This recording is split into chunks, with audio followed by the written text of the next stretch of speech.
A Heart So White by Javier Marías is a thought-provoking novel exploring the intricate nature of marriage, memory, and hidden family secrets. The story follows Juan, a translator whose life changes as he unravels long-buried family mysteries, particularly around his enigmatic father, Ranz, and his complex past with three wives. Marías uses Juan's reflections as a translator to explore the idea of communication and silence, revealing how secrets and unspoken truths shape relationships. The novel's title references Macbeth, with Lady Macbeth's line, "I shame to wear a heart so white," symbolizing a lack of remorse. This allusion reflects the moral complexities and unsettling revelations one confronts about his family's history and his own marriage. Marías' prose is known for its philosophical style, with long, introspective passages that often touch on human psychology and the limits of understanding others. Let's start. I did not want to know, but I have since come to know that one of the girls, when she wasn't a girl anymore and hadn't long been back from her honeymoon, went into the bathroom, stood in front of the mirror, unbuttoned her blouse, took off her bra, and aimed her own father's gun at her heart. Her father at the time was in the dining room with other members of the family and three guests.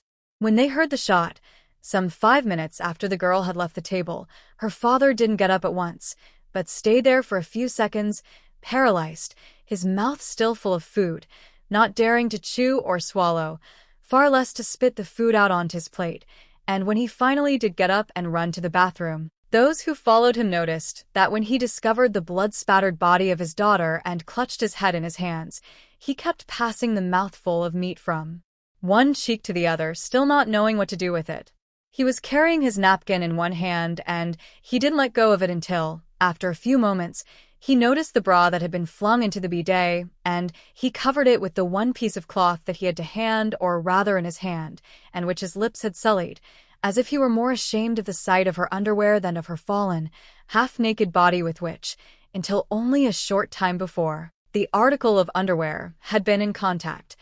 The same body that had been sitting at the table, that had walked down the corridor, that had stood there. Before that, with an automatic gesture, the father had turned off the tap in the basin, the cold tap, which had been turned full on. His daughter must have been crying when she stood before the mirror, unbuttoned her blouse, took off her bra, and felt for her heart with the gun, because, as she lay stretched out on the cold floor of the huge bathroom, her eyes were still full of tears, tears no one had noticed during lunch, and that could not possibly have welled up once she'd fallen to the floor dead. Contrary to her custom and contrary to the general custom, she hadn't bolted the door, which made her father think, but only briefly and almost. Without thinking it, as he finally managed to swallow, that perhaps his daughter, while she was crying, had been expecting, wanting someone to open the door and to stop her doing what she'd done, not by force, but by their mere presence, by looking at her naked, living body, or by placing a hand on her shoulder. But no one else, apart from her this time, and because she was no longer a little girl, went to the bathroom during lunch. The breast that hadn't taken the full impact of the blast was clearly visible, maternal and white and still firm, and everyone instinctively looked at that breast, more than anything in order to avoid looking at the other, which no longer existed or was now nothing but blood. It had been many years since her father had seen that breast, not since its transformation, not since it began to be maternal, and for that reason, he felt not only frightened but troubled too.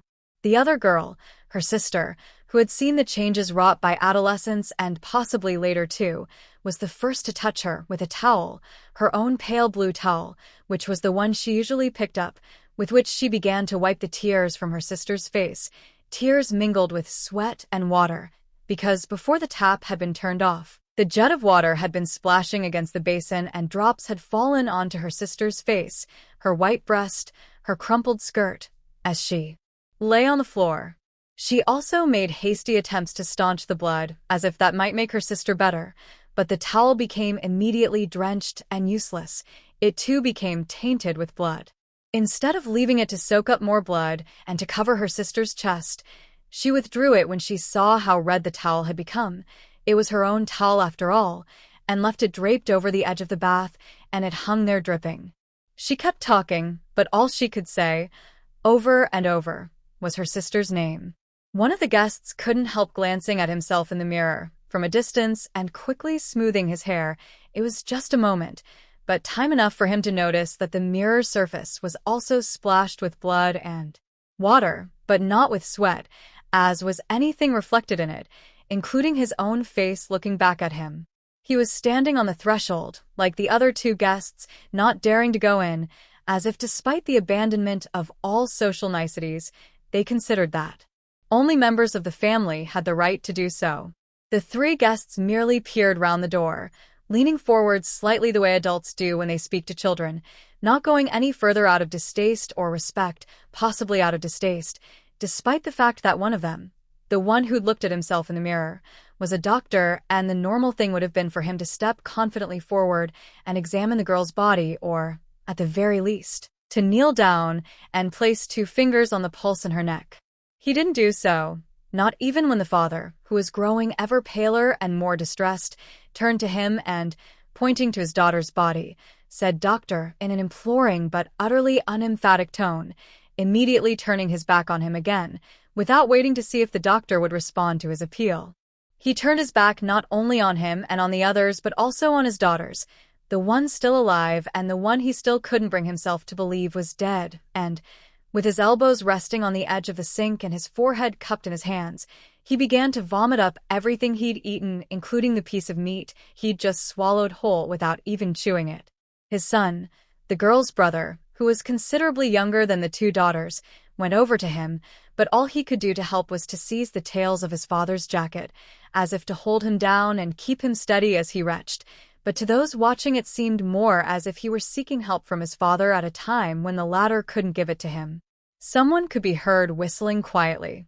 The boy from the shop, who sometimes didn't deliver their order until lunchtime and who, when the shot was first heard, had been busily unpacking the boxes he'd brought, also stuck his head round the door, still whistling, the way boys often do as they walk along, but he stopped at once. He was the same age as the youngest son, when he saw the pair of low-heeled shoes cast aside or just half off at the heel, the skirt hitched up and stained with blood, her thighs stained too, for from where he was standing that was all he could see of the fallen daughter. As he could neither ask what had happened nor push his way past, and since no one took any notice of him, and he had no way of finding out whether or not there were any empties to be taken back, he resumed his whistling, this time to dispel his fear or to lessen the shock, and went back into the kitchen, assuming that sooner or later the maid would reappear, the one who normally gave him his orders and who was neither where she was supposed to be nor with the others in the corridor, unlike the cook, who, being an associate member of the family, had 1 foot in the bathroom and 1 foot out, and was wiping her hands on her apron, or perhaps making the sign of the cross. The maid who, at the precise moment when the shot rang out, had been setting down on the marble table in the scullery the empty dishes she'd just brought through, and had thus confused the noise of the shot with the clatter she herself was making, had since been arranging on another dish, with enormous care but little skill. The errand boy, meanwhile, was making just as much noise unpacking his boxes. The ice cream cake she'd been told to buy that morning, because there would be guests for lunch. And once the cake was ready and duly arrayed on the plate, and when she judged that the people in the dining room would have finished their second course, she'd carried it through and placed it on the table on which, much to her bewilderment, there were still bits of meat on the plates and knives and forks and napkins scattered randomly about the tablecloth, and not a single guest. There was only one absolutely clean plate, as if one of them, the eldest daughter, had eaten more quickly than the others and had even wiped her plate clean, or rather hadn't even served herself with any meat. She realized then that, as usual, she'd made the mistake of taking in the dessert before she'd cleared the plates away and laid new ones, but she didn't dare collect the dirty ones and pile them up in case the absent guests hadn't finished with them and would want to resume their eating. Perhaps she should have brought in some fruit as well.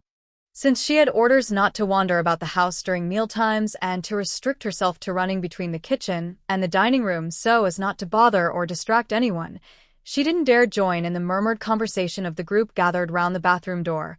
Why they were there she still didn't know, and so she stood and waited, her hands behind her back and her back against the sideboard, looking anxiously at the cake she'd just left in the center of the abandoned table and wondering if, given the heat, She shouldn't instead return it immediately to the fridge.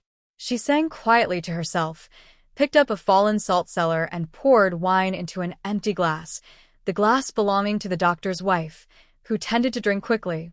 After a few minutes of watching while the cake began to soften, and still unable to make a decision, she heard the front doorbell go, and since one of her duties was to answer the door, she adjusted her cap, straightened her apron, checked that her stockings weren't twisted, and went out into the corridor. She glanced quickly to her left, at the group whose murmured comments and exclamations she'd listened to intrigued, but she didn't pause or approach them and walked off to the right, as was her duty. When she opened the door, she was met by a fading trail of laughter and by a strong smell of cologne. The landing was in darkness, which emanated either from the eldest son of the family or from the new brother-in-law, who'd recently returned from his honeymoon, for the two had arrived together, perhaps having met in the street or downstairs at the street door. They'd doubtless come for coffee, although no one had made any yet. Infected by their gaiety, the maid almost laughed too, but stood to one side to let them pass, and just had time to see how the expressions on their faces changed at once, and how they rushed down the corridor towards the crowd standing round the bathroom door. The husband, the brother-in-law, ran behind, his face terribly pale, one hand on the brother's shoulder, as if trying to prevent him from seeing what he might see, or as if to hold on to him. This time the maid didn't go back into the dining room. She followed them, quickening her step as if by assimilation, and when she reached the bathroom door, she again noticed, even more strongly this time, the smell of good cologne emanating from one or both of the gentlemen, as if a bottle of it had been smashed or as if one of them had suddenly begun to sweat, and the smell was thus accentuated. She stayed there, without going in, along with the cook and the guests, and she saw, out of the corner of her eye, that the boy from the shop was walking, still whistling, from the kitchen into the dining room, doubtless looking for her, but she was too frightened to call out to him or to scold him or to pay him any attention at all. The boy, who'd already seen quite enough, no doubt hung about for a good while in the dining room and then left without saying goodbye or taking with him the empty bottles, because hours later, when the melted cake was finally cleared away, wrapped in paper and thrown into the waste bin, a large part of it was found to be missing, although none of the guests had eaten any, and the wine glass belonging to the doctor's wife was once again empty. Everyone said how unlucky for Rands, the brother-in-law, the husband, my father, being widowed for a second time. That was a long time ago, before I was born, before there was the remotest chance of my being born. Indeed, it was only after that I could be born. Now I myself am married, and not even a year has passed since I returned from my honeymoon with Louisa, my wife, whom I've known for only 22 months. A hasty marriage, well, fairly hasty considering the amount of thought everyone always says should go into such a decision, even in these precipitate times so different from those other times, even though those other times were not so very long ago, only a single, incomplete, or perhaps already half-lived life ago, my life, for example, or Louisa's. When everything was considered and deliberate, and everything had its weight, even foolish things, though not death, and certainly not death by suicide, like the death of the person who would have been, and yet never could have been my Aunt Teresa, and was only ever Teresa Aguilera, whom I've gradually come to know about, though never from her younger sister, my mother, who was almost entirely silent during my childhood and my adolescence, and who subsequently died, and was thus silent forever, but from more distant, incidental people, and finally from Rands,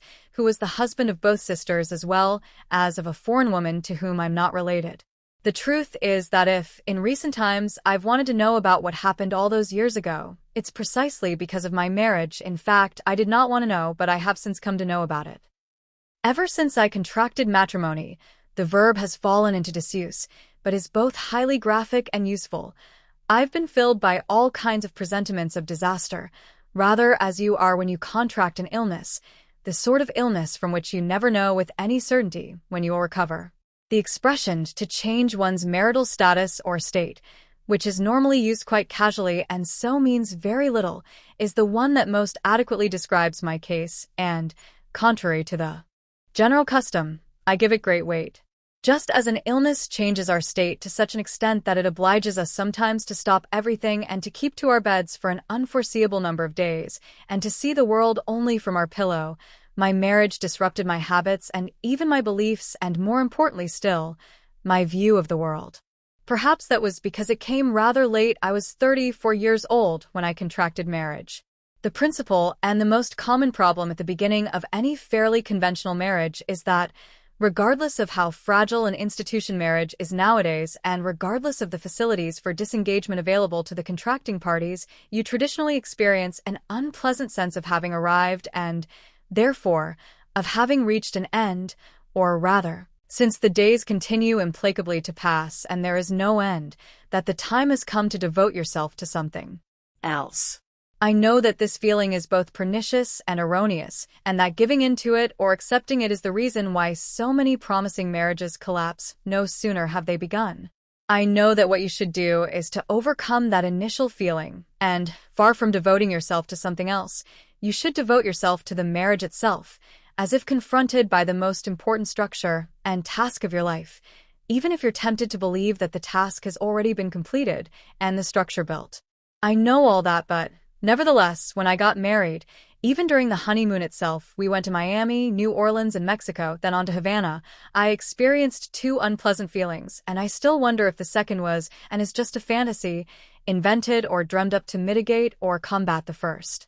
That first feeling of unease is the one I've already mentioned. The one which, judging by what one hears, by the kind of jokes made at the expense of those getting married, and by the many gloomy proverbs about it in my own language, must be common to all newlyweds, especially men, at the beginning of something which, incomprehensibly, you feel and experience as if it were an ending.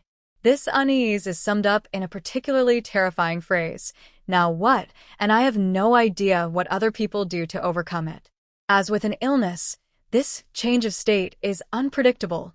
It disrupts everything, or rather prevents things from going on as they did before.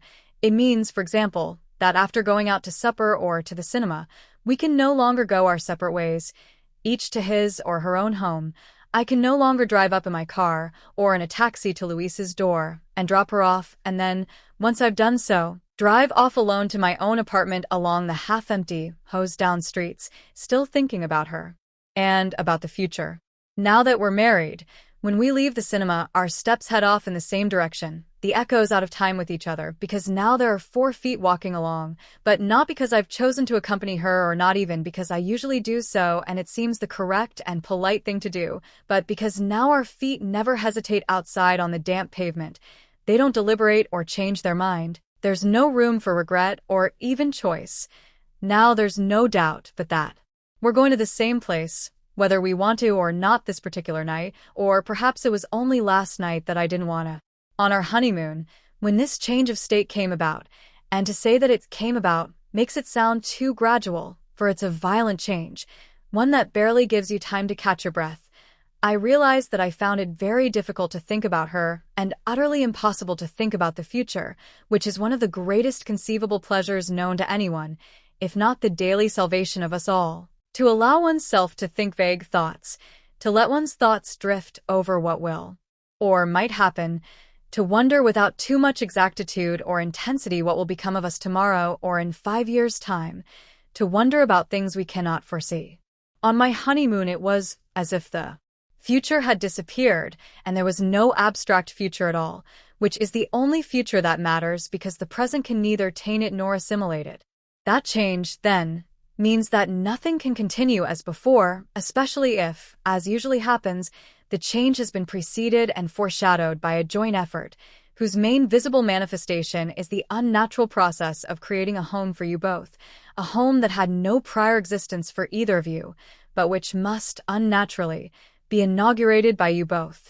In that particular custom or practice, which is, I believe, widespread, lies the proof that, when they contract matrimony, the contracting parties are, in fact, demanding of each other an act of mutual suppression or obliteration, the suppression of what each of them was, and of what each of them fell in love with or perhaps simply perceived as being potentially advantageous. Since falling in love doesn't always happen before marriage, sometimes it happens afterwards, and sometimes it doesn't happen at all.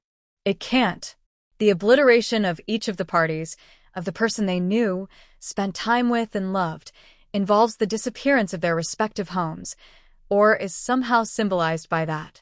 So two people who had been used to living their own lives and being in their own homes, used to waking up alone and often going to bed alone, find themselves suddenly artificially joined in their sleeping and waking, and in their steps along the half-empty streets heading in one direction only, or going up together in the lift, no longer with one as host and the other as guest, no longer with one going to pick up the other, or the latter coming down to meet the former, waiting below in the car, or in a taxi. Instead, neither has any choice. They have a few rooms and a lift and a front door that once belonged to neither of them but which now belong to both, with one pillow for which they will be obliged to battle in their sleep, and from which, like the invalid, they will also end up seeing the world. As I said before, this initial feeling of unease came upon me on the first leg of our honeymoon in Miami, which is a hideous place but has excellent beaches for newlyweds, and got worse in New Orleans and in Mexico, and worse still in Havana, and for nearly a year now, since we returned from that trip and inaugurated our home together in that extremely unnatural way. It's continued to grow, or rather, has become lodged inside me, perhaps inside us both. But the second feeling of unease only appeared in full force towards the end of the trip, that is, only in Havana, where, in a sense, I come from, or, to be more precise, where a quarter of me comes from, for it was there that my maternal grandmother, the mother of Teresa and Juana Aguilera, was born, and from there that she came to Madrid as a little girl. It happened in the hotel where we were spending 3 nights. We didn't have that much money, and our stays in each city were only brief. One afternoon, when Luisa was taken ill while we were out walking, indeed so ill that we interrupted our walk and came back to the room at once so that she could lie down. She was shivering and felt slightly nauseous. She literally couldn't stand up. No doubt something she'd eaten had disagreed with her, but we didn't know that for certain then, and I immediately wondered if perhaps she'd caught something in Mexico, one of those illnesses to which Europeans are so susceptible, something serious like amoebic dysentery. The unspoken presentiments of disaster that had accompanied me since the wedding ceremony took different forms, and one of them, the least hidden, that is, not left entirely unspoken, was the threat of an illness or sudden death overtaking the person with whom I was going to share my life, as well as both the concrete and the abstract future, despite my impression that the latter was no more and that my life was already half over, as, perhaps, was our life together. We didn't want to call a doctor immediately in case it passed off of its own accord, and I put her to bed, in our hotel bed, our marriage bed, and left her to go to sleep, as if that might make her better. And she did appear to fall asleep, and I remained silent so that she could rest, and the best way of keeping silent without growing bored or being tempted to make some noise or speak to her was to go out onto the balcony and watch the outside world, watch the people of Havana passing by, observe how they moved, how they dressed, and listen to the murmur of their voices in the distance. But although I was looking out, my thoughts were still directed inwards, behind me, to the bed that Luisa was lying diagonally across. And so nothing in the outside world really held my attention. I was looking out rather like someone arriving at a party from which he knows the only person who really interests him will be absent, having stayed at home with her husband. That one person was in bed, ill, behind me, watched over by her husband. Nevertheless, after a few moments of this looking without seeing, I did pick out one particular person. I picked her out because, during all that time, unlike the others, she hadn't moved or shifted or disappeared from my field of vision, but had stayed on the same spot. She was a woman who, from a distance, looked about 30 and was wearing a yellow blouse with a scoop neck, a white skirt and white high-heeled shoes, and she carried a large black handbag over one arm, like the handbags women in Madrid used to carry when I was a child, big handbags carried over the arm, not over the shoulder the way they carry them now. She was waiting for someone. Her attitude was unmistakably that of someone waiting, because every now and then she would walk up and down, just 1 or 2 steps, and on the last step she would, quickly, lightly, drag her heel along the ground, in a gesture of suppressed impatience. She didn't lean against the wall, as people who are waiting usually do, to avoid getting in the way of the other people who are passing by and not waiting. She stood in the middle of the pavement, never going beyond those 3 measured steps that always returned her to the same spot, and so she frequently collided with passers-by. One passerby said something to her, and she responded angrily and threatened him with her voluminous bag. Every now and then she would look behind her, bending one leg and smoothing her tight skirt with one hand, as if fearing that some crease might be spoiling the line of her skirt at the rear. Or perhaps she was simply adjusting the elastic of a recalcitrant pair of knickers through the fabric covering them.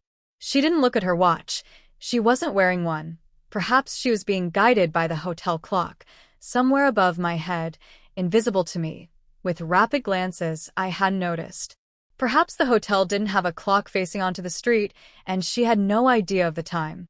She looked like a mulatto, but from where I was standing, I couldn't be sure. Suddenly night fell, almost without warning, as happens in the tropics, and although the number of pedestrians didn't instantly diminish, the loss of light made her seem more solitary to me, more alone and more condemned to wait in vain. The person she was supposed to meet would never arrive. She was standing with her arms crossed, her elbows cupped in her hands, as if, with every second that passed, her arms weighed more heavily, or perhaps it was her handbag that was growing heavier. She had strong legs, strong enough to withstand the weight, legs that seemed to dig into the pavement with their thin, high, stiletto heels, but her legs were so strong, so striking, that they became one with her heels, and it was her legs that dug solidly and like a knife in wet wood. Every time she returned to her chosen spot after that minimal movement to right or left, her heels stuck out over the backs of her shoes. I heard a slight murmur, or perhaps a moan, coming from the bed behind me, from Louisa, who was ill, from my new wife, about whom I was so concerned, who was my chosen task. But I didn't turn my head, because it was a moan made as she slept. One quickly learns to distinguish the sounds made in their sleep by the person one sleeps with. At that moment the woman in the street looked up at the third floor where I was standing and, I think, noticed me for the first time. She peered up as if she were myopic, or as if she were looking through grubby contact lenses, and she seemed disconcerted, staring up at me, then looking away slightly, then screwing up her eyes to see better, and again staring and looking away. Then she raised one arm, the arm without the handbag, in a gesture that neither greeted nor beckoned. I mean, it wasn't the way one would beckon to a stranger. It was a gesture of appropriation and recognition, finished off by a swift flourish of the fingers.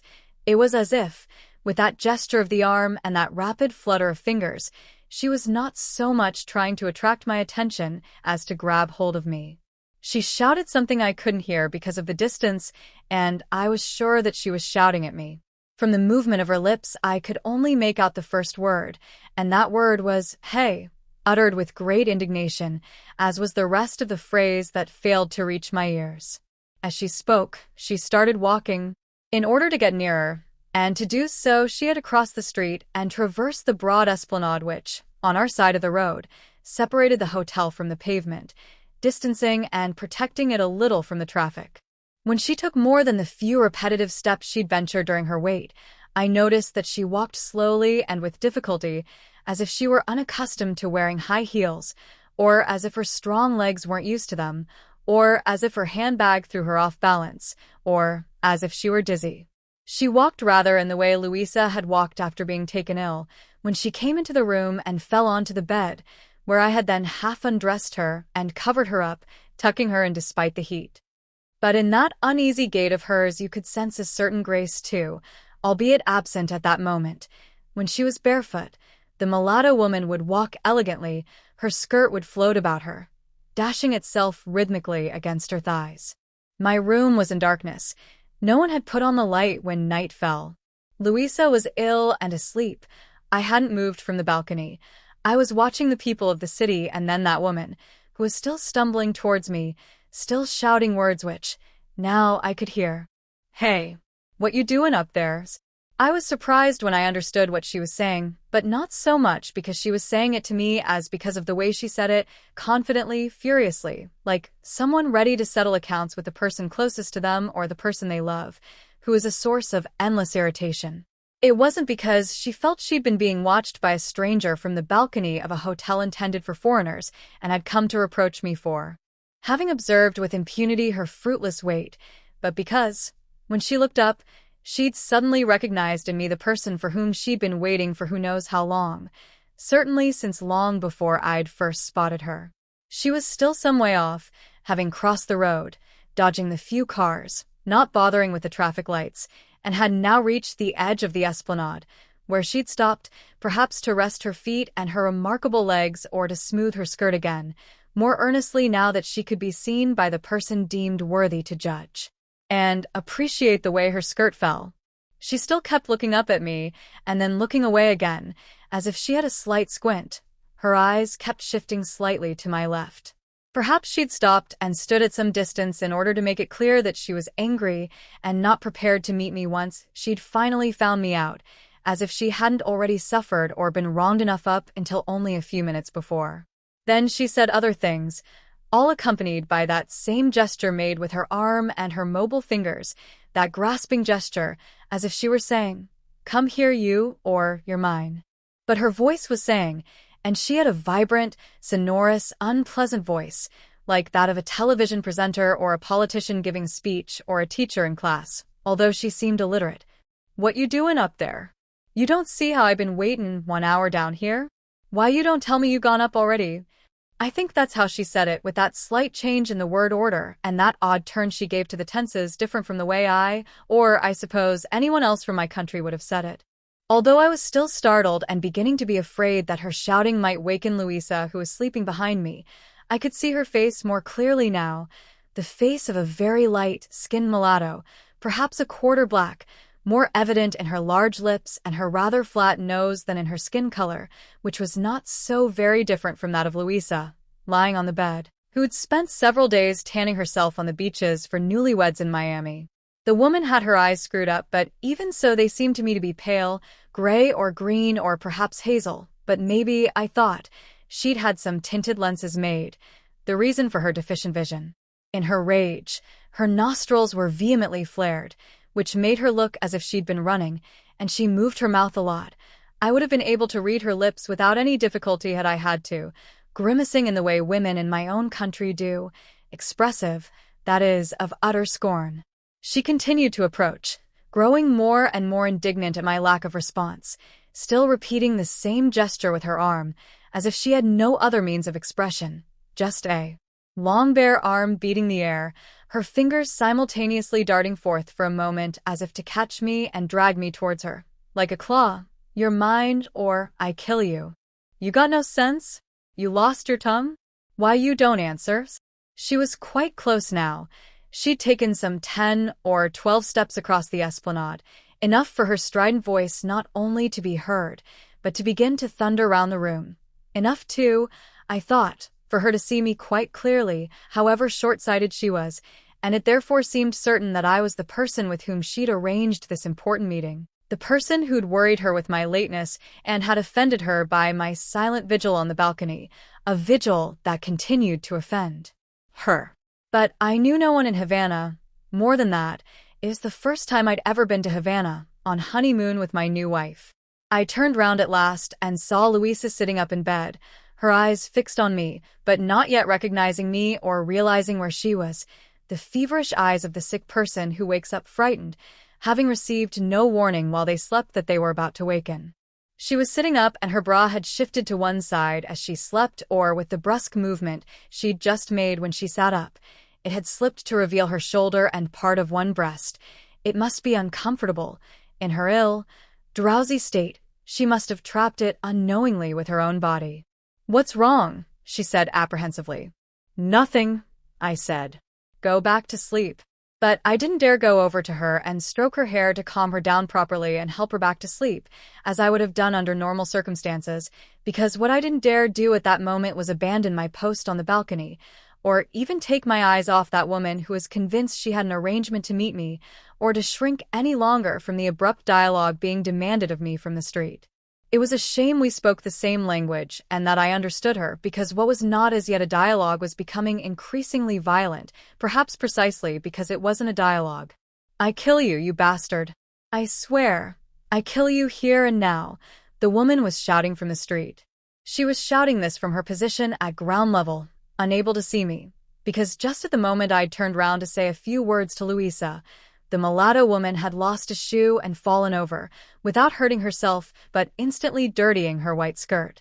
She was shouting, "I kill you," and getting to her feet, she'd taken quite a tumble, her handbag still over her arm. She hadn't let it go for an instant, She wouldn't let go of that bag if they flayed her alive. She was trying to dust herself off or clean her skirt with one hand, and she had one foot bare, raised in the air, as if she wanted at all costs to avoid putting it down on the ground, not even the tips of her toes, and thereby dirty the sole of her foot, the foot that the man whom she'd finally found would see, close to, upstairs, and later on, possibly touch.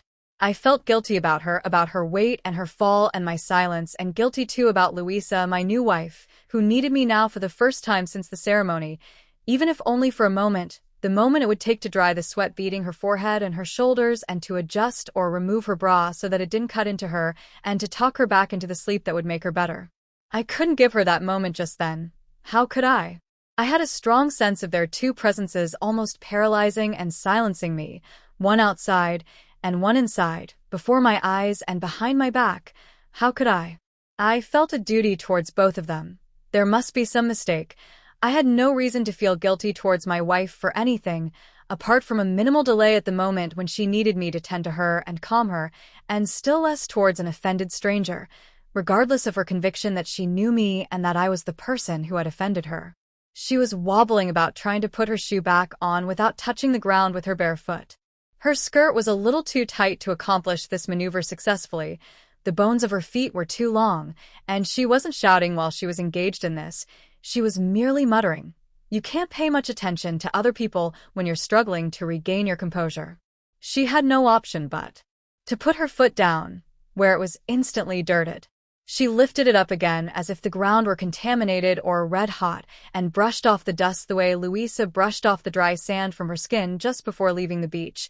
Sometimes when night was already falling, she put her toes into the shoe, into the instep, then, with the forefinger of one hand, the hand not holding the handbag, she adjusted the heel strap that stuck out beneath the strap on the instep. Louisa's bra strap would still be awry, but I couldn't see it at that moment. Her strong legs stepped firmly again, stamping the pavement as if they had hooves.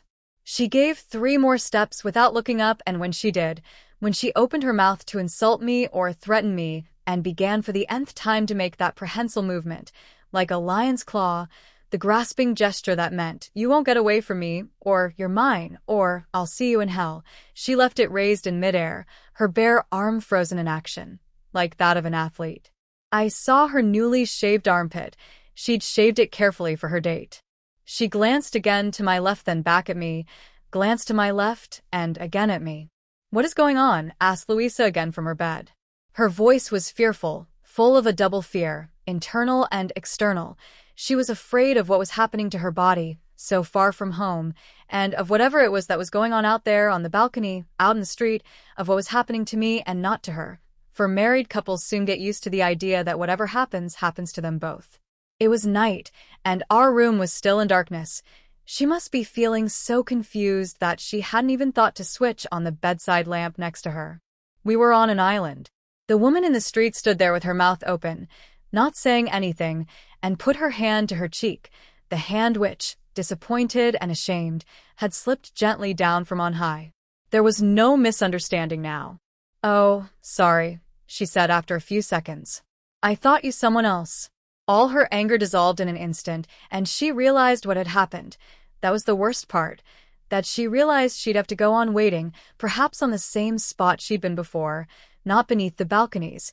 She'd have to return to her original place on the other side of the street beyond the esplanade, to perform that same swift, furious dragging of her sharp heel after every 2 or 3 steps, 3 blows with an axe followed by a stab, or a stab followed by 3 blows with an axe.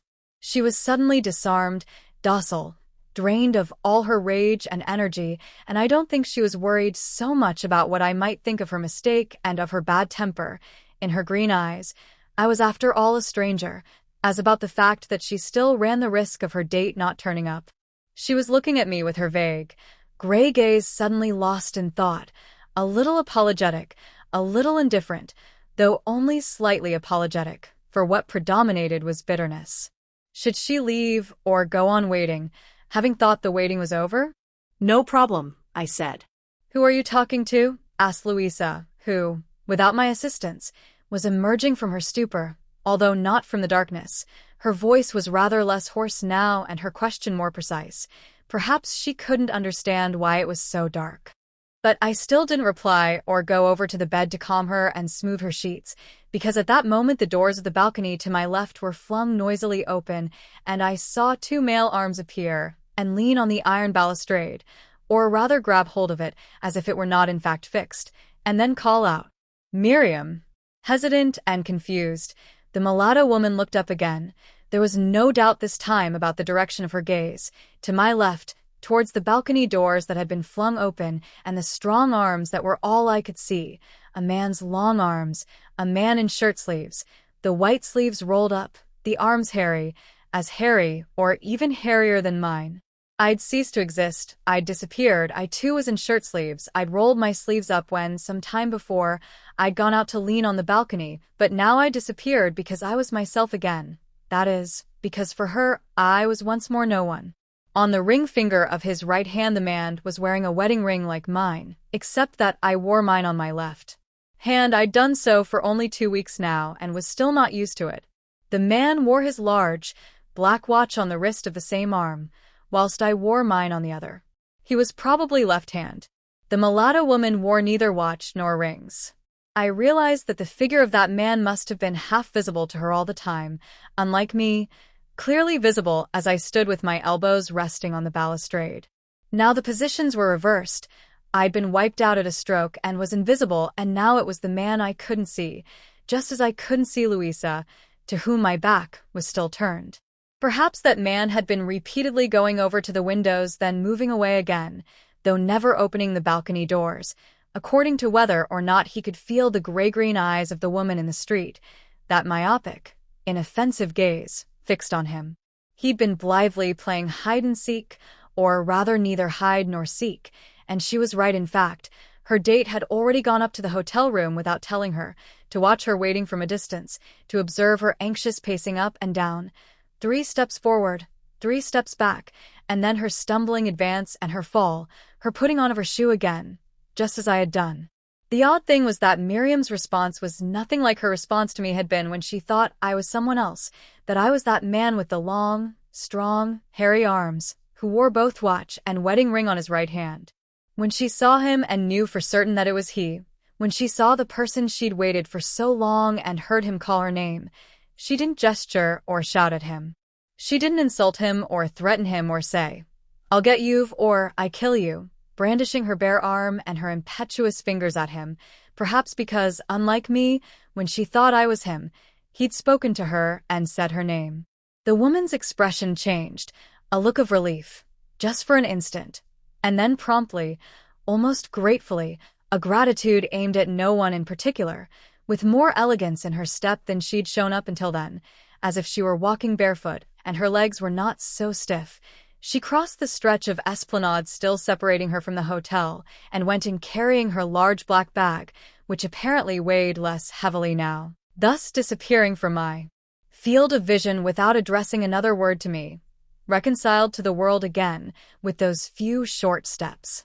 The balcony doors on my left closed and then opened again to stand ajar, as if the breeze had blown them open or the man had simply thought better of it a second after closing them. There wasn't any breeze, and wasn't sure how he'd want to have them when the woman was upstairs with him. Any minute now, the woman would be coming up the stairs.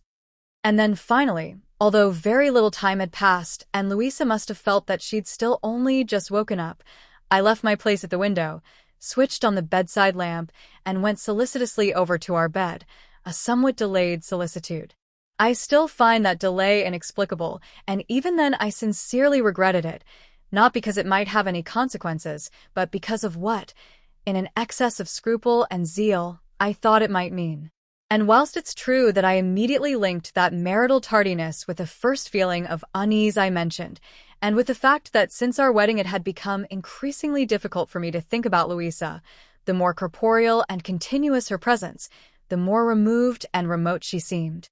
The appearance of the second feeling of unease, which I've also mentioned, was due not to my laconic contemplation of the mulatto woman and to my brief moment of negligence, but to what happened once I had ministered to Louisa and dried the sweat from her forehead and her shoulders and undone her bra so that it wouldn't cut into her, leaving her to decide whether to keep it on, even though it was unfastened, or to take it off.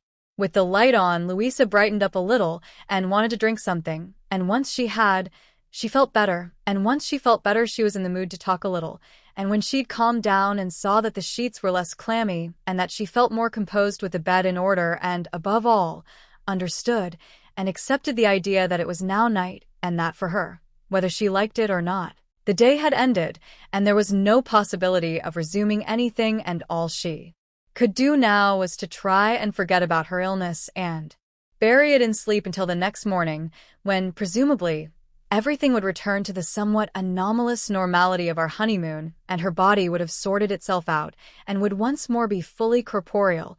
Then she remembered my moment of inattention, which she'd certainly not perceived as such, or, rather, what she remembered was that I'd said, "No problem," to some unknown person in the street below, and that voices and shouts heard in dreams or in half-sleep had risen up from the street and woken her and possibly frightened her. "Who were you talking to earlier on?" she asked again. I saw no reason not to tell her the truth, and yet I had the feeling as I did so that I wasn't doing so.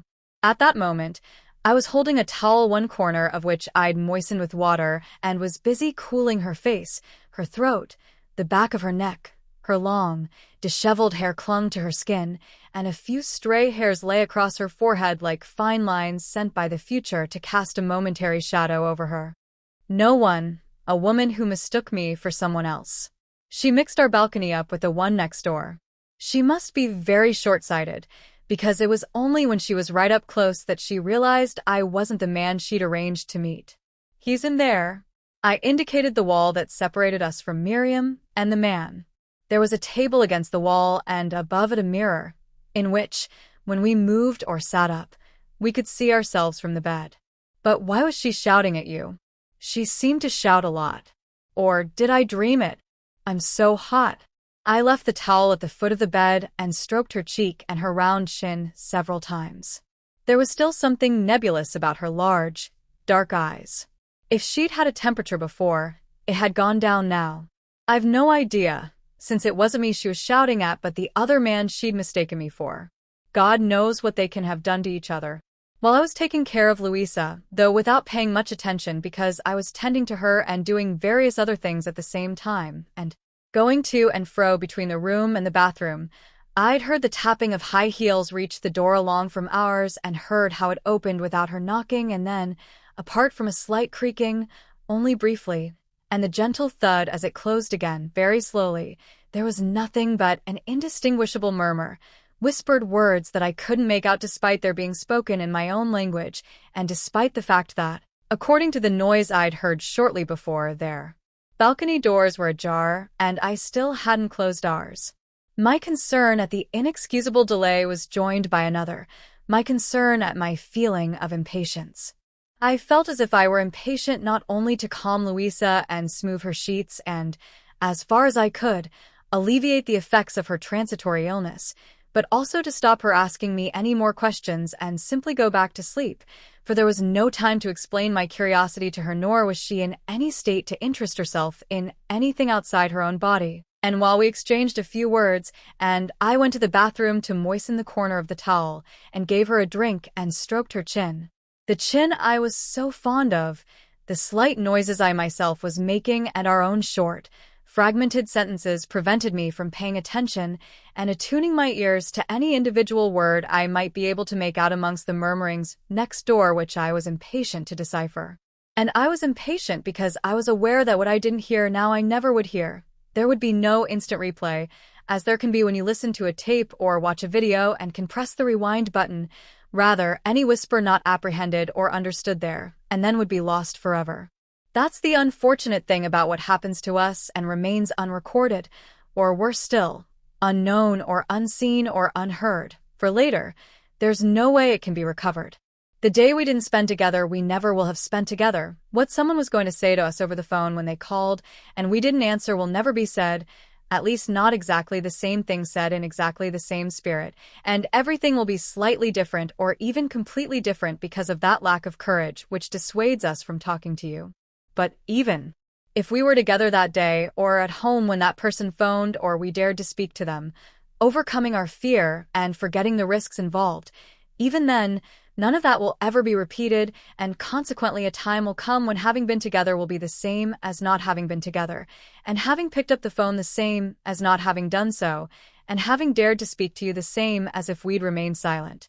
Even the most indelible things are of fixed duration, just like the things that leave no trace or never even happen, and if we're farsighted enough to note down or record or film those things, and accumulate loads of souvenirs and mementos, and even try to replace what has happened by a simple note or record or statement, so that, right from the start, what in fact happens are our notes or our recordings or our films and nothing more, even in that infinite perfecting of repetition we will have lost the time in which those events actually took place, even if it were only the time it took to note them down. And while we try to relive it or reproduce it or make it come back and prevent it becoming the past, another different time will be happening, and in that other time we will doubtless not be together. We will pick up no phones. We will not dare to do anything, unable to prevent any crime or death. On the other hand, we won't commit any or cause any, because, in our morbid attempt to prevent time from ending, to cause what is over to return, we will be letting that other time slip past us, as if it were not ours. Thus what we see and hear comes to be similar and even the same as what we didn't see or hear. It's just a question of time, or of our own disappearance. And, despite that, we cannot stop focusing our lives on hearing and seeing and witnessing and knowing, in the belief that these lives of ours depend on our spending a day together, or answering a phone call, or daring to do something, or committing a crime, or causing a death, and knowing that that was how it was. Sometimes I have the feeling that nothing that happens, because nothing happens without interruption, nothing lasts or endures or is ceaselessly remembered, and even the most monotonous and routine of existences, by its apparent repetitiveness, gradually cancels itself out, negates itself, until nothing is anything and no one is anyone they were before, and the weak wheel of the world is pushed along by forgetful beings who hear and see and know what is not said, never happens, is unknowable and unverifiable.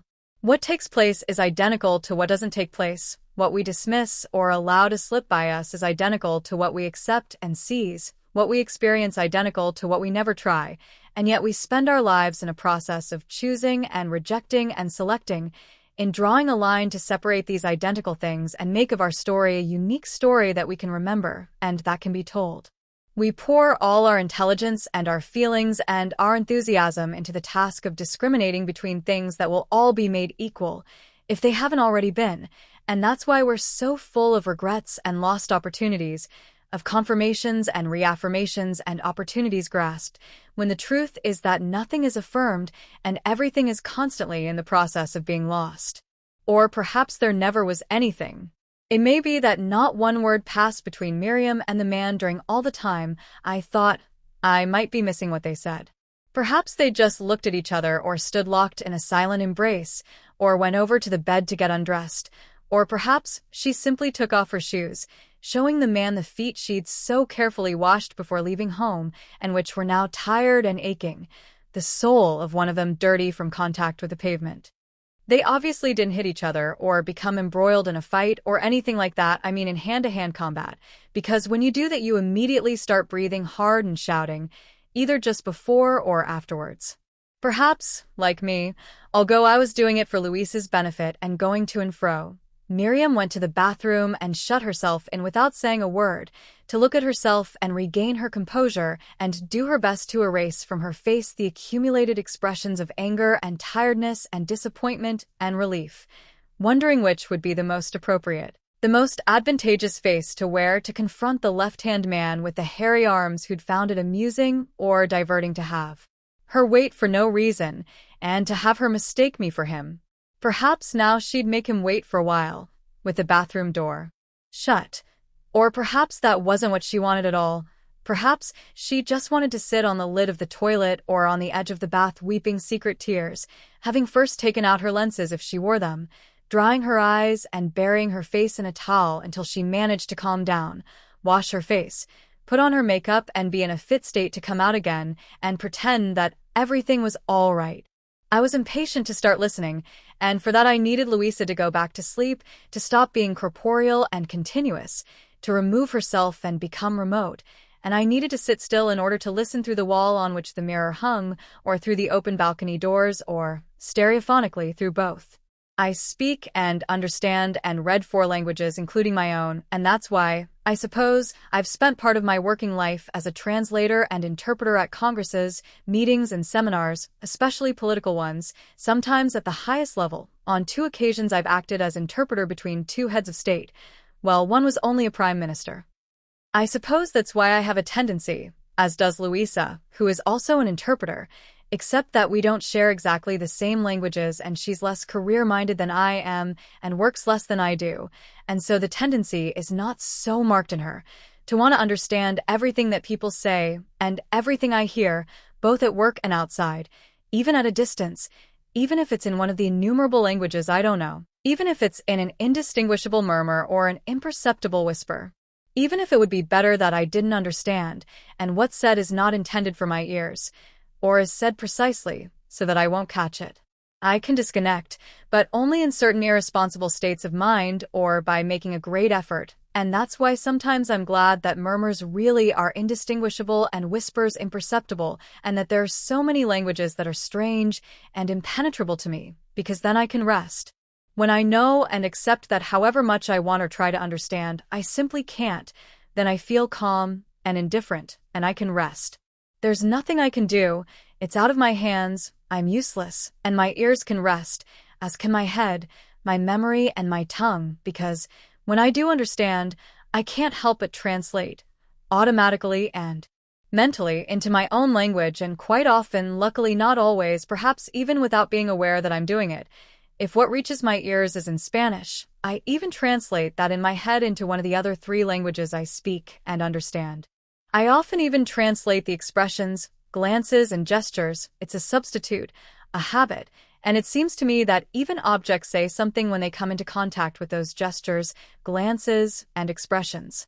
When all else fails, I listen to the sounds which I know to be articulated, meaningful, and yet, nevertheless, remain indecipherable. I can't separate them out into individual sounds or units.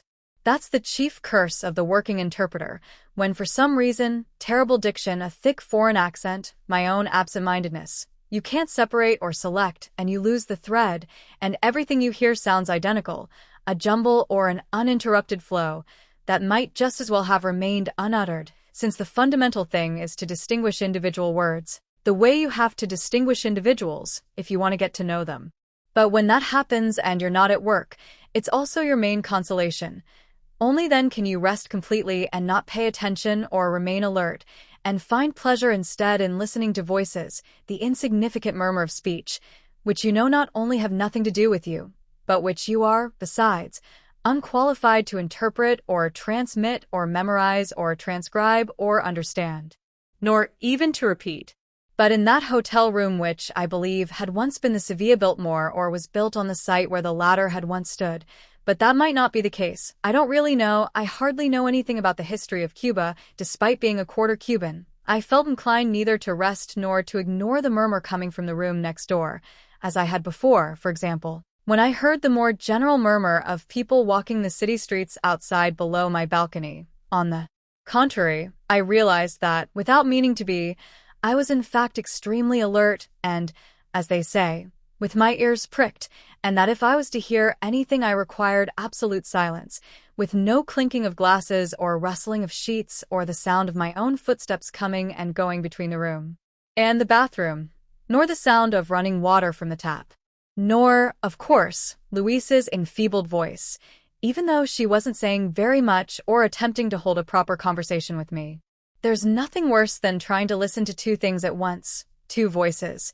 There's nothing worse than trying to understand when 2 or more people all talk at once, without waiting their turn. That's why I wanted Luisa to go back to sleep, not only for her own good, and so that she would get better, but above all so that I could apply all my interpretative faculties and experience to listening to what Miriam and the left-hand man would be saying to each other in that low murmur. The first words I could make out clearly were spoken in a tone of exasperation, like someone repeating for the nth time something that the person who's heard it all before neither believes, nor understands, nor accepts. It was a mitigated exasperation, habitual, and that was why the voice, the man's voice, Wasn't a shout but a whisper. "I tell you, my wife is dying." Miriam responded at once, infected by the exasperation in which both, I suddenly realized, must be permanently immersed, at least when they were together. Her words and the man's first sentence formed a group, which I suddenly heard with scarcely any effort at all. "But she never die. She been dying for a year now, and still she never die. Why you don't just kill her? You got to get me out of here." There was a silence, and I didn't know whether it was because he was saying nothing or because he dropped his voice still further in order to reply to Miriam's plea, which was, perhaps, not her habitual one. "What do you want me to do? Smother her with a pillow? I can't do any more than I'm already doing, which is quite enough. I'm letting her die. I'm doing nothing to help her. I'm pushing her towards death. I don't always give her the drugs the doctor prescribes for her. I ignore her. I don't treat her with any affection. I make her suffer. I feed her suspicions. I take away from her the little will to live that remains to her. Isn't that enough? There's no point in making a wrong move now. Even if I divorced her, things would drag on for at least a year, and, on the other hand, she could die at any moment. She might be dead now. Do you realize that the phone could ring this very minute to give me the news?" The man paused and added in a different tone of voice, as if he were saying it incredulously, half smiling despite himself. "She's probably dead already. Don't be a fool. Don't be so impatient." The woman had a Caribbean accent, presumably Cuban, although my grandmother remains my only real reference point. The Cubans are not assiduous visitors to international congresses, and she'd left Cuba in 1898 at a very early age along with the rest of her family, and, according to what she said when she spoke of her childhood, there was a tremendous variety of accents on the island. She, for example, could distinguish someone from the province of Orient, someone from Havana, and someone from Matanzas. The man, on the other hand, had the same accent as me, a Spaniard from Spain, or rather from Madrid, neutral, correct, like the accent they used to use for dubbing films, the accent I still have. Their conversation was almost routine. It probably only varied in the details. Miriam and the man must have had that conversation hundreds of times. But, for me it was new. "Tm not being impatient. I been patient a long time, and still she don't die. You make her suffer, you say, but you never tell her about me, and that telephone never rings. How I know she really dyin'? How I know it not one big lie. I never see her, I never been to Spain, for all I know you not even married, and this is all one big story you make up. Sometimes I think you don't even got a wife." "Oh, really? And what about my papers and the photos?" said the man. He had the same accent as me, but his voice was very different. Mine is deep, and his was sharp, almost shrill amidst the murmurs. It didn't seem the right voice for such a hairy man, more like that of a crooner, who makes no effort at all to vary his natural or artificial timbre when he speaks. It would harm his singing voice. His voice sounded like a saw. "What I know about photographs. Could be your sister, could be some other person, could be your lover. You could have other lover, and me. And don't talk to me about papers. I don't trust you no more. Your wife, she been goin' to die every day tomorrow for 1 year now. Either she die pronto or you better leave me." That's more or less what they said, as far as I can remember and transcribe it. Louisa seemed to be dozing, and I'd sat down at the foot of the bed, my feet on the floor, my back straight, not leaning against anything, watching over her, my body slightly tense so as not to make any noise, the springs, my breathing, my clothes. I could see myself in the mirror on the wall. That is, I could if I wanted to, because when you listen very intently you don't see anything, as if any sense strained to breaking point excludes the use of all the others. Had I looked, I would also have seen the shape of Louisa beneath the sheets, curled up behind me, or rather, only her body, which, since she was lying down, was all that appeared in the field of vision of the half-length mirror.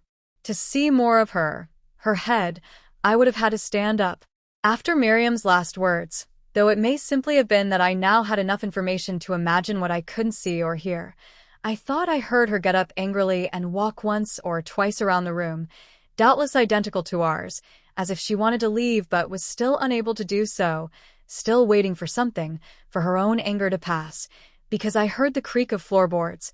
If I was right, she must have taken her shoes off, for I didn't hear the tap of high heels, but the pad of bare heels and toes. Perhaps she was naked, Perhaps both of them had got undressed during the period when I could still hear nothing. Perhaps they'd begun their embraces, and then interrupted or abandoned them in order to speak in the exasperated tones that were normal and habitual to them. A couple, I thought, who depend and feed on the obstacles in their lives. A couple who will fall apart when there are none, unless they're driven apart first by those same wearisome, stubborn obstacles, which, nevertheless, they will still have to feed and tend and do their best to eternalize if they've already reached the point of being unable to do without you and without me, that is, one without the other. Do you really want me to leave you? There was no reply, or perhaps he just didn't wait long enough for one, because then, more steadily this time but still in that wounding whisper, the saw-like voice went on. Tell me, is that what you really want? You don't want me to phone you anymore when I come here? You don't want to know that I've arrived, that I'm here and when?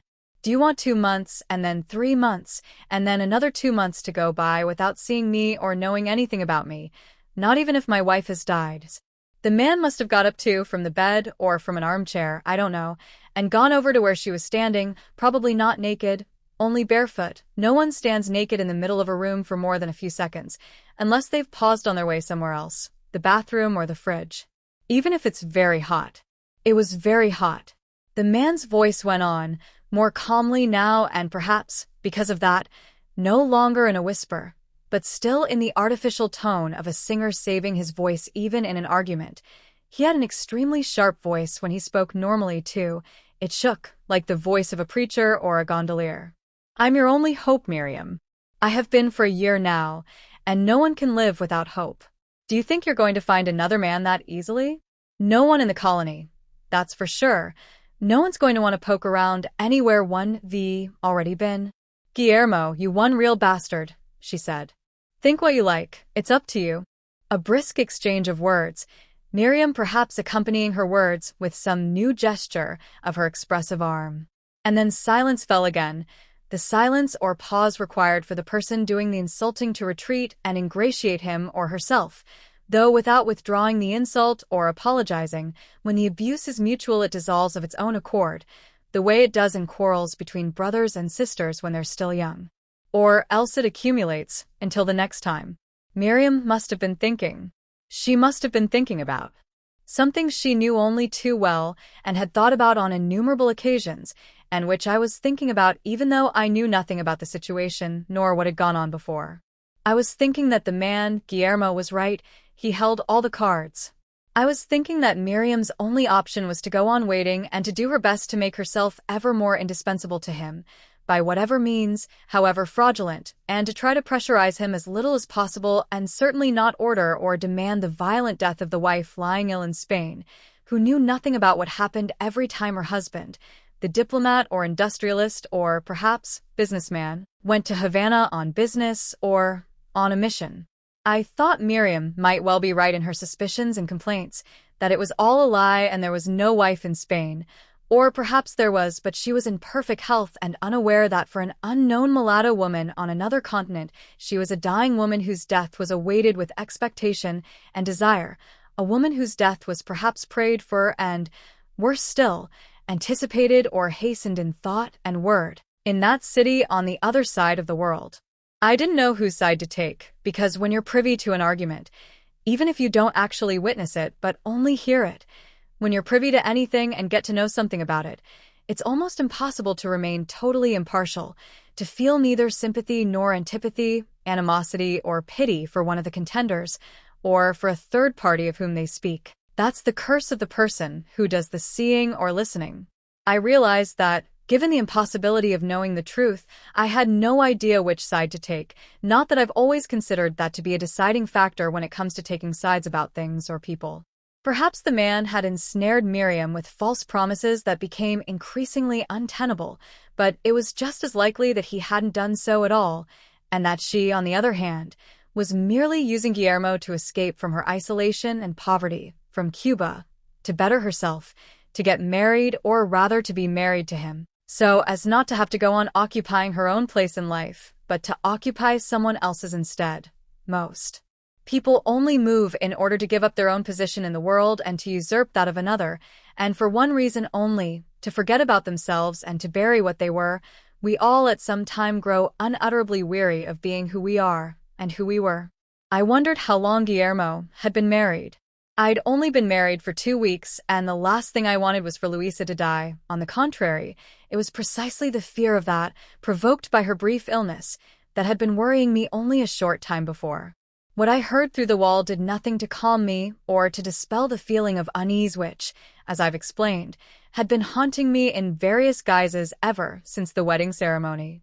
That overheard conversation was intensifying my sense of impending doom, and I suddenly looked at myself in the dimly lit mirror on the wall opposite. The only light was some way off, at my figure sitting in the half-dark, with my shirt sleeves rolled up, still young if I took a benevolent or retrospective view, willing to recognize in myself the person I had been up until then, but almost middle-aged if I took a long-term or pessimistic view, imagining what I would be like in the not-so-distant future. In the room next door, beyond the shadowy mirror, was another man for whom I'd been mistaken by a woman in the street and who, therefore, possibly bore some resemblance to me. He might be a little older and, for that reason, it could be assumed that he'd been married longer than I had, long enough, I thought, to desire the death of his wife, to push her towards death, as he'd put it. At some time in his life, whenever that was, he must have gone on honeymoon too. He must have had the same feeling I now had of something that was simultaneously beginning and ending. He must have risked his concrete future and lost his abstract future, until he too felt forced to seek out some hope of his own on the island of Cuba, where he often went on business. Miriam was also his hope, someone to think about, someone to worry about and to fear for, and someone, perhaps, to be afraid of. I couldn't forget that grasping, claw-like gesture when it had been directed at me. "You're mine, I'll get you. Come here, you owe me, I kill you." I looked at myself in the mirror and sat up a little so that I could see my face more clearly in the distant light of the lamp on the bedside table, and so that my features would look less somber, less shadowy, less bereft of a past, less cadaverous. And as I did so, Luisa's head, more brightly lit because nearer the lamp, also came into the mirror's field of vision, and I saw then that her eyes were open, her gaze somehow absent, her thumb brushing her lips, stroking them, a gesture typical of someone listening, or rather typical of her when she's listening. When she saw that I was watching her in the mirror, she immediately closed her eyes and stopped moving her thumb, as if she wanted me to continue to believe that she was asleep, as if she didn't want to give rise to any conversation between us, either now or later, about what both of us, I now realized, had overheard between our compatriot Guillermo and the light-skinned mulatto Miriam. She must, I thought, feel the same unease I was feeling, only more intensely, in double measure. A woman aspiring to the role of wife, a wife aspiring to the role of corpse, so much so that she preferred each of us to listen separately, alone, not together, and to keep to ourselves, unexpressed, the thoughts and feelings aroused by the conversation next door and the situation it implied, and to know nothing of what the other thought or felt, even though those thoughts or feelings might well be the same.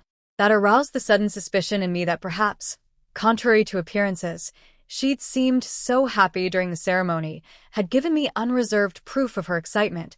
She was enjoying the trip so much. She'd been so angry that her indisposition forced her to miss an afternoon's sightseeing in Havana. She also felt threatened by and concerned about the loss of her future, or by its sudden arrival. There was no dishonesty between us, and so whatever we said, whatever we might say or argue about or reproach ourselves with, whatever might one day cast its shadow over us, wasn't going to disappear of its own accord or be swallowed up by silence, but would be given its due weight, would influence whatever happened afterwards, whatever that might be. We still had half a lifetime to spend together. And just as I'd abstained from putting into words what I'm putting into words now, my presentiment since the wedding, I realized that Luisa was closing her eyes to ensure that I wouldn't make her share in my impressions regarding Guillermo and Miriam and his ailing Spanish wife, nor would she make me share in hers. It wasn't out of dishonesty or lack of comradeship, nor out of a desire for concealment. It was simply a matter of accepting the belief or superstition that what one doesn't say doesn't exist. And it's true that the only things never translated are those never spoken or expressed. While I was immersed in these reflections only briefly, and having spent some seconds, Very long seconds, possibly minutes, looking at Luisa's head in the mirror and seeing that she was now keeping her eyes firmly shut, when before they had been open and thoughtful, I temporarily lost concentration, lost all sense of time.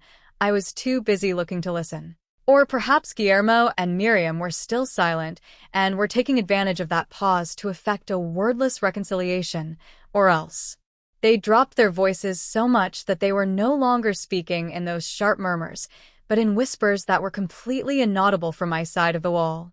I began listening again, and for a while I heard nothing. There was nothing to hear. I even wondered if, during those few moments of distraction, they had, in fact, left the room without my noticing, had decided, perhaps, to call a truce and go downstairs to eat something. Maybe they'd originally met in order to do just that, and had had no intention of meeting upstairs at all.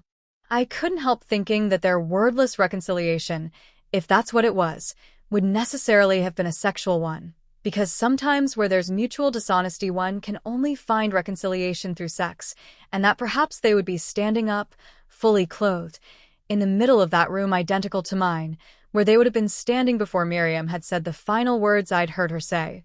"Guillermo, you one real bastard," which she would have said barefoot.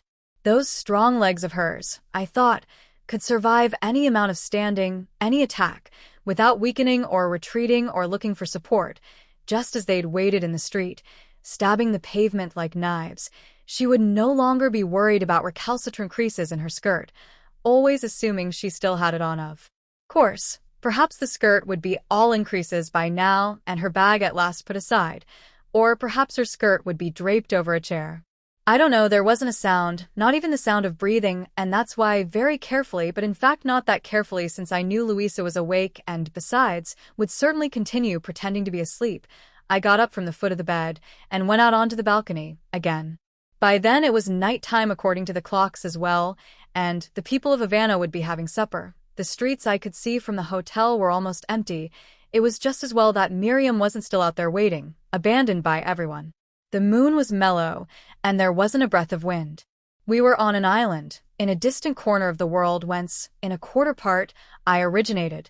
Both Madrid, the place in which our relationship had taken shape, and where we would live together, and our marriage, seemed far, far away, and it was as if being far from the place that had brought us together had the effect, while on honeymoon, of slightly forcing us apart. Perhaps that sense of distance came from our refusal to share what was a secret to neither of us, but which was, nonetheless, becoming a secret by virtue of our not sharing it. The moon was still mellow. Perhaps, I thought, leaning on the balcony rail, you can only desire or hasten the death of someone so close to you from afar. Perhaps doing it from a distance, planning it from a distance, makes it all into a game, a fantasy, and in fantasies everything's allowed. Not so with facts, from which there's no going back, no possible amendment, only concealment. And when it comes to overheard words, there isn't even that. With luck, there's only a final forgetting. Suddenly, from the balcony, through the doors rather than through the wall, through their balcony doors which had remained ajar, and ours which had remained open, and where I was now leaning on the balustrade, I again clearly heard Miriam's voice, and now she wasn't talking but singing to herself, and what she sang was this. "Mamita, mamita, yen yen yen, the snake's gonna eat me up, yen yen yen." She stopped almost as suddenly as she'd started, and with no change of tone, no a hint of exasperation either, she said to Guillermo. "You must kill her." All right, I will, but for the moment just keep doing that with your hand," he said. But that didn't upset or worry or shock me, though I don't know how Luisa felt, because he said it like a weary mother who says the first thing that comes into her head, if it will satisfy an importunate child wanting the impossible. More than that, his reply confirmed to me that if the woman in Spain did exist, Guillermo wouldn't harm her, and that the only person certain to get hurt in that situation, that affair, was Miriam. It confirmed to me that Guillermo was lying about something, and I imagined that Luisa, accustomed as I was to translating and picking up the least tremor in someone's voice and the sincerity or otherwise of the speaker, would also have realized and would have felt relieved not for Miriam, but for the sick wife. And Miriam, who would not at that point have picked up on Guillermo's insincerity or would have decided to drop the matter and not give it any importance or allow herself to be taken in once more or simply give up for a while on her most cherished dream, started singing to herself again, and I knew what she would sing. More time had passed than I thought. I thought it wasn't possible. There hadn't been enough time for them to have had their regulation act of silent sexual reconciliation that would have brought them peace. But that's what must have happened, because it seemed now that the two of them were quietly recumbent. Miriam was even somewhat abstracted, singing abstractedly to herself, breaking off every now and then the way people do when they sing softly without even realizing that they are, while they're having a wash or caressing the person at their side, a child they're singing to. And what she sang was this. Mother-in-law, she lyin', yen yen yen, we just playin', yen yen yen, the way we do back home, yen yen yen. Those words did startle me, even more than the first words she'd sung, because they only confirmed my initial reaction. Sometimes you hear correctly, but you can't believe your ears. And I felt a slight shiver run through me, the way Louisa had shivered when she began to feel ill. And Miriam added in a neutral, almost languid tone, again without any change of tone. If you don't kill her, I kill myself. Then you get one woman's death on your hands. Either her or me. Guillermo didn't reply this time, but my sense of surprise and the shiver that had run through me were provoked not by Miriam's words but by the song, which I knew from way back, because my grandmother used to sing it to me when I was a child, or rather, she didn't exactly sing it to me, because it wasn't really a song for children but, in fact, formed part of a story or tale, which wasn't meant for children either, but which she told me simply to frighten me, to fill me with pleasurable, light-hearted fear. But there were times, too, when she was bored with sitting in an armchair in her apartment or in mine, fanning herself and watching the afternoon pass by until my mother came to fetch me or to take over from her, and then she'd sing songs. Without realizing she was doing so, to distract herself without intending to, she'd sing without even noticing what she was doing, in the same lackluster, indifferent tone, in the same accent as Miriam by her half-open balcony doors. That unconscious singing intended for no one was the same song that maids used to sing when they were scrubbing floors or pegging out washing or hoovering or languidly dusting on days when I was ill and stayed away from school and saw the world from my pillow, listening to them in their morning mood, so different from their evening one. The same mindless singing my own mother went in for when she sat in front of the mirror brushing or pinning up her hair, or when she stuck a large decorative comb in her hair and put on long earrings to go to Mass on Sundays, that almost muttered feminine song sung between clenched teeth, with pegs or hairpins clenched between those clenched teeth, which isn't sung in order to be heard, still less interpreted or translated, but which someone, the child nestling amongst his pillows or leaning at a door other than his own bedroom door, hears and learns and never forgets, even if only because that song, unintended, intended for no one, is, despite everything, transmitted and not silenced or diluted once it's sung, when followed by the silence of adult, or perhaps I should say masculine life. In the Madrid of my childhood, that involuntary, fluctuating song must have been sung in every house, every morning for years, like a meaningless message knitting together the whole city, binding it together and making it harmonious, a persistent veil of contagious sound covering everything, filling courtyards and doorways, wafting in at windows and down corridors, into kitchens and bathrooms, up stairways and rooftops, wearing aprons, pinafores, overalls and nightdresses, and expensive gowns. All the women used to sing it in those days, days that are not so very long ago. Maids sang it first thing in the morning as they yawned and stretched, ladies of the house and mothers sang it a little later on, as they were getting ready to go out shopping or perform some unnecessary errand, all of them united and made equal by that continuous, communal song occasionally accompanied by the whistling of young boys not yet at school and who, therefore, still participated in the world of women in which they moved, the delivery boys with their bikes and their heavy boxes, sick children in beds scattered with comics and colored prints and storybooks, working children and idle children, whistling and envying one another. That song was sung all the time, every day, by joyful voices and sorrowful voices, voices that were strident and downcast, dark-haired and melodious, tuneless and blonde, in every state of mind and in every circumstance, regardless of what was going on in the houses, unjudged by anyone.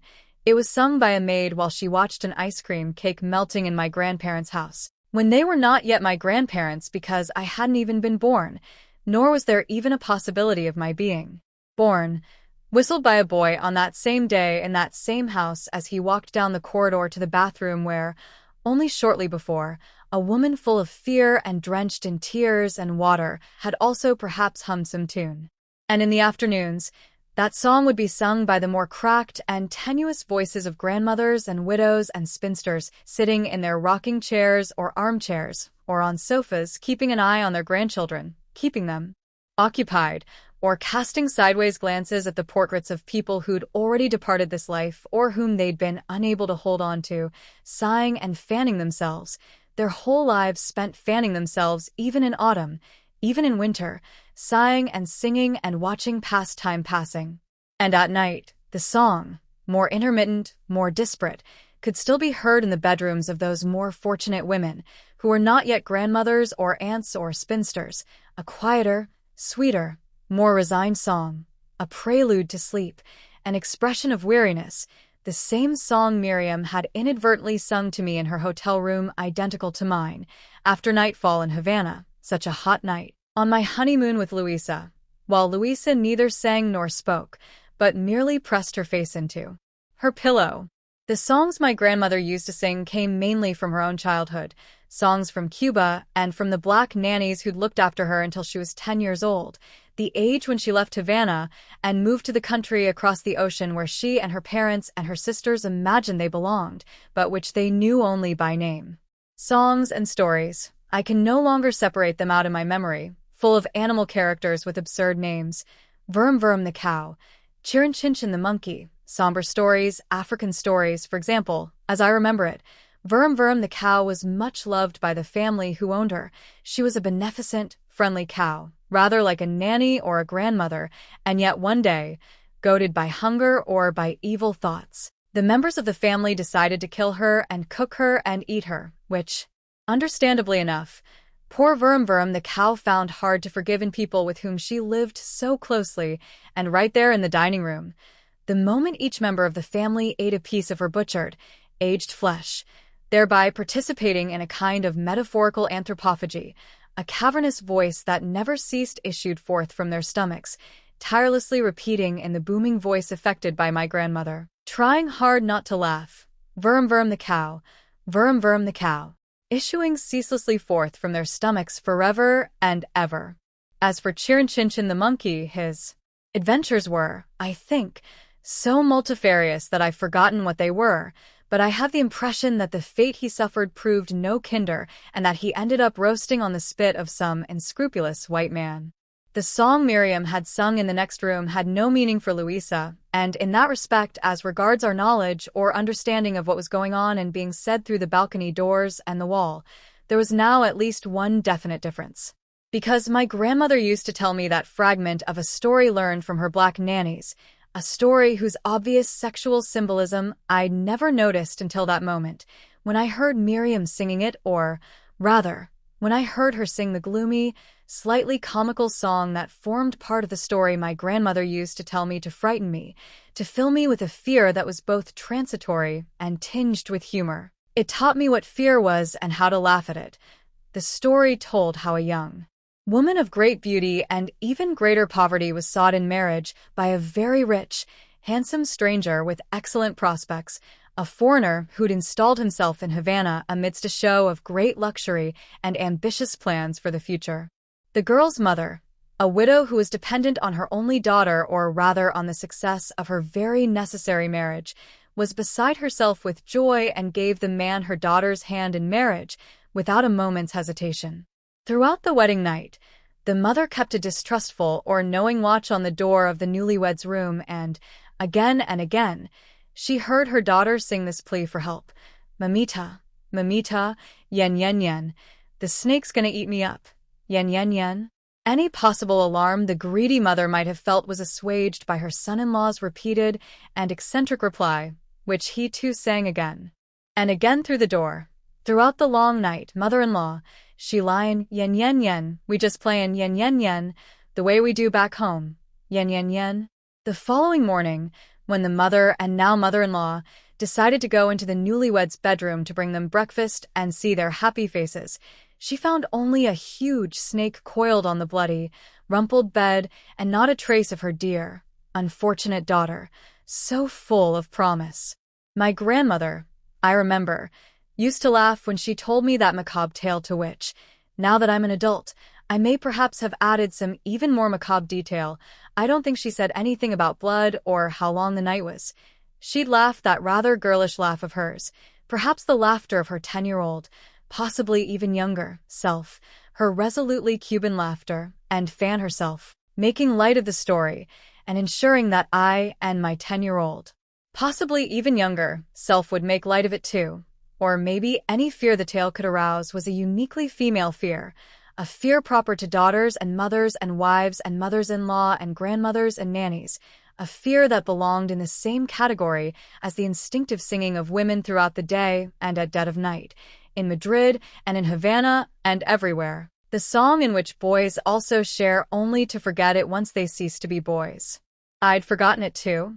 But not entirely, for you can only be said truly to have forgotten something if you can't even remember it when someone requires you to. I hadn't thought of that song for years, but Miriam's resigned, abstracted voice didn't need to insist or require an order for it to surface in my memory on my honeymoon with my wife Luisa, who was lying in bed ill and, on that night of mellow moonlight, was seeing the world from her pillow, or was perhaps not ready to see it at all. I returned to her side and stroked her hair and the back of her neck, which were again sticky with sweat. She had her face turned towards the wardrobe, her forehead perhaps, as before, crossed by fine hairs, like false, premonitory lines. I sat down at her right side and lit a cigarette. The end glowed in the mirror. I didn't want to look at myself. Her breathing was not that of someone asleep, and I whispered in her ear, "You'll feel better tomorrow, my love. Go to sleep now." I sat on our bed on the sheet and smoked for a while, hearing nothing farther from the room next door. Miriam's singing had been both the prelude to sleep and an expression of tiredness. It was too hot. I'd had no supper, I wasn't sleepy, I wasn't even tired, I didn't sing or put out the light. Luisa was awake, but not talking to me. She didn't even respond to my good wishes, as if she were angry with me because of Guillermo, I thought, or because of Miriam, and didn't want to show it. Best let it dissolve into the sleep that refused to come. I thought I heard Guillermo close the balcony doors, but I was no longer leaning on my balcony, and I didn't go over there to check. I tapped the ash on my cigarette too hard, misjudged my aim, and it fell onto the sheet, and before picking it up with my fingers and putting it in the ashtray where it would burn itself out without burning anything else, I watched as it began to make a hole fringed with red on the sheet. I think I let it grow for longer than I should have. I watched it for some seconds, watched how the circle grew and widened, a stain that was at once black and fiery, consuming the sheet. I'd met Luisa, through my work, almost a year before, in a way that verged simultaneously on the comic and the solemn. As I've mentioned before, we both work mainly as translators or interpreters in order to make a living. Although I work more than she does, at least on a more regular basis, which in no way implies that I'm more competent at my job. She is, or was judged to be so on the occasion of our first meeting, or perhaps she was merely judged to be generally more reliable. Luckily, we don't just work at the sessions and meetings held by international organizations. Although that does give one the incomparable luxury of having to work for only 6 months of the year, 2 months in London, Geneva, Rome, New York or Vienna or even Brussels, and then 2 months at home, before returning for a further stint of 2 months or so in the same places. The task of the translator or interpreter of speeches and reports is boring in the extreme, both because of the identical and fundamentally incomprehensible jargon universally used by all parliamentarians, delegates, ministers, politicians, deputies, ambassadors, experts, and representatives of all kinds from every nation in the world, and because of the unvaryingly turgid nature of all their speeches, appeals, protests, harangues, and reports. People who have never done this kind of work might think it must be fun, or, at the very least, interesting and varied, or more than that, they might even think that in a sense one is at the heart of world decisions with first-hand access to highly detailed and important information about every aspect of the lives of different races, political information, urban and agricultural information, information about armaments, cattle raising, ecclesiastical matters, physical, linguistic, military, and Olympic information, information about police matters and tourism, chemistry and propaganda, sex and television and viruses, sports and banking and cars, hydraulics and war studies and ecology, and local customs. It's true that, during my working life, I've translated speeches and texts by all kinds of people on the most unexpected subjects. At the start of my career, I was chosen to utter the posthumous words of Archbishop Macarius, just to name one unusual example, and I've proved myself capable of repeating in my own language, or in any of the other languages I understand and speak, long diatribes on such absorbing subjects as the different types of irrigation in Sumatra or minorities in Swaziland. And Burkina, formerly Burkina Faso, capital city, Ouagadougou, who, like everyone else, are having a bad time of it. I've reproduced complicated justifications for providing children with sex education in the Venetian dialect, or the embarrassment of so doing, on the feasibility of continuing to finance the lethal and expensive weapons made by the South African factory Arms Corps, since, in theory, they can't be exported, on the possibilities of building a replica of the Kremlin in Burundi or Malawi, I think it was capital cities, Bujumbura and Zomba, on the need to split off from the Spanish peninsula the whole of the East Coast, including Murcia, thus making it an island and avoiding the annual torrential rains and floods that are such a burden on the national budget, on a disease attacking marble in Parma, the spread of AIDS in the islands of Tristan da Cunha, the infrastructure of football in the Arab Emirates, low morale in the Bulgarian Navy, and, as happened a few years ago, in Londonderry by order of a mayor who ended up being sacked, a strange ban on burying the dead, who instead were piled up in a stinking heap on a bit of waste ground.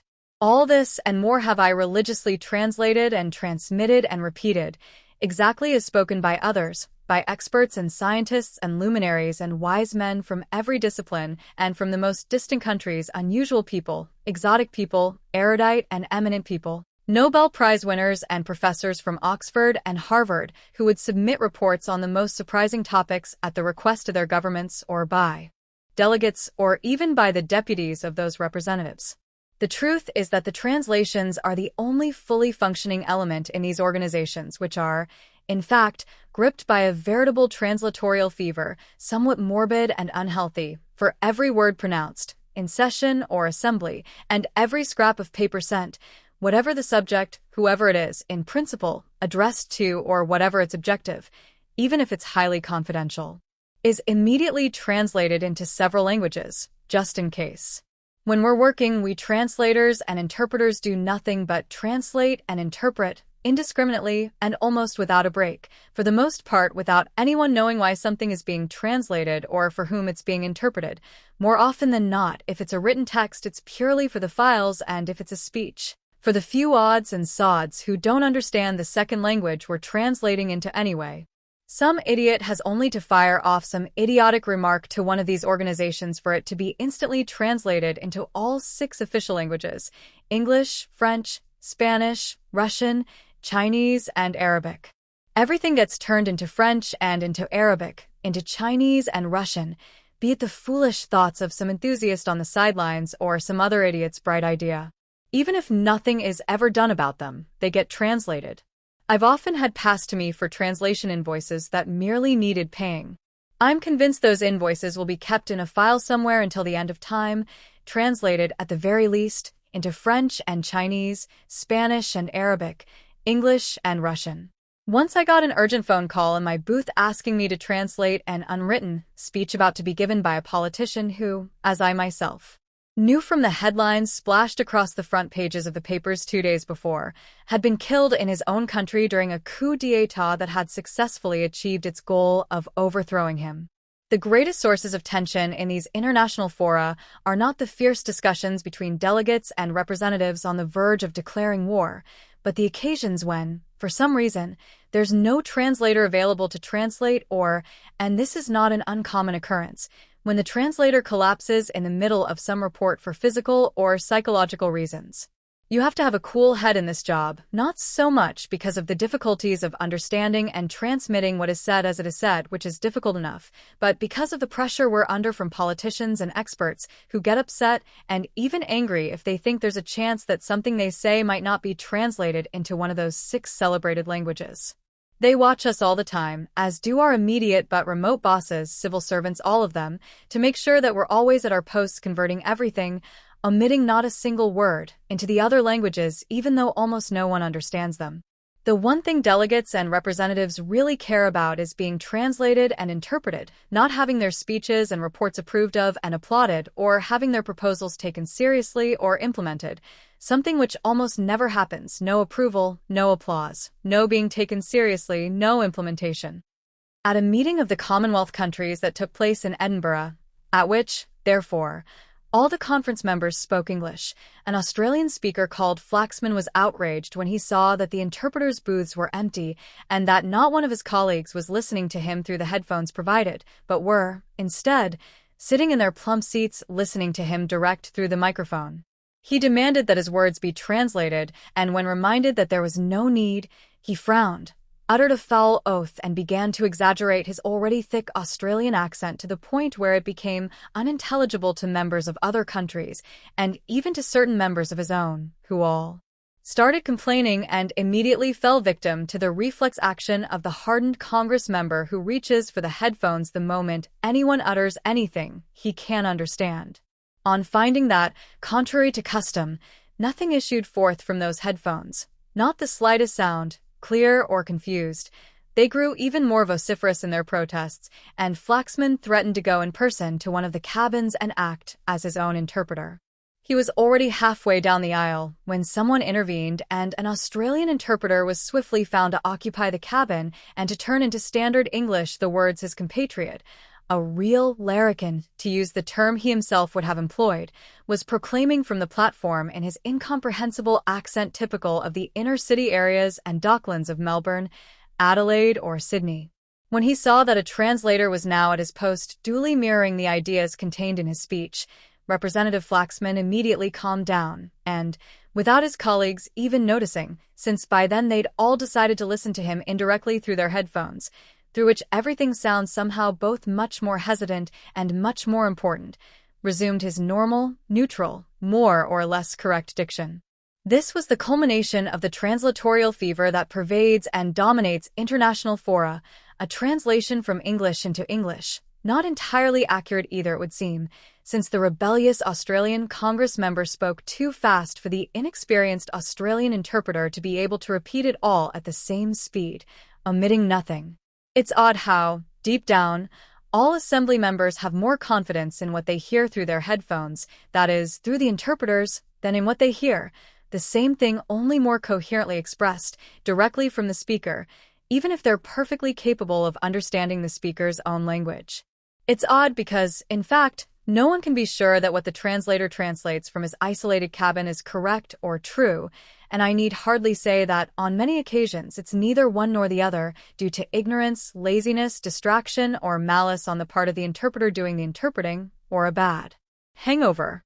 That's the accusation leveled at them by translators, that is, translators of written texts, whilst every invoice and every scrap of nonsense labored over by the translators in their gloomy offices is relentlessly exposed to malicious revisions, and every error detected, denounced, or even fined, no one bothers to check the words that the interpreters launch unthinkingly into the air from their cabins.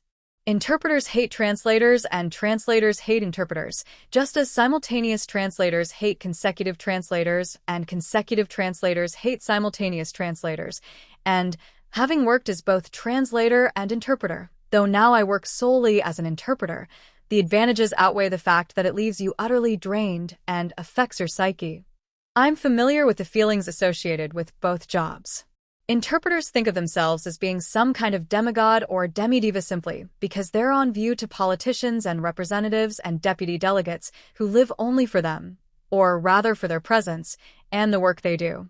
There's no denying that they are on view to the world's leaders, which is why they're always so impeccably turned out, dressed up to the nines, and it's not uncommon to glimpse them through the glass walls of their booths applying lipstick, combing their hair, adjusting the knot of a tie, plucking out hairs with tweezers, brushing off specks of dust from their suit or trimming their sideburns. They always have a vanity mirror to hand.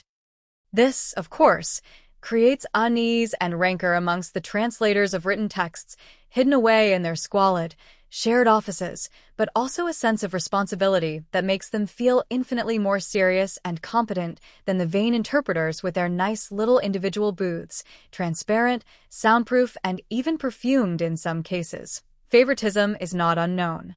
Everyone despises and detests everyone else, but we all have one thing in common, which is that not one of us knows a thing about any of the fascinating topics I mentioned earlier. Despite the fact that I translated all the speeches and texts I spoke of before, I can barely remember a single word. Not that I ever did, and not because there's a limit to how much information the memory can retain, but because, even at the moment I was translating, I could remember nothing. That is, even then I had no idea what the speaker was saying nor what I said subsequently or, as one imagines happens, simultaneously. He or she said it, and I said or repeated it, but in a mechanical way that has nothing whatsoever to do with intellection. More than that, the two activities are completely at odds, for you can only repeat more or less accurately what you hear if you neither understand nor assimilate any of it, especially if you're receiving and transmitting without pause. And the same thing happens with written texts of this type, which have no literary merit whatsoever, and which you never get the chance to correct or ponder over or go back to. So, all the valuable information to which people might imagine we translators and interpreters working in international organizations are privy, in fact, escapes us completely from beginning to end, from top to bottom. We haven't a clue about what's brewing or being plotted and planned in the world, not the slightest glimmer.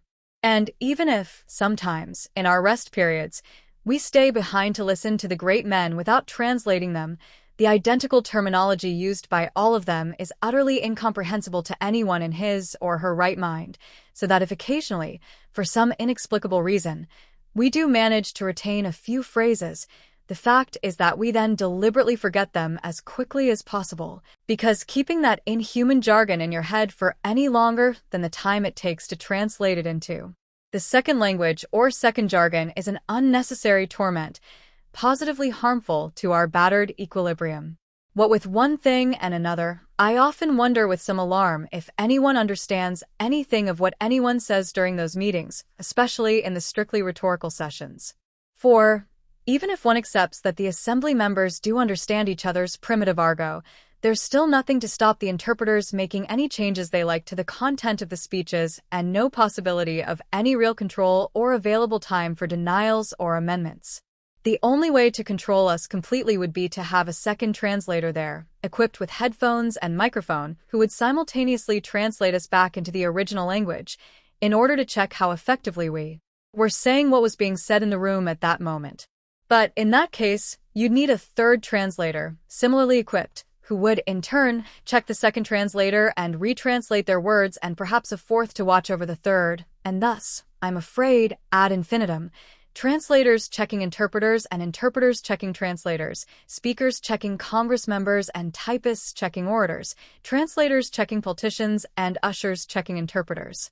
Everyone would watch everyone else, and no one would listen to or transcribe anything which, in the long run, would lead to the suspension of all sessions and congresses and assemblies and the permanent closure of all international organizations.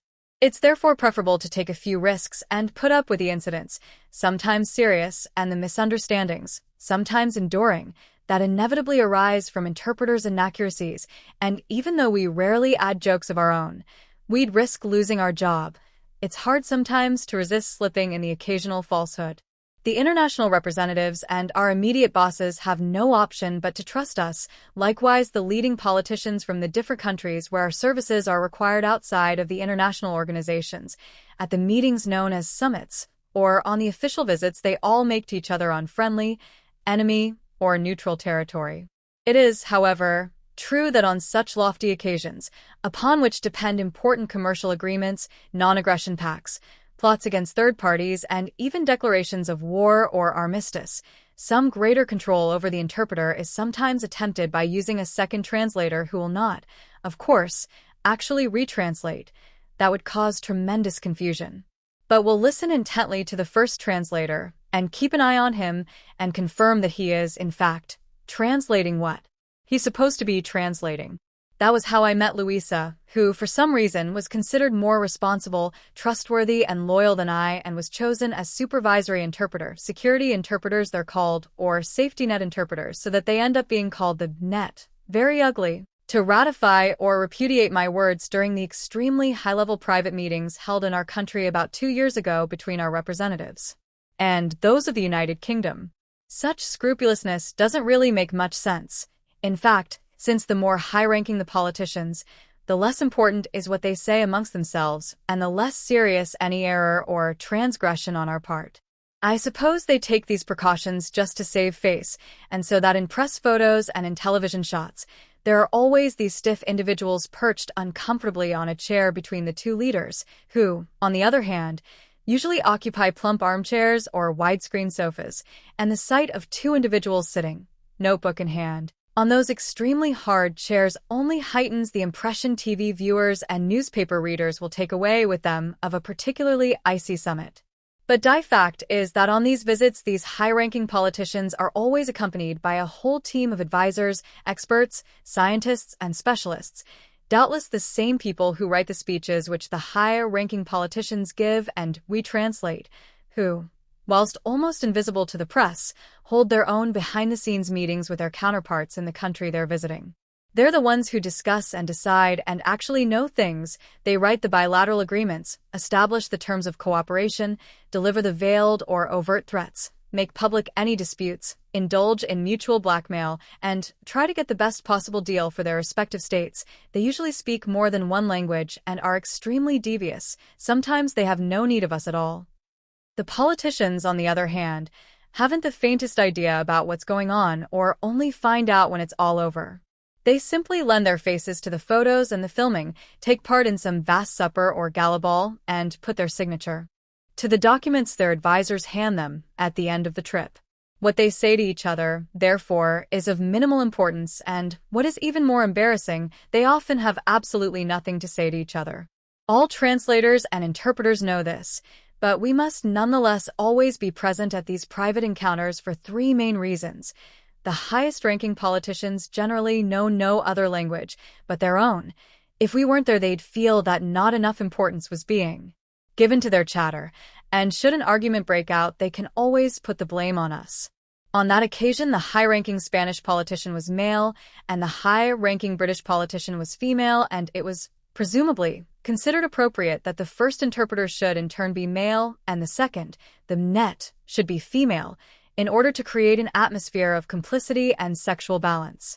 I sat perched on my purgatorial chair between the two leaders, and Luisa sat on her equally penitential chair a little to my right, that is, between the female leader and myself, but a little behind me, like some threatening, supervisory figure, watching the back of my neck, and whom I could only just glimpse out of the corner of my left eye, though I did have a perfect view of her long crossed legs and her new shoes from Prada, the brand name being the nearest thing to me. I won't deny that I'd already taken a good look at her, that is, involuntarily, when we first went into the small, intimate room, decorated in the worst possible taste, when she was introduced to me and before we sat down, while the photographers were taking their photos and the two high-ranking politicians were pretending to talk to each other for the benefit of the television cameras. They had to pretend because our high-ranking politician knew not a word of English. Well, when he said goodbye, he did risk of good luck, and the high-ranking British politician knew not a word of Spanish, although she did say "buen dia" to me as she gave me an iron handshake. So while the former was mumbling gibberish in Spanish, inaudible to cameras and photographers, all the time keeping a broad smile trained on his guest, as if he were regaling her with interesting banter, what he said was not, however, inaudible to me. I seem to remember that he kept repeating 1, 2, 3, 4, 5. What a lovely time we're going to have. The latter was muttering nonsense in her own language, And smiling even more broadly than him, cheese, she kept saying, which is what all English people being photographed are told to say, and then various untranslatable onomatopoeic words such as tweedle tweedle, biddle diddle, twit, and fiddle, tweedle twang. I must admit that, for my part, I too involuntarily smiled a lot at Louisa during those early stages when our intervention was as yet unnecessary. She only half smiled back at me. After all, she was there to check up on me. And when it was necessary, and we were sitting down, there was no way I could continue to look at her or smile at her, given the position of our two murderously uncomfortable seats.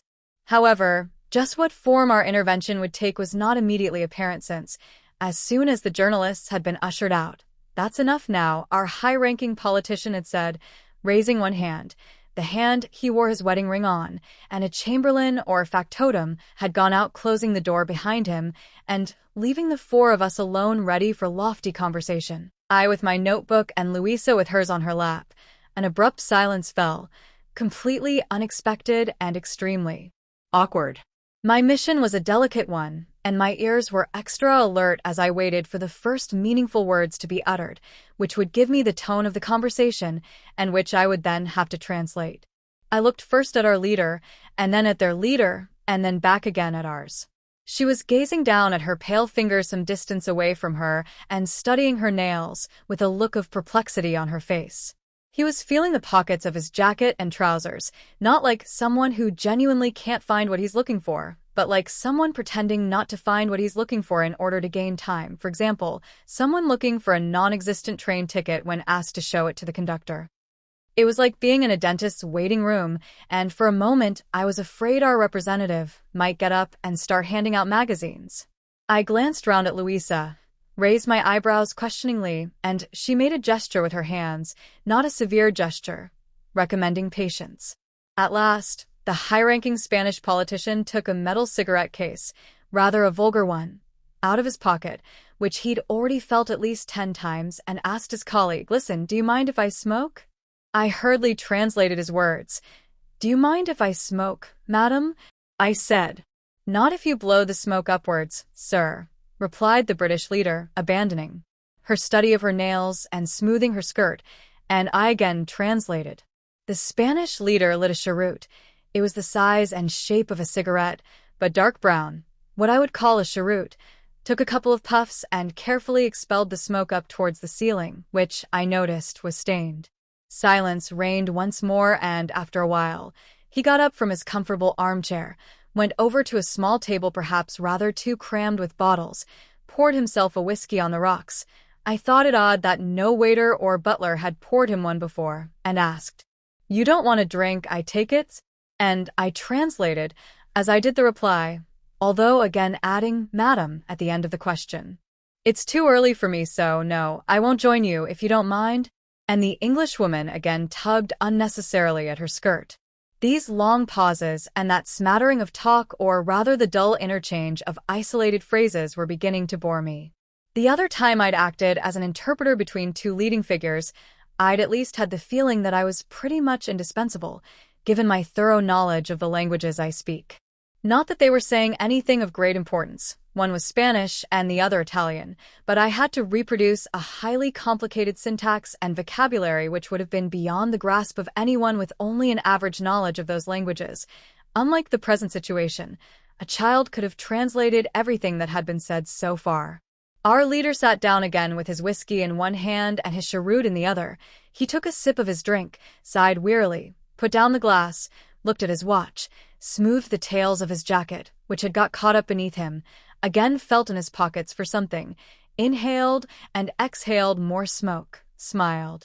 Unenthusiastically now, the British leader smiled too, even less enthusiastically, and scratched her forehead with the long nails she'd looked at with such amazement at the start, and the air was filled for a moment with grains of face powder, and I realized then that the 30 to 45 minutes we were to spend there, as if in the anteroom of a tax inspector or a notary, might well be spent simply waiting for the time to pass and for the office boy or the servant to open the door for us again, like a university porter announcing apathetically, "Time," or a nurse shouting out in a grating voice, "Next."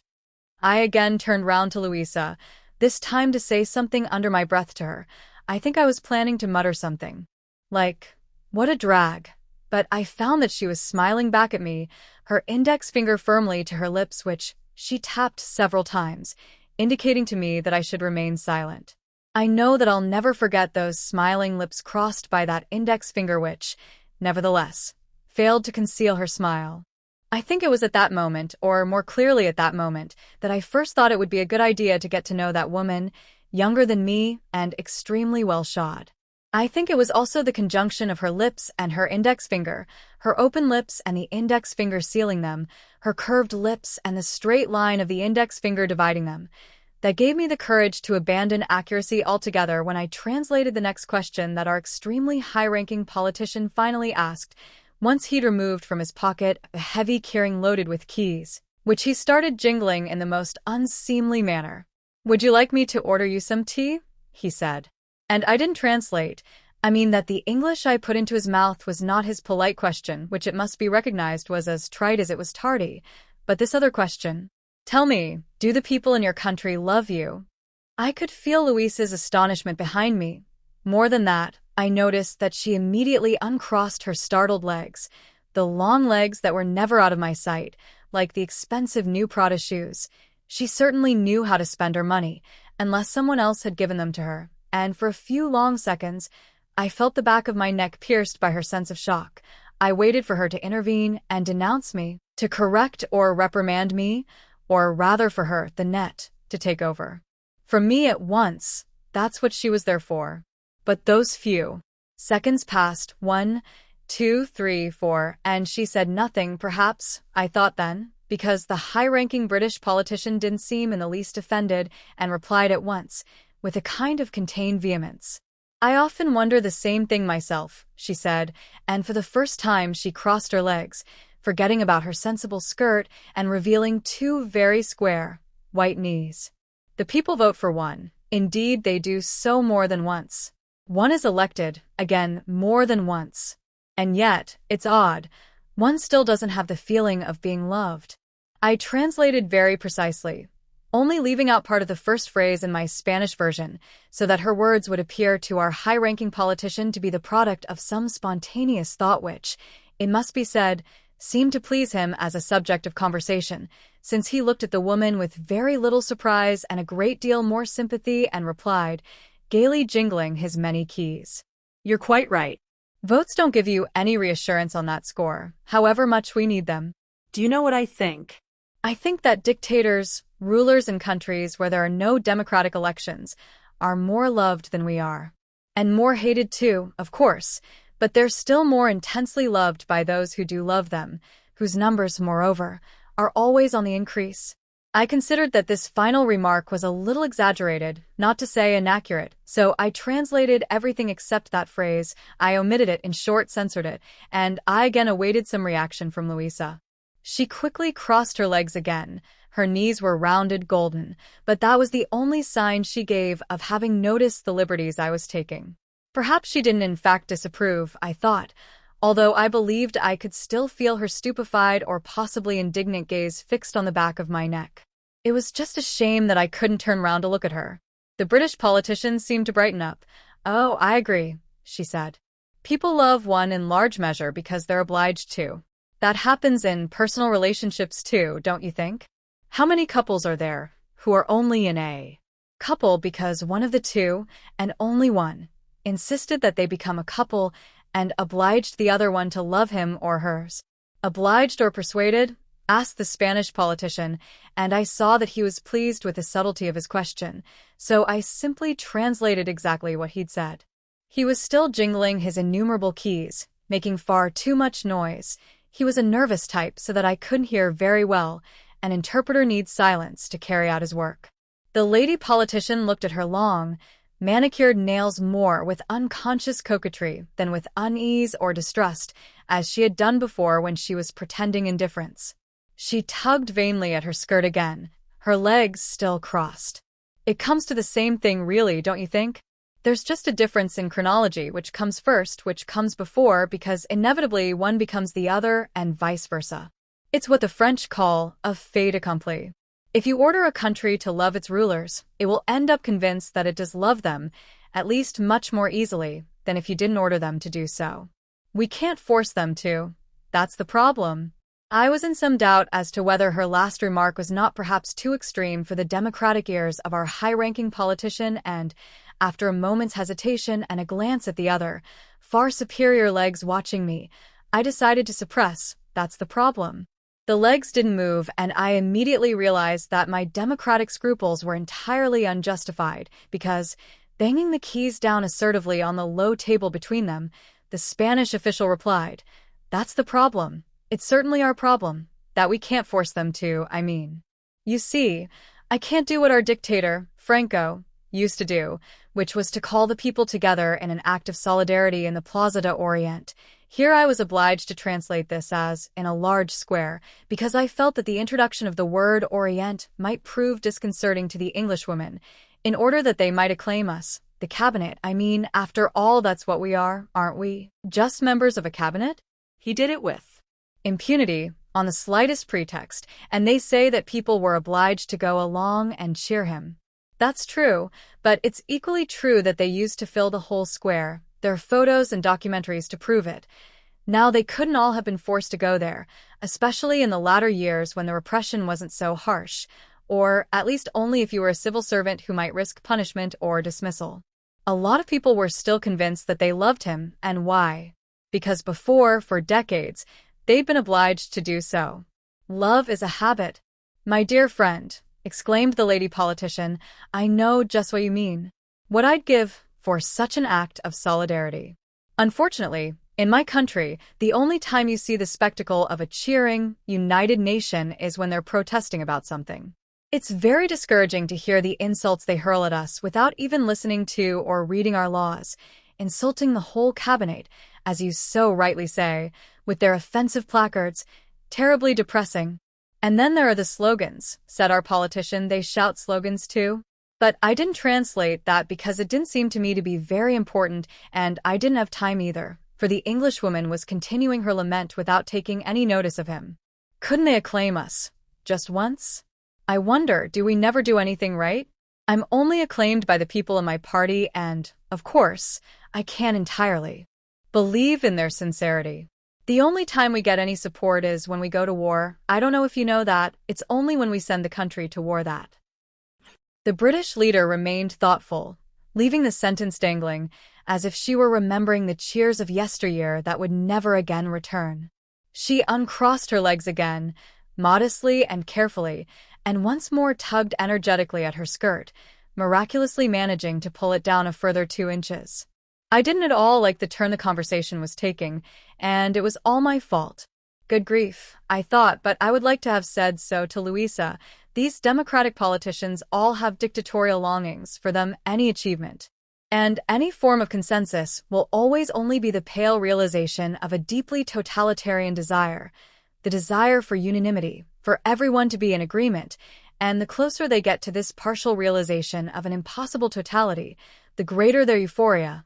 Although it will never be enough, they extol the plurality of ideas, but in fact to them it's just a curse and a nuisance.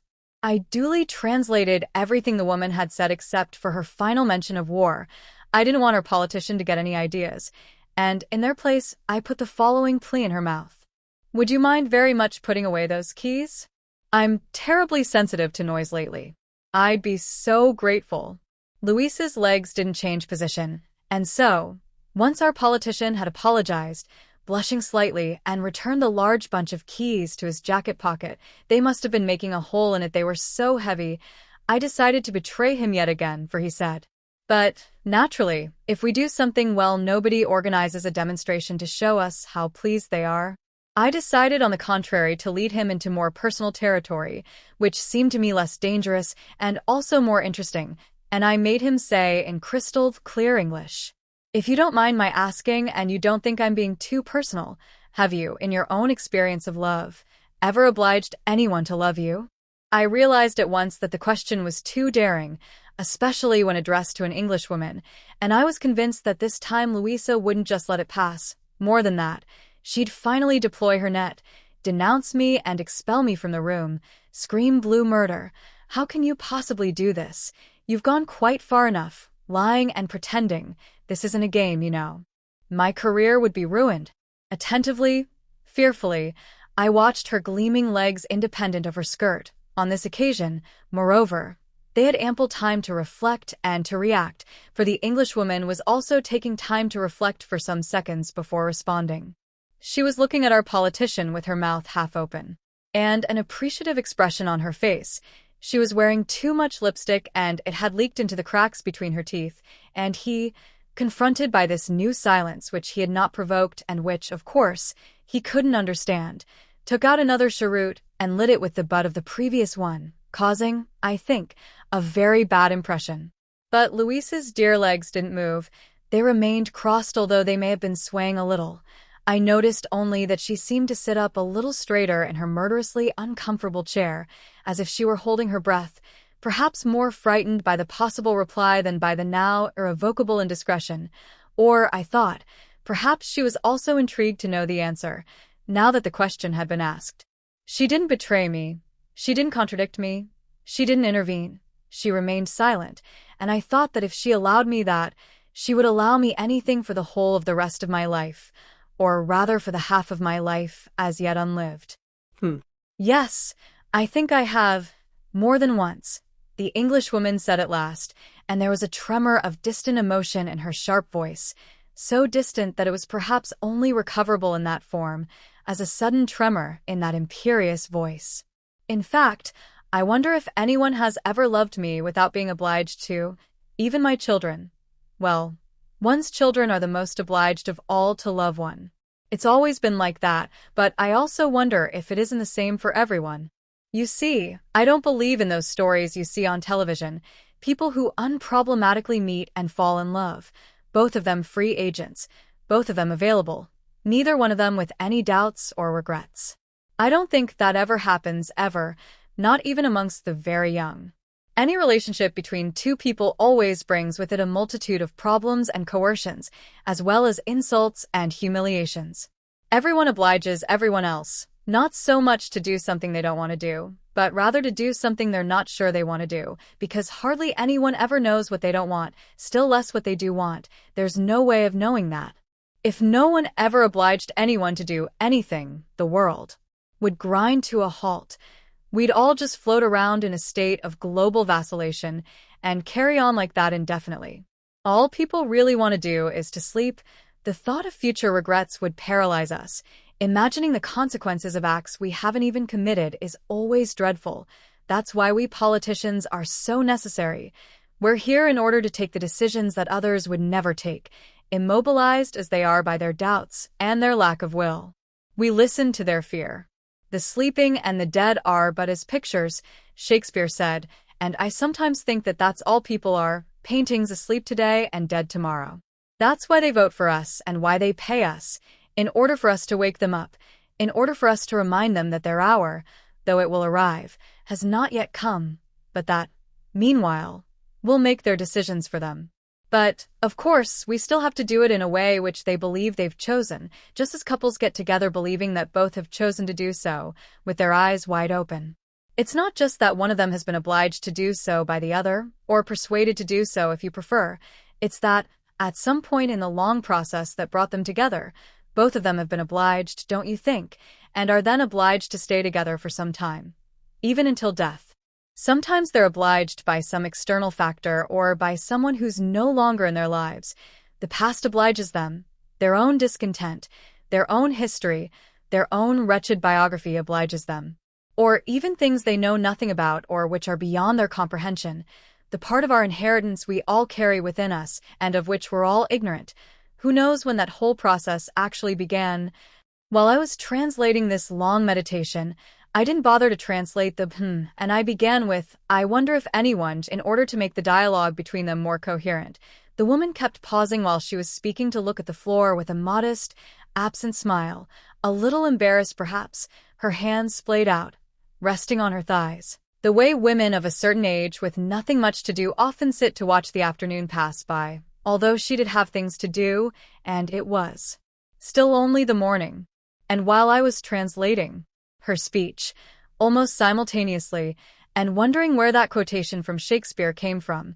"The sleeping and the dead are but as pictures," she'd said, and as I heard the words leave her painted lips, I'd hesitated over whether to translate the sleeping as the sleepers and pictures as portraits, and I was wondering too if our politician would be capable of thoroughly understanding such a long speech, of not getting lost, of coming up with a suitable reply. I could feel Louise's head growing closer to mine, closer to the back of my neck, as if she'd shifted her position or bent forwards a little in order to hear the two versions more clearly, unconcerned about keeping a distance. That is, the short distance that now separated her from me, and which now, with that movement forward, a forward movement of her face, nose, eyes, and mouth, chin, forehead, and cheeks, had grown still shorter so that I could almost hear her light breathing by my ear, her slightly troubled, rapid breathing almost brushing my ear, the lobe of my ear, as if it were a whisper so quiet that it lacked any message or meaning, as if her breathing, or the act of whispering itself, was all that was to be transmitted, that and perhaps the slight stirring of her breast, that didn't brush against me, but which I could feel was much closer now, almost touching, unfamiliar. It's always the chest of the other person we lean back against for support.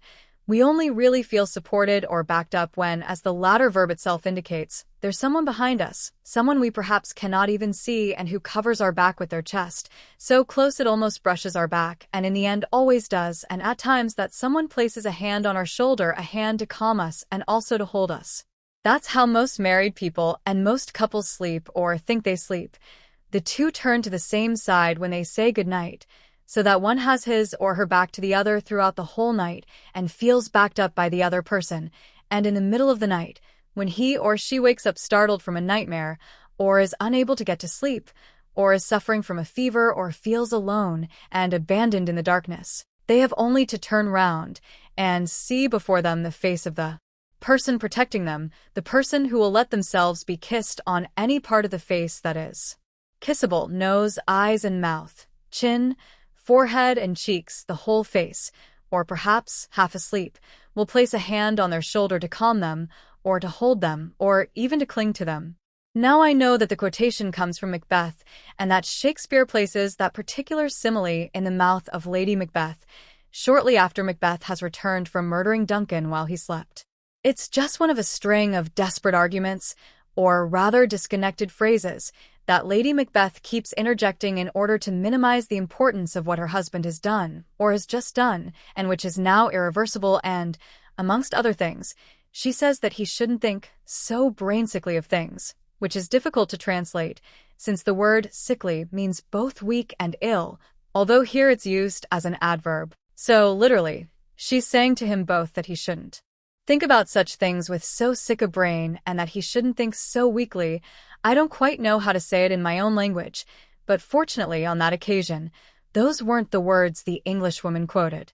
Now that I know that the quotation comes from Macbeth, I can't help but realize, or perhaps remember, that also behind us at our backs is the person urging us on, the person who whispers in our ear, perhaps without our even seeing him, his tongue at once his weapon and his instrument, like the drop of rain that falls from the eaves after the storm, always on to the same spot, so that the earth becomes softer and softer until the drop penetrates and makes a hole, perhaps a channel.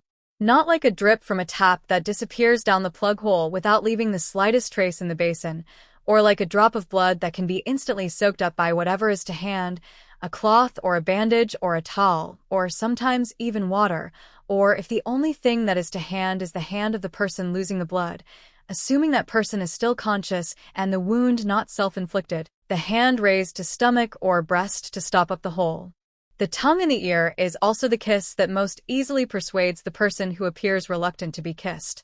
Sometimes it isn't the eyes or the fingers or the lips that overcome resistance, but simply the tongue that probes and disarms, whispers and kisses, that almost obliges. Listening is the most dangerous thing of all. Listening means knowing, finding out about something and knowing what's going on. Our ears don't have lids that can instinctively close against the words uttered. They can't hide from what they sense they're about to hear. It's always too late. It isn't just that Lady Macbeth persuades Macbeth. It's above all that she's aware that he's committed a murder from the moment he has done so. She's heard from her husband's own lips on his return I have done the deed. She hears his confession of this deed or act or exploit, and what really makes her an accomplice is not that she instigated it or that she prepared the scene beforehand, nor that she collaborated afterwards, that she visited the newly dead corpse and the scene of the crime in order to make the servants look like the guilty parties, but the fact that she knew about that deed and its accomplishment. That's why she wants to diminish its importance, perhaps not so much in order to calm the terrified Macbeth by showing him her blood-stained hands, but so as to minimize and banish her own knowledge, her own thoughts. The sleeping and the dead are but as pictures. You do unbend your noble strength to think so brainsickly of things. These deeds must not be thought after these ways. So, it will make us mad. Be not lost so poorly in your thoughts. These last words she says after she had gone boldly out and then returned having smeared the faces of the servants with the blood of the dead man, if he do bleed, to make them seem the guilty parties. My hands are of your color, she says to Macbeth, but I shame to wear a heart so white, as if she wished to infect him with her own nonchalance in exchange for infecting herself with the bloodshed by Duncan, unless white here means pale and fearful or cowardly. She knows what happened, and therein lies her guilt, but she was still not the person who committed the crime, however much she may regret it or claim to regret it. Staining her hands with the blood of the dead man is a game, a pretense, a false alliance that she makes with the person who did the killing, because you cannot kill someone twice, and the deed is done. I have done the deed, and there is never any doubt about who that I is.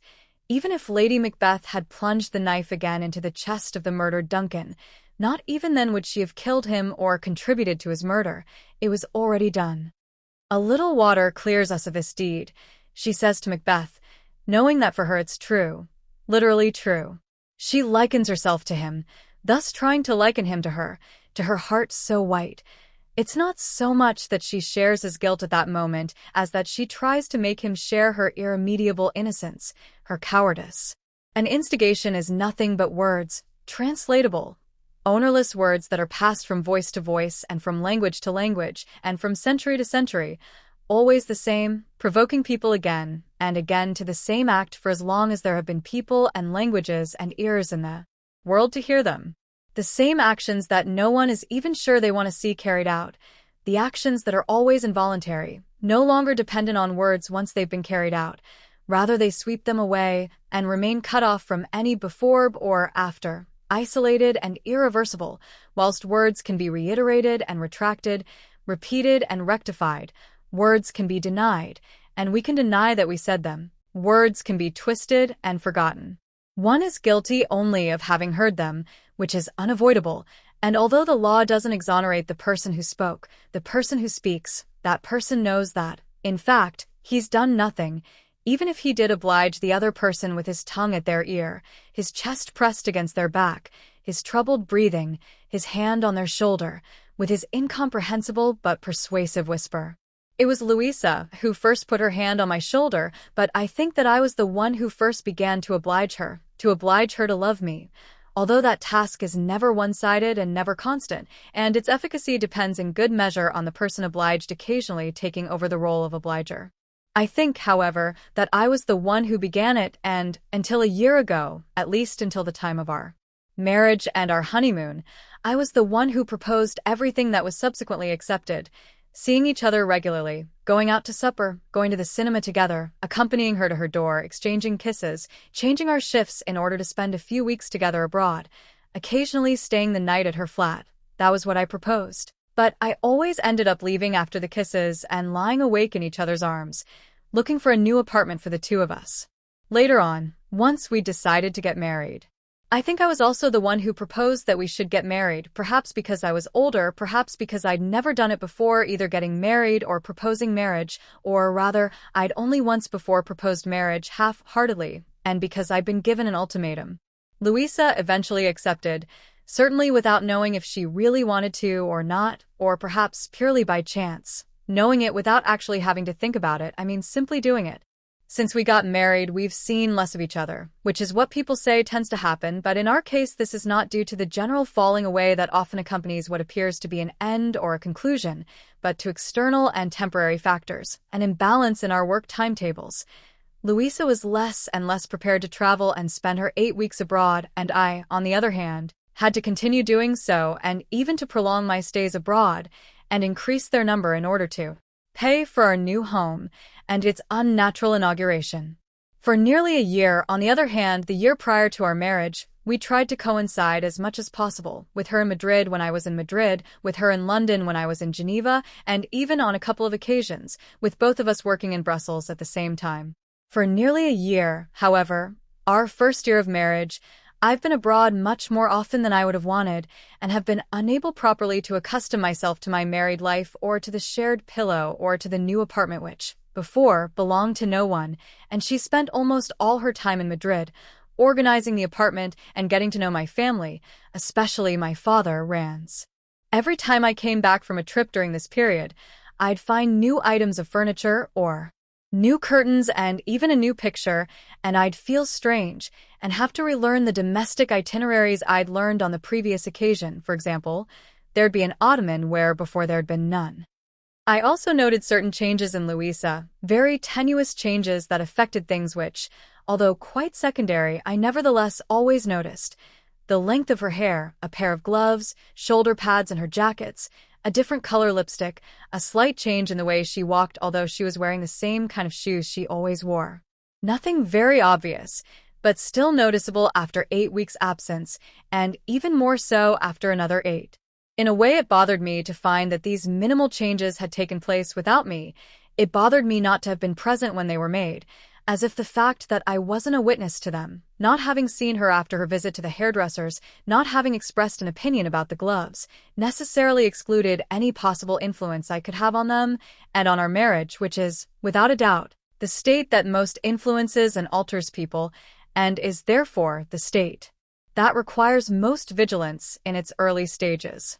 It was changing Luisa in the usual ways, just small things at first, as always happens with women when they're undergoing a process of profound transformation, but I began to have doubts about whether it was in fact me, myself in the context of our marriage, who was dictating that transformation or at least conditioning it. Nor did I like the fact that, here and there, our new apartment, whose possibilities were infinite, began to reveal a taste that was neither exactly Luisa's nor my own, although I was accustomed to it and had, in part, inherited it.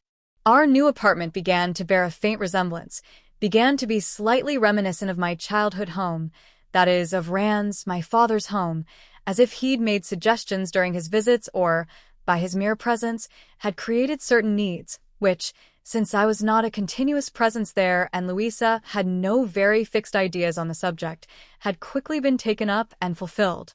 My desk, about which I'd given only vague instructions, was almost a replica of the one that my father had ordered, giving very precise instructions 25 years before from a carpenter in Segovia.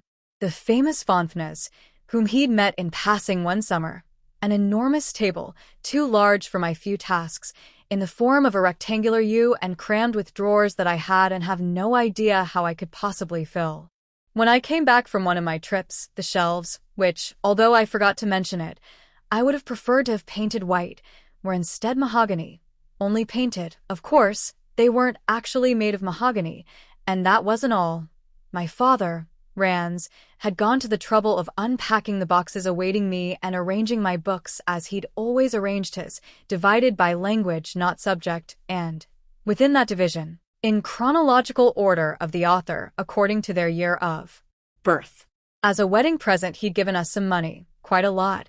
He was very generous, but shortly afterwards, while I was away, he also gave us 2 valuable paintings that had always been in his house, a small Martin Rico and an even smaller Boudin, and so they came to be mine, Venice and Treville. They were both lovely, yet I'd have preferred to continue seeing them where they'd hung for decades and not in the living room of my own home which, with Venice and Treville there, albeit in miniature, they showed the dry dock at San Trovaso and the beach, inevitably reminded me of the living room in his apartment when I was young.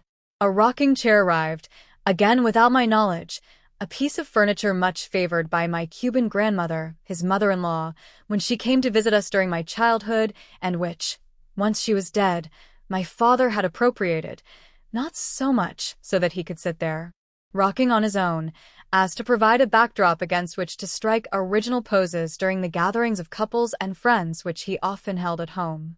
Not so much so that he could sit there rocking. Not so much so that he could sit there rocking on his own. Not that anyone can ever possibly know what anyone else does when they're alone.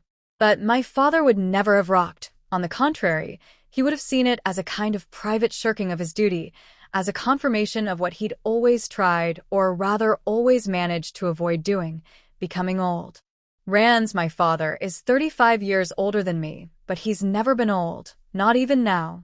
He's spent his whole life postponing that state, leaving it for later on, or perhaps denying all knowledge of it.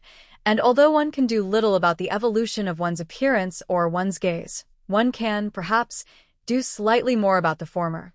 He's someone in whose attitude or spirit I've never noticed the passing of the years, never the slightest change, never a hint in him of the heaviness and fatigue that gradually appeared in my mother as I grew up. Nor was there any dimming of the light in his eyes, the light which the glasses my mother sometimes wore when her eyes were tired would unexpectedly extinguish in hers. Nor did he seem vulnerable to the setbacks and upsets that mark the existences of all individuals. Nor did he once in his entire life neglect his appearance, being always smartly turned out from the morning onwards as if he were off to attend some ceremony, even if he wasn't actually going out and no one was coming to visit him. He's always smelled of a mixture of cologne, tobacco, and mint, with a suggestion of alcohol and leather, like someone from the colonies. Almost a year ago now, when Louisa and I got married, he looked the image of the vain, smiling, older man, smugly youthful, affecting a mischievous frivolity. For as long as I can remember, he's always worn his overcoat over his shoulders. He never puts his arms in the sleeves, as if he were both defying the cold and demonstrating his firm belief in a compendium of external details that produced, as their end result, an elegant, or at least self-confident man. Until a year ago, he still had almost all his hair, white and thick and extremely well-groomed, with a parting on the right, a very precise parting like that of a little boy, with not a hint of yellow, a head that was fleecy, even polar white, and which emerged very erect from immaculately ironed shirts and brightly colored ties in agreeable combinations.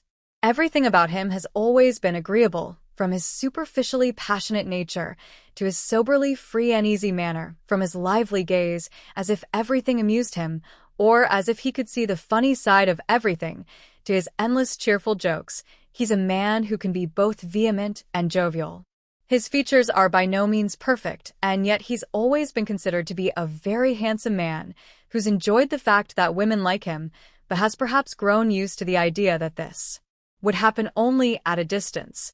Up until only a year ago, anyone who met him, and Louisa met him for the first time only shortly before that, would certainly have seen in him a former lady-killer, rather faded but defiant in the face of his declining powers, or perhaps the reverse, a purely theoretical Don Juan whose powers were therefore unspent, someone who'd had all the necessary qualities for the intense life of the gallant, and who, nevertheless, because of certain declared fidelities, or for lack of any real opportunity, or even for lack of daring, had never burned his fingers by putting them to the test, someone who, just as he had with old age, had postponed putting his seductions into practice, perhaps in order not to hurt anyone.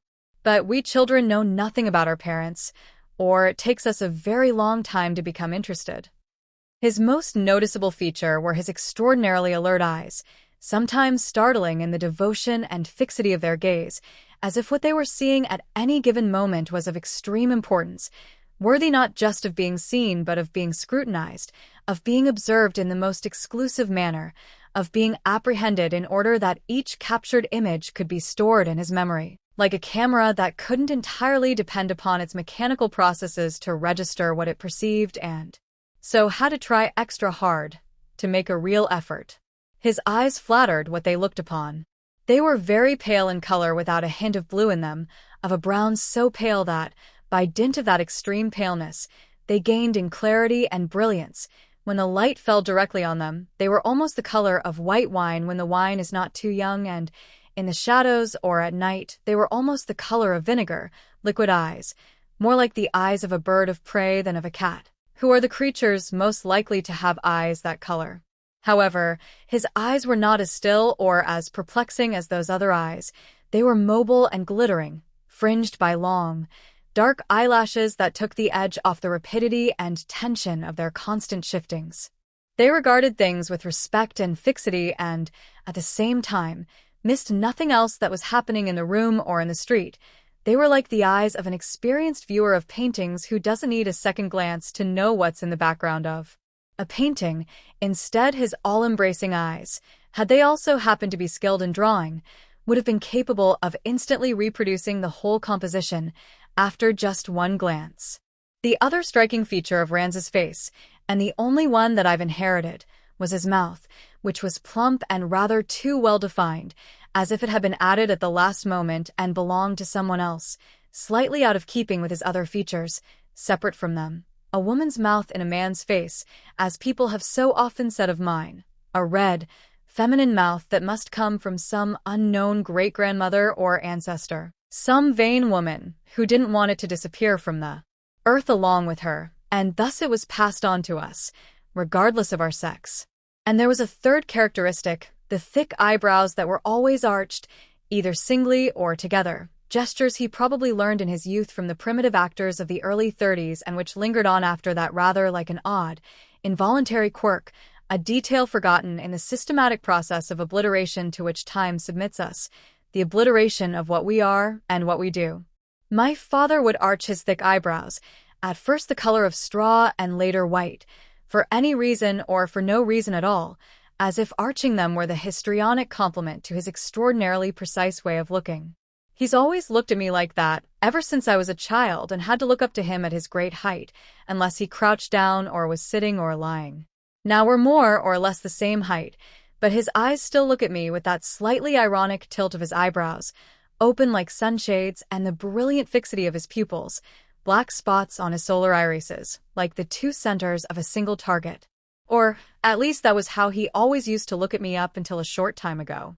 That was how he looked at me on the day of my marriage to Louisa, the young wife of the man who was no longer a child but whom he'd known and treated as such for too long to be able to consider him anything else, whilst he'd known her, the bride, only as an adult, or more than that, as a fiancé.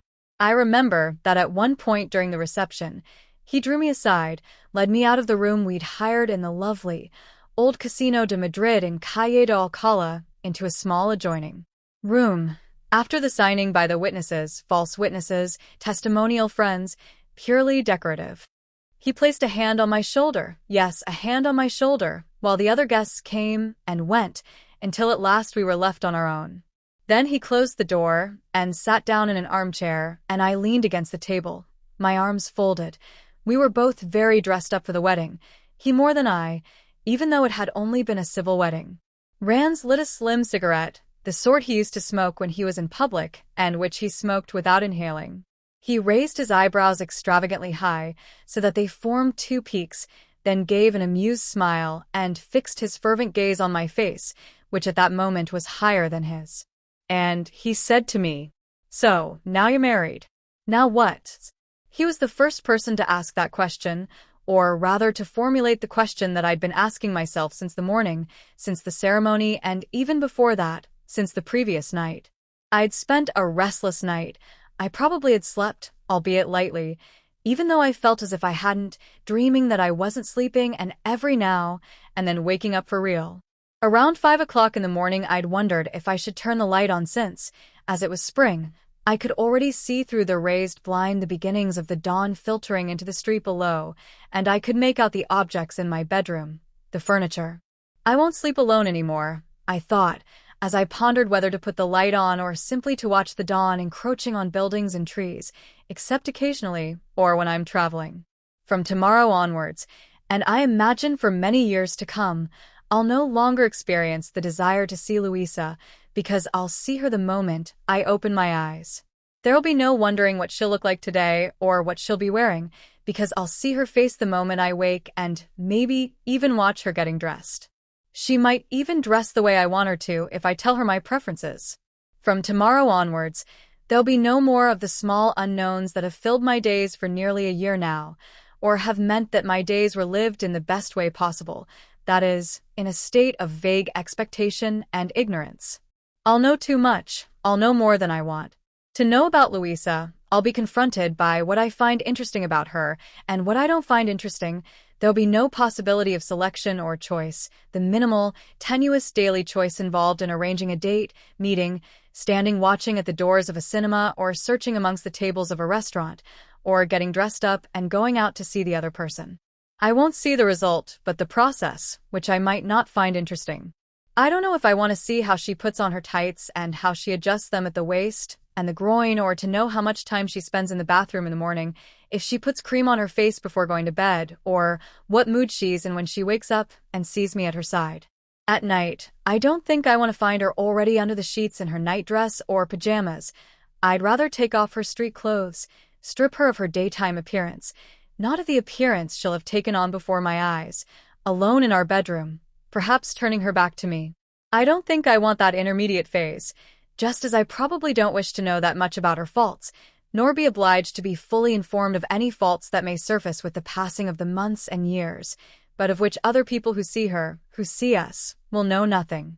I also don't think that I want to speak about us, to say we went or we're going to buy a piano or we're going to have a baby or we've got a cat. We may have children. I don't know if I want them or not, although I wouldn't be opposed to the idea. I know, on the other hand, that I am interested in seeing her asleep, in seeing her face when she's unconscious or drowsy, to know what her expression is like then, gentle or cruel, tormented or calm, childlike or suddenly old, while she thinks of nothing or is unaware that she's thinking, while she's inactive, while she's not behaving in any studied manner, as we all do to some degree when someone else is present, even if that person is of no importance to us, even if they're our own father, or wife, or husband. I've already seen her asleep on a few nights, but not often enough to be able to recognize her in her sleep, a state in which we do, after all, sometimes cease to resemble ourselves. That's doubtless why I'm getting married tomorrow, because of that day-to-day life, but also because it's the logical thing to do, and because I've never done it before. The most important things in life are always done for reasons of logic and out of a desire to experience them, or which comes down to the same thing, because they're inevitable. The random, inconsequential steps you take one night can, after enough time, or enough of the abstract future has elapsed, end up carrying you into some unavoidable situation, and, confronted by that situation, we sometimes ask ourselves with incredulous excitement, what if I hadn't gone into that bar? What if I hadn't gone to that party? What if I hadn't answered the phone that Tuesday? What if I hadn't accepted that job on that particular Monday? We ask ourselves these things naively, believing for an instant, but only for an instant, that in that case we would never have met Luisa and we wouldn't be poised on the brink of this unavoidable but logical situation, which, precisely because it is unavoidable and logical, we can suddenly no longer tell if we want it or if it terrifies us. We cannot know if we want what, up until today, we seem to want. But we always do meet Luisa. It's naive to ask such questions because everything is like that. Being born depends on a chance movement, a phrase spoken by a stranger at the other end of the world, an interpreted gesture, a hand on the shoulder, and a whisper that might never have been whispered. Each step taken and each word spoken by anyone in any circumstances, hesitant or assured, sincere or false, have unimaginable repercussions that will affect someone who neither knows us nor wants to, someone who hasn't yet been born or doesn't know that they'll have to suffer us and become, literally, a matter of life and death.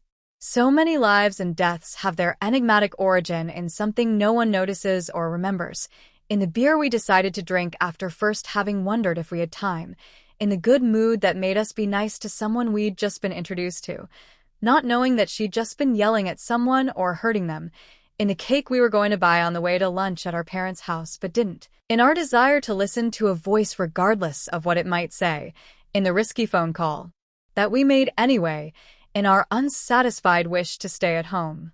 Going out, talking, doing, moving, looking and hearing and being seen all place us at constant risk. Not even closeting ourselves at home and sitting very still can save us from the consequences, from those logical and unavoidable situations, from what is today imminent, and from what, almost a year ago, or even 4 or 10 or 100 years ago, or even yesterday, is so unexpected. I'm thinking that tomorrow I'll be getting married to Luisa. but it's already 5 a.m., and it's today that I'm getting married. According to us, the night belongs to the previous day, but not according to the clocks. My watch is on the bedside table and says that it's 5:15, whilst the alarm clock says that it's 5:14, neither accord with the sense I still have that it's yesterday and not yet today. In 7 hours' time. Perhaps Louisa isn't asleep either, lying awake in her bedroom at 5:15, not putting on the light, alone. I could call her since she's as alone as I am, but I might startle her, alone for the last time apart from on exceptional occasions, and when I'm away. The two of us do travel a lot. We'll have to change that. She might think I was calling her in the middle of the night to cancel everything, to go back on my word, to go against what is logical, and to provide a remedy for the irremediable. No one can ever be sure of anyone, no one can be trusted, and she'll be thinking, and now what? Now what? Or she'll be thinking that she's not sure she wants to see me shave every day. The razor makes a noise and there are a few gray hairs in my beard. I look older when I don't shave, and that's why every day I go through the noisy process of shaving. I'll do it when I get up. It's late, and I can't sleep, and tomorrow I need to look my best. In 7 hours' time, I will state before witnesses, before my own father, before her parents, that I'm going to stay by Luisa's side. That is my intention. I'll state it legally and in public, and it will be recorded and set down. That's what I want to know, I said to my father. Now what? Rand smiled even more broadly and left an extravagant cloud of uninhaled smoke dancing in the air. He always smoked in that ornamental way. I like the girl a lot, he said. I like her more than any of the others you've brought to me over all these years of playing the part of some absurd Lothario. No, don't protest. That's what you were, a Lothario. I have fun with her, which is unusual when there's such an age gap, although I can't tell if she's been making such a fuss of me because she knew she was going to marry you, or because she didn't quite know if she was or not, just as you will have been charming to those idiot parents of hers, and will doubtless cease to be after a few months. Marriage changes everything, down to the smallest detail, even nowadays, although I know you young people don't believe it does. Whatever your relationship has been like up until now, it will bear little resemblance to your relationship in future years. You'll probably even notice a slight change after today. At most, all you'll be left with from before are a few worn-out old jokes, shadows, which you won't always find easy to recapture. That, and a deep mutual affection, of course. You'll miss these past months when you forged alliances against the rest of the world, against anyone, the small, shared jibes. In a few years' time, the only alliances you'll forge will be one against the other. But nothing too serious. Don't worry. The inevitable resentments of a life lived in prolonged proximity, a bearable tedium, and one which, in general, no one would give up. He spoke slowly, as he usually did, choosing his words with great care. Lothario, alliances, shadows. More for effect and to ensure that he had your attention than for the sake of precision. He obliged you to remain alert, even if you'd heard what he was saying 1,000 times before. Not that he'd ever said this to me before, not that I could remember, and I was surprised at the ambiguous tone he used, as ironic as ever but less friendly. He sounded almost like a killjoy, even though there had been moments, ever since Louisa and I had fixed the date of the day that was now today, when I might have thought similar or even worse things. I'd thought better things too, but it's different hearing someone else saying them. That's nice, I said. That's very encouraging. I didn't expect this of you. You seemed quite happy a moment ago. Oh, I am, believe me, really I am. Ask anyone. I've spent all day celebrating it, since before the ceremony. Alone at home, before I left, I drank a toast to you both in front of the mirror with a glass of Rhine wine, a Riesling. I opened the bottle especially, the rest will go to waste.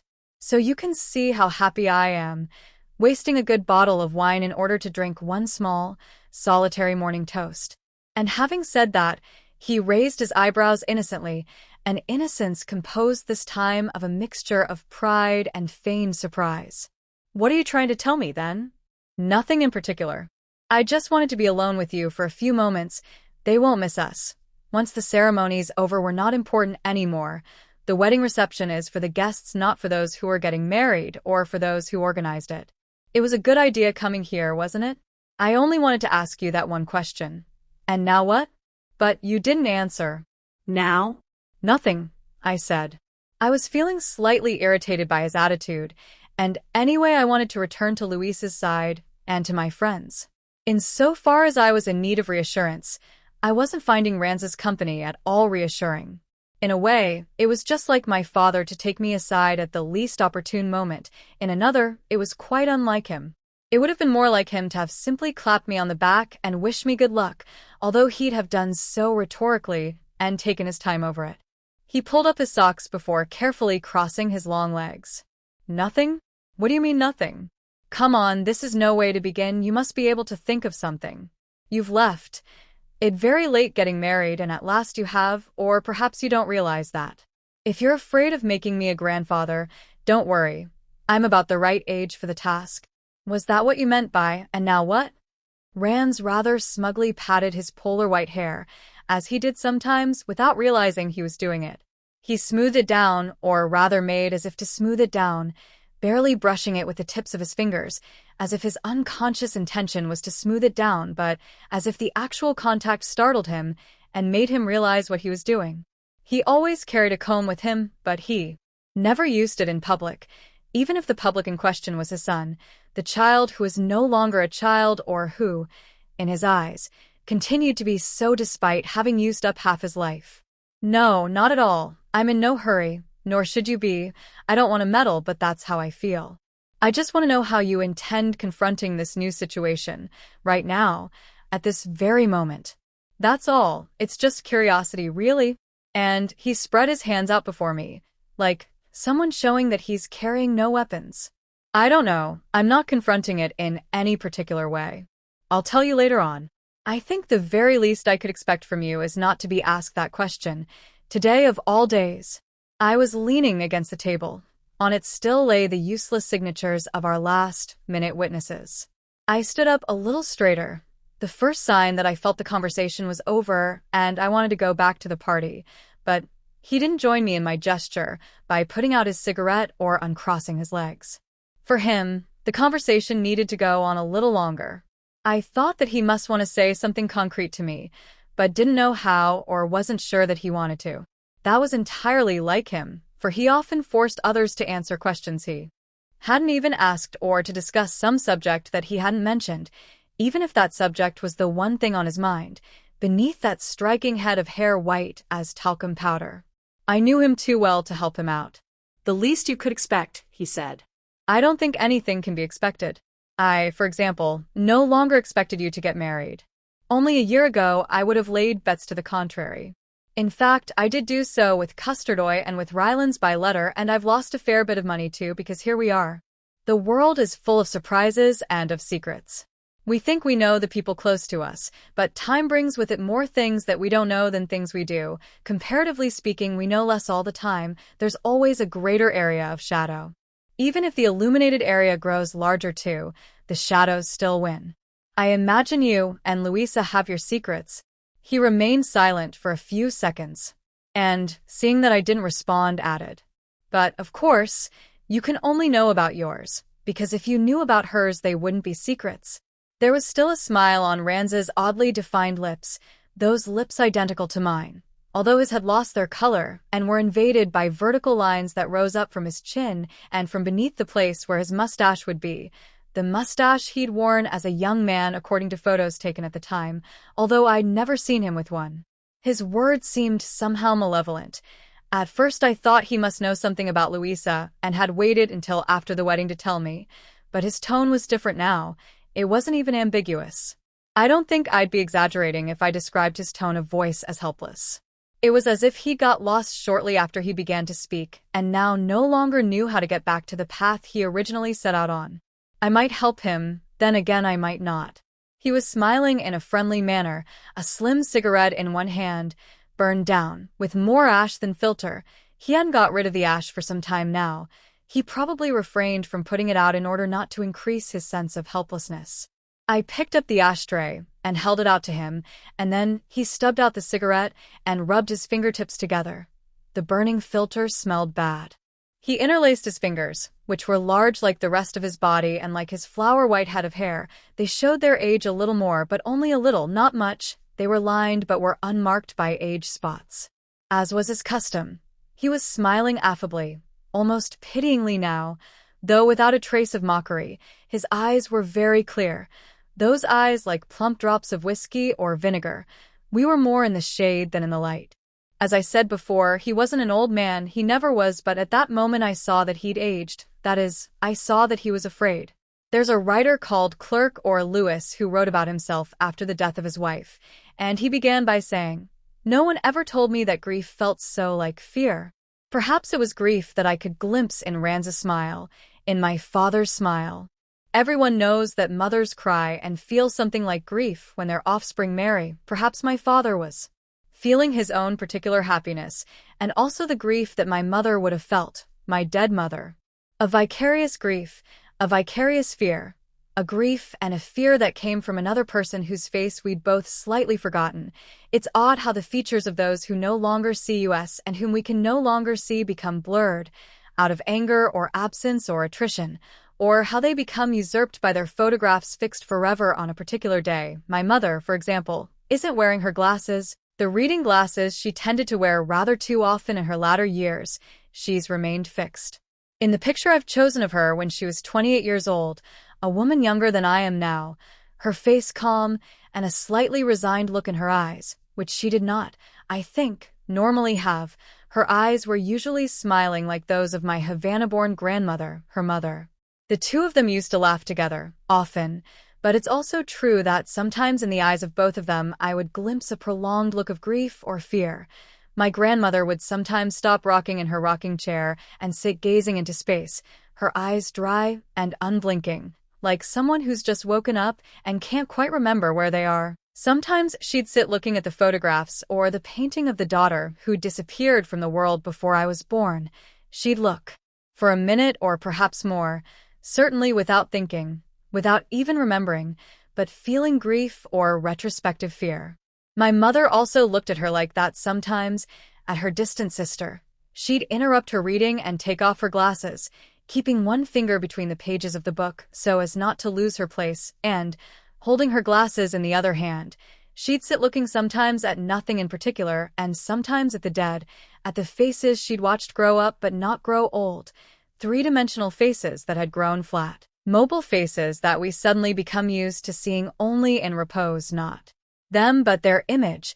The living face of my mother would stop to look at them, her eyes made melancholy perhaps by the barrel organ music that used to drift up from the street in Madrid during my childhood and which, when it started, always made everyone in the house stop for a moment, mothers and lazy or sick children and maids, who would look up and even lean out over the balcony or from the window in order to see again the same scene, a man with a tanned face wearing a hat and playing a barrel organ, a mechanical man who would interrupt the women singing or would provide a channel for that singing and for a moment, or in my mother's case for more than a moment, for grief and fear are not fleeting emotions, would fill with melancholy the eyes of the people living in the house.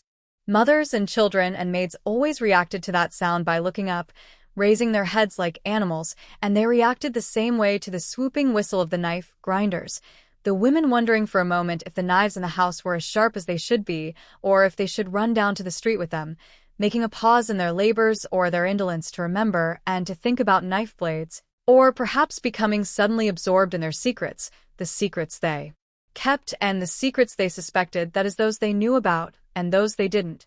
And it was at that moment sometimes, when they raised their heads to listen to the mechanical music or to a repeated whistle that came advancing down the street, when their gaze would fall upon the pictures of those who were absent, half a lifetime spent glancing at eternally enigmatic photographs or paintings with fixed eyes or foolish smiles, and another lifetime, or half a lifetime, that of the other person, the son or the sister or the widower, receiving those same fixed, foolish glances in the photograph, which even the person looking at the photo cannot always remember when it was taken.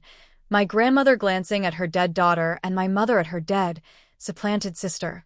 My father and I looking at her and myself now preparing myself to look at him, at Ranz, my father, and my beloved Louisa, the newlywed in the room next door, unaware that the photographs they've taken of us today will one day be the object of her glances, when she no longer has half her lifetime ahead of her and mine is over. But no one knows the order of the dead or of the living. No one knows who will be the first to feel grief or fear. Perhaps Rans now embodied the grief and fear which had reappeared in his expression, smiling, compassionate and calm, and his now cigarette-less hands, the fingers, interlaced and idle, and his socks pulled up so that not an inch of bare flesh was showing, flesh as old as that of Verm the cow, fodder for photographs, in his patterned tie a little too wide for today's taste, but the colors of which were perfectly matched, the immaculate not also a little too large.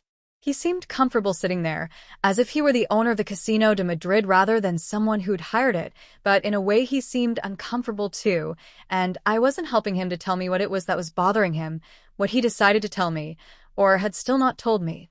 On the day of my wedding when he'd taken me aside into that room next door to the party and placed one hand on my shoulder. Now I understood.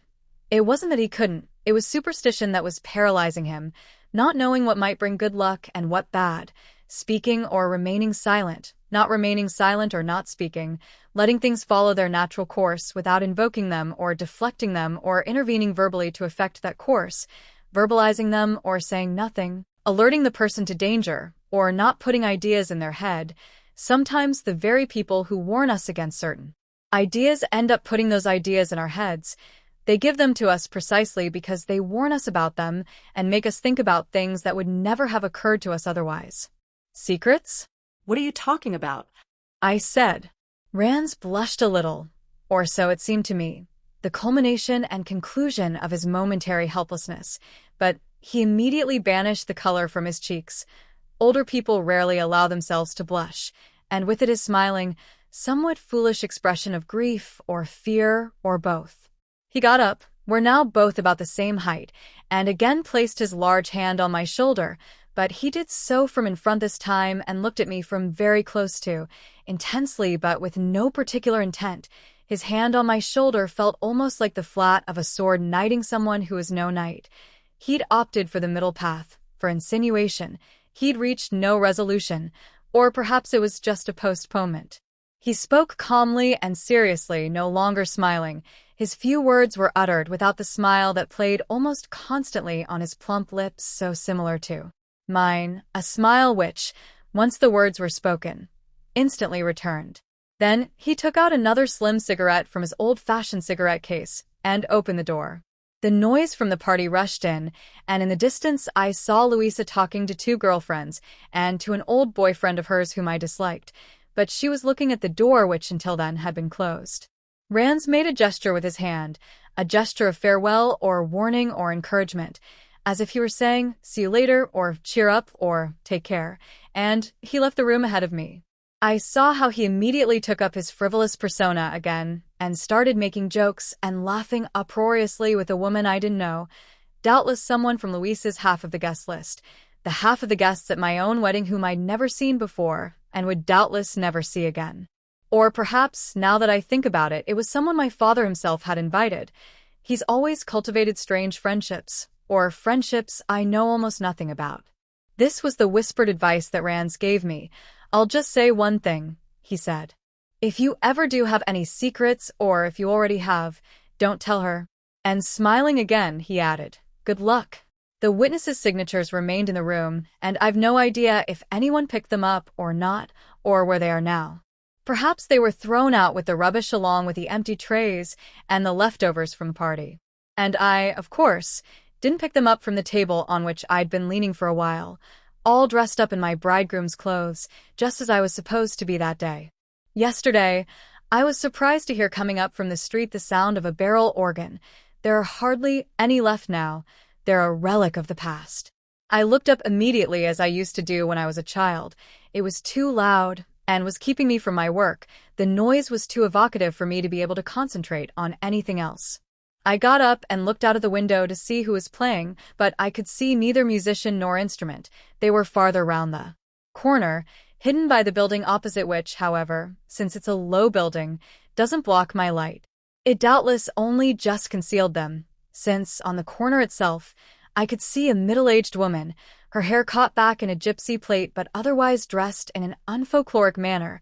She was wearing ordinary clothes, who was standing side on to me and holding in her hand a tiny plastic saucer, almost the size of a coaster, that wouldn't hold many coins before it had to be emptied again. Its contents slipped into her pocket or a bag, though there were a few coins, for money calls to money.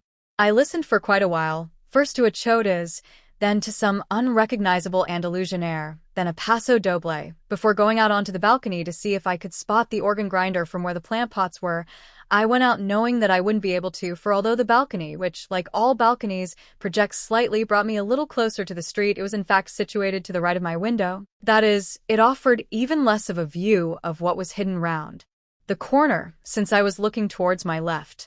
There weren't many passers-by, so the woman with the plate kept shaking her plastic saucer in vain, rattling the few coins in it, coins she'd perhaps placed there herself, because money calls to money.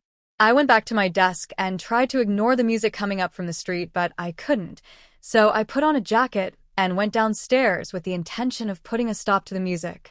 I crossed the pavement and, at last, saw the swarthy complexioned man. He was wearing an old hat and had a neat, white mustache, leathery skin, and a friendly face with large, smiling eyes that seemed slightly dreamy or absorbed as he turned the handle of the barrel organ with his right hand and kept time on the pavement with the opposite foot, his left foot, both feet shod in weavework shoes, brown with a white instep, almost swamped by his rather long, baggy trousers. He was standing on the corner near my building playing a paso doble. I took a banknote out of my pocket and, holding it out to him, said, "I'll give you this if you'll move to the next corner along. I live over there, and I'm working at home today. There's no way I can work with the music playing. Would you mind?"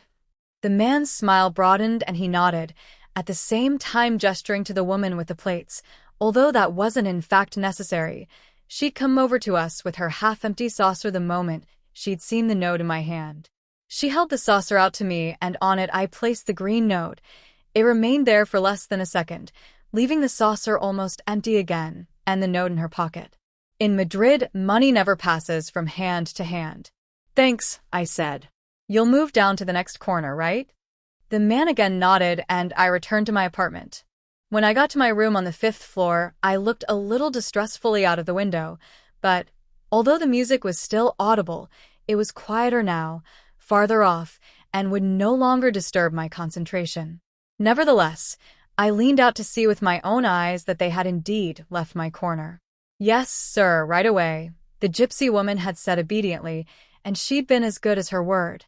Today I realized two things. The first and less important of these is that I shouldn't have insisted once they'd accepted the money and the deal. I shouldn't have said, "You'll move down to the next corner, right?" already placing in doubt that they'd do what we agreed. The worst thing was that offensive, right? The second point is more serious, and that is this. Because I have money, I was able to decide the movements of 2 people yesterday morning. I didn't want them to stay on a certain corner, my corner, and I sent them off to another which they hadn't chosen. They'd chosen mine, perhaps by chance, but also perhaps for some other reason. Perhaps they had a good reason for being on my corner and not on the other, and yet that didn't concern me at all, and I didn't bother to find out. I simply made them move on a block, to stand where they hadn't chosen to stand of their own free will. I didn't force them. It's true. It was a transaction, a pact.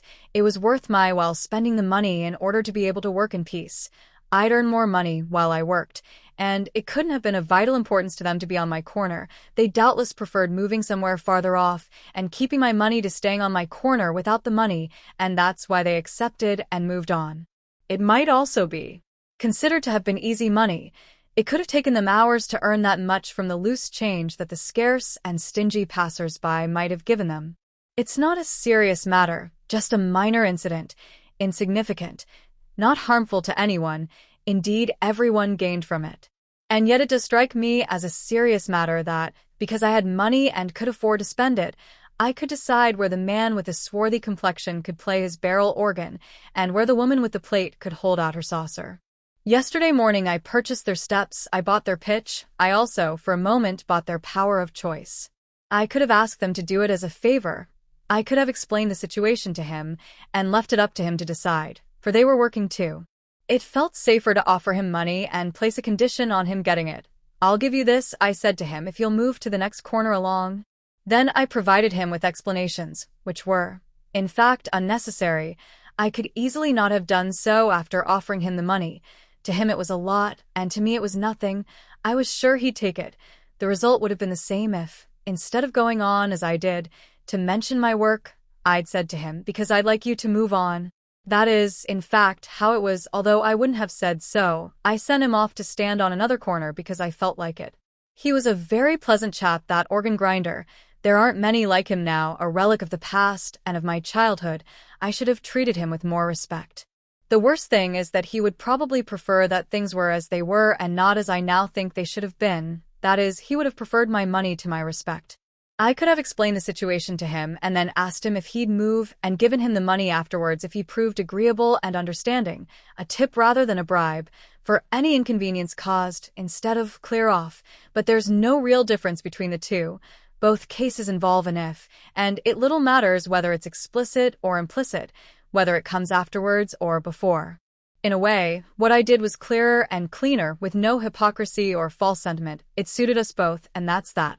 However, there's still no denying that I did purchase and determine his steps, and on that other Comer to which I sent him, he could have been knocked down by a delivery van that went out of control and plowed onto the pavement. It would never have run him over if the man had stayed on the first corner he'd chosen. No more chodas, his hat fallen to the ground and his short mustache all bloodied. The reverse could have happened too, of course, and then, I suppose, I would have saved his life by moving him on. But all this is pure conjecture and hypothesis.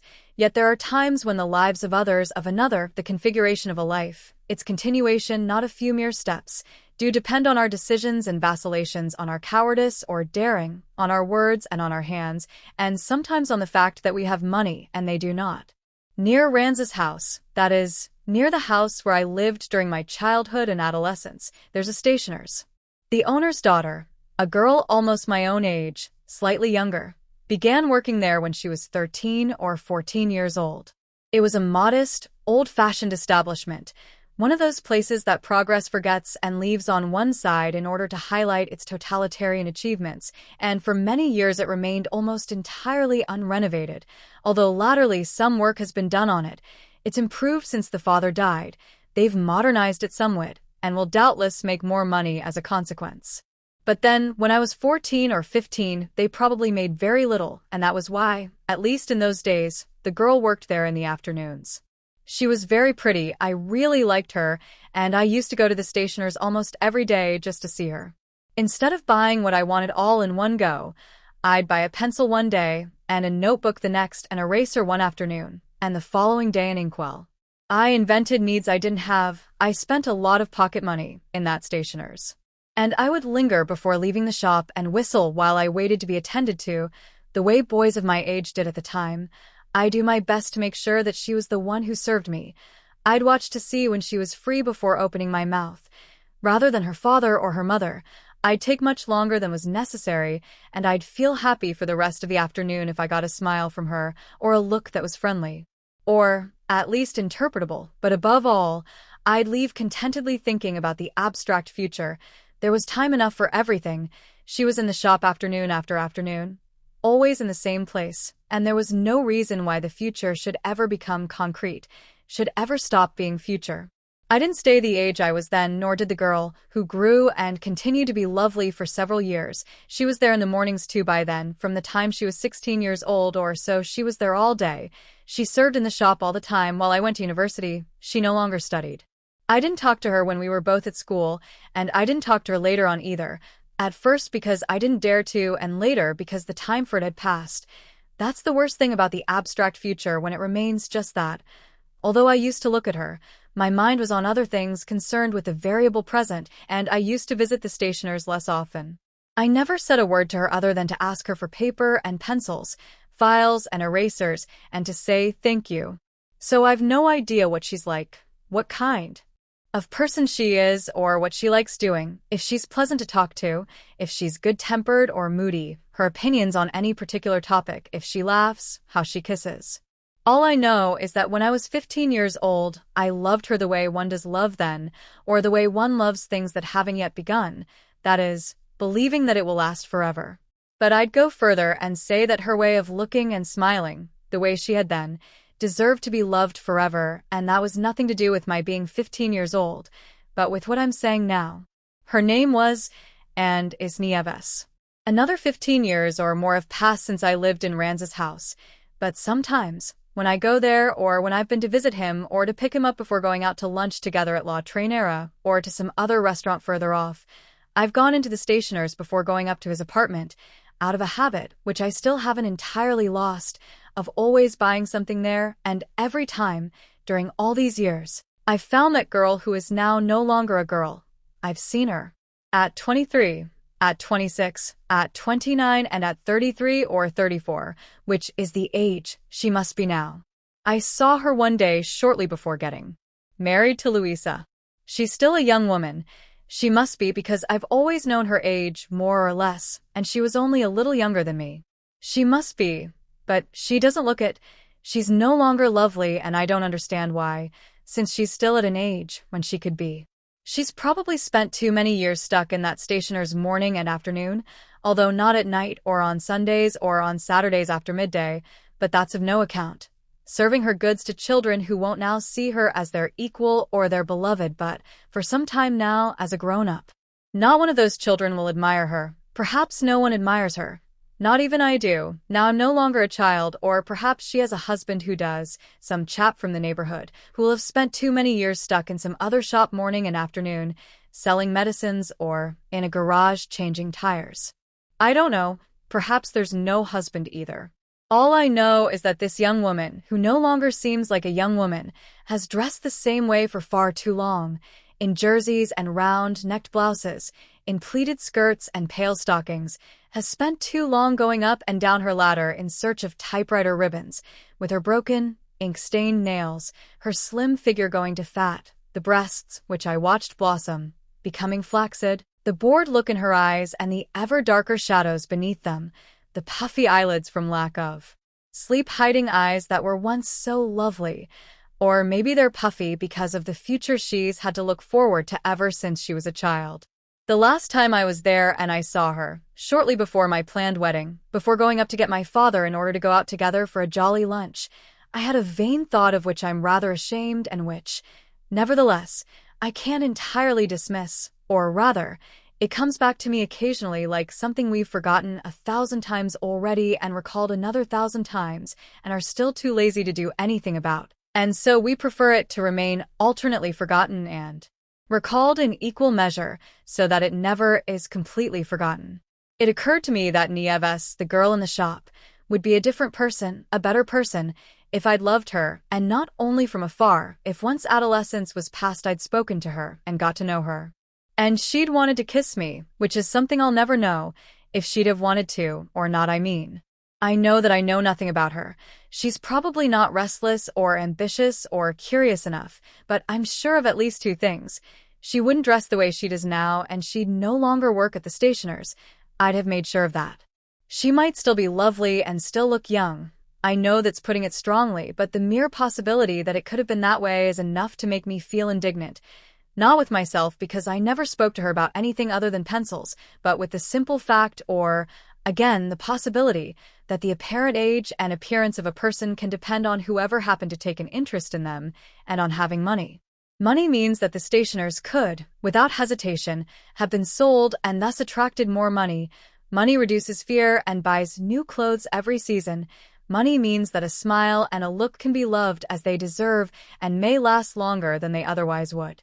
Probably other people in Nieves' situation would have left already. They have managed to escape from the cozy abstract future and from the open space slowly closing in on them. However, I'm not talking about hypothetical people, but about that particular girl whose never very concrete figure sustained my nights when I was 15 years old. That's why my rather vain thought wasn't just a presumptuous, pathetic variant on stories about princes and pretty peasants, about professors and flower sellers, about gentlemen and chorus girls. Although there was something presumptuous about it, perhaps it was provoked by my imminent wedding and because, for a moment, I felt treacherous and superior and saved, superior and treacherous towards Nieves and saved from being like her.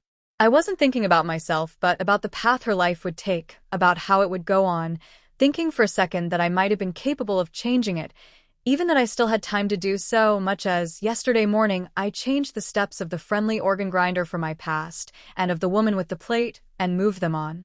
I know that the girl in the stationer's would have seen other things in other countries and not just in the month of August. I know that she would have met different people from those she meets and mixes with now. I know that she'd have more money and wouldn't have been buried beneath pencil shavings and eraser rubbings. What I don't know is how I dared to think all that, how today I still don't just banish that vain thought definitively but allow it to return, how I could simply assume that a life with me would have been better for her, better generally. There is, I believe, no such thing as generally, and I thought only about what kind of person she'd have become, not recognizing that I wouldn't be the same person either, and that I might have spent my days in the stationer's with her. "Do you have any refills for this pen?" That was what I asked her, taking out of my pocket a German pen I'd bought in Brussels, and which I very much like, for its matte black nib. "Let me have a look," she said, opening up the pen and studying the nearly empty cartridge. "I don't think so, but if you wait just a moment, I'll have a look in the boxes up above." I knew that she wouldn't have the right cartridges, and I thought that probably she knew that too.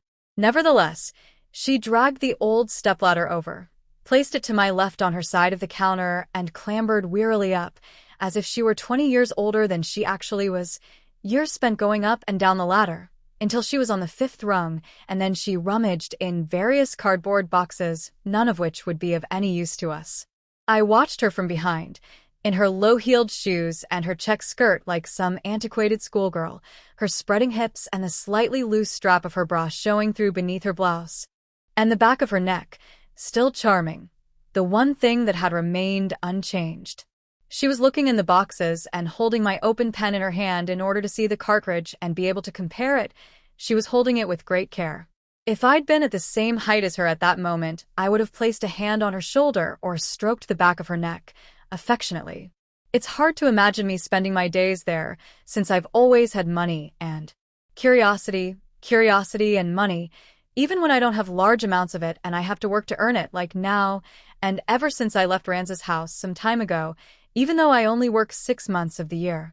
Anyone who knows they're going to have money already has it in a way. People lend it to you. I know that I'll have a lot of money when my father dies, and that then if I want to, I'll hardly have to work at all. I had money when I was a child in order to buy all those pencils, and I inherited a part of it when my mother died, and a smaller amount before that from my grandmother, even if they didn't actually earn it. Deaths enriched those who weren't rich, and never could have become rich on their own. Widows and daughters. Or sometimes perhaps all that's left is a stationer's shop that simply imprisons the daughter and solves nothing. Ranz always lived well and, as a son, so did I, never extravagantly, or only as extravagantly as permitted, or indeed prompted, by his profession.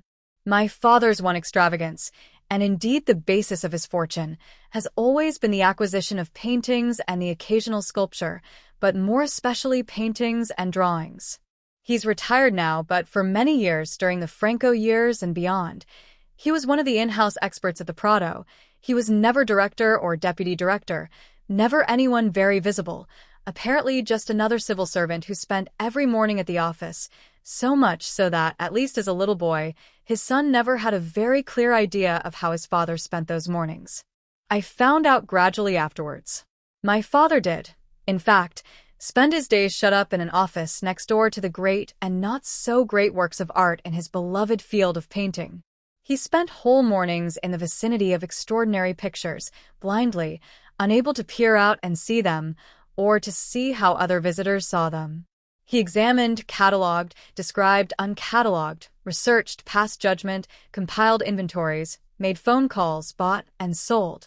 But he wasn't always there. He also traveled widely on behalf of both institutions and individuals who gradually came to hear of his talents and employed him to give opinions and draw up condition reports, a rather ugly term, but that's the one used by the experts themselves, or appraisals. He ended up as advisor to several American museums, amongst them the Getty Museum in Malibu, the Walters Art Gallery in Baltimore, and the Gardner Museum in Boston, as well as being advisor to several foundations or fraudulent South American banks and to private collectors, people too rich to come to Madrid and to his house. And so, he was the one who traveled to London or Zurich, Chicago or Montevideo or The Hague, gave his opinion, recommended or advised against sale or purchase, took a percentage or bonus, and came back. He earned more and more money over the years, not only from the percentages and from his salary as an expert at the Prado, which wasn't that large, but also from his gradual, benign corruption. Not that he's ever made any bones about his semi-fraudulent practices to me. Indeed, he's even boasted about them insofar as any sly deceit practiced on the cautious and the powerful is in part worthy of applause as long as it remains unpunished and undiscovered. That is, if not only the perpetrator, but also the deceit itself remains unnoticed. Corruption in this field isn't a particularly serious matter anyway. It consists simply in changing sides, without anyone noticing or knowing, and representing the interests of the vendor rather than those of the buyer, who's normally the person who employs the expert, and who, one day, may well be a vendor himself. The Getty Museum or the Walters Art Gallery, who paid my father, would be informed about the authorship, condition, and state of preservation of a painting they were considering acquiring. My father would report to them honestly at first, but keep back some fact which, had it been taken into account, would have considerably diminished its value and its price. For example, the fact that the canvas in question was lacking several centimeters which someone, during the course of centuries, had cut off in order to make it fit the office of one its owners. Or the fact that a couple of minor figures in the background had been retouched, if not repainted. Reaching an agreement with a vendor to keep quiet about such details could mean doubling his percentage on a much higher sale price, earning a lot of money for the person who kept silent, and even more for the vendor. And if, later on, his mistake is discovered, the expert can always say that it was exactly that, a mistake. No expert is infallible, on the contrary. It's inevitable that at some point he'll be mistaken about something. All he has to do to preserve his reputation is to be right about a lot of other things, and in this way mistakes can be managed. I'm sure that my father has a good eye and an even surer hand. You have to touch a painting to know about it. It's absolutely essential. Sometimes you even have to lick the surface, though not enough to cause any damage, and over the years this has proved invaluable in countries like Spain, during the time when they didn't know about or couldn't afford chemical analyses, which, it should be said, aren't infallible either. And the reputation of experts depended solely on the emphasis and conviction with which they gave their verdicts. Private collections in Spain are full of counterfeits, so are public collections, but to a lesser extent, and their owners get very upset when they decide to sell them and take them to a serious auctioneer's. Ladies have been known to faint on the spot when they found out that the small, divine El Greco they've always had in the family was a small, divine, fake El Greco. Venerable gentlemen have threatened to slash their wrists when they heard the news, which left no possible room for doubt, that the much-loved Flemish panel they've always had in the family was a much-loved fake Flemish panel. In the offices of auctioneers, real pearls have rolled to the floor and fine wooden walking sticks have been broken. Sharp objects are now kept under glass ever since an employee was stabbed, and no one is surprised by the occasional presence of straitjackets and ambulances. The men in white coats are always welcome visitors. For decades, appraisals in Spain have been made by anyone with the necessary vanity, impudence, or audacity: an antiquarian, a bookseller, an art critic, a guide in the Prado, the sort who walk around with a placard, a museum guard, a seller of postcards, or even one of the cleaning ladies. Everyone had an opinion and was prepared to deliver a judgment. All judgments were taken as gospel and all given equal weight. Anyone who really did know about these things proved invaluable, as is still the case all over the world, but especially in the Spain of that time. And my father did know about them. He still knows more than most people. However, I've always had a nagging doubt that amongst his minor corruptions there wasn't something more serious about which he never boasted. Apart from those already mentioned, the expert has another 2 or 3 ways of growing rich. The first is legal and consists in buying a painting for oneself from someone who knows no better or who's in difficulties. For example, during and after a war, at rhymes like that, masterpieces are handed over for a passport or a slice of bacon. For years and years, Rands has been buying things for his own home, not only for the people who hired him, from antiquarians, booksellers, art critics, guides in the Prado, the sort who walk around with placards, from museum guards, sellers of postcards, and even from cleaning ladies, from all kinds of people. He's bought marvelous things from them for next to nothing, with the money paid to him by Malibu, Boston, and Baltimore, he invested in art for himself. Or rather, he didn't invest, or if he did, it was for the benefit of his descendants, for he's never wanted to sell anything he owned, and it'll fall to me to sell them. My father owns a few real gems that cost him nothing, and about which nothing is known. In the Kunsthal in Bremen, in Germany, a painting and 16 drawings by Dürer disappeared in 1945, and, so the story goes, they were either destroyed during the bombing raids or carried off by the Russians. Most people favor the latter theory. Amongst those drawings there was one entitled Head of a Woman with Her Eyes Closed, another called Portrait of Caterina Cornaro, and a third, known as Three Linden Trees. I neither confirm nor deny anything, but in the collection of drawings owned by Rands there are 3 that I would swear were by Dürer, but I'm in no position to say so, and he just laughs when I ask him and won't answer me. One of them is of the head of a woman with her eyes closed, another I feel certain is the exact likeness of Caterina Cornaro, and the last appears to show 3 linden trees.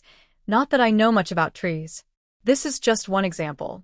Bearing in mind the volatile nature of prices on the art market, 1 foot VE no idea what the whole of his collection would be worth. My father also laughs when I ask him that and replies, "You'll find out soon enough, when you have to. That kind of thing changes every day, like the price of gold.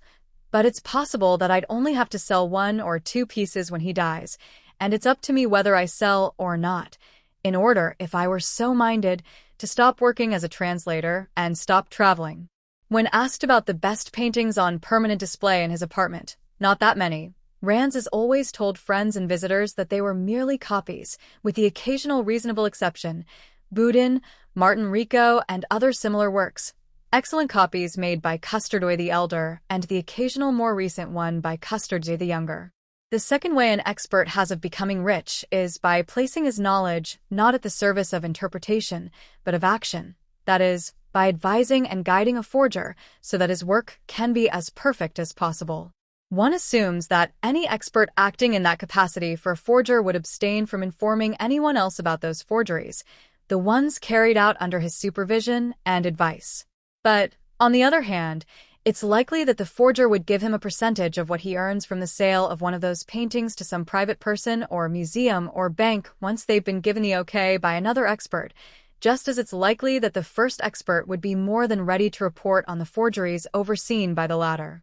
One of Rands's best friends was Custardoy the Elder, just as Custardoy the Younger now is, both of them magnificent copyists of almost any painting from almost any period, although their best copies, those in which original and copy could easily be confused, were of French painters of the 18th century who for a long time were undervalued and so no one took the trouble to forge them, and are nowadays overvalued, partly because of a reassessment made in recent decades by the experts themselves.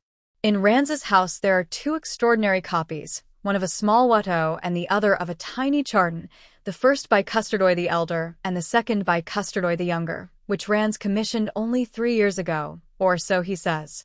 Shortly before his death, now more than 10 years ago, Custardoy the Elder ran into some problems and had a few nasty shocks. He was even arrested only to be released shortly afterwards without going to trial. Doubtless my father made a few phone calls from his office in the Prado to people who, despite Franco's death, had still not entirely lost their influence.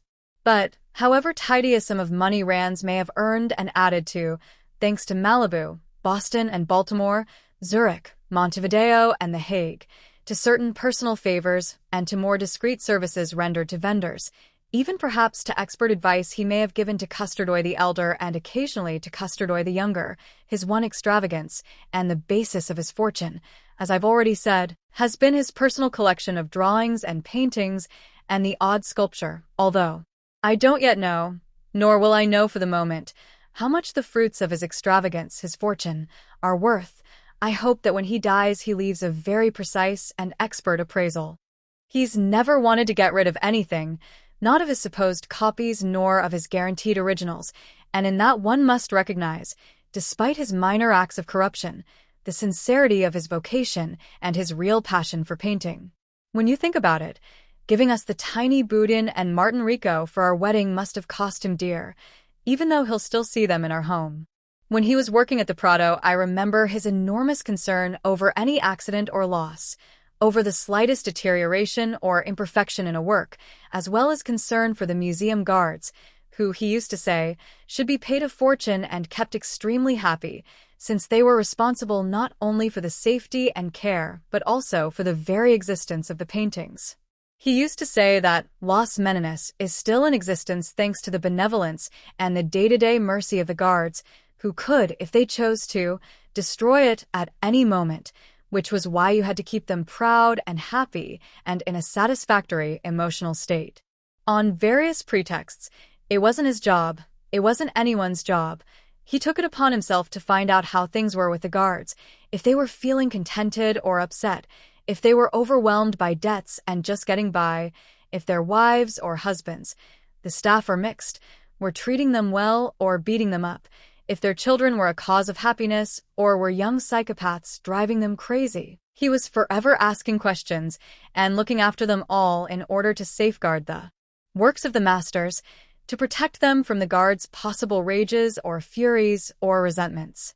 My father was keenly aware that any man or woman who spends the day shut up in a room, always seeing the same paintings for hours and hours every morning and on some afternoons, just sitting on a stool doing nothing but watch the visitors and watch the canvases, they're even forbidden to do crosswords, could easily go mad, become a menace, or develop a mortal hatred for those paintings. For that reason, he took it on himself, during the years he spent in the Prado, to change the postings of the guards every month so that they would at least only see the same paintings for 30 days at a time, and their hatred might thereby be assuaged, or the target of that hatred changed before it was too late. The other thing he was very conscious of was this: the risk of punishment and of being sent to prison wouldn't deter a guard if, one morning, he decided to destroy Las Meninas. Las Meninas would then be as thoroughly destroyed as the Bremen Durs, assuming, of course, that they were destroyed by the bombs, since there'd be no guard to prevent their destruction, for the guard himself would be doing the destroying, with all the time in the world to carry out his fell deed, and no one to stop him apart from himself. The loss would be irretrievable. There would be no way of restoring the painting. On one occasion, Rands left his office at around closing time, when most of the visitors had gone, and he found an old guard called Matu, who'd worked there for 25 years, playing with a disposable lighter and the edge of a Rembrandt, with the lower left edge of the painting entitled Artemisa, dated 1634, to be precise, the only authenticated Rembrandt in the Prado, in which the above-named Artemisa, who looks very like Saskia, Rembrandt's wife and frequent model, is looking out of the corner of her eye at an intricate goblet being held out to her by a young servant girl kneeling down, with her back almost turned to us.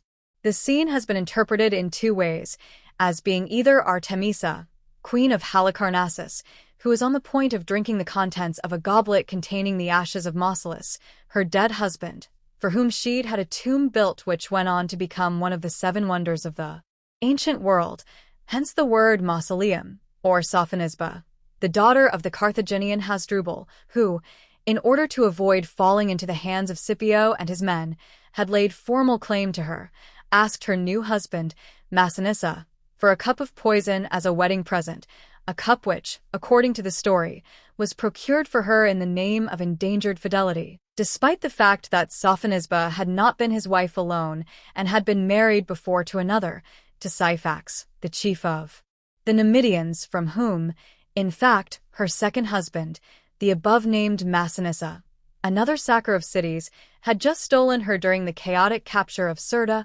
modern-day Constantine, in Algeria. So, standing in front of the painting, it's difficult to know if Artemisa is about to drink marital ashes in honor of Mausolus or if Sophonisba is about to drink marital poison to protect the honor of Massinissa, although, given the sideways glance of both women, it looks more as if one or the other were, in fact, considering ingesting some adulterous potion. Whatever the true subject of the painting, in the background there is the head of an old woman who's much more interested in the goblet than she is in the servant girl or in Artemisa herself. If the subject is Sophonisba, it's possible that it was the old woman who placed the poison in it. You can't see her very well at all. The background is veiled in an overly mysterious or overly murky penumbra, and the figure of Sophonisba is so luminous and takes up so much space that it makes the old Women seem even more obscure. At that time, there were no automatic fire alarms in the Prado, but there were fire extinguishers. My father wrenched the nearest one off the wall and, although he didn't know how to use it, he held it behind his back, concealing it as best he could.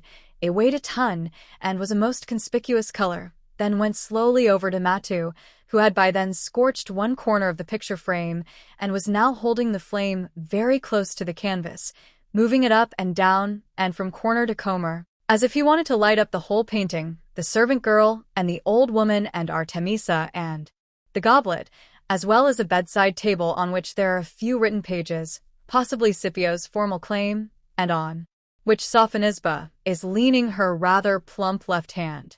"What are you doing, Mato?" my father said to him calmly. "Are you trying to get a better look at the painting?" Mato didn't turn round. He recognized my father's voice at once and knew perfectly well that, every day, when Rans finished work, he used to take a random stroll around a few rooms just to make sure that they were still intact. "No," he replied in a neutral, dispassionate tone. "I'm thinking of burning it." My father said that he could have struck Mata's arm and made him drop the lighter, thus rendering it harmless, and then deftly kicked it away. But his hands were occupied by the fire extinguisher behind his back and, besides, the mere possibility of failing and making the guard even angrier convinced him not to try his luck. He thought that perhaps it was best to divert him from using the flame, thus igniting bituminous substances, until the non-refillable lighter had run out of fuel, but that could take a long time, if, by some misfortune, the lighter had only been bought recently. He also thought of shouting for help. Someone would appear, Matu would be arrested, and the fire wouldn't spread to the other paintings, but in that case it would be goodbye to the one authentic Rembrandt in the Prado, goodbye to Sophonisba and Artemisa, and even to Mausolus and Massinissa, and to Saskia and Syphax. He asked him another question. "But, Matu, do you really dislike it that much?" "I'm fed up with that fat woman," replied Matu. Matu was referring to Sophonisba. "I don't like that fat woman with the pearls," he insisted. And it's true that Artemisa is fat and, in the Rembrandt, is wearing a string of pearls around her neck and her forehead. The little servant girl holding out the goblet to her looks prettier, but you can't see her face properly. My father couldn't resist giving a mocking, or rather, a surprised and logical reply. "Of course," he said, "it was painted like that, with the fat one facing us and the servant girl with her back to us." The pyromaniac, Matu, flicked the lighter off for a few seconds, but didn't remove it from the canvas, and after those few seconds had passed he lit it again and held it close to the painting. He wasn't looking at Rans. "That's the worst thing," he said, "that it's fixed like that forever, and now we'll never know what happened next.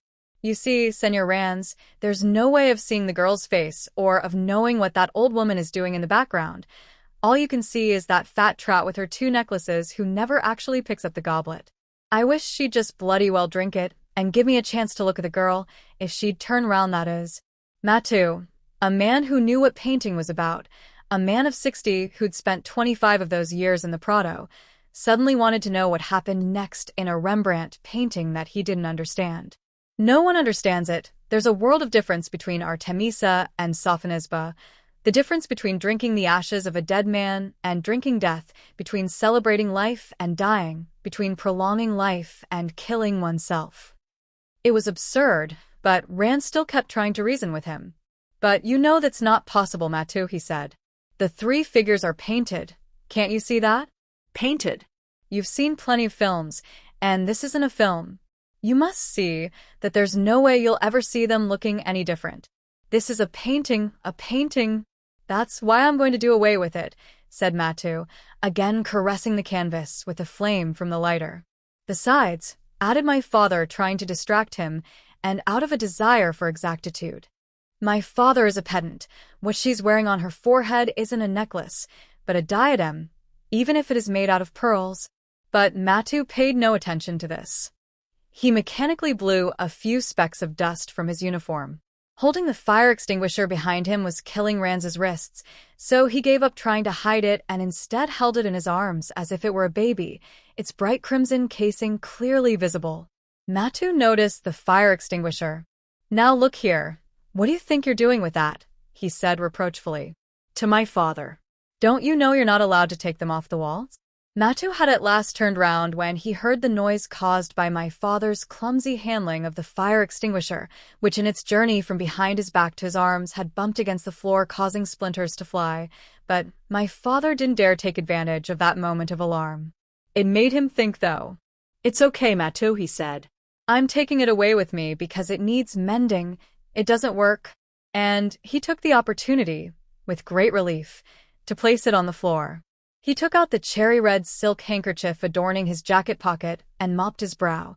The handkerchief was pleasant to the touch and to the eye, ornamental rather than of any practical use. The red matched the fire extinguisher.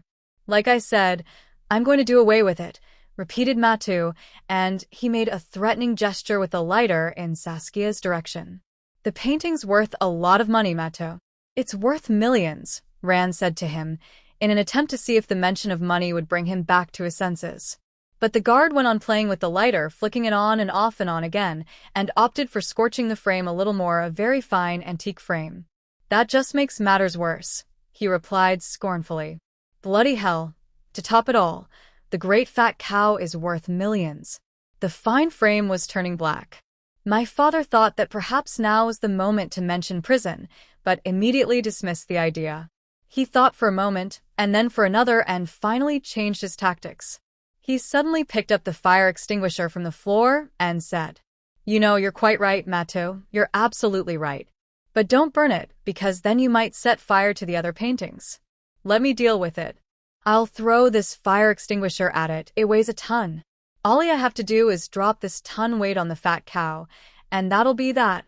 Rand lifted the fire extinguisher and held it above his head with his two hands, like a weightlifter, ready to hurl it violently at Sophonisba or Artemisa. Matu became very serious at that point. "Look here," Matu said to him solemnly. "What do you think you're doing? You'll damage the painting." "I'll ruin it," said Rand.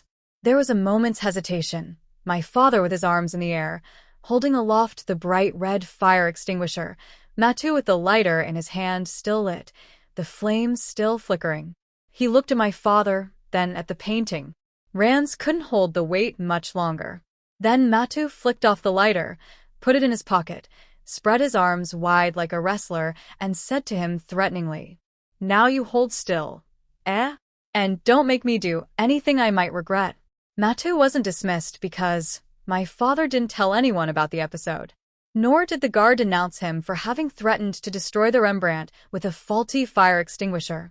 No one else noticed the scorch mark on the frame, apart from Matu's bribed replacement and one indiscreet visitor who was advised not to ask any questions, and shortly afterwards it was changed for one very similar, though not antique.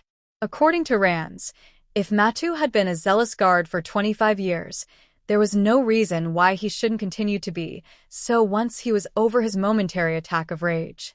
More than that, he attributed his action and his attack to the lack of action and attacks by other people, and took as proof of his trustworthiness the fact that, when he saw the painting, he bore a grudge against threatened by someone else, someone who was, moreover, his superior. His sense of responsibility as a guard had prevailed over his sincere desire to burn Artemisa.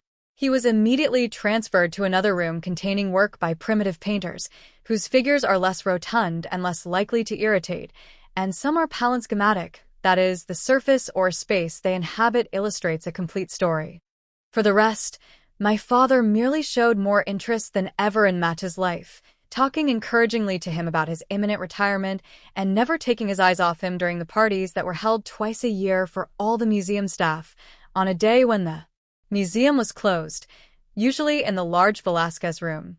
All the employees and their respective families, from the director, who made only a token appearance for a minute or two and proffered a limp handshake, to the cleaning women, who were the people who made the most noise and had the most fun because they'd have to stay on afterwards and clear up the mess, would gather together to eat and drink and converse, though converse is not quite the word for it, and generally disport themselves in a sort of biannual bean feast, which was my father's idea, basing himself on the model of or the reasoning behind carnival, in order to keep the guards happy and to allow them to relax and loosen up a bit in the very place where, on other days of the year, they'd have to be on guard. He himself took care to serve only food and drink which, if spilled, couldn't ruin or damage the paintings, and that way all kinds of excesses and abuses were allowable.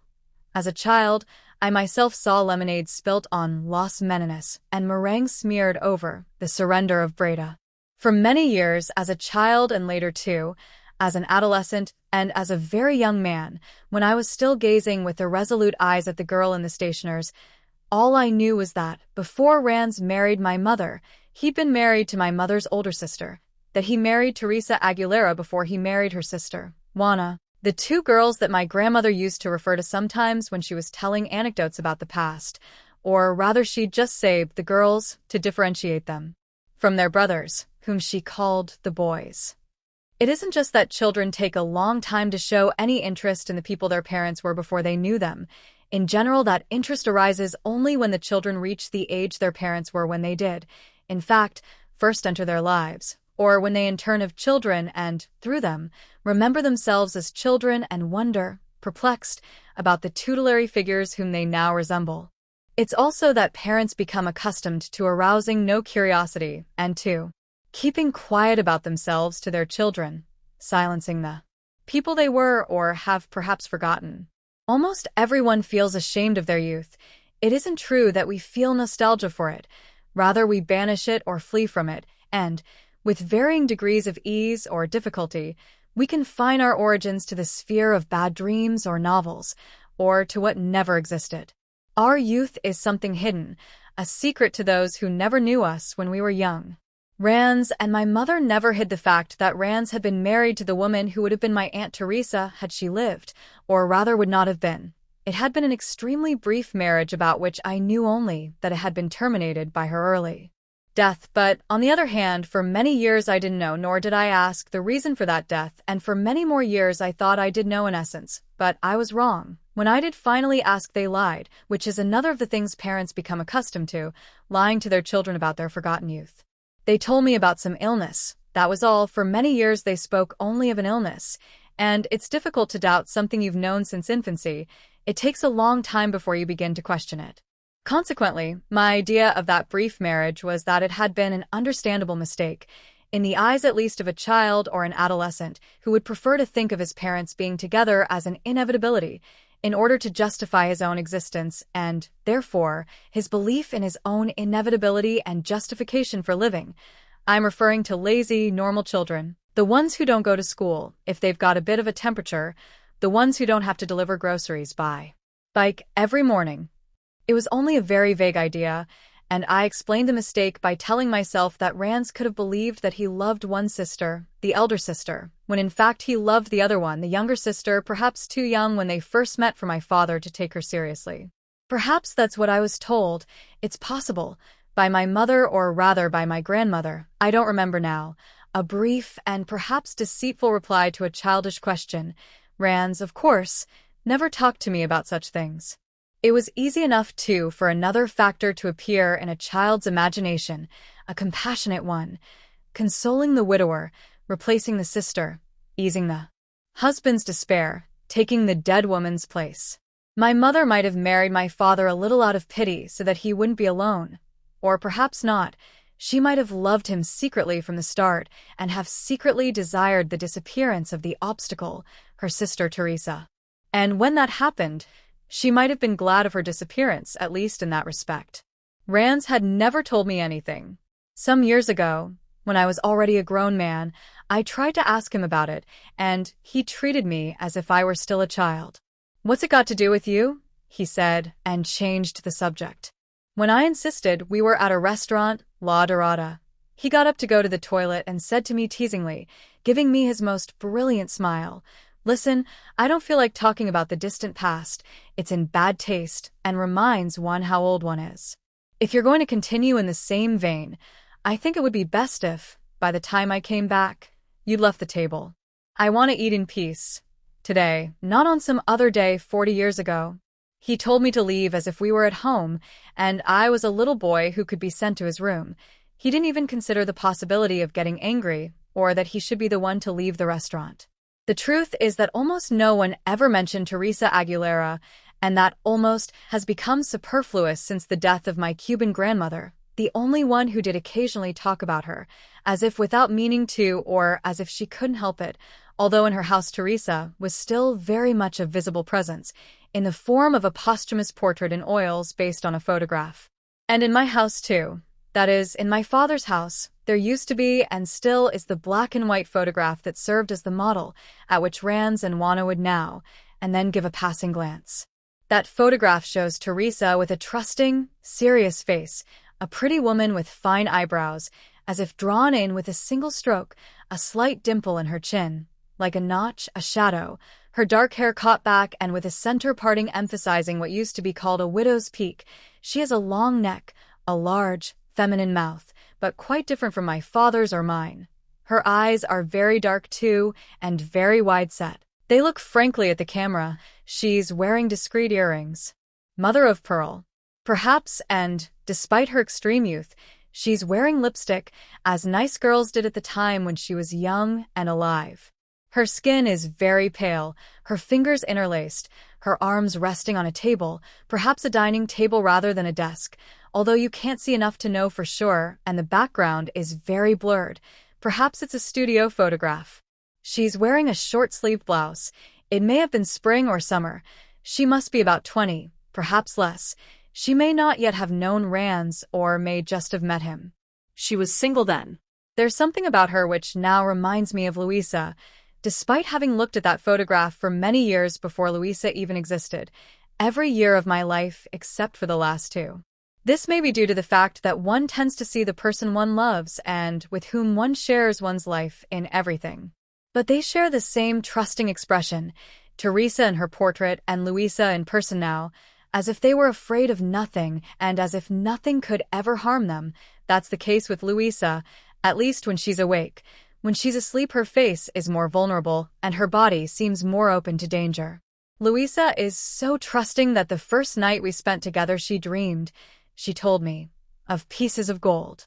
She woke up in the middle of the night, disturbed by my presence, and looked at me a little strangely, stroked my cheek with her nails and said, "I was dreaming of pieces of gold. They were extraordinarily bright and shaped like fingernails. Only someone very innocent could dream such a dream and more to the point, then tell someone about it." When I've looked at the photo of Teresa in my father's house since meeting Louisa and sleeping with her, I've often thought that Teresa Aguilera could have dreamed of those gleaming pieces of gold on her wedding night. I don't know when they took that photograph of Teresa, and probably no one knew for certain. It's very small, set in a wooden frame, on a shelf, and since she died no one would have looked at it save very infrequently, the way people look at the china or the ornaments or even the paintings in houses and stop looking at them with any attention or pleasure once they've become part of the daily landscape.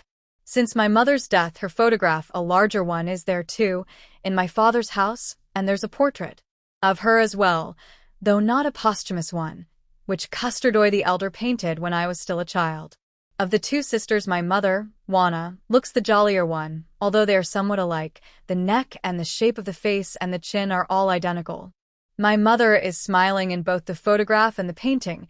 In both she's already older than her elder sister in the small photograph, in fact older than Teresa ever was, for by virtue of her death, she came to be the younger sister in a way. Now even I'm older than she was. Premature death has a rejuvenating quality. My mother smiles almost the way she used to laugh. She laughed easily, like my grandmother.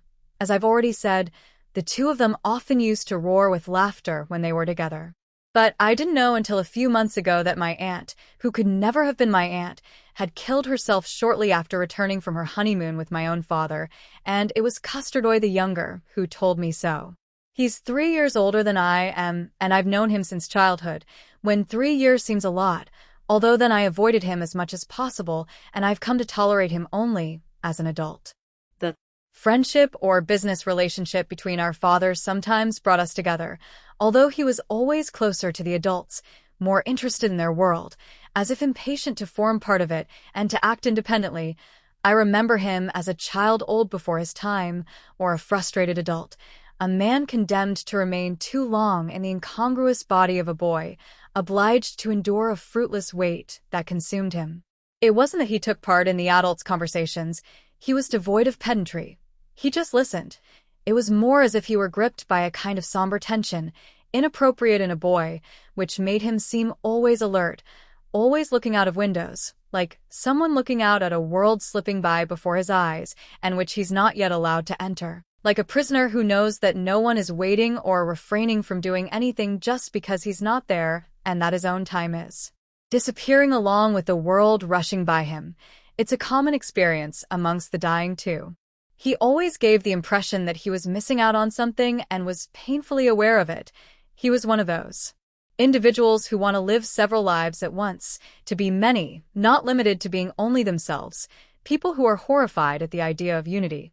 When he came to our house and had to wait in my company for his father's visit with mine to be over, he'd go over to the balcony window and turn his back on me for 15 or 20 minutes or half an hour at a time, ignoring the various games I ingenuously proposed to him. But despite his immobility, there was nothing contemplative or peaceful about his standing figure or about the bony hands with which he parted the lace curtains then gripped them, like a man only recently taken captive accustoming himself to the feel of the bars, as if he still couldn't quite believe in their existence. I'd carry on playing behind his back, trying not to be noticed, feeling intimidated in my own bedroom, not even looking at his shaven neck, still less at his eyes, the eyes of a man who envied the outside world and longed to be able to see it and to act independently. Castordoy did achieve a measure of independence, at least in so far as his father taught him the trade very early on, the trade of copyist and possibly forger of paintings, and he was paid for some of the work commissioned from him in his studio. That's why Castordoy the younger had more money than most boys his age and enjoyed an unusual autonomy, for he gradually began earning his own living. He was interested in life in the streets, not at school. At 13, he already went with prostitutes, and I was always a little afraid of him. Not so much because he was 3 years older than me, which meant that he invariably got the better of me during our occasional quarrels. When the tension in him grew so great, he'd finally explode. Because of his character, which was crude and rough, but also cold, even in fights. Whenever he fought with me, however much resistance I put up before giving in, I always noticed the complete lack of passion or rage in him, nothing but cold violence and a will to dominate.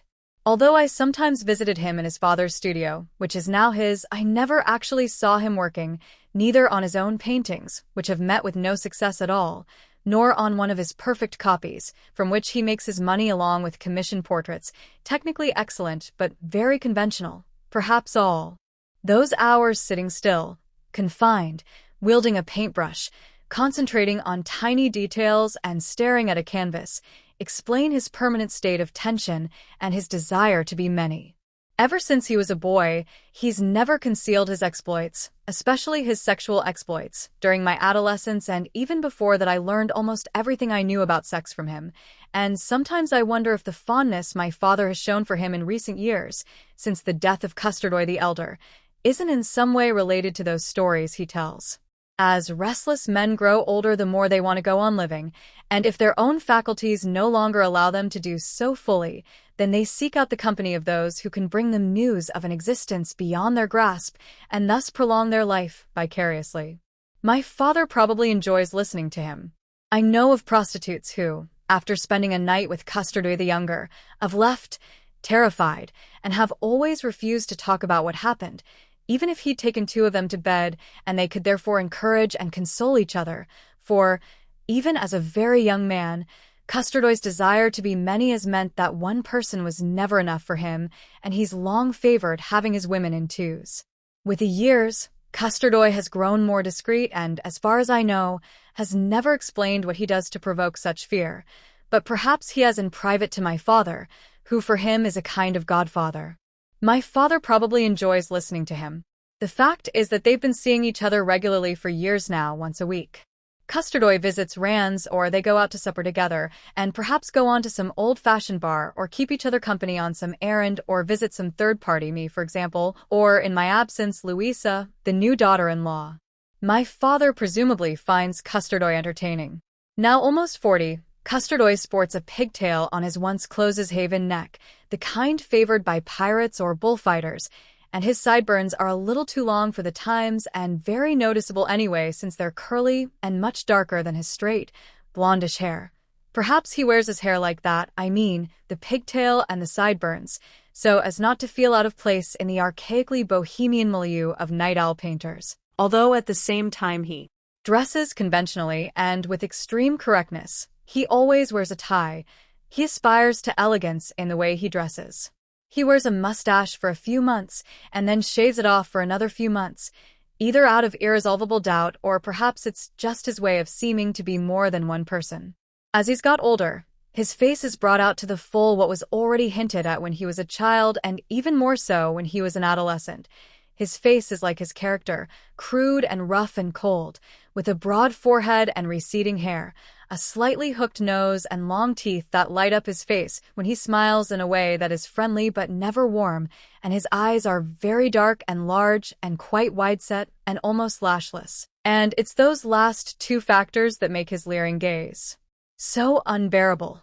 The gaze he bestows on the women he picks up or buys, and on the men who are his rivals, and on the world that flows past now with him very much a part of it, the most turbulent part. He was the one who, some months ago, nearly a year now, shortly after my return from my honeymoon in Havana and Mexico and New Orleans and Miami, told me what had really happened to my Aunt Teresa nearly 40 years before. I was going to visit my father at home, to say hello to him after my return and tell him about my trip, when I bumped into Custardoy the Younger in the doorway, his slim silhouette motionless in the twilight. "He's not in," he said. He had to go out, and he indicated with his eyes that he meant Rand's. He asked me to wait a few minutes for you to let you know. He got a phone call from an American from some museum or other and had to rush off. He'll call you tonight or tomorrow. Why don't you and I go and have a drink together? Custardoy the Younger took my arm, and we walked off. I noticed the cold hand and the iron grip that had been all too familiar to me from childhood onwards. As a boy and now as a man, he'd always been extremely strong, a sinewy, concentrated strength. The last time I'd seen him had been some weeks before, on my now distant wedding day, to which he'd been invited by Rand's. Not by me. Rand's had invited several people, and I had no reason to object, neither to the others nor to Custardoy. I hadn't had time to talk to him then.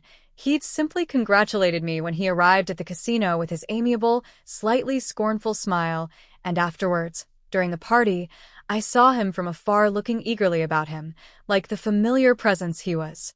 He looked avidly at everything, at women and at certain men, shy men. Wherever he went his eyes gripped just as his hands did. He didn't have a mustache that day, but now, some weeks later, it had almost, but not quite, grown back again. He'd let it grow during my time away with Louisa. In the Balmoral, he ordered a beer. He never drank anything else, which was why his slimness was beginning to give way to a beer gut, always concealed by his tie. For a while he talked to me about money, then about my father, who, he thought, seemed to be in good spirits, then again about how much money he was earning, as if the last thing in the world he was interested in was my new marital status. He didn't ask me anything, either about the trip, my work, or my future trips to Geneva or London or even Brussels.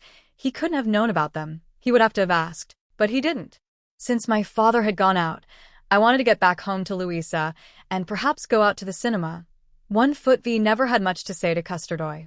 My father must have had to go out because someone had called him from Malibu or Boston or Baltimore. They rarely called him now, although his critical eye and his knowledge were as sharp as ever, possibly even sharper. People rarely consult old men unless it's about something very important. Someone was probably passing through Madrid and had no one to have supper with. He probably thought they wanted him to give his opinion on something, some painting that had been unearthed, some deal in Madrid. I made as if to leave, but Custardoy placed his hand on my arm again. His hand was like a weight, and stopped me. "Stay a little longer," he said to me. "You still haven't told me anything about that pretty wife of yours. They're all pretty as far as you're concerned. Besides, there's not much to tell." Custardoy was flicking his lighter on and off.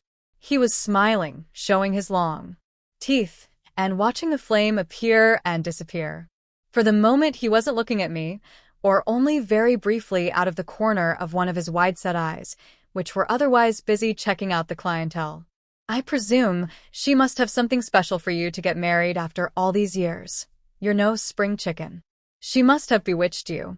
People only get married when they've no other option, out of panic or desperation, or so as not to lose someone they couldn't bear to lose. It's always the most conventional things that contain the largest measure of madness. Come on, tell me what your particular madness is." Tell me what it is she does to you." Custardoy was vulgar and a little childish, as if his endless childhood wait to reach manhood had left something of that childhood forever linked to it. He talked too freely, although with me, he reined himself in slightly when he was with me on his own. He kept his lax, brutal terminology to a minimum and softened its tone. With any other friend, he'd have asked him straight out to describe his wife's cunt or quim and to tell him if she was a good fuck. Difficult words to translate, but words which, fortunately, are never used in the international organizations I work for. I merited a certain degree of circumlocution. "You'd have to pay me first," I said, trying to make a joke out of his remark. "All right, I'll pay. How much do you want?" "Let's see. Another whiskey to start with." "I don't want another whiskey. I don't even want this one." "Stop hassling me." Custardoy had put his hand in his pocket. He's one of those men who carry notes loose in their trouser pockets, as do I, to tell the truth. "If you don't want to talk about it, that's fine, we won't. To your health, and to that of your lady." And he took a sip of his beer. Licking his lips, he scanned the room. There were 2 women of about 30 talking at the bar. One of them, the one facing us, but possibly both of them, was showing her thighs. Either intentionally or unintentionally. Her thighs were too brown for the time of year, an artificial mulatto brown, brown from her visits to the swimming pool, or, more likely, from some fake tanning lotion. Then Custardoy fixed me with his lashless, naked eyes and added, "Anyway, I hope you have better luck than your father, not, touch wood, that I want to be a jinx or anything. He's got quite a record, worse than Bluebeard's. It's just as well he hasn't continued in the same vein, he's getting on a bit." "It's not that bad," I said. I immediately thought of my Aunt Teresa and my mother Juana, both of whom were dead. Custardoy was referring to them, uniting them in their death with his exaggerated words or perhaps his malice. "Worse than Bluebeard," he'd said. "Jinx," he'd said. "Worse than Bluebeard. No one knows who Bluebeard is anymore." "Oh no," he said. "Well, your mother put a stop to all that. If it had gone any further, you wouldn't even exist. But look, he survived her too. He's unbeatable. May she rest in peace." He added with mocking respect. He spoke of Rands with approval, perhaps almost admiringly. I looked at the women, who weren't taking the slightest notice of us. They were deep in conversation, doubtless the latest episode of some ongoing story, of which from time to time I heard the odd phrase spoken in a louder voice. "That's really disgusting," I heard the one with her back to us say in genuine amazement. The other was casually revealing her thighs and, from another angle, I imagined, you could probably have seen her knickers. Her strong, brown thighs made me think of Miriam, the woman in Havana of a few days ago. Or rather, made me remember her image and think to myself that I should think about her at some point. Perhaps Guillermo, like us, had also come back a few days ago. That's just a coincidence. No one can predict the order of death. It could just as well have been him, just as he might bury us. My mother lived to a good age. Custardoy the younger then lit a cigarette and put the lighter down on the table. He abandoned the flame and drew on the ember. From time to time, he'd turn round a little to look at the 2 30-something women sitting at the bar and blow smoke in their direction. I hoped he wasn't thinking of getting up and going over to talk to them. It was something he often did, with great aplomb, without even having exchanged a glance, without exchanging a single glance with the woman to whom he would suddenly be speaking. It was as if he knew instantly who wanted to be approached and why, in a bar or at a party or even in the street, or perhaps he was the one who provoked both disposition and intention. I wondered who he would have approached at my party at the casino. I'd hardly seen him. He turned back to me again and looked at me with his disagreeable eyes to which, however, I was quite accustomed. "All right, a coincidence if you like. But 3 times is a lot of coincidences. 3 times? That was the first time in my life I'd heard anyone mention the foreign woman to whom I'm not related and about whom I now know something but not enough. I'll never know very much. There are people who've been in the world for years and years and about whom no one remembers anything, as if in the end they'd never existed, and that first time, I didn't even know that he was referring to her or who he was referring to. I still didn't know of her existence. 3 times is a lot of coincidences. At first I wanted to believe that it was a mistake or a lapse, and at first, Custardoy let me think it was. Perhaps he'd only foreseen talking to me about my Aunt Teresa, or perhaps he hadn't foreseen telling me anything, things which, at that time, full of presentiments of disaster and taking my first steps in matrimony, I would have preferred not to know. Although once you know about something, it's difficult to know whether you wanted to know about it or would have preferred to remain in ignorance. I mean too, said Custardoy quickly. Perhaps it was all quite unpremeditated and without evil intent, although it was unlikely there was no intent at all, be it good or otherwise. Custardoy isn't a reflective man, but he is full of intent. He gave a brief smile. His long teeth lent his face a sharp cordiality, well, almost, at the same time blowing more smoke in the direction of the two women. The one with her back to us, not realizing where it was coming from, waved it away with an irritated hand, as if it were a mosquito. Custardoy added without a pause, but let me make it absolutely clear that I've nothing against your father, quite the contrary, as you very well know. But for one of them to go and kill herself right after the wedding doesn't look like coincidence. That can't be fitted into the order of death you were talking about. Kill herself. Custardoy bit his lips in a gesture that was too expressive to be spontaneous.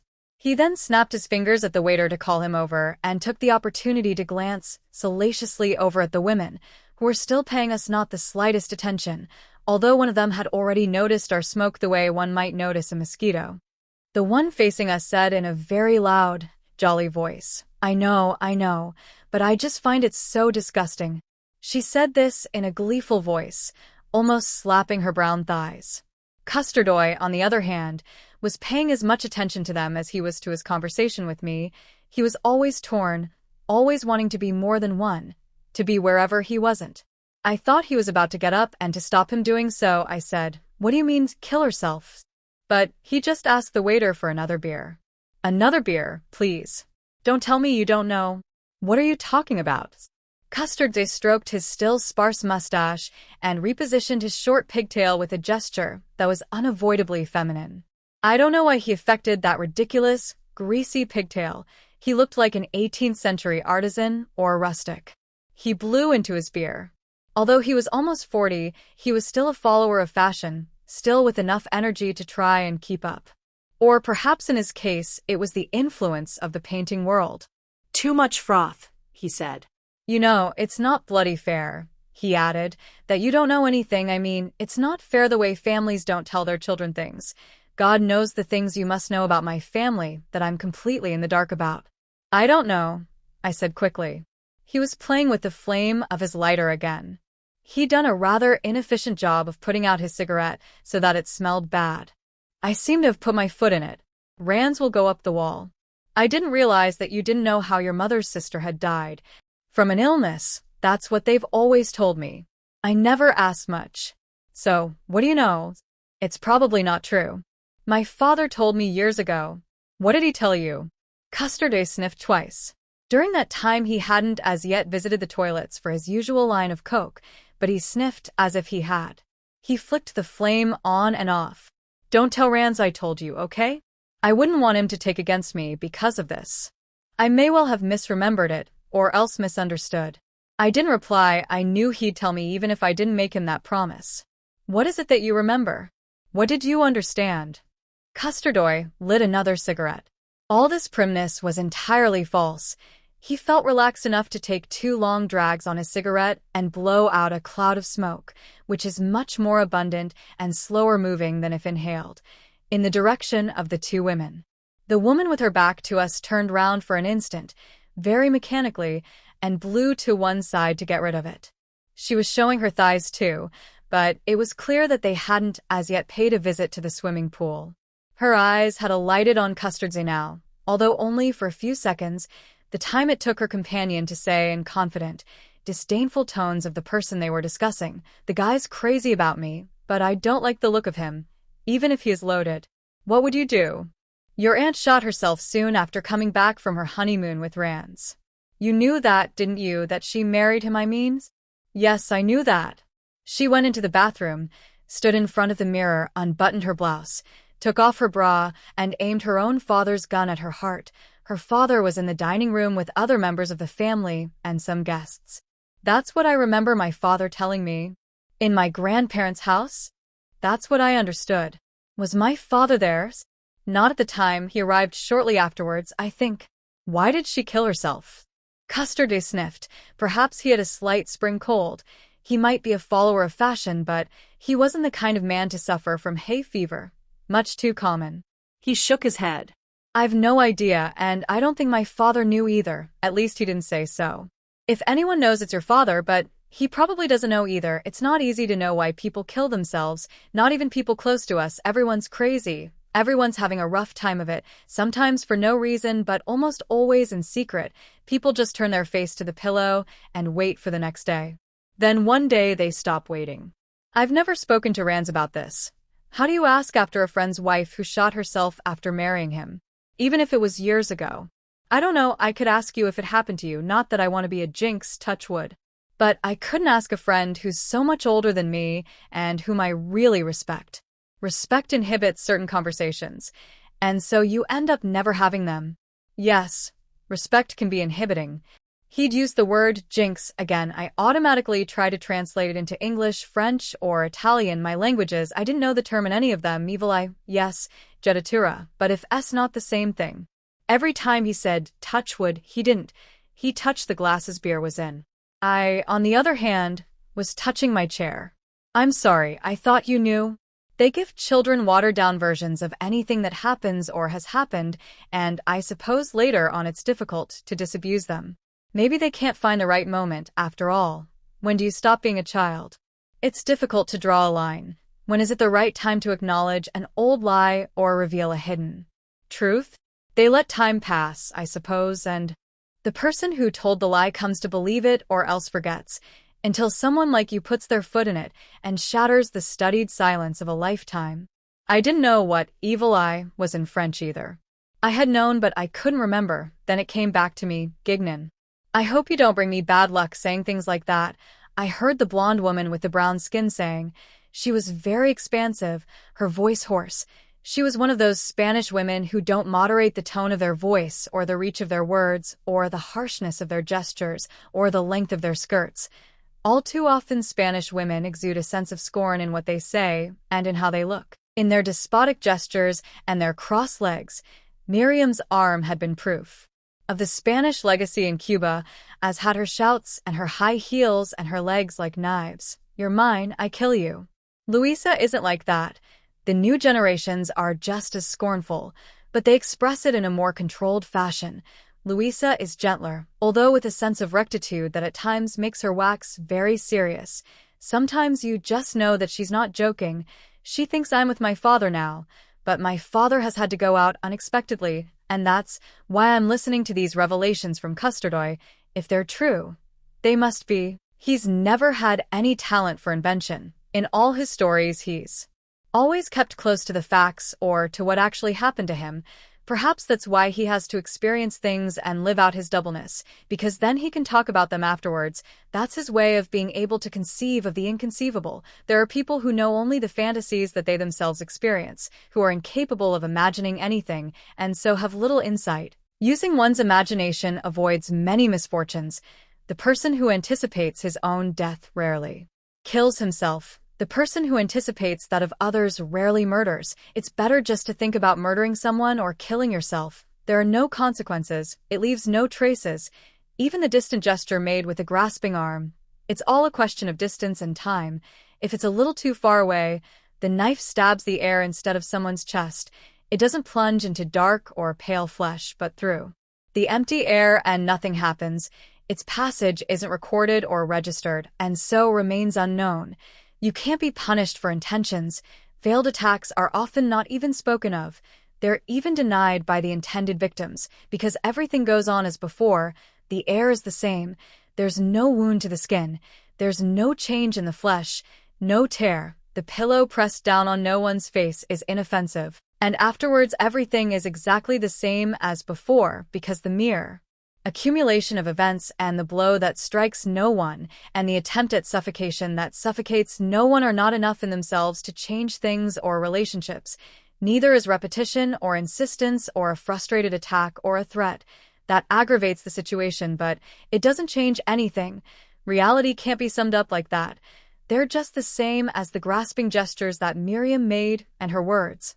You're mine. You owe me. I'm gonna get you. I'll see you in hell. Which did nothing to prevent the subsequent kisses and her singing in the room next door as she lay by the side of the left-hand man, Guillermo by name, to whom she'd said, "Then you get one woman's death on your hands, either her or me." "I've put my foot in it," said Custody the younger, "but I think it's better to know about things, better to find out about something late than never at all. It happened a long time ago, and anyway, what does it matter how your aunt snuffed it? My father had known one death, a real death, the sort that, in fact, cannot be considered part of the normal order of death, as Custardoy had said before. Those who kill themselves seem to die more somehow, and if someone dies by my hand they die still more again. He'd also said, 3 times is a lot of coincidences, and then corrected himself. I wasn't sure whether to go back to that, whether, if I insisted, he'd end up telling me what had happened or what he'd found out. I knew he would tell me something, however partial or erroneous, but it's easy to want to know nothing when you still don't know once. You do, you've no choice. He was right, it's better to know about things, but only once you do know them, and I still didn't. It was then that a memory returned to me, one lost since childhood, something tiny and tenuous that could not but be lost, one of those insignificant scenes that return fleetingly as if they were songs or images or the momentary perception in the present of what is past. The memory itself is called into question even as you remember. I was playing on my own with my soldiers in my grandmother's house, and she was fanning herself, exactly as she had on so many other Saturday afternoons when my mother would leave me with her. But that time my mother was ill, and it was Rands who came to pick me up just before supper. I'd rarely seen them alone together, my father and my grandmother. My mother was always there mediating or in the middle, but not on that occasion. The doorbell rang as it was growing dark, and I heard Rands's footsteps advancing along the infinite corridor, following the footsteps of the maid to the room where I was sitting with my grandmother, finishing my final game, and she was humming and singing and sometimes laughing at my remarks, as grandmothers do with their grandchildren, on the slightest pretext. Rands was still young then, although he didn't seem so to me. He was a father. He came into the room with his raincoat over his shoulders and his gloves, which he'd just taken off, in his hands. It was cool. It was springtime. My grandmother always started using her fan before it was strictly necessary. Perhaps it was her way of evoking summer, although in fact she fanned herself all the year round. Before Rands said anything, she asked him, "How's Juana?" "She seems better," said my father, "but I haven't come straight from home." "Has the doctor been yet?" "He hadn't when I left. He said he wouldn't be able to come until later. He might be there now. We can phone if you like." They probably said something more, or perhaps they did phone, but my memory, as I sat across the table from Custardoy, fixed itself on one thing my grandmother said to my father. "I don't know how you can go off about your business when Juana is ill. I don't understand why you don't start praying and crossing your fingers every time your wife gets a cold. You've already lost 2, my son." I remembered, or I thought I did, that immediately afterwards my grandmother raised her hand to her mouth. My grandmother covered her mouth for an instant, as if to stop the words she'd just said from coming out, words which I'd heard and which, at the time, I took not the slightest notice of. Or perhaps I did, as is clear now, only because she covered her mouth to suppress them. My father didn't answer, and it's only now that that gesture made 25 or more years before takes on meaning, or rather, it did so about a year ago, while I was sitting opposite Custardoy and thinking about what he'd said. 3 times is a lot of coincidences, only to correct himself, and then I remembered that my grandmother had also said, and then regretted saying, "You've already lost 2, my son." She'd called Rands my son, her son-in-law twice over, her double-son-in-law. I didn't press Custardoy. I didn't want to know more just at that moment, and besides he'd moved on to something else. "Do you fancy those 2? He said suddenly. He turned almost right round now, and was looking straight at the 2 women, who in turn noticed the direct gaze from those wide-set, lashless eyes and lowered their voices, or didn't speak at all for a moment, feeling themselves observed and considered, or perhaps admired sexually. The last words, before their conversation was interrupted or muted, were uttered by the one with her back to us, and had reached my ears almost at the same time as Custardoy's question. Perhaps they'd heard what he said despite the superimposition. Custardoy had doubtless asked me knowing that they would hear, so that they would know, so that they would be aware of his presence. "I've had enough of blokes," the woman with the white thighs had said. "Do you fancy those two?" Custardoy had said, "It's easy enough to be heard. All you have to do is raise your voice." Then they'd held their breath and looked at us, the pause necessary to find out the identity of the person who desires us. "You're forgetting. I'm a married man now. You can have both of them." Custardoy took another sip of beer and got up with his cigarettes and lighter in his hand. There was no froth now on his beer. His few steps towards the bar sounded metallic, as if he were wearing tap-dancing shoes or metal tips on the soles, or perhaps they were lifts, for it struck me that he did look taller as he walked away. The two women were already laughing with him when I took my money out of my trouser pocket and placed it on the table and left to go home to Louisa. I didn't say goodbye to Custardoy, or I did so with a gesture of my hand from a distance, nor to the two 30-something women who had become his strange and frightened intimates after a brief interlude of beer and chewing gum and gin and tonic and ice and cigarette smoke and peanuts and laughter and a few lines of coke and his tongue in their ear, and also of words that I wouldn't hear, the incomprehensible whisper that persuades us. The mouth is always full, abundance itself. That night, seeing the world from my pillow with Louisa by my side, as is normal amongst newlyweds, with the television in front of us, and in my hands a book I wasn't reading, I told Louisa what Custardoy the younger had told me, and what I hadn't wanted him to tell me. Real togetherness in married couples, and indeed in any couple, comes from words, not just the words that are spoken voluntarily, but the words one doesn't keep to oneself, at least not without the intervention of the will. It isn't so much that there are no secrets between two people who share a pillow, because that's what they decide. What is serious enough to constitute a secret, and what is not, if it is not told? Rather, it's impossible not to tell, to relate, to comment, to enunciate, as if that were the primordial activity of all couples, at least those who have become couples recently and are still not too lazy to speak to one another. It isn't just that with your head resting on a pillow you tend to remember the past, and even your childhood, and that remote and quite insignificant things surface in your memory, come to your tongue, and that all take on a certain value and seem worthy of being recalled out loud, nor that we're disposed to recount our whole life to the person resting their head on our pillow, as if we needed them to be able to see us from the very beginning, especially from the beginning, that is, from childhood, and to witness through our telling all those years before they knew us and during which time, we now believe, they were waiting for us. Neither is it simply a desire to compare, to find parallels or coincidences, the desire to know where each of you was in all the different eras of your two existences and to fantasize about the unlikely possibility of having met each other before.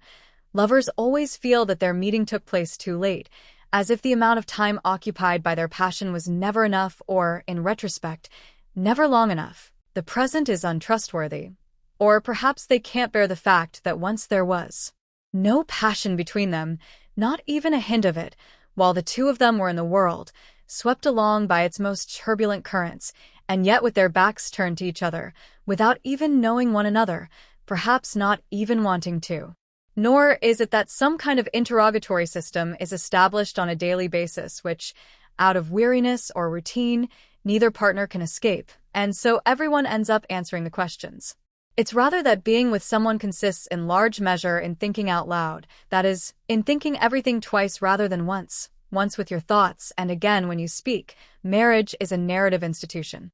Or perhaps it's just that they spend so much time together, however little time that is amongst modern couples, it still amounts to a lot of time, that the two partners, but in particular the man who feels guilty if he remains silent, have to make use of whatever they think and whatever occurs to them or happens to them in order to amuse the other person.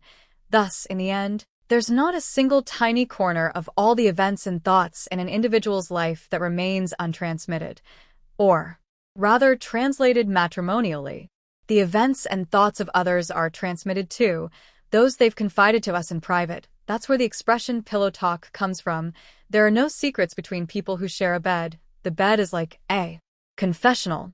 For the sake of love or its essence, telling, informing, announcing, commenting, opining, distracting, listening and laughing, and vainly making plans.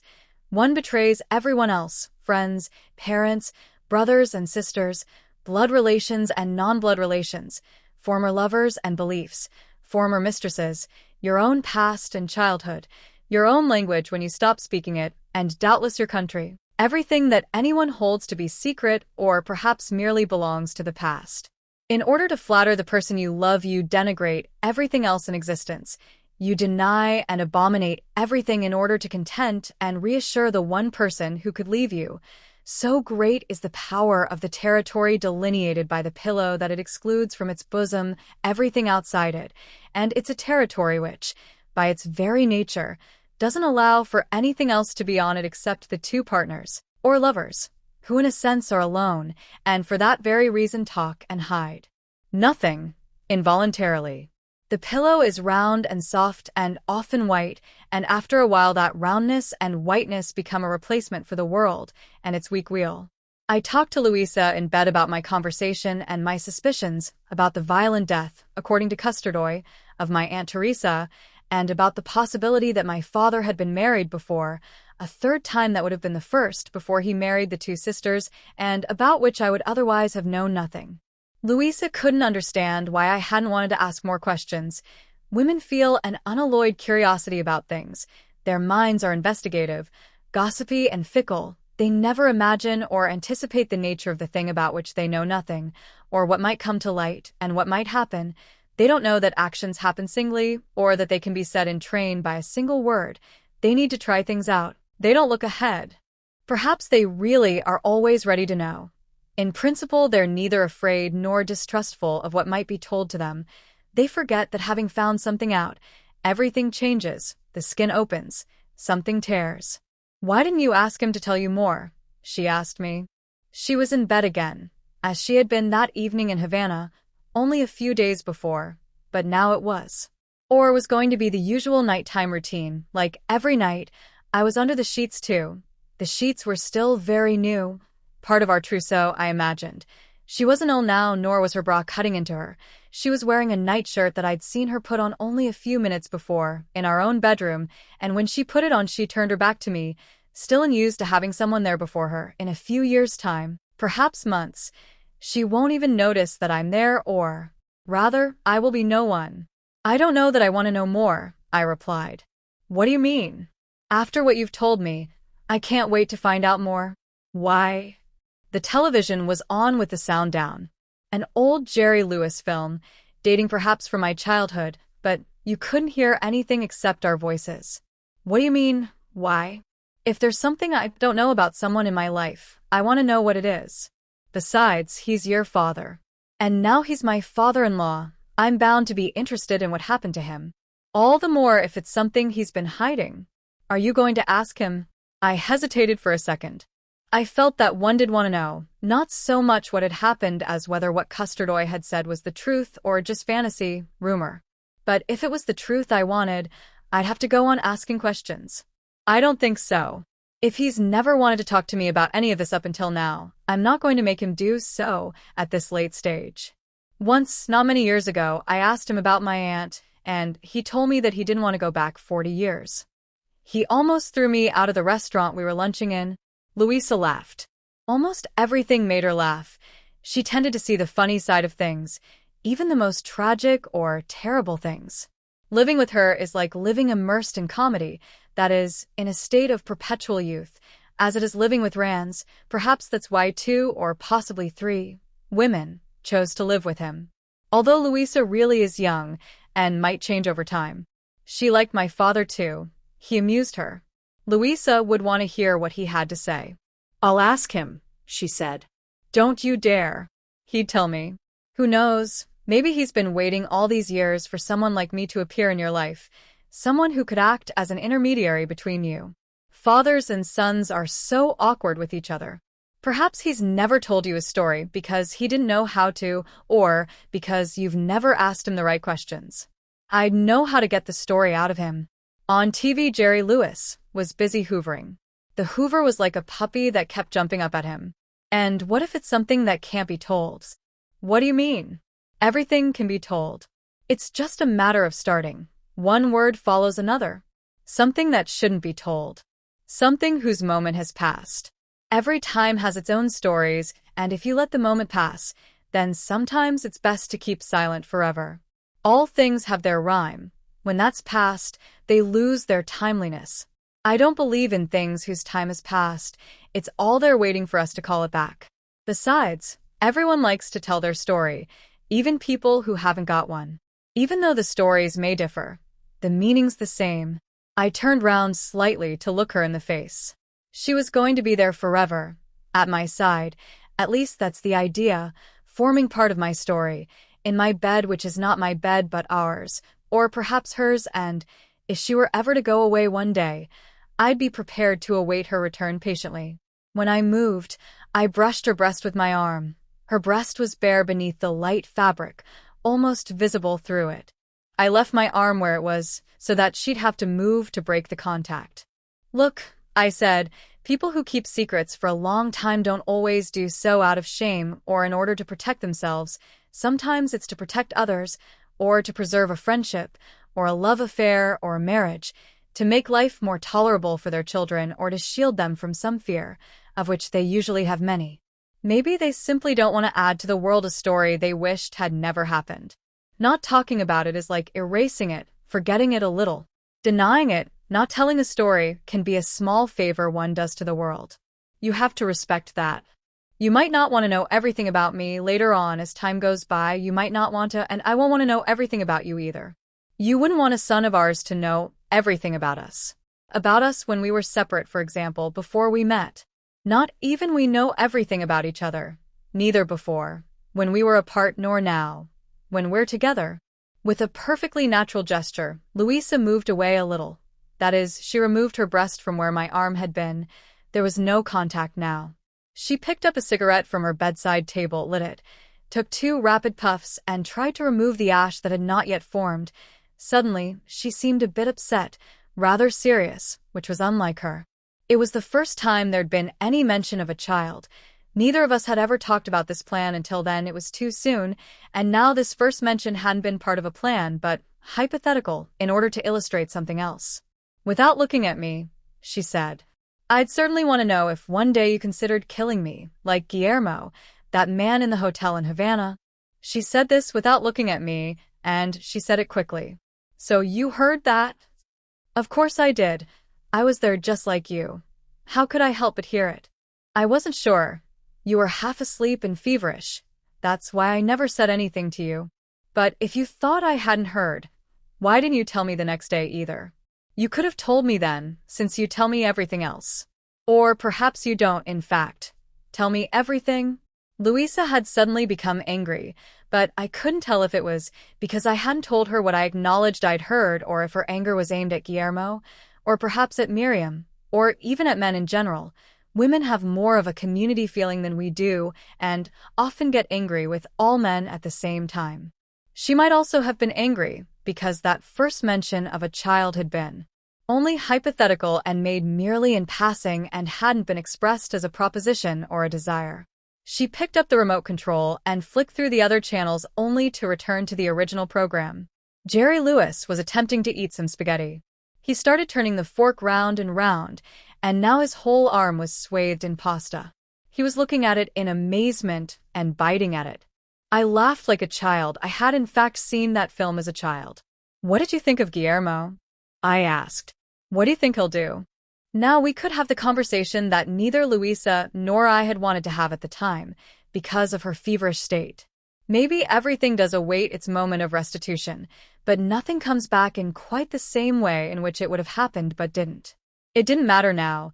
She'd put it in brutal, frivolous terms. She'd said, "I'd certainly want to know if one day you considered killing me." I still hadn't answered that. Between people who talk about everything and talk nonstop, it's so easy not to reply to things you don't want to reply to. The words become superimposed. The ideas don't last. They disappear, although sometimes they come back if one of you insists. "The worst thing is that he won't do anything," Louisa said. "It'll all go on as it has up until now, with Miriam waiting and his wife dying. If she really is ill, or if she really does exist, as Miriam was quite right to doubt, I don't know that she's ill, but I'm sure she exists, I said. That man is definitely married, I declared. Louisa wasn't looking at me now. She was looking at Jerry Lewis and was still annoyed. She's younger than me. She may not have seen the film when she was a child. I felt like turning the sound up, but I didn't. That would have put an end to the conversation. Besides, she had the remote control in one hand, and in the other her half-smoked cigarette. It was quite hot, but not that hot. I noticed that the skin between her breasts was damp, slightly shiny with sweat. It makes no difference. Even if she died, he wouldn't do anything. He still wouldn't bring that woman from Havana over here. Why not? You didn't see her. I did. She was pretty. I'm sure she is, but she's also a woman who gives him a lot of trouble. He's well aware of that. Here or there, as lover or wife, she always would give him trouble. All her interests lie outside herself. She's totally dependent on the other person. There's still plenty of women around like that.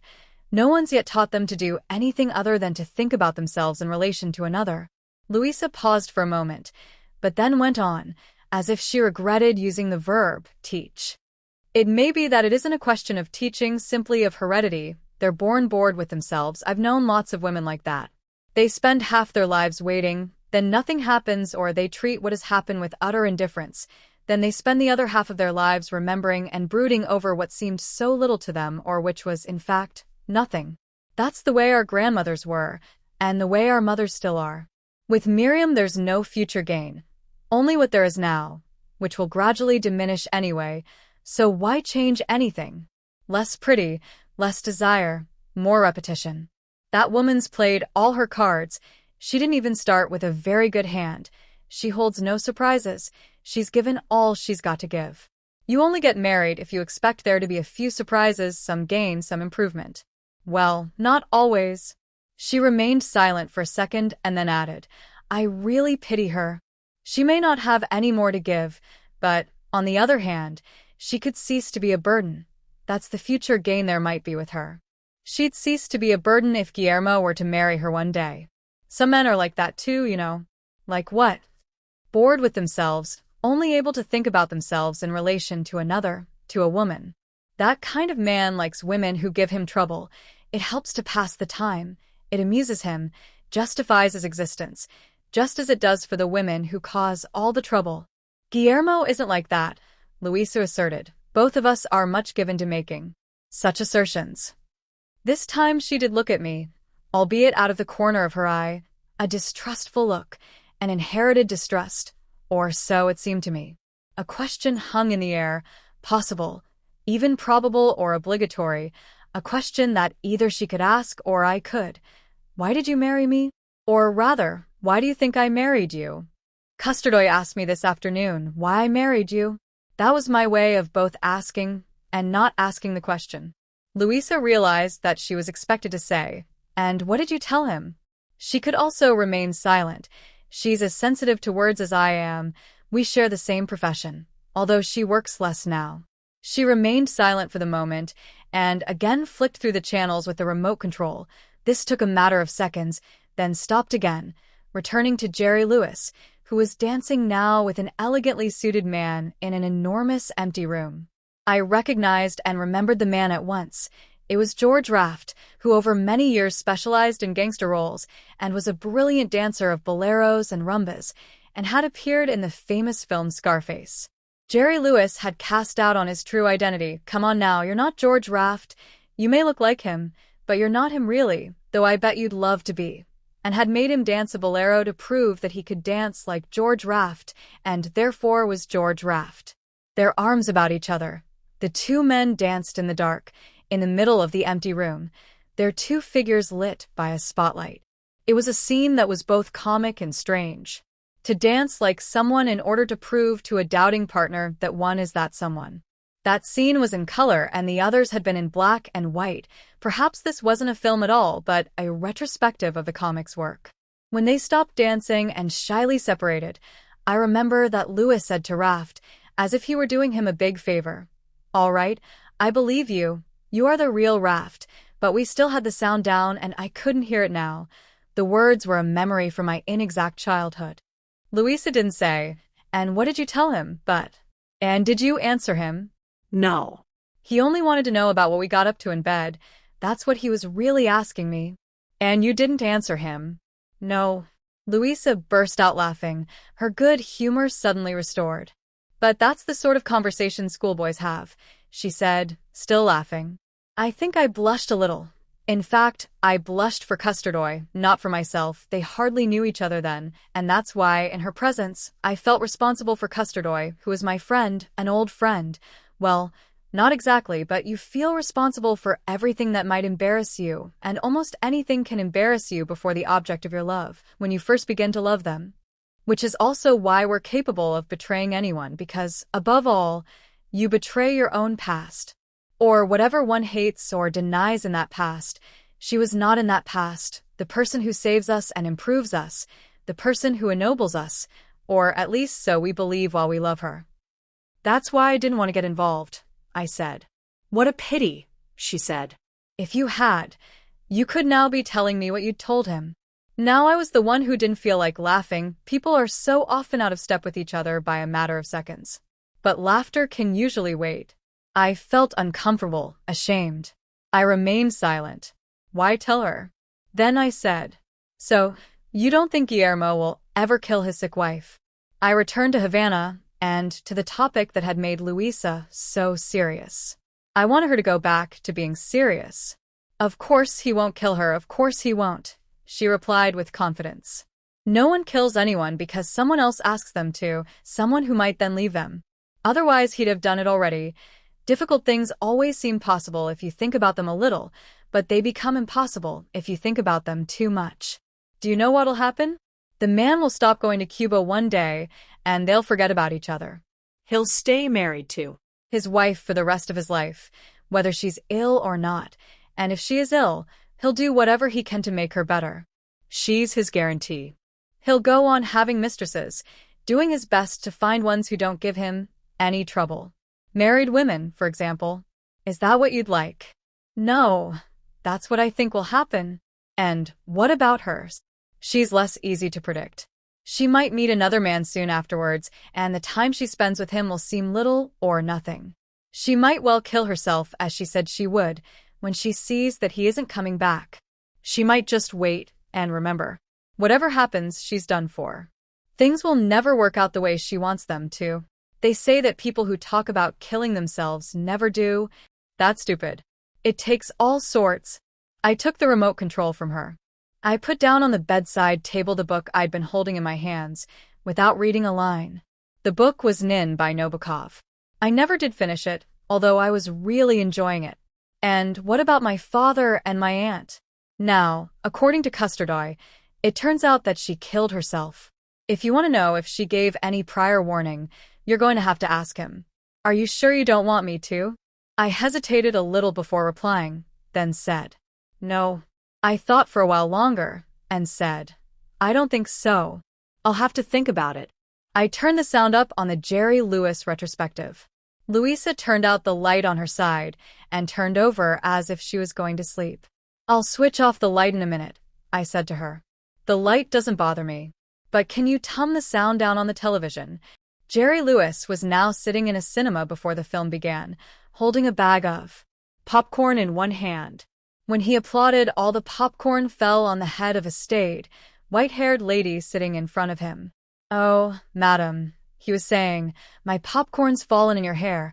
Allow me to remove it. And in 15 seconds he destroyed the woman's carefully coiffed hair.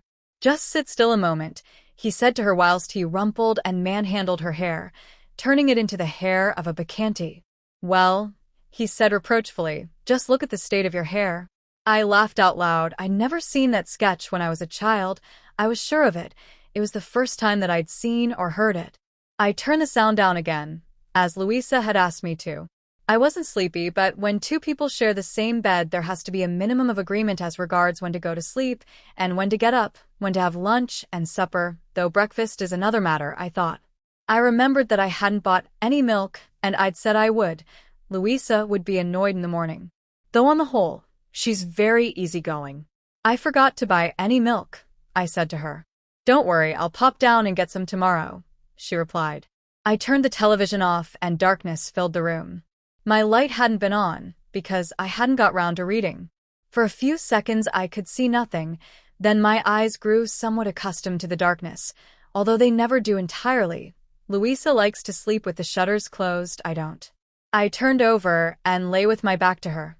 We hadn't said goodnight, but perhaps we wouldn't always have to say goodnight, every night, in the years to come. But perhaps that night we should. Good night, I said. Good night, she replied. When we said goodnight, we hadn't said one another's names. Neither did we use any of our usual terms of endearment. All couples have them, often several, or at least one, just to make it seem as if they were different and not always the same, and to avoid calling each other by their real names, which they keep for when they insult each other or are angry or have to give some piece of bad news. For example, that one of them is about to be left alone. My father had been called various names by at least 3 women. It would all have come to sound the same to him, similar, repetitive. It must have been confusing, or perhaps not. It would be different with each wife. When he'd had to give them some bad news, he'd have called them Juana or Teresa, or another name which I don't know, but which he won't have forgotten. With my mother, he would have had many years. With my Aunt Teresa, almost no time at all, perhaps only the brief time that Louisa and I have been married. There were no future years for them, or even months. She'd killed herself, according to Custardoy. And the third wife, who was the first, how long had that lasted? What did they call each other when they said good night, and turn their backs on one another? Or would only she address him or he her, and then lie separately, embracing the shared pillow? That's just a manner of speaking, because there are always 2 pillows. I wouldn't want to know if you were ever to consider killing me one day, I said to Louisa in the dark. I must have sounded as if I meant it, because then she turned to me, and I felt the contact that had been lost some time before, her familiar chest against my back, and I immediately felt supported.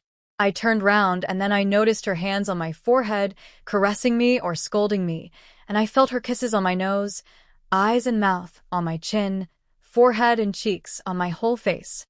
My face allowed every bit of it that was kissable to be kissed, because at that moment, after those words, after turning to face her, I was the one who was protecting and supporting her. As I mentioned, not long afterwards, once the honeymoon and the summer were over, I had to upset myself again because of my work as translator and interpreter, now more as an interpreter, for various international organizations. I'd agreed with Louisa that, for a while, she would work less and dedicate herself to the unnatural business of preparing our new home until we could, as far as possible, make our presences and absences coincide, or until we changed careers completely. The sessions at the General Assembly of the United Nations in New York begin again in the autumn, halfway through September, and continue for 3 months, and that was where I was to work as a freelance interpreter. They always need a few on hand during the assembly, as I had in other years before I met Louisa. 8 weeks of interpreting before going back to Madrid, from where I wouldn't stir or do any interpreting for at least a further 8 weeks. It's no fun being in big cities, not even in New York, because you work flat out for 5 days a week and the 2 remaining days seem unreal somehow, like a parenthesis, and you're so exhausted that all you can do is gather strength for the next week, go for a walk, gaze from afar at the drug addicts and the future delinquents, go shopping, almost everything is open on a Sunday, spend all day reading the mammoth New York Times, drink high-energy fruit juices or tutti fruttis, and watch the 90 TV channels. Jerry Lewis is bound to be appearing on one of them.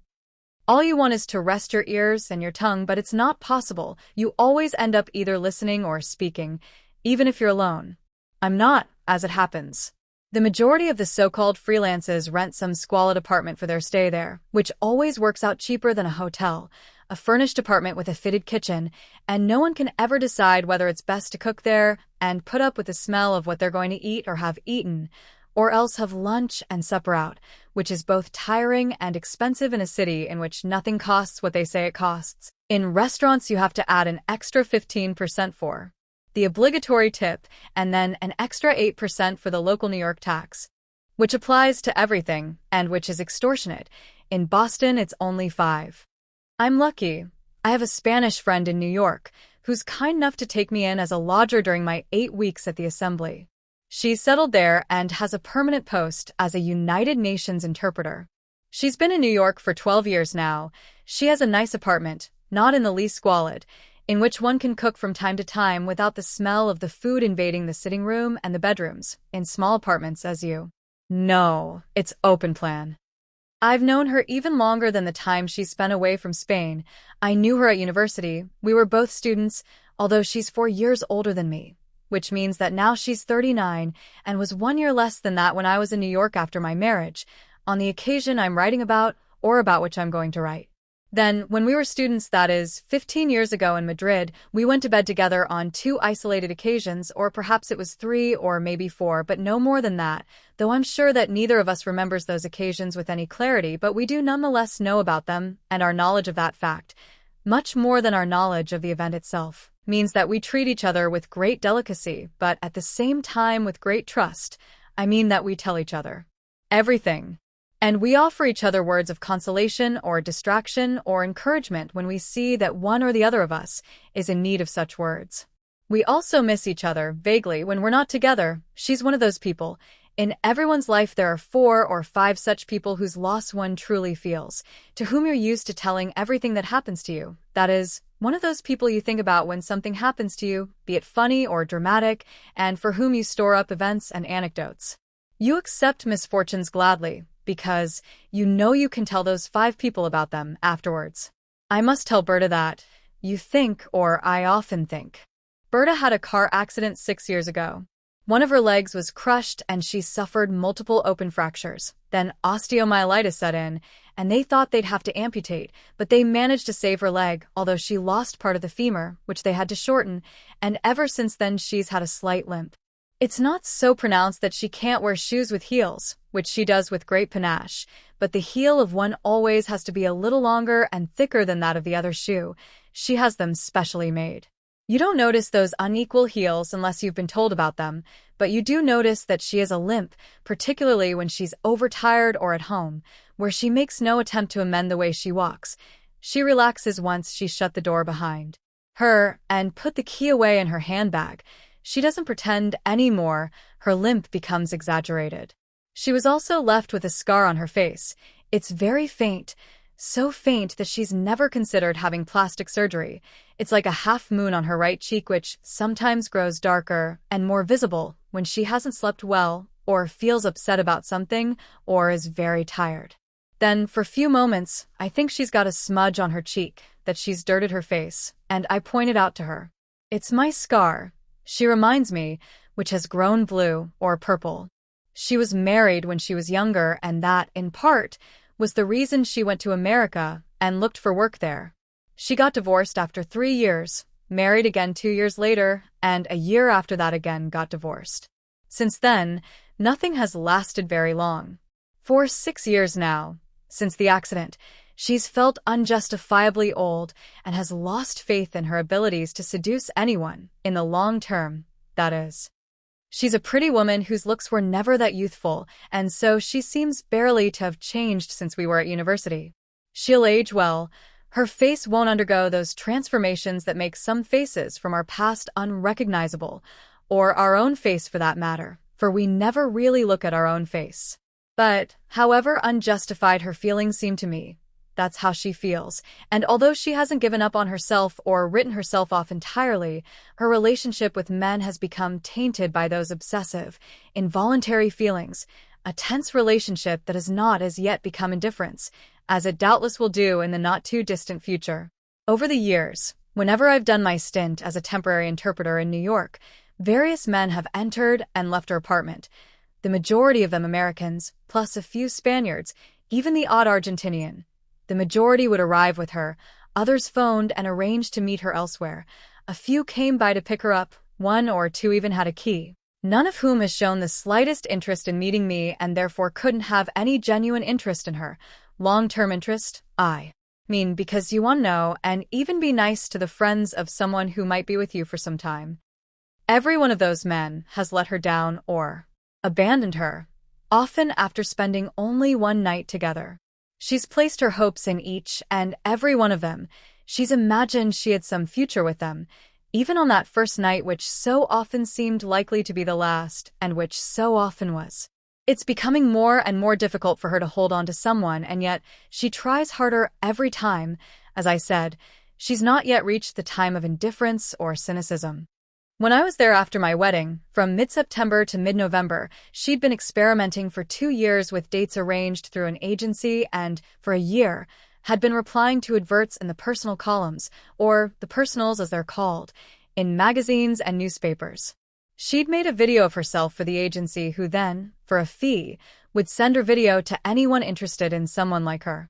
It's an absurd expression, but it's the one they use and which Berta herself uses, people interested in someone like me. That is, Berta measures herself against some previous but non-existent model instead of creating her own. In the video, she was sitting on her sofa talking. She showed it to me. She'd kept the original. The people at the agency made copies and sent them out. She looked very pretty, very smart, very composed, younger than her years, and was speaking in English to the camera. At the end, she said a few conventional phrases in Spanish to attract any other solitary Spaniards, resident or just passing through, or people who liked the exotic touch, or what Americans call Hispanics. She talked about her likes and dislikes, about her interests, her ideas, though not too many, but not about her work. She mentioned the accident and, with an apologetic smile, her slight lameness. You had to admit to any physical defects so that no one could claim they'd been cheated. Then she was shown walking around the apartment, watering her plants, reading a book by Kundera, A Mistake, with background music, something by Bach for the cello, a cliché, in the kitchen wearing an apron, writing letters on a table by the light of a lamp. The videos were very short, only 3 to 5 minutes long, all very innocuous. After payment of a modest fee, she, and this is why I speak of them in the plural, also received copies of such tapes, videos of men who had, or hadn't, seen hers and wanted to meet her or be introduced to new women. She received 2 or 3 a week during my stay. There we used to watch them together and laugh. I'd give her advice. Not that I felt able to give her any very serious advice. It all seemed like a game to me. It was hard for me to believe that she could pin her hopes on any of those men. I felt that the people who got involved in that kind of thing must, by definition, be weird, anomalous types and far from trustworthy. But when I thought that, I was forgetting that Berta was one of those people, and she was my friend, and worthy of anyone's trust. The agency was quite a respectable one, or at least that's how they presented themselves. It was all controlled up until the first meeting. Everything was in the best possible taste. They even censored the videos if necessary. Things were different in the personal contacts she made by letter.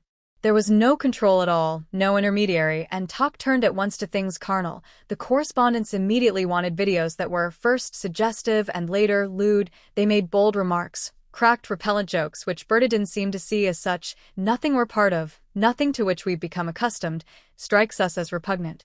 After a while the agency was no longer enough. Although she went on asking for tapes in order to feel that she was still part of that innocuous world, but she also exchanged letters and videos with weird, anomalous men, people with faces and bodies but no names, people with initials or nicknames. I still remember some she mentioned to me.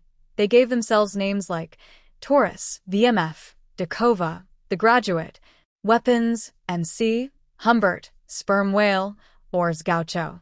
They all smiled nonchalantly at the camera. Home videos, doubtless filmed by themselves when they were alone, talking to no one, to someone they'd never met or had yet to meet, or perhaps to the world that ignored them.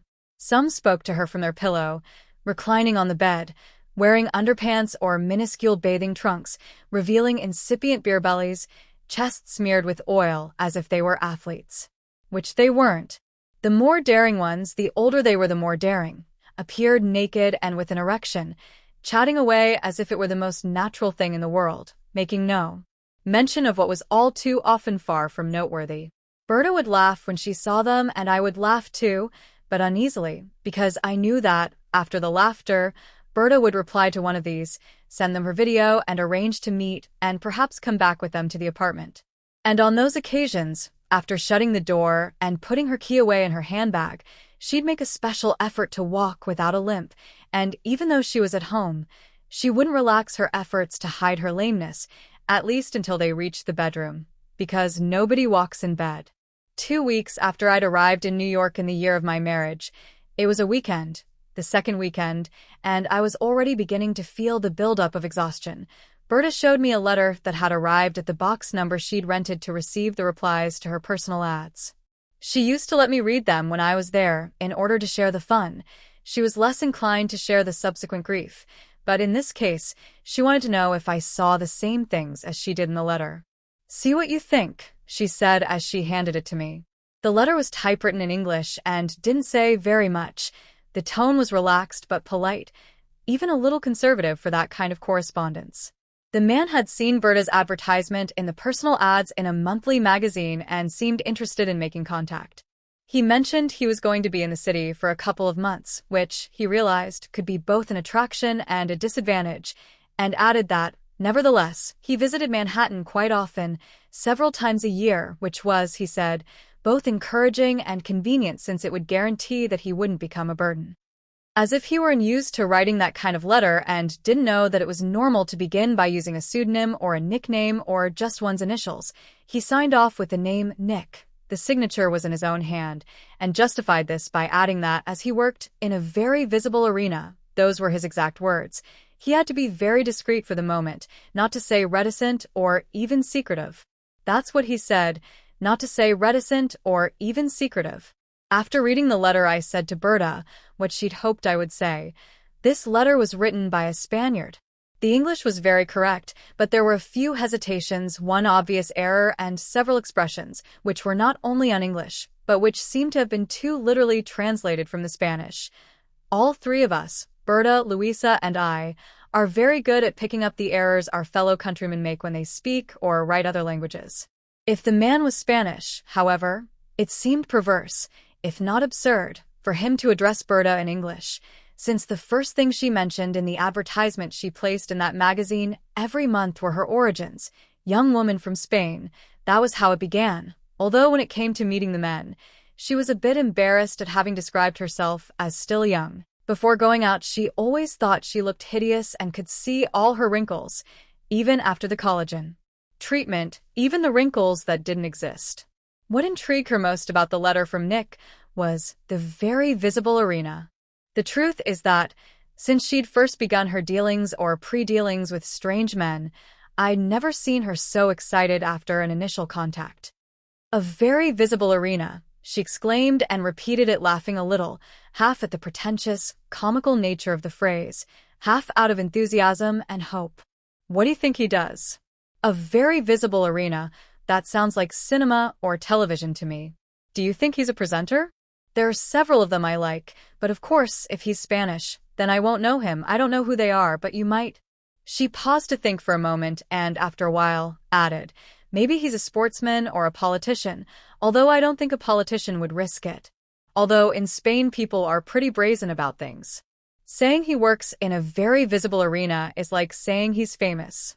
That's why he wants to pass himself off as an American. Who do you think it can be? That arena business may be a lie, a trick to give himself airs and get you interested. And it's worked. Possibly, but the expression does have a certain charm. Arena. It's a very American expression, but if he's Spanish, where did he pick it up from? From TV, where everyone learns everything. It may well be that he's not famous at all, but that he imagines he is. Maybe he's a stockbroker or a doctor or a businessman, and he just thinks he's important and therefore vulnerable to exposure, when in fact no one knows who such people are, especially not here in America. I encouraged her discoveries and her hopes. It was the least I could do. That is, the least I could do was to listen to her, take an interest in her world, cheer her on, give importance to the things to which she gave importance, and be optimistic, which is, in my opinion, the prime function of friendship. Maybe he's a singer, she said. No, a writer, I replied. Berta wrote back to the box number that Nick had given her. P.O. Box, that's what they call it in English. Everyone uses it. There are millions of them scattered about the country. But although during my stay Berta was always happy to show me any letters or videos sent by her correspondents, she didn't feel the same about her written replies, which she dispatched without keeping a copy and without showing me, and I understood that, because one could accept an outsider passing judgment on actions that are never seen in their entirety and are transient, but not on words, which are both legible and permanent, even if the person passing judgment does so, without meaning to. And, from the best of motives, even if that person doesn't give expression to that judgment. A few days later, she got a reply to her reply, another letter she was quite happy to show to me. It was written in that same decorous and dubious English, the language in which Berta had replied to him, or so she told me, so as not to disappoint him or wound his linguistic sensibilities, and the letter this time was shorter and more salacious, as if my friend had encouraged this change in him. Or perhaps not. Perhaps at this second stage the minimum of formality essential in all initial contacts tended to disappear. This time he didn't sign himself Nick, but Jack, the name he preferred this week, he said, and again the name was written in his hand, the C's and the K identical in both signatures. He asked her to send him a video so that he could see her face and hear her voice, and he apologized for not yet sending her one of himself, so it must have been Berta who'd asked him to do so in the first place, since he was still settling in for his 2-month stay in the city and hadn't had time to buy a camera or find out where he could have such a video made, but he'd send it next time. On this occasion, he made no reference to his Marina and said nothing more about himself. Instead, he wrote a little about Berta, whom he briefly, in 3 lines, allowed himself to imagine in the privacy of her room. He was still using cliched rather than crude phrases, the kind you get in love songs, I already long for the moment when I can undress you and caress your soft skin, things like that. Then at the end, just before the signature, Jack signed off with a kind of brutal mischievousness, as if unable to contain himself any longer. I want to fuck you, it said in English. But those words seemed to me to have been written in cold blood, and by way of being a harsh reminder, just in case Berta should imagine that fucking didn't figure in the plan he was concocting. Or perhaps it was a way of eliminating his earlier melodic affectations, or of gauging the forbearance and the vocabulary, the lexical tolerance, of his correspondent. Berta had more than enough forbearance and humor. She was still laughing, her eyes were shining, her limp was less pronounced. She felt flattered, forgetting for a moment that for this man who desired her and wanted to fuck her she was still no more than a few letters, a few initials, the mere promise of someone, BSA, a few words written in a language that was neither hers nor his, and that once he'd seen her or seen her video and she was something more than that, she might no longer be desired or even fuckable, as had happened on other occasions, and that after gratifying his desire, if it was gratified, she might be rejected, as had happened on almost every occasion for some time now, though why she didn't know or want to know. She was aware of all this, once that first moment was over. But she replied to Jack as she'd replied to Nick, and she sent him a copy of her agency video and waited. During those days of waiting she was nervous, but also cheerful and affectionate towards me in the way women are when they're nursing some illusion, although with me she's never anything other than affectionate. One afternoon, when I got back from work before Berta, and I picked up the mail from her mailbox, she made her feelings even clearer. No sooner had she opened the door and put the key away in her handbag, and without slipping into her homely ways, her mind was on other things. She came over to me and asked urgently, not even bothering to say hello first. Did you pick up the mail, or didn't we get any today? Yes, I did. Yours is on the table. I had a letter from Louisa. She hurried over to the table and looked at the envelopes. 1, 2, 3, but opened none of them until she'd taken off her raincoat, gone to the bathroom and to the fridge, and put on a pair of moccasins that made her appear even lamer than usual. Neither she nor I were going out that night, and while I was watching Family Feud on the TV and she was reading, not, I'm glad to say, Kundera, she said to me, I'm such an idiot, I'm all twitchy. I keep forgetting things. Earlier on I thought there might be something in the mail from Visible Arena. But if he does write to me, he'll write to my box number not here. He doesn't know my address or my name. What could I have been thinking of? She paused for a second and then added, Do you think he'll reply? Of course he will. How could he not reply after seeing your video? I said. She fell silent and joined me in watching one of the games on Family Feud. Then she said, Every time I wait for a reply to one of my letters, I'm as terrified by the idea that there won't be one as by the idea that there will.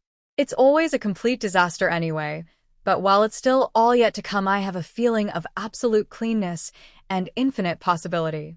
I feel the way I used to when I was 15 years old, not in the least skeptical. It's odd. I can't help hoping. Most of the guys I go on to meet are vile, repellent. Sometimes I end up going out and having supper with them or whatever just because they were preceded by the waiting. And the letters. Otherwise, I wouldn't even cross the road in their company. Maybe they feel the same about me. She paused again, or perhaps she was listening to another of the questions on Family Feud. Then she went on.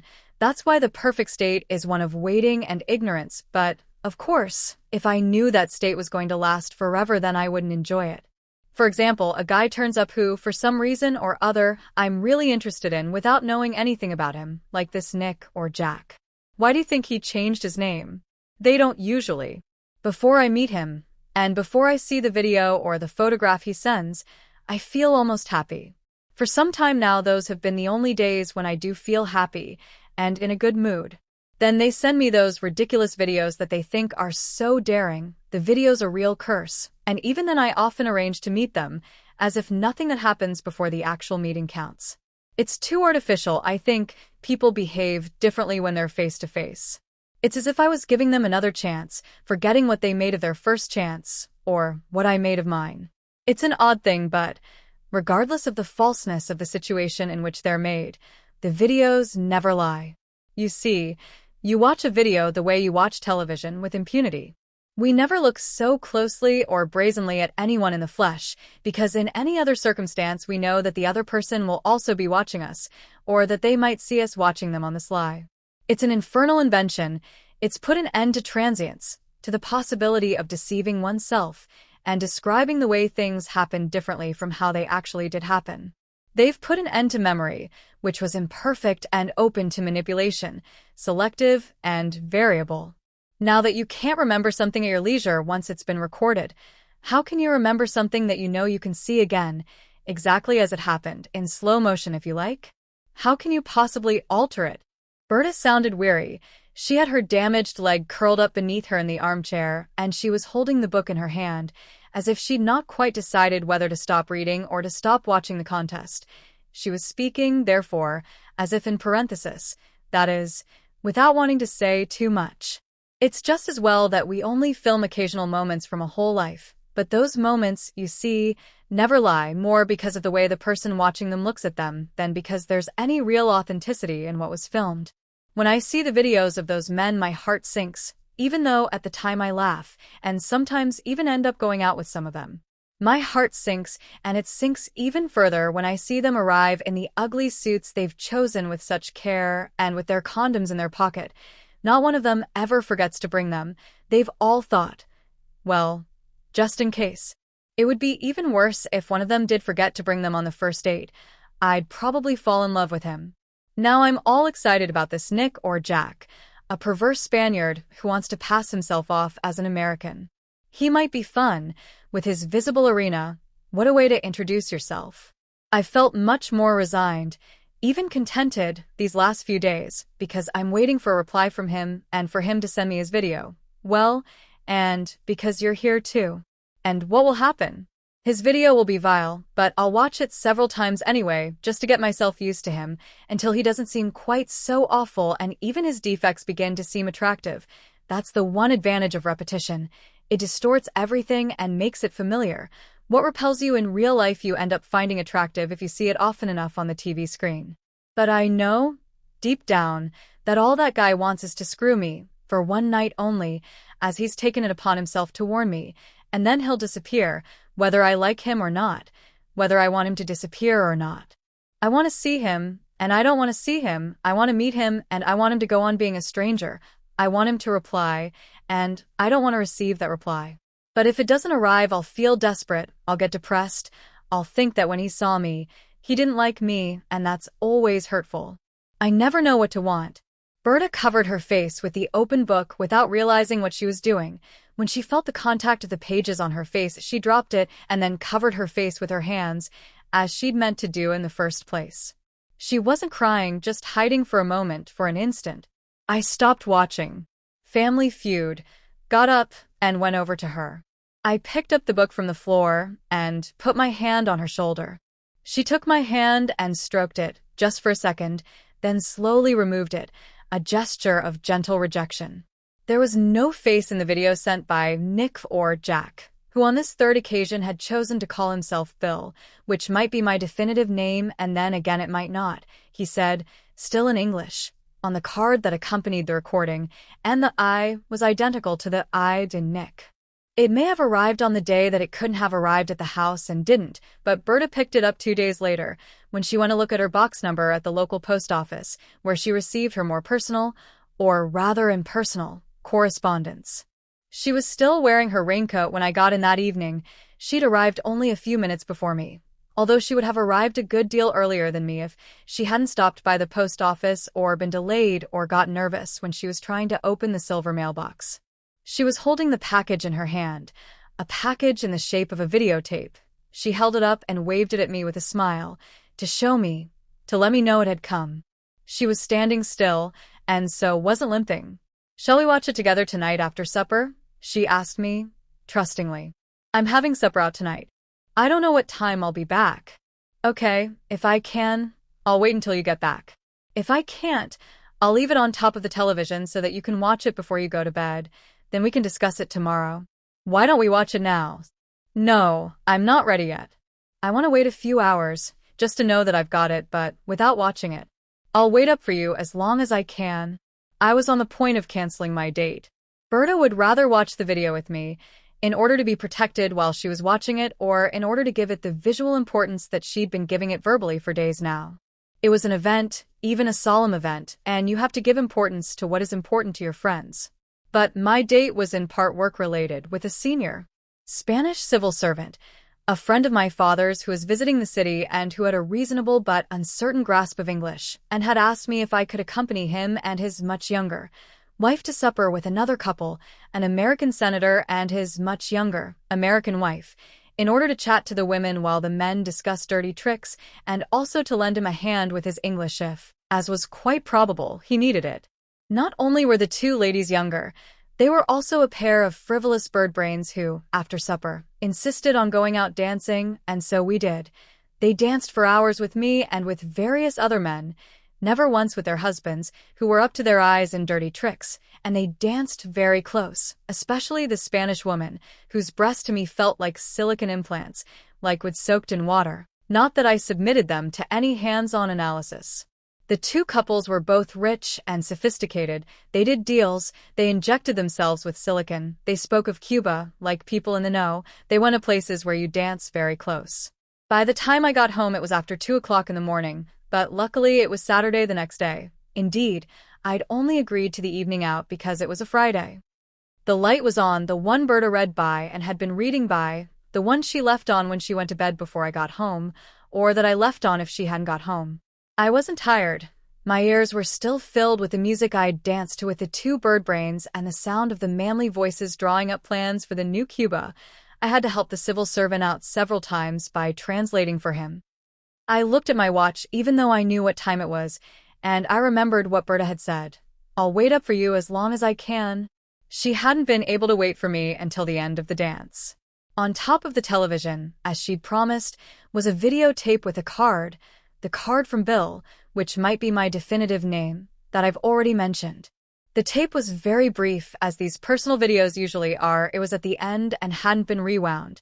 I put the cassette in to wind it back. I still had my raincoat on. I sat down, creasing it, something you should never do, because then you walk around for weeks looking like an illegal immigrant. I started playing the video, and watched, sitting in my raincoat. During the 3 or 4 minutes of recorded tape the scene didn't change. It was always the same, the camera remained resolutely still, and what you saw was a headless torso, the frame cut off the man's head, you could just see his throat, his pronounced Adam's apple, and below, you saw only as far as his waist. He was sitting upright. The man was wearing a bathrobe, a pale blue bathrobe, newly bought or just washed, perhaps the sort that expensive hotels lend their guests. Or perhaps not, since on his left breast you could see 2 discreet initials, PH. His name was perhaps Pedro Hernandez.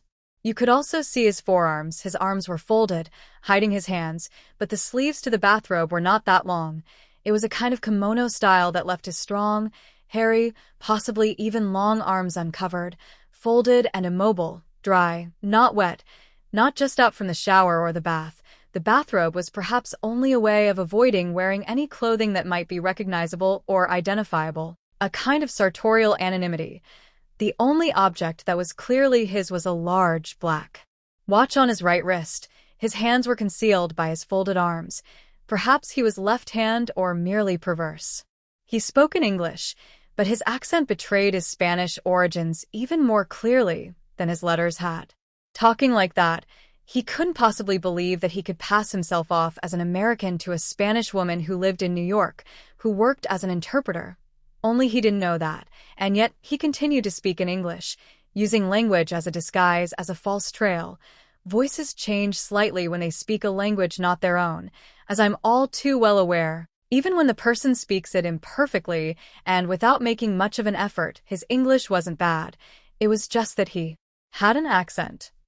The open neck of his bathrobe revealed a triangle of chest, which was again very hairy and with a few gray hairs, though the hair was otherwise dark. In that bathrobe and with all that hair, he reminded me of that great actor, Sean Connery, a childhood hero of mine. As I remember it, when he played the part of the spy licensed to kill, he was often dressed in a towel or a bathrobe or a kimono. I immediately gave the faceless man Connery's face. It's difficult to listen to someone on television without imagining their features. At one point in the recording, his chin appeared in the picture when he lowered it. Just for a few seconds, it seemed to be cleft, although not quite. The shadow of a dimple, a groove, a hollow in the bone but not in the skin, but which nevertheless showed through. I can't remember if Sean Connery has a cleft chin or not. For more than a minute, I watched the almost motionless image of this torso with its arms folded, motionless apart from his breathing, and heard nothing, as if the man had set the camera running before he was ready to say his words, or as if he were thinking about them or memorizing them. In fact, far off in the background, you could hear music playing, as if there was a radio or a television on in the distance. I was just about to fast-forward the tape to see if it changed at all, and whether there was in fact any message, when Bill finally started speaking. His voice shook. It was almost a whisper, only rather sharp, shrill even. It didn't seem the right voice for such a hairy man, and certainly not for Sean Connery. His Adam's apple moved up and down. He made strange pauses when he spoke, as if before sitting down in front of the video, he'd broken his text down into short, simple phrases and was reciting them. Sometimes he repeated himself. It was difficult to know if this was for stylistic effect or involuntary, in order to correct his pronunciation. The result was very somber. The phrases were not just short, they were cutting. His voice was like a saw. His voice was like the voice I'd heard in Havana on the balcony and through the wall, the voice of Guillermo, which in English translates as William, the diminutive of which is Bill, and not Nick or Jack. "I received your video. Thank you," said the voice in its intelligible but Hispanicized English, which he'd translated and which I now retranslate, long after the event. "The fact is that it all looks very promising. You're very attractive. But that's the unfortunate thing, that it's only promising. It's not enough. It's not enough. That's why I'm only sending you something partial too. Incomplete. You seeing my face would be equivalent to me seeing your body. Your body. You women care about faces. Eyes. That's what you say. Men care about the face and the body, or the body and the face. That's how it is. As I said before, I work in a very visible arena." A very visible arena, he said again, and the last word he pronounced as if it were Spanish. He couldn't help himself, given the Spanish origin of the word. I leaned back. My raincoat grew even more creased. Very visible. I can't meet a complete stranger just like that. Unless I'm convinced that it's worth it. To know that, I have to see all of you. Everything. I have to see you naked. In as much detail as possible. You say you had an accident. You say you limp a little. A little. But you don't let me see how little that little is. I'd like to see your injured leg. How it looks. To see your tits. Your cunt. If possible, wide open. To see your tits. Your cunt. I'm sure they're lovely. Only once I've seen them can we arrange to meet. That's how it is. If your breasts and your cunt and your leg persuade me that it's worth running the risk. If you're still interested in me, perhaps you don't want to go on with this. You probably think I'm being too direct. Brutal. Full. I'm not cruel. I just can't afford to waste any time. I can't waste any time. I can't run unnecessary risks. I like you. You're very pretty. I mean it. You're very pretty. I like you a lot. But from what you've sent me, I know as little of you as you now know of me. I've seen very little of you. I'm not cruel. I just want to see more. Send it to me. Send it. Then I'll show myself. If it's worth it. I think it will be. I still want to fuck you. Even more now. Even more now. That's how it is. The recording continued for a few seconds longer, with no voice now. The same scene as before, the hairy triangle and the folded arms, the black watch on the right wrist, the Adam's apple not moving as it had when he was speaking, his hands hidden. I couldn't see if he was wearing a wedding ring, as Guillermo had, and as I'd seen from my balcony. Then the torso got up and walked off to the left, still wearing the long dressing gown, and for a few seconds I could see what until then had remained hidden, a pillow, a large, unmade double bed, at the foot of which he'd sat to film himself. Immediately afterwards the screen went blank and the clock stopped. It was a new tape, one of those lasting 15 or 20 minutes, which are beginning to replace letters or perhaps photographs, since letters have already been replaced long ago. When I switched off the television and its light, much brighter than that of the reading lamp, had gone, I saw Berta behind me, reflected in the now dark screen, and I turned round. She was standing there in her dressing gown, looking sleepy or rather sleepless. She must have watched and listened to the video dozens of times before I arrived, and now she'd left her bedroom in order to see it again, with me, or rather while I watched it for the first time. She had her hands in her dressing gown pockets. She had no shoes on. Her hair was all disheveled from her tossing and turning. She looked pretty, with no makeup on. Nor shoes. If she'd been walking, she would have limped. She didn't move. The music from the dancing had left my head, but not the Cuba of the conversation. She took her hands out of her pockets and folded her arms as Bill had done to speak to her but not to reveal himself. She leaned back against the wall and said, "So now you see?" My raincoat was seriously creased by now. I got up. "Yes," I said, "I see." Over the next few days I waited for Berta to mention him again. Nick or Jax or Bill or Visible Arena or maybe Pedro Hernandez or perhaps Miriam's Guillermo, although I almost immediately dismissed this possibility because we always distrust our first impression of something or someone when a second, third, or even fourth impression becomes superimposed on it. Someone whose words or image remain for too long in our memory, like a dance tune that dances on in our thoughts. But during that time, during the weekend immediately following, the whole of Saturday and Sunday, Berta said nothing or perhaps preferred not to talk about it. She wandered round the apartment and came in and out as if distracted, not in a bad mood but not in a good mood either, without the cheery nervousness of the days of waiting, perhaps asking me more questions than she usually did about my plans, about my still recent marriage and apartment, about my father and about Luisa, whom she knew only from her photo and from talking to her on the phone. If I often thought about Bill, I thought she couldn't but do otherwise. After all, she was the person he'd been speaking to in his bathrobe. She was the one he wanted to see more of before agreeing to meet her. This man who needed so many certainties. Neither of us used the video that weekend, as if it were jinxed or contaminated, and Bill's video remained inside, at the end of the tape, just as I'd first found it, and then left it, without either of us rewinding it or taking it out. On Monday, however, when we both went back to work, I got home in the evening to find Berta, who'd also only just got back. Her handbag was still open and in her key. She'd taken off her raincoat, but it was lying on the sofa, playing the video. She was looking at it again and stopping now and then, stopping it here and there, all in vain, since, as I've explained, the image remained the same throughout its 3 or 4 minutes duration. The days were already quite short. It was getting dark. It was Monday. My work at the assembly had been exhausting, as I imagined it had been for her as well. After that, you need some distraction. You need not to listen. But Berta was still listening. I said nothing, just waved to her, went to my room, then to the bathroom to freshen up, and when I returned to the living room, she was still studying the tape, stopping it and winding it on a little only to stop again. Did you notice that at one point you can see his chin? She said to me. Here. She froze the image of Bill lowering his chin a fraction, so that for an instant it appeared on the screen. Yes, I noticed it the other night, I replied. It's almost like a cleft chin. She held back the question for a second, but only a second. You couldn't recognize him from that alone, could you? If you saw him, I mean. If you saw that face somewhere else. Of course not. How could you possibly recognize him? I said. Why? Not even if you knew it was him? If you knew beforehand, I mean, that it must be him. I looked at the chin frozen on the screen.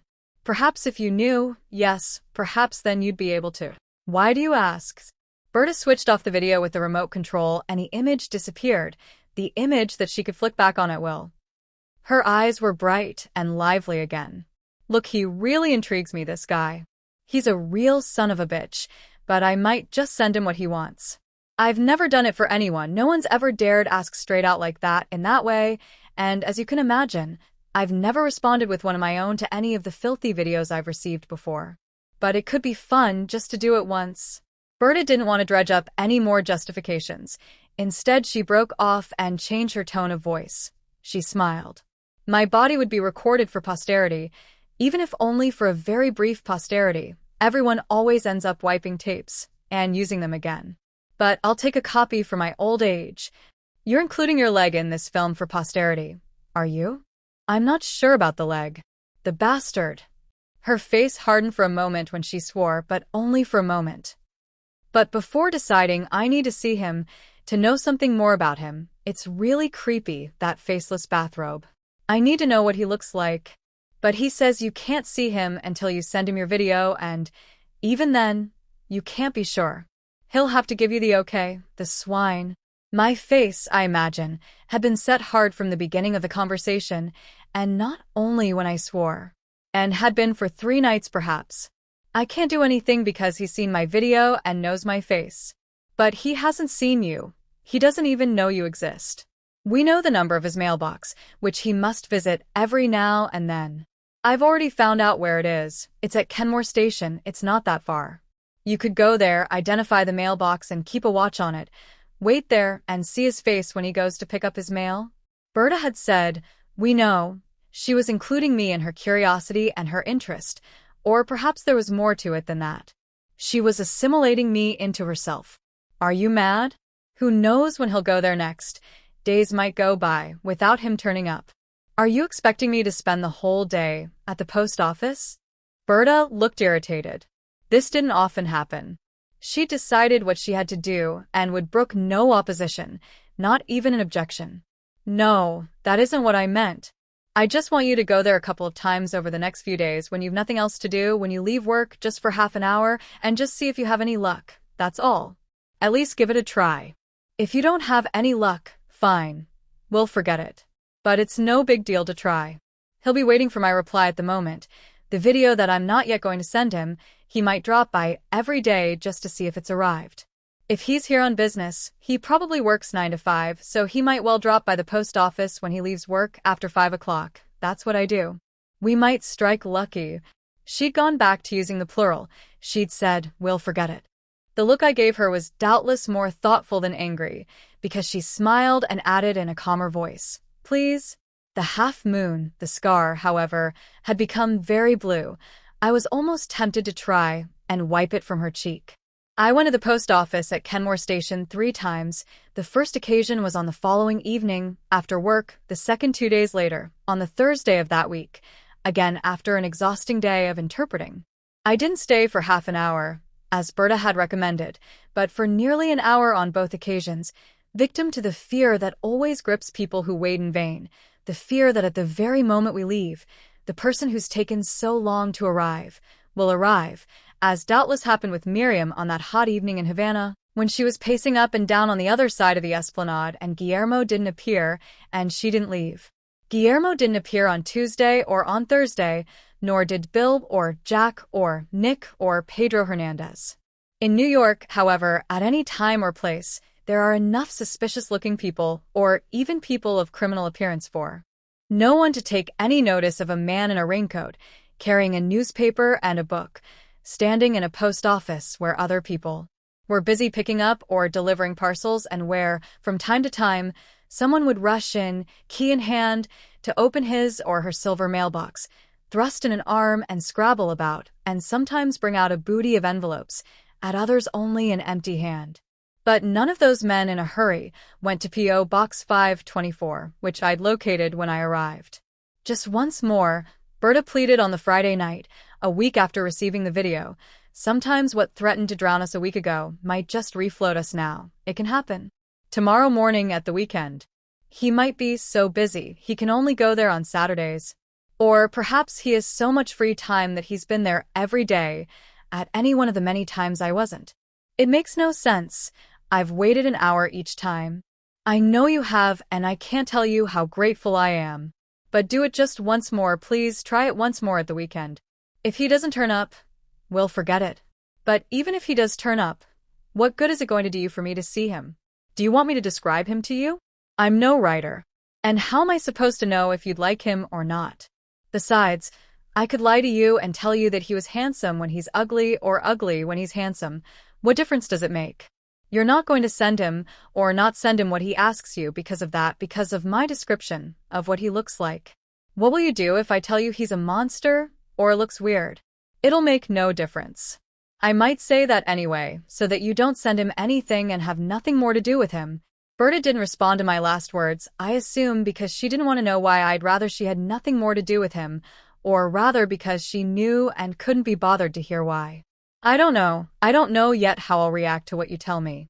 But I need to know more. I can't bear the idea that this guy has seen my face in my apartment and I haven't seen his, and that no one else has either. This visible arena guy is really smart. Once you've seen him, I'll decide. I don't know what yet, but I'll decide then. I'd go myself, but he'd recognize me, and then he wouldn't want to have anything more to do with me. At that point, I would have paid good money to have nothing more to do with the whole affair. The following morning, the Saturday of my 5th week there, it was October, I took a copy of the mammoth New York Times with me to Kenmore Station, prepared to wait for another hour, or perhaps longer. People who wait, even if they do so unwillingly, always want to exhaust all possibilities. In other words, waiting is addictive. I placed myself, as I had done on Tuesday and Thursday, next to a column that served both as a support and as something to hide behind or to rest my foot against every now and then, bending my leg as though I was about to kick something, and I began to read the newspaper, but not so closely as not to notice the presence of each individual as he or she approached the mailbox, opened it slowly or impatiently, and shut it again with satisfaction or repressed rage. Since it was Saturday, there were fewer people, and the footsteps sounded less timorous or more individual as they crossed the marble floor, so all I had to do was to look up every time some user of the mailboxes appeared. After some 40 minutes, by then I was on the sports pages, I heard some footsteps that were more strident and individual than the others, like someone with metal tips on the soles of their shoes or like a woman in high heels. I looked up and saw a man approaching. The minute I saw him, I knew he was Spanish. More than anything because of his trousers. Spanish trousers are unmistakable and have a very particular cut. I don't know exactly what it is about them, but they tend to make most of my compatriots look as if they have very straight legs and a very high bum. I'm not entirely sure that the cut flatters them. But I thought all this later on. Without even needing to look, he went straight to my mailbox, number 524, and got his key out from the pocket of his patriotic trousers. He might have been going to open number 523, or number 525, or so I thought while he was searching for his key.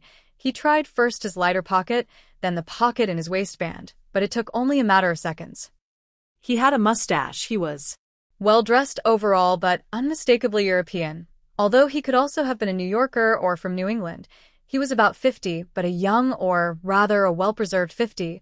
He was quite tall, and he passed by me so quickly that when I tried to catch a glimpse of his face, he already had his back to me, looking for his key, and turned towards his mailbox.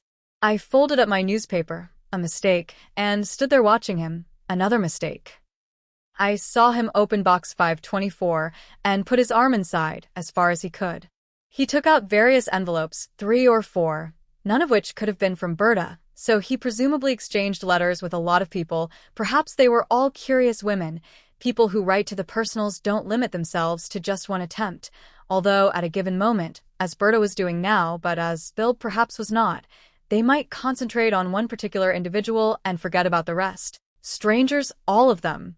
He closed the mailbox and turned round looking at the envelopes with neither satisfaction nor rage. One of them looked to me like a package, possibly a video, given its shape and size. He stopped after taking a couple steps forward, then walked on again as rapidly as he had before, and when he passed me, his eyes met mine, for my eyes were no longer on the newspaper. Maybe he recognized me as being a fellow Spaniard, perhaps because of my trousers. He took a good look at me. He fixed me with his gaze for a moment and would, I thought, recognize me if he saw me again as I would him. Any likeness to the actor, Sean Connery, apart from the hairy chest which he wasn't displaying at the time. He was wearing a jacket and tie and was carrying a raincoat over one arm, like someone who's left a car that they themselves aren't driving, was limited to the receding hair which he made no attempt to disguise and the eyebrows, which arched steeply and reached down as far as his temples, giving him, as it does to Connery, a piercing look. I was unable to see his chin or to compare it, but I did notice that he had deep lines on his forehead, although they didn't make him look old. He was doubtless an expressive man. He wasn't ugly, on the contrary.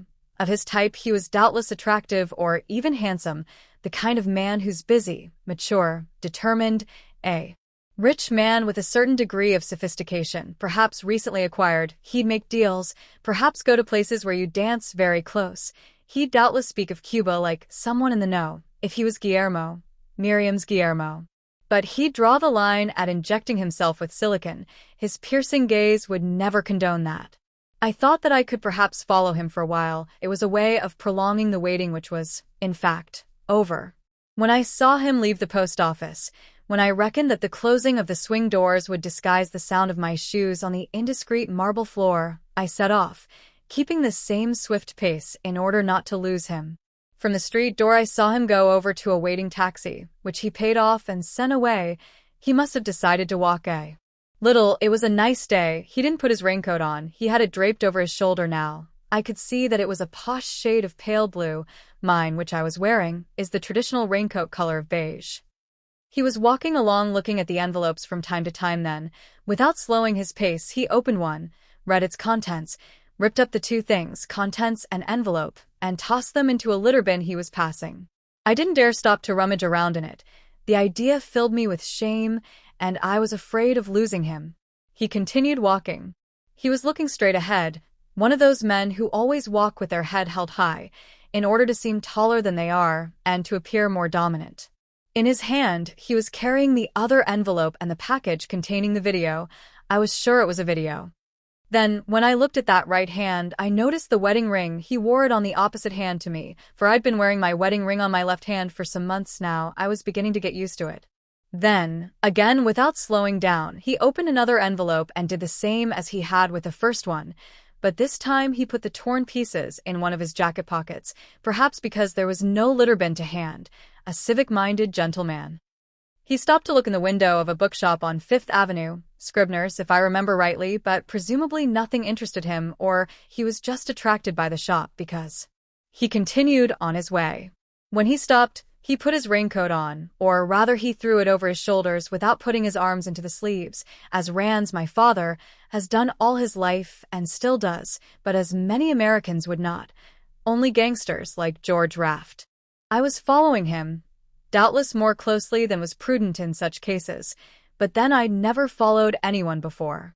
He had no reason to suspect anything, although he wasn't exactly strolling along. He was keeping up a good pace, stopping only for traffic lights, and not always for them. There's not so much traffic on Saturdays.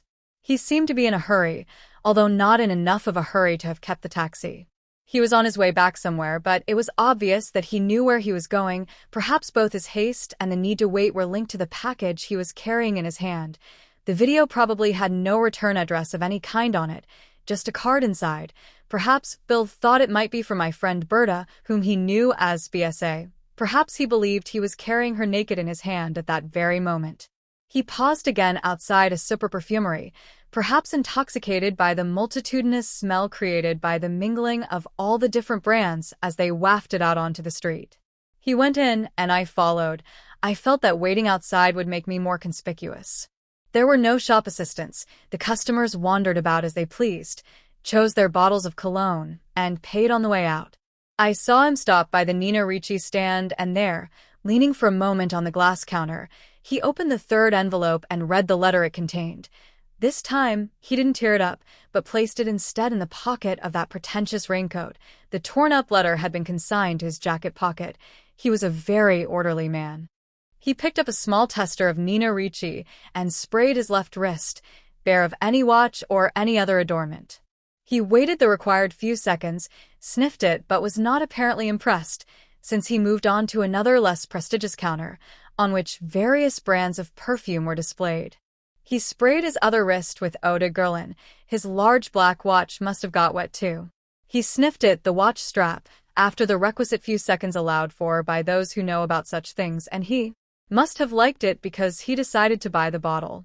He lingered a while longer in the men's section, trying 2 cents on the back of each hand. Soon he'd have no uncontaminated areas left.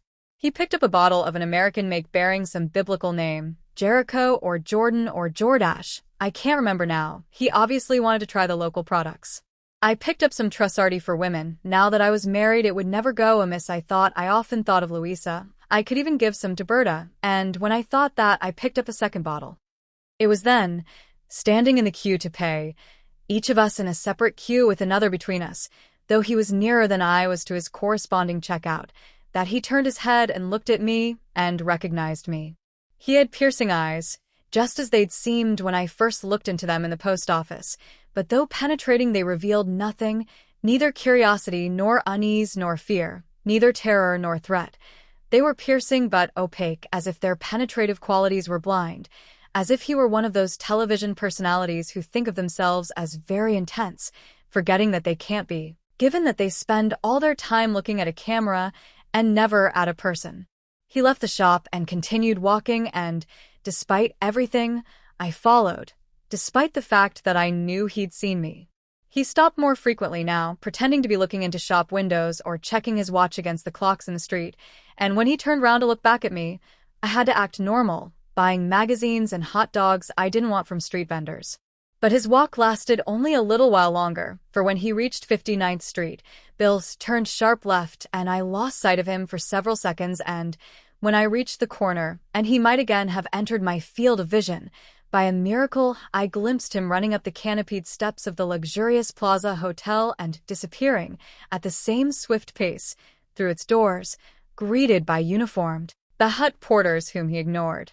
In one hand he was carrying his video and a bag containing the perfume he'd bought. I was carrying my magazines and the gigantic New York Times, the bag containing my bottles of perfume and a hot dog. He must have run the distance from the corner, hoping to reach the hotel in time to prevent me from seeing where he'd gone. The famous Plaza Hotel, the discreet initials PH. The bathrobe was borrowed, and his name wasn't Pedro Hernandez. I recounted all this to Berta, although without mentioning my idea that he might be the same man who'd made Miriam wait and incurred her wrath one evening in Havana, Miriam with her strong legs and her big bag and that grasping gesture, a married man with a sick or perhaps a healthy wife. Berta listened to all this with evident fascination and a look of modest triumph. The triumph was due more than anything to the fact that her idea that I should visit Kenmore Station had proved successful. I was incapable of lying to her and telling her that Nick, Jack's Ord's Bill, was a monster. He wasn't, and I told her so. Nor could I tell her that he was weird. He wasn't, and I told her that too. Although I hadn't liked his ostentatious raincoat and his piercing, indecipherable eyes and his sharp up and down eyebrows like Sean Connery's and his neat mustache and his cleft chin and his voice like a saw. With that voice he would make deals and talk about Cuba like someone in the know. With that voice he'd seduced Berta. I didn't like him. I gave Berta the first bottle of Trussardi. A few days went by without either Berta or myself mentioning him again. I said nothing, hoping to dissuade her. She was doubtless thinking things over. They were days of intense work at the United Nations. One morning I had to translate a speech by the same high-ranking politician from my own country whose words I'd altered the first time I met Louisa. I abstained from doing so on this occasion. We were, after all, at the assembly.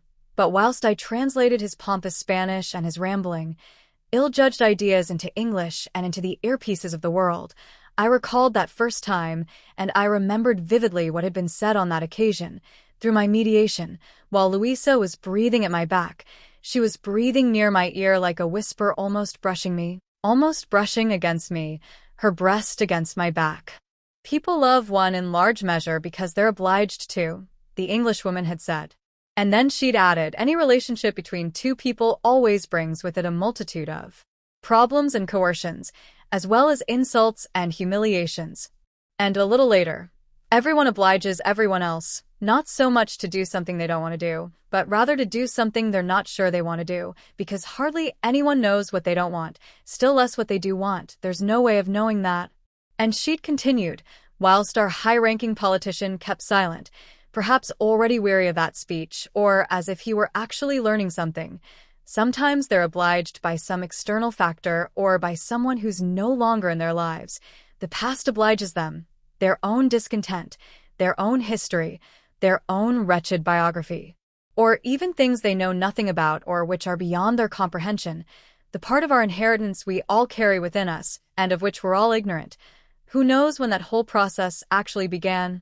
Lastly, she'd said, sometimes I wonder if it wouldn't be better if we all just stayed very still, if we were dead. After all, it's the only thing that, deep down, we all want, the one future idea we're gradually accustoming ourselves to, and about which there can be no doubts, no anticipated regrets.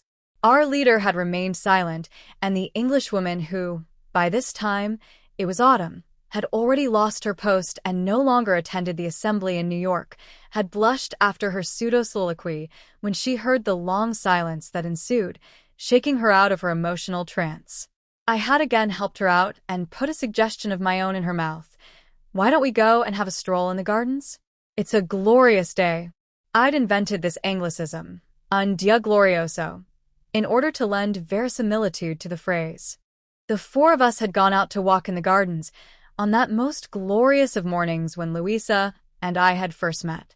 Our high-ranking politician was still in his post, perhaps thanks to his pomposity and to his ideas which were as rambling and ill-judged as those of the British leader, but in her case they'd not been enough to keep her in her post. She was probably a depressive and, doubtless, thoughtful too, and in politics that in itself is enough to dig one's own grave. After his speech, I passed him in the corridor, surrounded by his entourage. My shift was over, and he was busy receiving insincere congratulations on his peroration from various people, and, since I'd met him, I decided to greet him, holding out my hand and addressing him by the tide of his post preceded by the word "Senor." It was ingenuous of me. He didn't recognize me, despite the fact that I'd once twisted his words and made him say things he hadn't said and which it would never have occurred to him to say, and two bodyguards immediately grasped my extended hand and the hand I hadn't extended and pulled them behind my back, holding me with such violence, crushing my arms, bearing down on me, that for a moment I thought they'd handcuffed, or rather, manacled me.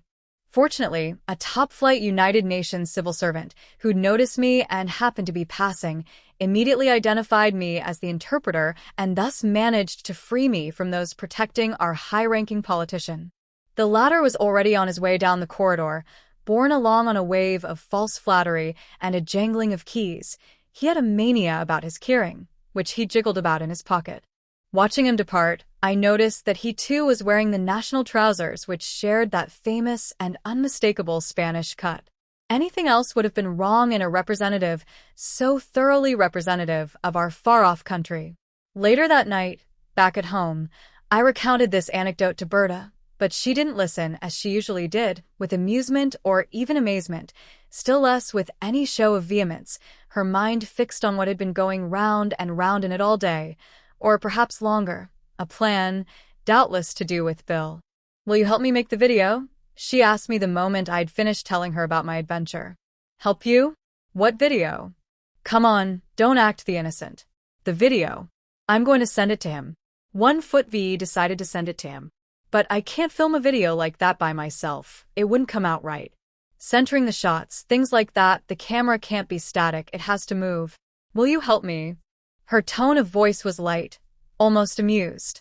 I must have looked at her with an imbecilic expression on my face because she added, and her tone was no longer light, "Don't just look at me with that. Imbecilic expression on your face, answer me. Will you help me? It's obvious that if we don't send it to him, he won't give any further signs of life. I said, without thinking what I was saying, what if he doesn't? Would that be so very bad? Who is he, after all? Think about it. Who is he? What possible importance can it have if we don't give him the video? We don't have to give it to him. He's still nobody. You haven't even seen his face. She'd reverted to using the plural. If we don't send it to him, she'd said, taking my participation for granted. Perhaps now she was more justified in using the plural after my vigils at Kenmore Station and in other places, even by the canopied steps of the Plaza Hotel. I'd used it too, by assimilation, by contagion. If we don't give it to him, we don't have to give it to him. I'd done so without realizing it's important to me. I'm serious about this. I switched on the television. It was time for Family Feud, which was on every day, and I felt that the images might help to mitigate the growing atmosphere of irritation, might perhaps silence the words. It's impossible to resist looking at a television screen now and then once it's on. Why don't you try to negotiate a meeting? Write to him again, he'll reply, even if you don't send him what he wants. I don't want to waste any more time. Are you going to help me or not? There was nothing light about her tone of voice now. It sounded almost commanding. I looked at the screen. I said, I'd rather not have to. She was looking at the screen too. She said, there's no one else I can ask. Then she remained silent for the rest of the evening, but she didn't spend it with me. She just passed me now and then on her way from the kitchen to her bedroom. When she passed, I could smell the Trussardi cologne she was wearing. Over the weekend, we spent more time together at home as we usually did. It was the 6th weekend of my stay there. The time was coming for me to return to Madrid, to Luisa and our new home. I used to talk to her a couple of times a week, never about anything much, as tends to be the case with hurried, vaguely amorous conversations, especially long-distance ones. And on Saturday, Berta again asked me. I have to make that video, she said. You must help me. Her limp had seemed more pronounced over the last few days, as if, unconsciously, she wanted to arouse my pity. It was absurd. I didn't answer, and she went on. There's no one else I can ask. I've been thinking about it, and the only person I'd trust is Julia, but she knows nothing about the whole affair. She knows about the agency, and that I write to the personals, and that from time to time I go out with someone, and that it never works out, but she's no idea that I send and receive videos, or that I end up in bed with some of these men. She knows nothing about Visible Arena. You, on the other hand, have been in on it from the start. You've even seen his face. Don't force me to tell it all to someone else. People always talk. I'd be so ashamed if my colleagues found out. You must help me.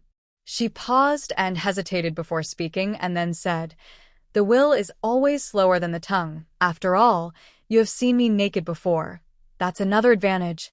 Any relationship between two people always brings with it a multitude of problems and coercions, as well as insults and humiliations, I thought. Everyone obliges everyone else, I thought. That's what this guy Bill has done to Berta, and now Berta's trying to do the same thing to me. Bill has tried coercion. He's also insulted and humiliated her even before meeting her. Perhaps she doesn't realize that, or perhaps she doesn't really care. She's too caught up in it all. Berta is trying to use coercion to persuade me, just as Miriam did with Guillermo to get him to marry her, and just as Guillermo tried perhaps to coerce his Spanish wife into dying, into death. I coerced and obliged Luisa. Or perhaps Luisa was the one who did it to me. It's not quite clear. Who must my father have tried to coerce? Who had he offended? Who had he obliged? How is it that there'd been 2 deaths in his life? Perhaps he'd coerce someone into dying. I don't want to know. The world seems so innocuous when you don't. Wouldn't it be better if we all just stayed very still? But even if we were to do that, the problems and coercions and humiliations and insults continue, as do the obligations. Sometimes we oblige ourselves. A sense of duty, it's called. Perhaps my duty is to help Berta do what she's asking me to do. You should give importance to the things that are important to your friends. If I refuse to help her, I'll offend her, humiliate her. Any refusal is also an offense, an act of coercion. And it's true that I have already seen her naked. But that was a long time ago. I know it happened, but I can't remember. 15 years have passed since then, and she's older now and lame. She was young then and hadn't had any accidents, didn't have one leg shorter than the other. Why had she brought that up now? We never talked about our slender past together, which was both slender in itself, and in comparison to the broad present. I was young then too. What happened between us both happened and didn't happen. It's the same with everything. Why do or not do something? Why say yes or no? Why worry yourself with a perhaps or a maybe? Why speak? Why remain silent? Why refuse? Why know anything if nothing of what happens happens? Because nothing happens without interruption. Nothing lasts or endures or is ceaselessly remembered. What takes place is identical to what doesn't take place. What we dismiss or allow to slip by us is identical to what we accept and seize. What we experience, identical to what we never try. We pour all our intelligence and our feelings and our enthusiasm into the task of discriminating between things that will all be made equal, if they haven't already been. And that's why we're so full of regrets and lost opportunities, of confirmations and reaffirmations and opportunities grasped, when the truth is that nothing is affirmed and everything is constantly in the process of being lost. Or perhaps there never was anything. All right, but let's do it fast, right now, I said to Berta. Let's get it over with. I used the plural, this time with some justification. You'll do it, she said with sudden, undisguised gratitude and relief. Tell me what I have to do, and I'll do it. But be quick, come on, get ready. The sooner we start, the sooner we finish. Berta came over to me and gave me a peck on the cheek. She left the living room to get her camera, but we went back into the room she'd brought it from, because she chose her bedroom and her unmade bed as the backdrop. We were in the middle of breakfast. It was still morning. That body bore no resemblance to the one I remembered or no longer remembered, although the truth is I only looked at it through the camera to provide the framings and the close-ups she suggested to me, as if seeing her in that indirect way was like not seeing her. Every time we stopped filming for a few seconds to think up a new pose or to vary the shot, I did the varying, she did the thinking. I would stare at the floor or into the distance at the wall or the pillow, at some point just beyond her, keeping my gaze opaque. To start with, Berta had sat at the foot of the bed, as Bill had done in his pale blue bathrobe, and Berta had imitated him in that as well. She'd put on her own bathrobe, which was white, having first asked me to wait while she showered. Then she emerged with her hair still damp and the bathrobe wrapped about her. She opened it a little afterwards, let it fall open a little to reveal her front, keeping the belt still knotted. I didn't remember those full breasts, perfected by the passing of time or perhaps by touch. I couldn't believe she'd had silicone implants. It was as if they'd been transformed or become more maternal since I'd last seen them, and for that reason, I felt not only indiscreet, but also troubled, perhaps like a father who stopped seeing his daughter naked when that daughter stopped being a child and then sees her again as an adult, by accident or because of some misfortune. Her whole body, the body I saw through the lens, was more solid than the one I'd embraced in Madrid 15 years ago. Perhaps she'd taken up swimming or gymnastics during the 12 years she'd been in America, a country where they corset and mold their bodies, but only their bodies. But as well as being more vigorous, it was older too. Her skin had grown darker the way the skin on fruit grows dark when it begins to rot. There were creases at her armpits, around her waist. Some areas were striated by that shadowy hatching you can only see from very close to those almost white lines that look as if they'd been painted on wood with a very fine brush. Even those strong breasts were wider set than was ideal. The channel between them broadened. They wouldn't suit certain low-cut dresses. Berta had abandoned modesty, or so it seemed. I, on the other hand, had not, and I tried to force myself to remember that I was filming it all for other eyes, the eyes of Bilb or as Guillermo, for the piercing, indecipherable eyes of the man in the Plaza Hotel. His penetrating, opaque gaze would see what I was seeing. That was who it was intended for. Not for my opaque but unpenetrating gaze. I wasn't seeing it, even though the angle I chose would be the one he would see. What he would see later on his screen depended on me, but also on Berta. Nothing more, nothing less, only what we decided, what we chose to film for that briefest of posterities.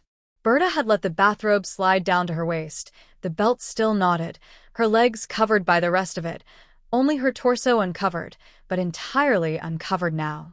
I only filmed her face in passing, when the movement made by the camera required it, perhaps wanting to disassociate the familiar face, nose, eyes, and mouth, chin, forehead, and cheeks, the whole face, from the unfamiliar body, that body which was older, stronger, or perhaps just forgotten. It wasn't like Luis's body, which is the body I'm most used to, then and now, although I realized at that moment that I'd never observed Luis's body in such detail. Through a camera lens, Berta's body was like a piece of wet wood at which knives are thrown. Luis's was like indiscreet marble on which every footstep echoes, younger and less worn out, less expressive and more intact. We didn't talk while I was filming. The video picks up voices. Berta perhaps felt no sense of fun or relief now. I never had. Voices debase what happens. Any commentary clouds the facts. Even recounting them does. We paused. I stopped filming. It all took very little time. I only had to record a few minutes, but we'd still not finished. I was looking more and more as if through Bill's eyes, the eyes that I had seen but Berta had not. They were not my eyes but his. No one could accuse me of having looked with that look, of having really looked, as I said before, because it wasn't me but him looking through my eyes, his eyes and my own opaque eyes, my eyes growing ever more penetrating. But she didn't know those eyes. We still hadn't quite finished. "You're cunt," I said to Berta, and I don't know how I managed to say it, how I dared to say it, but I did. "We haven't filmed your cunt yet," I said, and I used the plural in order to include myself or perhaps to soften what I was saying. Just 2 words, then 6, the 2 words repeated in the second phrase. Perhaps I was speaking through Bill's mouth too.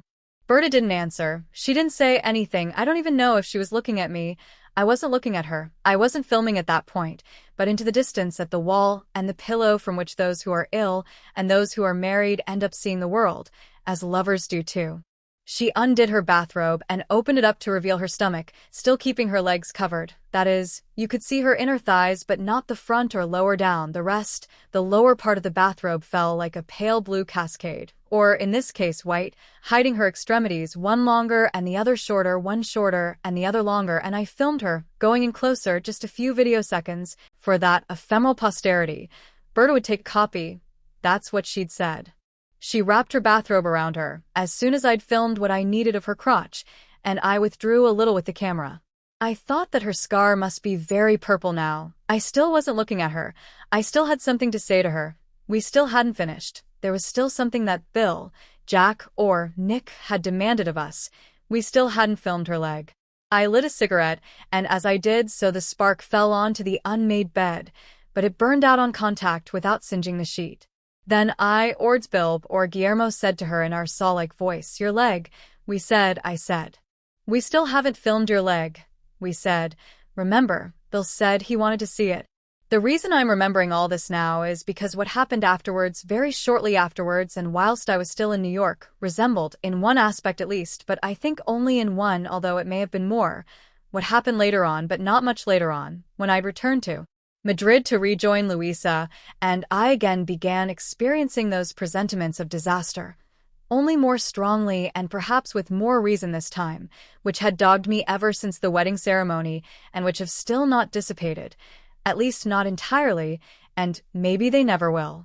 Or perhaps it was a third feeling of unease, different from the 2 I'd experienced during the honeymoon, particularly in Havana, and even before that, a new feeling, just as unpleasant, which, nevertheless, like the second, may well have been invented, imagined or discovered by chance, a necessary but unsatisfactory answer to the terrifying question asked by that initial unease. Now what? A question that one answers again, and yet which is always resurfacing or reformulating itself, or is simply always there, emerging unscathed after every reply, like the story of the good pipe, guaranteed to drive children to distraction, and which was told to me by my Cuban grandmother on the afternoons when my mother left me with her. Afternoons spent singing songs and playing games and telling stories and sneaking involuntary glances at the portraits of those who had died, or during which she would watch past time passing by. "Do you want me to tell you the story of the good pipe?" my grandmother would say with gentle mischievousness. Yes, I would say, as all children do. I didn't ask for a yes or a no. All I asked was if you wanted me to tell you the story of the good pipe. My grandmother would continue, laughing. No, I would say, changing my reply as all children do. I didn't ask for a no or a yes. All I asked was if you wanted me to tell you the story of the good pipe.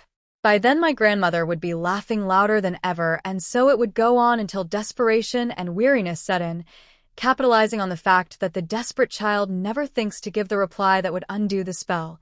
I want you to tell me the story of the good pipe, repetition as salvation, or the formulation that never occurs to the child because he still lives in the yes and the no, and has no time for perhaps or maybe.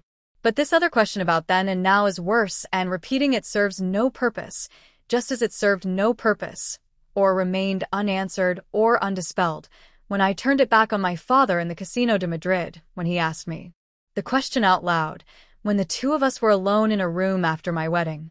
"That's what I want to know," I said. "Now what?" The only way of escaping from that question is not by repeating it, but by not allowing it to exist, by not asking it or allowing anyone else to ask it of you. But that's impossible, and perhaps because of that, in order to answer it, you have to invent problems and feel fears and entertain suspicions and think about the abstract future and think so brainsickly of things, as Macbeth was told not to do, to see what is not there in order for something to be there, to fear illness or death, abandonment or betrayal, and to dream up threats, if necessary, from a third party, even if only by analogy or symbolically, and perhaps that is what drives us to read novels and news reports and to go and see films, the search for analogy, for symbolism, the need for recognition rather than cognition. Recounting an event distorts it. Recounting facts distorts and twists and almost negates them. Everything that one recounts, however true, becomes unreal and approximate. The truth doesn't depend on things actually existing or happening, but on their remaining hidden or unknown or untold, as soon as they're related or shown or made manifest, even in a medium that seems real, on television or in the newspapers, in what is called reality or life, or even real life. They become part of some analogy or symbolism and are no longer facts. Instead, they become mere recognition. The truth never shines forth, as the saying goes, because the only truth is that which is known to no one and which remains untransmitted, that which is not translated into words or images, that which remains concealed and unverified, which is perhaps why we do recount so much or even everything, to make sure that nothing has ever really happened, not once it's been told. I don't know quite what it was that occurred on my return, or rather, I'm not sure that I'll know what occurred in my absence until many more years have passed. I only know that one rainy night, at home with Louisa, when I'd been back from New York for a week, after 8 weeks of work and keeping Berta company, I got out of bed and left our shared pillow and went to the fridge. It was cold, or the fridge made me feel cold, and I went to the bathroom and put on a dressing gown. I was tempted to use my bathrobe as a dressing gown, but I didn't.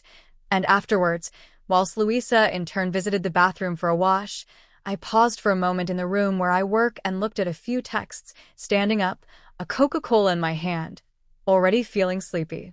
As is so often the way in clear, skied Madrid, a weary, uniform rain was falling, untroubled by any wind, as if it knew it was going to last for days and there was no need for fury or haste.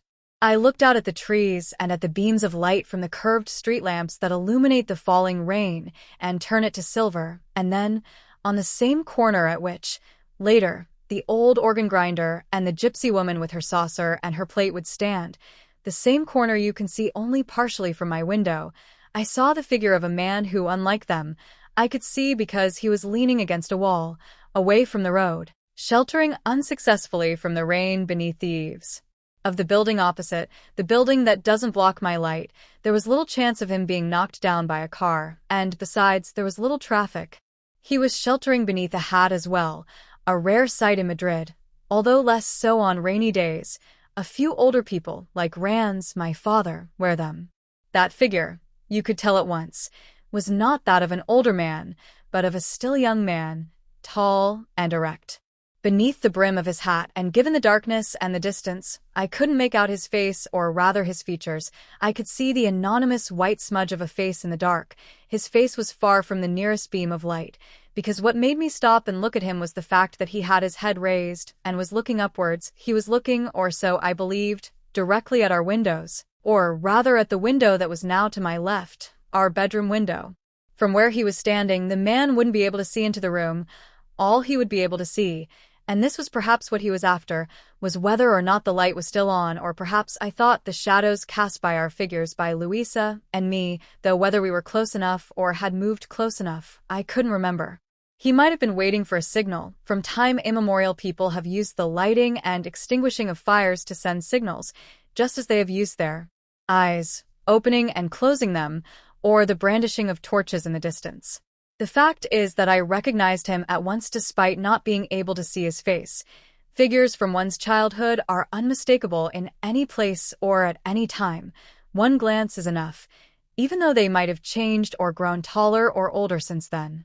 But it took me only seconds to recognize him, to recognize that beneath the eaves and the rain the figure I recognized was Custardoy the Younger, looking up at our most private window, waiting, watching, just like a lover, a little like Miriam and like myself a few days before. Miriam and I in different cities on the other side of the ocean, Custardoy here, on the corner opposite my house. I hadn't waited like a lover, but I had perhaps waited for the same thing as Custardoy, for Luisa and I to turn out the light so that he could imagine us asleep, with our backs to each other, not facing, or perhaps lying awake in one another's arms. What's Custardoy doing there? I thought. It must be a coincidence. He must have got caught in the rain when he was walking up our street and decided to shelter under the eaves of the building opposite. He doesn't dare ring or come up. It's late. But that can't be. He's waiting there. He must have been there for some time. That's what it looks like, and that's why he's got his coat collar turned up, gripped by his bony hands whilst he gazes up with his huge, dark, wide-set, almost lashless eyes, gazing up at our bedroom. What's he looking at? What's he looking for? What does he want? Why is he looking? I know he's been here with Rand sometimes to visit Luisa during my absence. My father brought him, what people call dropping by, a visit from the father-in-law and a friend of his, and, in theory, a friend of mine. He must be in love with Luisa, but he never falls in love. I don't know if she knows anything about this. How odd, on a rainy night like this, now that I'm back, standing there in the street getting drenched like a dog. Those were my immediate thoughts, rapid and disorderly. I heard Luisa coming out of the bathroom and going back to our bedroom. From there she called out my name and said to me, there was a wall between us, but both doors were open onto the corridor. Aren't you coming to bed? Come on, it's late.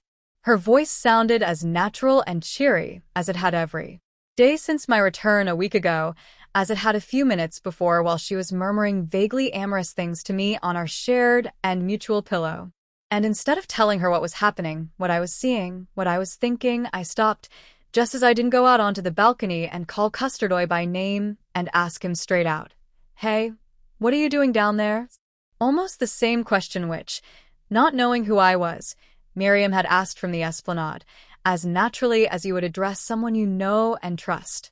And I gave a furtive reply, the furtiveness of suspicion. Although I didn't yet know it, you can turn out the light if you like. I'm not sleepy yet. I think I'll just check over a bit of work. Okay, but don't take too long, she said, and I saw that she'd turned out the light. I saw it in the corridor. I closed my door and turned out my light, the small lamp that had lit the room in which I work, where I go over text to be translated, and then I knew that all our windows were in darkness. I again looked out of my study window. Custardoy the Younger was still looking upwards, his face lifted. The white smudge turned towards the dark sky. Despite the sheltering eaves, the rain was beating down on it. There were drops on his chin, perhaps mingled with sweat, but not with tears. The drop of rain that falls from the eaves always onto the same spot, so that the earth becomes softer and softer until the drop penetrates and makes a hole. Perhaps a channel. A hole and a channel, like Berta's, which I'd seen and filmed, and Luisa's, in which I'd lain only minutes before. Now he'll leave, I thought. When he sees that the lights have gone out, he'll leave, just as I gave up waiting when I saw the lights in Berta's house go out not so many days ago. Then it was a prearranged signal. I too waited for a while out in the street, as Custardoy is doing now, as Miriam did some time before.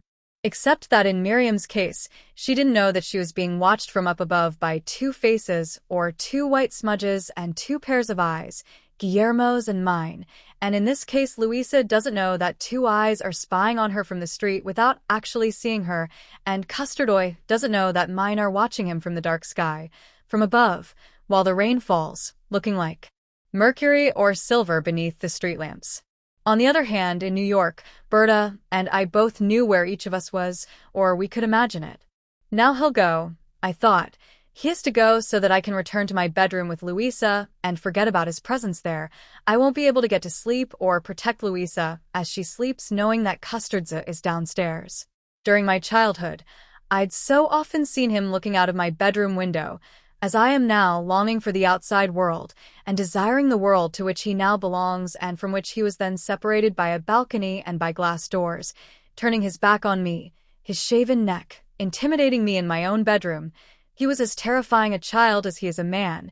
He's a man who knows instantly who wants to be approached and why, in a bar or at a party, or even in the street, and doubtless even in a house. He's visiting, but he's the one who creates both disposition and intention. They didn't exist in Louisa before I left, unlike in Berta's case, where disposition and intention existed before I arrived and during my stay and will, I'm sure, remain now that I'm gone. Will she still be seeing Bill, whose real name is Guillermo? Will she have seen him again? Or will Guillermo have returned to Spain like me after his planned 2-month stay? Berta was the only one of the three to stay behind. I should call her. Even though I left, I'm still both involved and assimilated. The use of the plural becomes inevitable and ends up appearing everywhere. What does Custardoy want of us now? What's he up to? I hadn't wanted or been up to anything while I waited outside Berta's house. It had been unexpected, something we hadn't counted on. It was the 7th weekend of my projected 8-week stay, the weekend after the one I've already described, and during which I made the video lasting only minutes, and in the days prior to that penultimate weekend, the post had positively flowed. We sent our video on the Monday. Berta didn't bother getting a copy made, and it had had the desired effect, or at least it had proved attractive enough for Bill to consider taking a few risks.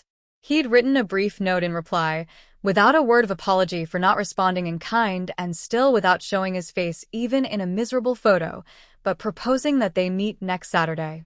His note didn't reach us until the Friday. I knew this for sure because Berta had visited her mailbox at Old Chelsea Station every afternoon that week, after work.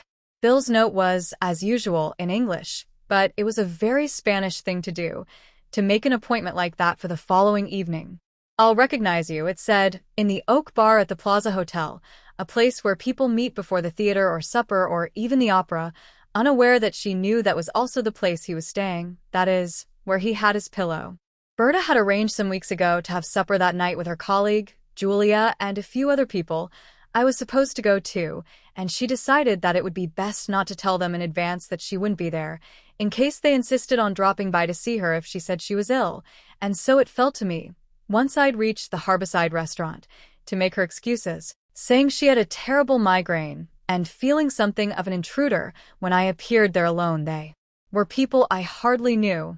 Before going out, as I was shaving and getting ready, Berta was also getting dressed up, perhaps by a process of assimilation, for her long-awaited meeting with Bill and Jax and Nick, and we vied for position in front of the bathroom mirror, for the use of the bathroom itself. She was impatient and smelling already of Trussardi cologne. "Haven't you finished yet?" she said, when she saw that I still hadn't finished shaving. "I didn't know you were going out now," I said. "I could have got shaved in my room." "No, I won't be going out for another hour," she replied, and yet she was very smartly dressed and needed only to put her makeup on, which, as I knew, she did very quickly. She put her shoes on even more quickly. Her feet were doubtless very clean.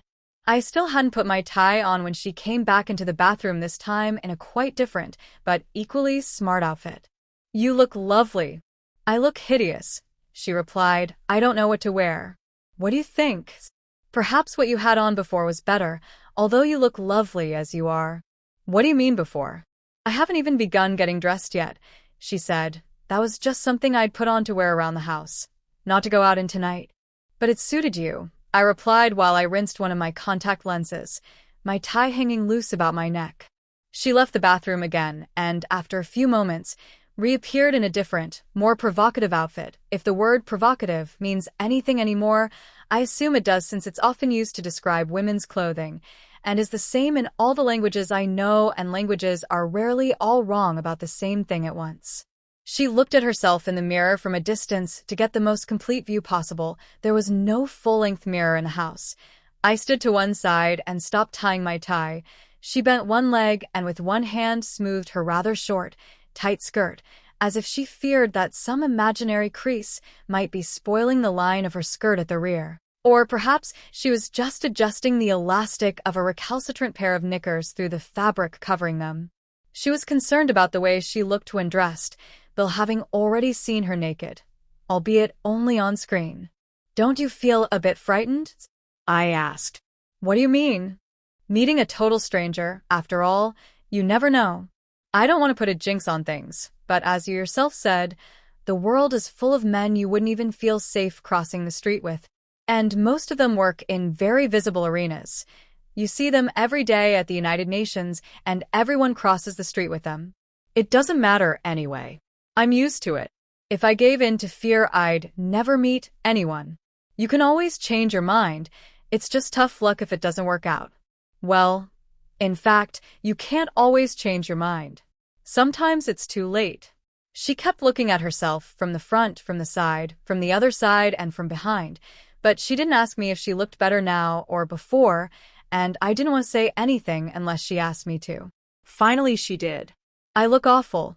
Perhaps I've put on weight," she said. "Don't worry, you look great. Only a few days ago you were fretting that you were too thin," I said, adding, in an attempt to distract her from gazing into the mirror and from her unnecessary concerns about herself. "Where do you think I'll take you?" She moistened a tiny brush under the tap and applied it to her eyebrows, brushing them upwards to lend them emphasis. Bearing in mind that he's wasting no time and has arranged to meet me at his hotel, I imagine he'll want to take me straight up to his room. But I have no intention of going without supper tonight. He might have arranged for you to have supper upstairs, like one of those Don Juan types in the movies. Well, he's got another thing coming then. Don't forget, I haven't even seen him yet. I may not even bother to stay for a drink once I have. Berta was putting a brave face on things. She was feeling unsure of herself, wanting to think just for a moment that things wouldn't turn out the way they inevitably would, that she'd need to be persuaded, or rather, seduced. She knew how things were going to turn out because that depended in large measure on her. She'd been seduced long before Nick wrote to her, by her own disposition and intention, which are the most important elements in matters of persuasion and seduction. Which was why she added, as if unwilling in my presence to nurture any illusions, "Oh, and don't worry if I don't come home tonight. I might not be back to sleep." I left the bathroom and finished tying my tie in my room, with the aid of a hand mirror. I was almost ready to go out. My date, which had been hers, was due to begin earlier than her actual date, which wasn't mine. I put on my jacket and, with my raincoat over my arm, stood at the bathroom door to say goodbye, not daring this time to cross the threshold, as if, once I was dressed and ready, I no longer had the right to do so, despite the lack of social niceties between us, between two friends who, 15 years before, had lain awake in one another's arms. "Will you do me a favor?" I asked her, poking my head round the door. I was still not sure whether to ask her. I was still considering whether I should or shouldn't do so when I spoke. She continued looking at herself, standing at the mirror, now hers entirely, searching out or inventing imperfections with the aid of a pair of tweezers. She said, "Of course, what is it?" I considered again and again spoke before I decided to do so, the way I do sometimes when I'm interpreting and anticipate the words to be translated because I can guess what follows. While I was still thinking, if I ask her, she'll want to know why. During the course of the conversation, could you just mention the name, Miriam, and let me know how he reacts? Berta tugged hard at the one eyebrow hair she'd condemned, and which she now held in the grip of her tweezers. She looked at me then. "Why Miriam? Do you know something I don't? Is she his wife?" "No, I don't know anything. It's just a kind of experiment, an idea I have." "Come on," she said, wiggling the forefinger of her left hand as if drawing me towards her, or as if to say, "Come on, out with it," or "Explain yourself," or "Tell me everything." She was all agog. "I don't know anything. It's nothing. Just a suspicion. A theory of mine. Anyway, I haven't got time to explain now. 1D better be punctual if I'm to warn your friends you won't be coming. I'll tell you tomorrow. But if you wouldn't mind and the opportunity arises, just drop that name into the conversation somehow or other. Say you had to cancel supper with a friend of that name. Anything, it's just a name. But don't make a big thing of it." Berta was fascinated by the unknown. Nobody can resist participating in an experiment and returning with news, even when they don't know what the experiment's about. "All right," she said, "I'll try. Can you do me a favor in return?" "Of course, what is it?" I said. She spoke without thinking, or rather she'd considered the question and had already decided to ask it. "Have you got any condoms you can let me have?" she said, not looking at me, her mouth tight. She was painting her lips with a tiny brush and with inordinate care. "I should have some in my sponge bag," I replied, as casually as if she'd asked me for a pair of tweezers. Hers were still by the wash basin, but my nonchalance was so obviously artificial that I couldn't help adding, "I thought you always lived in hope that one day one of your dates wouldn't bring any." Berta burst out laughing and said, "I know, but I don't want to run the risk of Visible Arena being that date." There was genuine happiness in her laughter, as there was in the soft singing that reached my ears. She'd be brushing her hair in front of the mirror alone now, without me there leaning at a door other than my own bedroom door.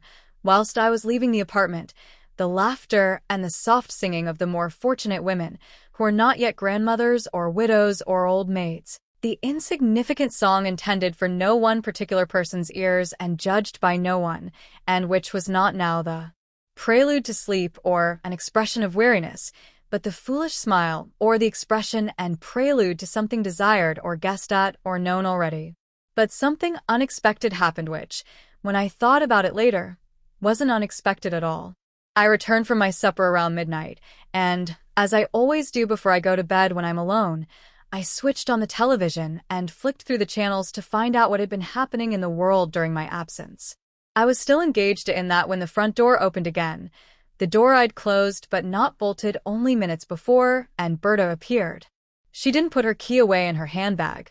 She kept it in her hand.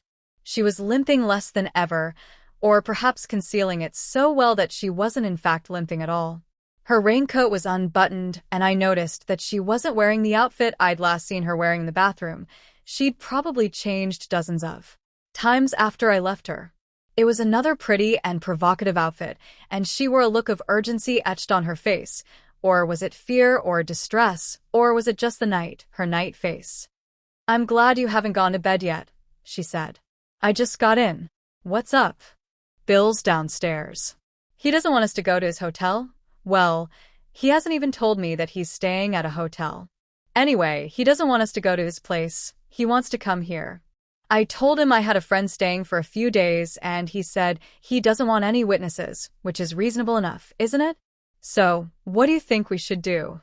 She had the delicacy to use the plural now, although it was possible that this time the plural did not include me, but Bill, who was waiting downstairs, or perhaps it applied to all three of us.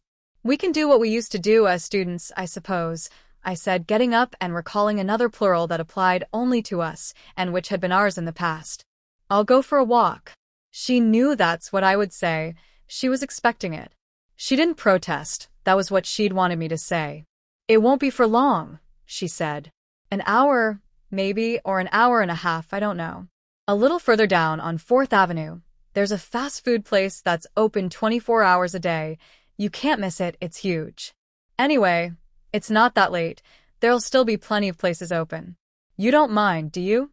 "No, of course I don't. Take all the time you want. Shall we make it 3 hours? To be on the safe side." "No, we won't be that long.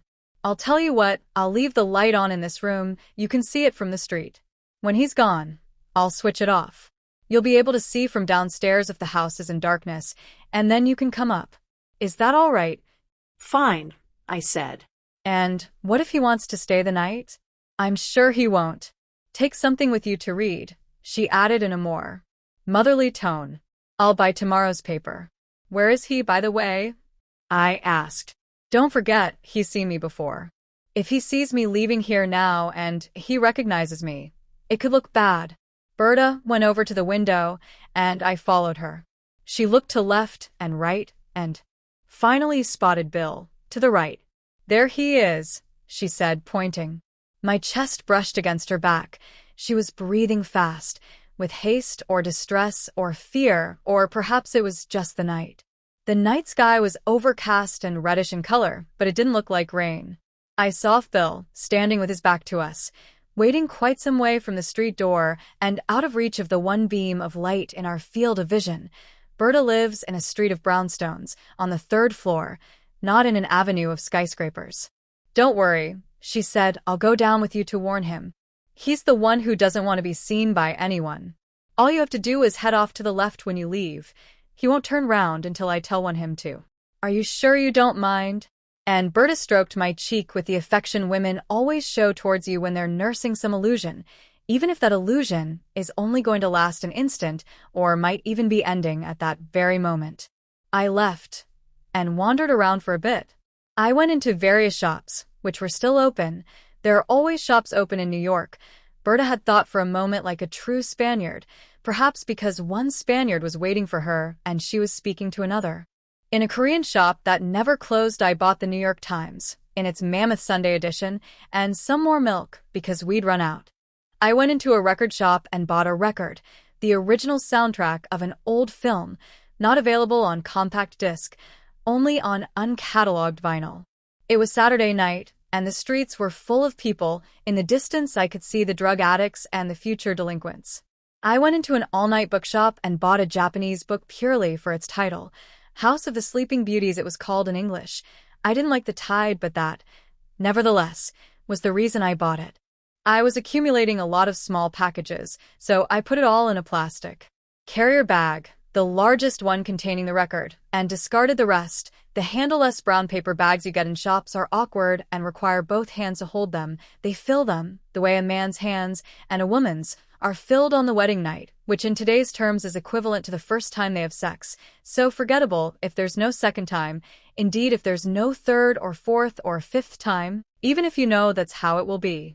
This was Bill and Berta's wedding night, and it was taking place while I was wandering about in the city, passing the time, killing time as they say. I saw the fast food place that Berta had mentioned. In fact, because she'd mentioned it, I'd been making my way there without even realizing it. I decided not to go in just yet. I'd keep it for later on because, unlike the other shops, it stayed open 24 hours and I might need it. Instead, I read the menu. The sky above the avenues was invisible now. There was too much light and too many angles. I knew, though, that it was overcast and reddish in color, and that it wouldn't rain. I walked on without going very far, and the time passed.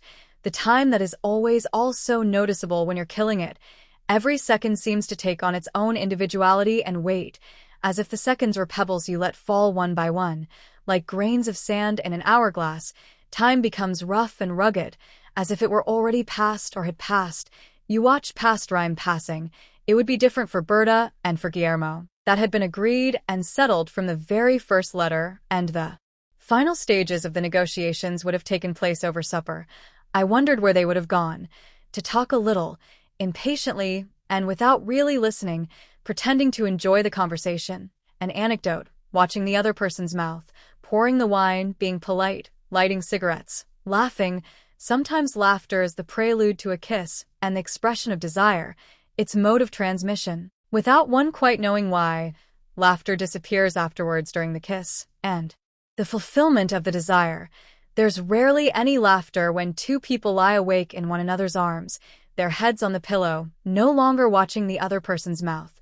The mouth is always full, abundance itself. There's a tendency to seriousness, however full of laughter the prologues and interruptions might have been, or the delay, the waiting, the prolongation, and the pauses, a breathing space. Laughter stops. Sometimes voices do too. The articulated voice falls silent or speaks only in vocatives or interjections.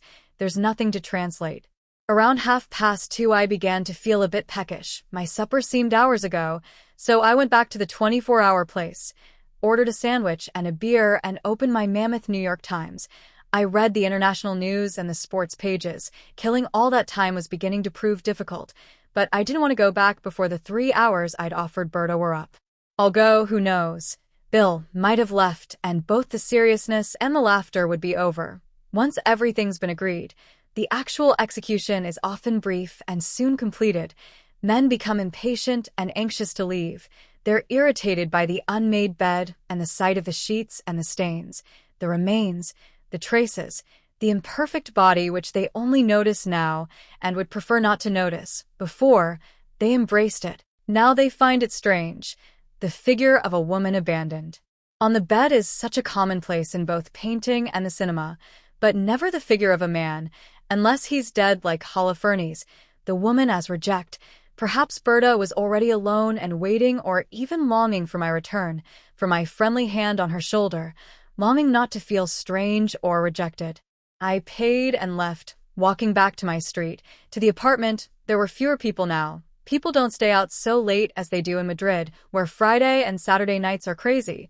But in New York, by that time, taxis were beginning to be the only presence in the streets. It was 3:20 when I reached the spot where Bill had waited for me to leave the apartment, some distance from the door, some distance from the one beam of light.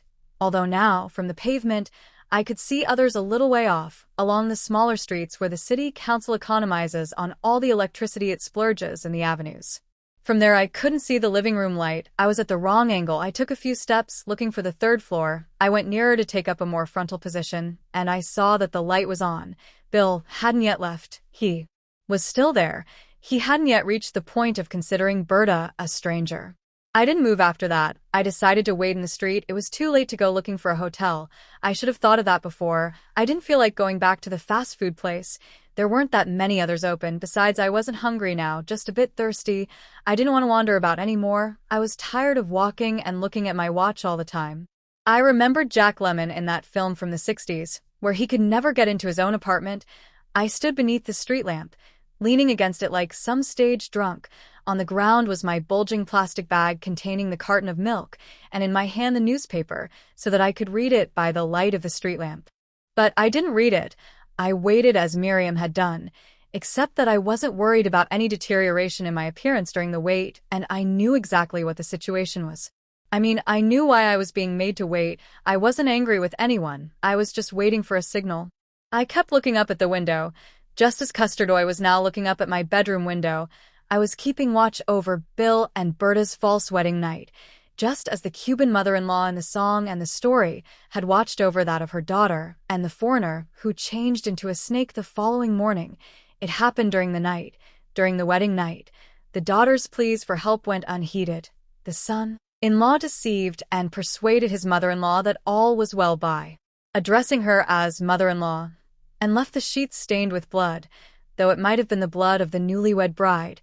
The flesh changes or the skin opens or something tears. Berta wouldn't shed any blood that night. Rands had had 3 wedding nights, 3 genuine wedding nights. There was sometimes something to be torn then, in the old days. The light was still on, for too long perhaps. It was 3:45. Talking, repeating, going on, no more laughter. Bill must have decided to stay the night. No, that was unlikely. Now you couldn't even hear the murmur of traffic along the avenue. I suddenly felt frightened for Berta. Doesn't it make you feel a bit frightened? I'd said to her. It's just tough luck if it doesn't work out. She'd replied. But people do die. It seems impossible, but they do, like my Aunt Teresa, for example, and my father's first wife. Whoever she was, I still didn't know anything about her. Maybe I didn't want to. Luisa did, though. Luisa was intrigued. Who knows? Perhaps Luisa was in danger far away on the other side of the ocean, like Guillermo's sick wife, unaware of the danger she was in. Meanwhile, I felt afraid for Berta, who was so very near. On the other side of the window, in her brightly lit living room, a signal. My bedroom was still in darkness, just as I'd left it. I couldn't see hers. It didn't face onto the street, and that was where she'd be with Bill and his saw-like voice, his voice inarticulate now, as mine had been with Luisa only a few minutes before going to the fridge, uttering only interjections, and looking out afterwards through the window of the room in which I work. Outside, down at the corner opposite my new home, the corner at which so many people stop, an organ grinder, and a woman with a plate, a street crier selling roses, as well as Custardoy with his obscene, range-drenched face turned upwards. I didn't go down that night to offer him money to make him go away. He wasn't bothering me or making a noise. I couldn't buy him off. I couldn't do anything. He was simply standing in the rain with his hat on looking up at our bedroom window. Not that he could possibly see in. Given how high up we were, he could probably just see the light that was now no longer on. Luisa had switched it off while I was lying to her and watching the outside world without wanting it. Since I married, and perhaps before that too, my world has been my shared pillow. Could there have been someone in that world or on that pillow during my absence, someone who would know how to furnish both disposition and intention? The thought terrified me, and I didn't want to think it. The secret that remains unspoken harms no one. If you ever have any secrets, or if you already have, don't tell her. My father had said to me shortly after asking me, "Now what?" Her secrets would no longer be secrets if you knew them, he said, but I'd noticed no change in Luisa's attitude towards me, or if there were some change, there was no need to be afraid anymore. She was no longer on the other side of the ocean but close by, in the next room. I'd soon be by her side, backing her up, and Custardoy would leave. I'd told Luisa almost nothing about Bilb or Guillermo, nothing about the bathrobe or the triangle of hairy chest, nothing about the video or the saw-like voice, nothing about Berta's leg or about my wait outside her apartment on that Saturday night. None of that was in itself a secret, and there was no reason for it to be a secret. But perhaps it was now a secret because I'd said nothing about it during the week since my return. A secret isn't characterized by any one thing. It's shaped out of concealment and silence, or out of caution or forgetting, out of not saying anything or not telling, because listening is the most dangerous of acts and cannot be avoided. And it's only then that things really happen, when we don't talk about them, because if you talk about them, you scare them off, you frighten away the facts. Couples tell each other everything about other people, but not about themselves, unless they think that information belongs to both of them. And then you say, with your tongue at their ear, I have done the deed, and that bare statement immediately changes or negates that fact or action. Macbeth dared to say, I have done the deed. He said it the moment he'd done it. Who would dare to do as much? Not so much do it, but say it. Life and the years to come depend not on what you do, but on what people know about you, what people know you've done, and what they don't know because there were no witnesses and no one has said anything. Perhaps deceit is inevitable, part of the truth. Just as truth is part of deceit, our mind is all vacillations and ambiguities and always prey to suspicions. For our mind there will always be areas of shadow, and it will always think in that brain-sickly way. I was afraid for Berta. It was 4 o'clock by then. I was afraid that she might have been murdered. People do die. Even people we know die, however impossible that may seem. She was the only one who knew that switching off the light was a prearranged signal. There was no reason why the murderer would do so when he left. The light should have been switched off after his departure, to tell me he'd gone and to say, come up. The darkness meant, come up. Perhaps our darkness meant something too. Custardoy, he'd see it. My message to him would be, clear off.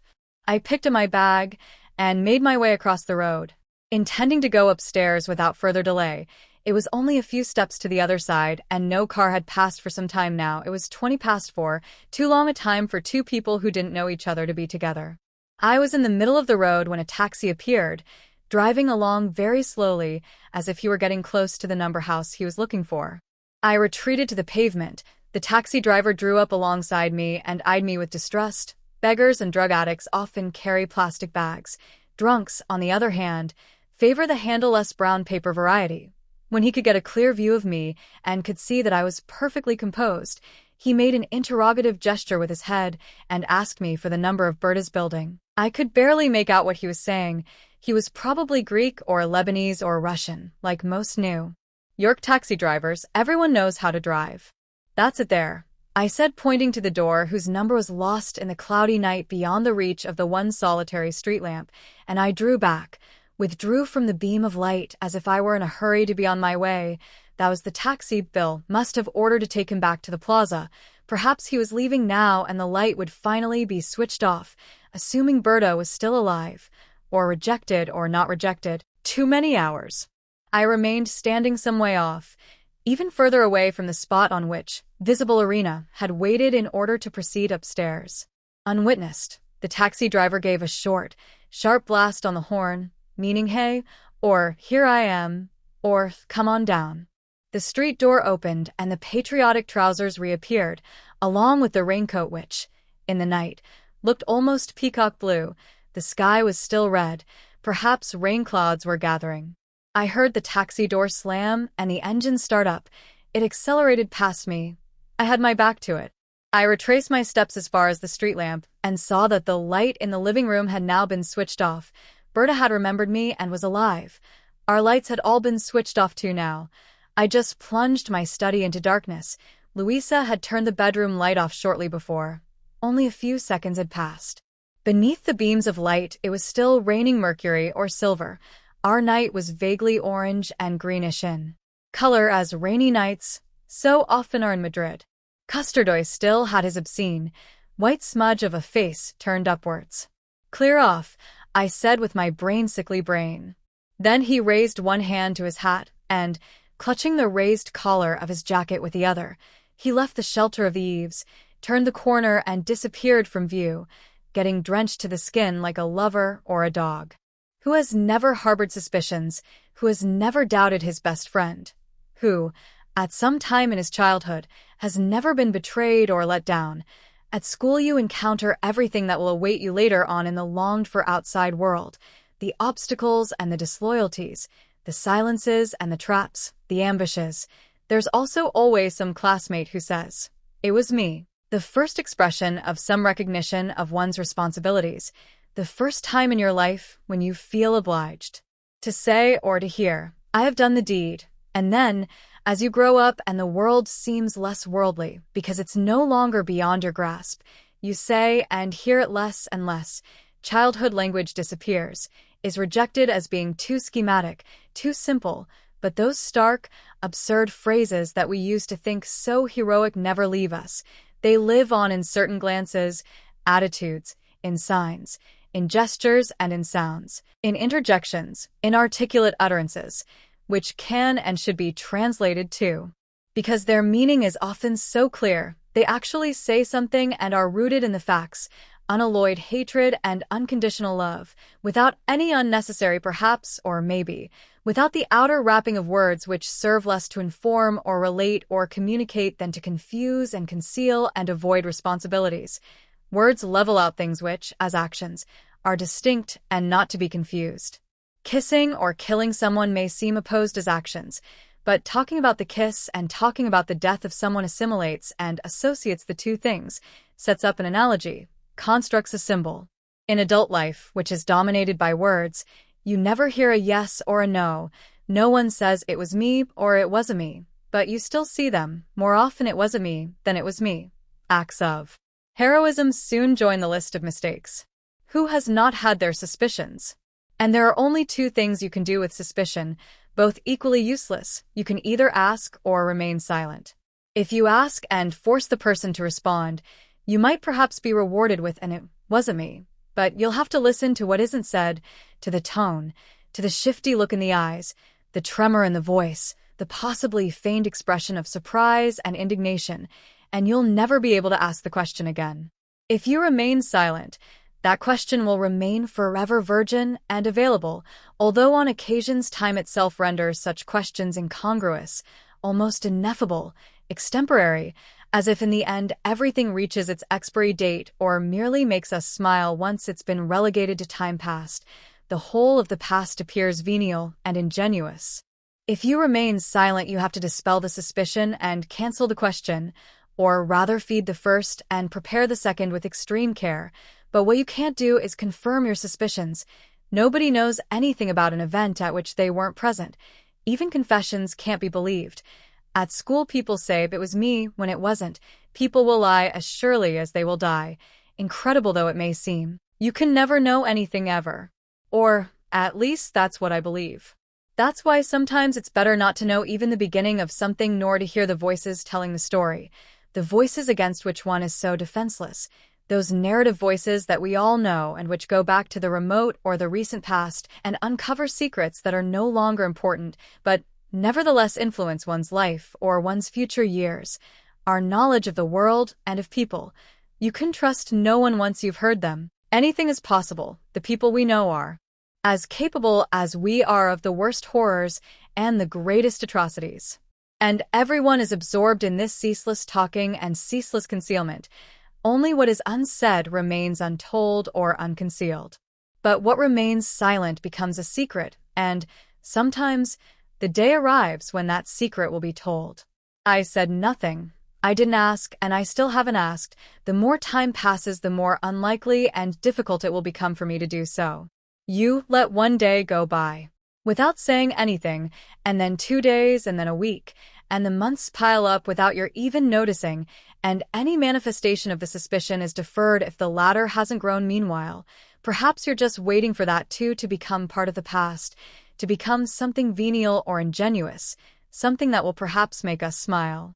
For some days afterwards, before going to bed, I used to look out of my study window down at the corner below, but Custardoy wasn't there on any subsequent night, and the next time I saw him was upstairs in my own apartment, just for a moment.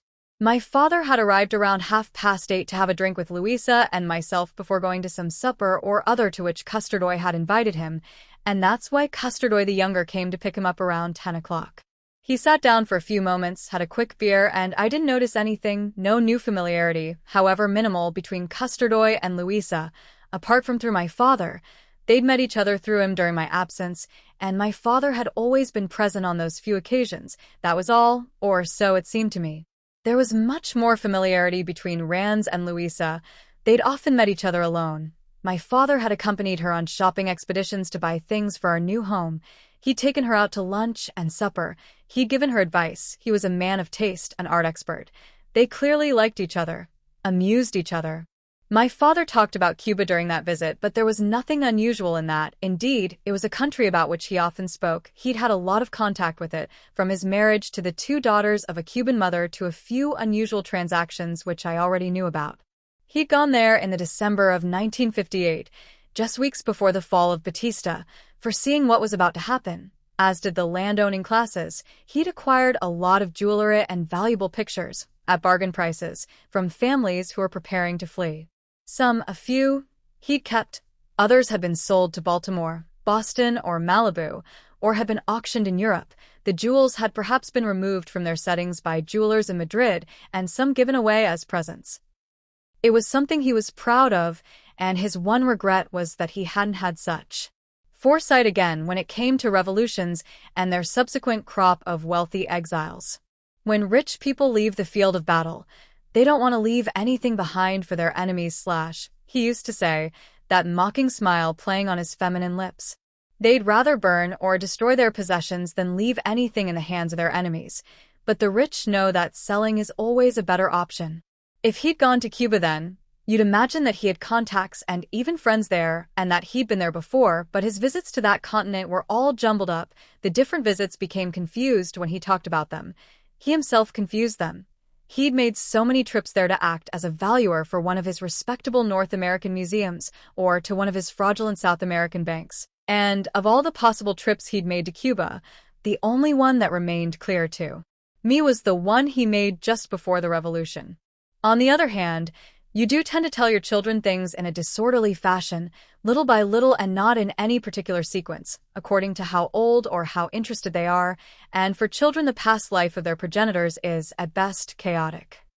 Whatever the truth of the matter, he would have lost touch with any friends in Cuba after 1959, and the much-vaunted end to all privilege, although, oddly enough, I can't remember him ever having had any dealings with Cuban exiles in Spain.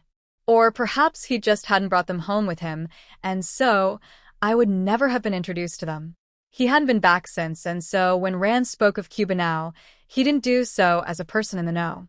But on that occasion the way he spoke was out of the ordinary, different, as if Luis's presence had already acquired such weight that the tone he used and the solicitude he doubtless displayed when they were alone together prevailed over the usual, more ironic tone, which he'd always used with me both in childhood and in adulthood.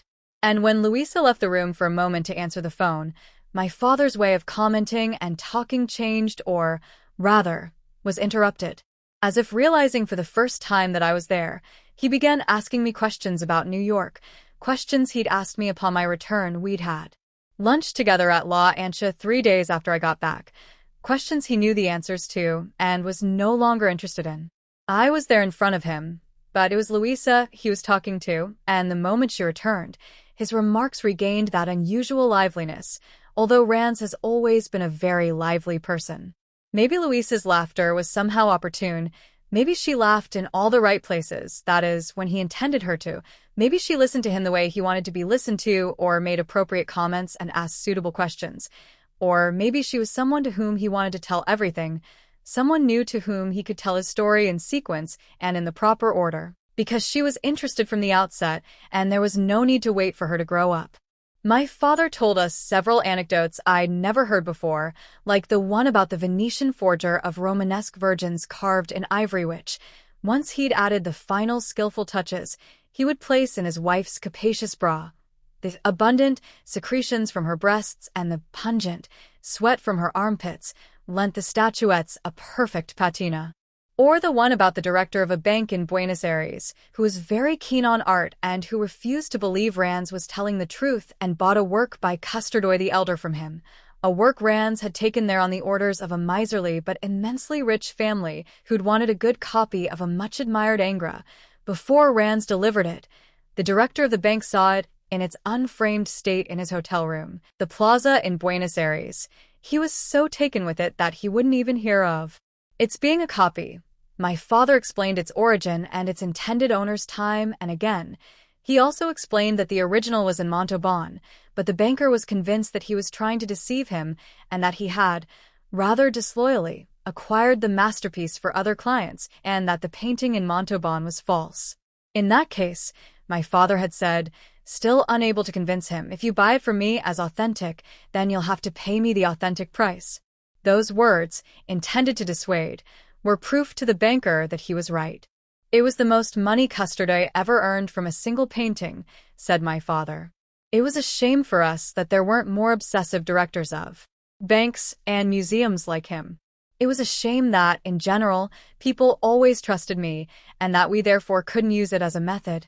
And he added, delighted, laughing along with Louisa, I never heard from him again. I felt it was better that way. I just hope no one ever accused him of misappropriation of funds.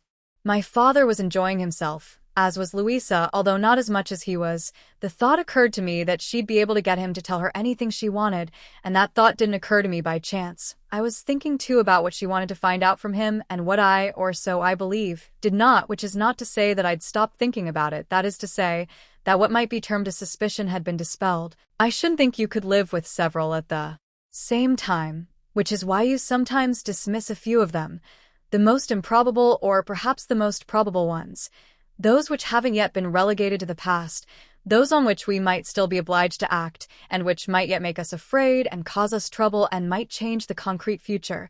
And they feed other suspicions, those which, were the facts to be confirmed, would seem irremediable, and would change only the past and the abstract future. I think I dismissed any suspicions I had about Louisa, but had to feed some as yet unformulated ones about my father, or else it was Louisa who, that same evening, just before Custardoy rang the doorbell, took it upon herself to remind me of them by mentioning them out loud, for in the midst of all the smiles and laughter and the anecdotes that were new to me, she said to Rands in an admiring tone, addressing him formally as Usted, as she's always preferred to do. It doesn't surprise me in the least that you've been married so often, simply because you're such an inexhaustible source of barely credible stories and, therefore, an inexhaustible source of entertainment. And she added at once, as if to give him the chance to reply to the second part of her statement and not, if he preferred, to make any reference at all to the first part, to what she'd set up until then. It was a sign of respect. A lot of men think that women just need to feel loved and flattered, even spoilt, when what we want most is to be entertained. That is, we want you to stop us thinking about ourselves too much. It's one of the reasons we tend to want children. But I'm sure you know that. Why else would they have loved you so much? I didn't assume she was referring to me. On the contrary, I told Louisa a lot of barely credible stories, although up until then I'd said nothing to her about Bill and Berta, which she would have found most entertaining. But that story was mine as well, which was perhaps why I didn't say anything. I'd said nothing about Guillermo and Miriam either until Louisa mentioned it, and I realized that the story belonged to her too, and the day we met, in interpreting the words of the two leaders, I'd omitted or changed some of the things they said, in particular the things said by the Spanish leader, and which had seemed to me misguided or unsuitable or reprehensible. On that occasion, however, my censorship hadn't affected Louisa, who understood as much if not more than I did in both languages. She was the net. Keeping silent and speaking are ways of intervening in the future. It seemed to me that the virtue Louisa was attributing to my father was shared by Custardoy the Younger. When he was in the right mood, he'd amuse my father by telling him incredible stories. During my childhood and adolescence, he'd told me innumerable stories, more recently one about Rands and my Aunt Teresa and another woman to whom I'm not related, a story, in a way, about myself. Perhaps that story was mine too. Perhaps Louisa would like to hear Custardoy the younger tell it. Ranz's laughter didn't freeze on his lips. He merely laughed for rather longer than was necessary or natural, as if to gain time and to decide which part of Louisa's words he would reply to and how, or whether he would reply to it all or to none of it. He laughed when there was no longer any reason to. Even the untranslatable and the uncensorable have their limits. Indeed, perhaps their meaning lies somewhere between those limits. "They didn't love me that much," he said at last, in a very different tone to his usual one, as if he were still uncertain. If it had been my words he was replying to, he wouldn't have hesitated or prolonged his laughter for a second. Both things were a sign of respect for Louisa. "When they did, I didn't deserve it," he added, and the phrase wasn't said in the least coquettishly. I knew him too well not to be able to tell the difference. Louisa was brave enough to insist, a little less respectfully, or perhaps it was her way of warning me that her investigation was now underway and that nothing would stop it now, whatever my thoughts on the subject. If I didn't take charge, the story could become hers, as Ranz had already begun to be. Perhaps it was another sign of respect for me, to have waited for me to be present in order to begin her inquiries, as if she were warning me, "From now on I'll take no notice of your views on this particular subject." But according to what 1-foot-VE heard, apart from the woman who would have been my mother-in-law, you were married to her sister too.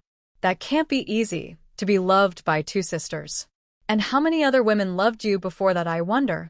Louisa's tone was light, jokey, and mocking, the tone you often use with old people when you want to cheer them up and raise their spirits, a teasing, affectionate tone which Ranz himself used, with others and about himself, perhaps in order to raise his own spirits. However, for a moment the tone of his reply wasn't like that. He shot me a fervent glance, as if to confirm that the information received by Louisa had come from me and must therefore be the same information. There was nothing strange about that, it was only natural. On the shared pillow you tell everything about everyone else. But I didn't react. Then he said, "Don't you believe it, little sisters often take a fancy to whatever their older sister has. I'm not saying that was how it was in my case, but there's nothing very unusual about it, on the contrary." "And before?" Louisa asked again, and it was clear that she wasn't expecting him to tell her anything just then, at least nothing substantial. Ranz was about to go out to supper.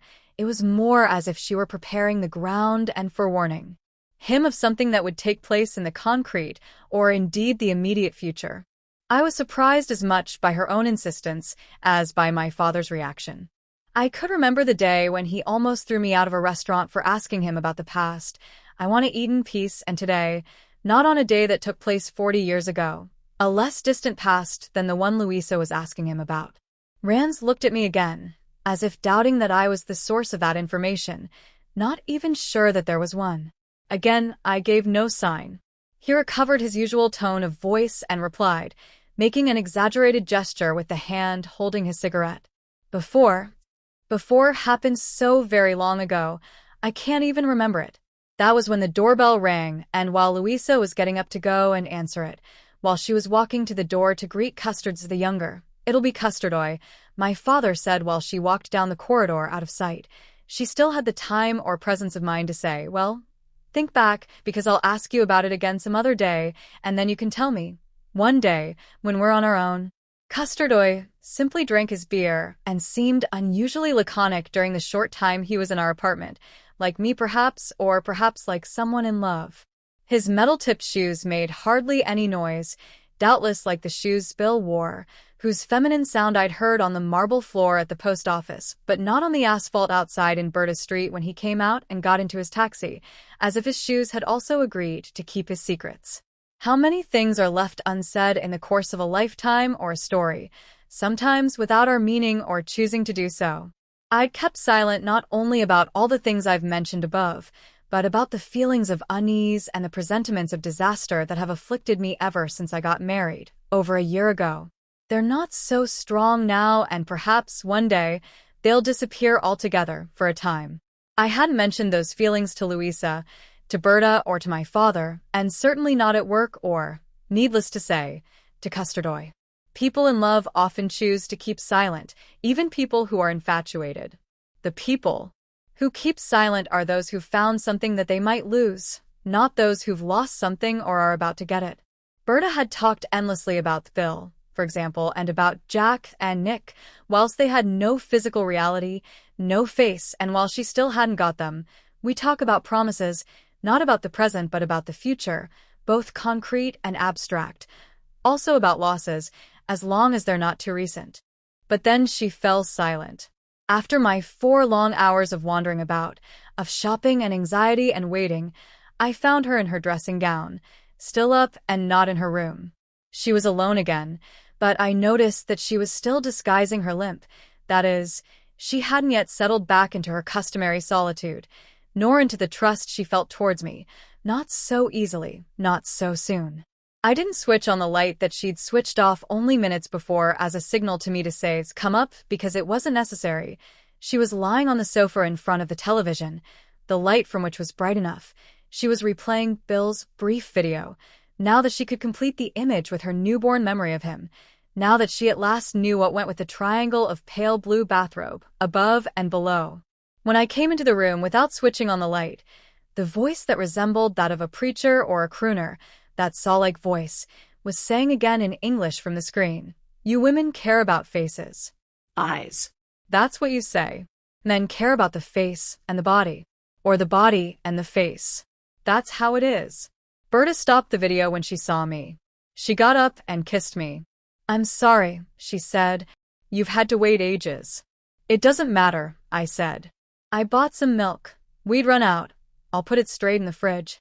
I went to the fridge and took the milk out of the bag as well as all the other things I'd bought, the Japanese book, the newspaper, the soundtrack from The Private Life of Sherlock Holmes. I always do that, just as when I get back from a trip, the first thing I do is unpack my suitcase and put everything away in its proper place and the suitcase away in its cupboard, in order to forget that I've been away, to forget everything about the trip, as quickly as possible, so that peace appears to be restored. I threw the bag in the rubbish bin in order to forget about my purchases and my wanderings. I went back into the sitting room with my booty in my hand. Berta wasn't there, but the television was still on, a program full of canned laughter that had replaced the video once it had finished. I heard her moving about in her bedroom. She'd be airing it, making the bed or changing the sheets. Given my prompt return, she wouldn't have had time to do so.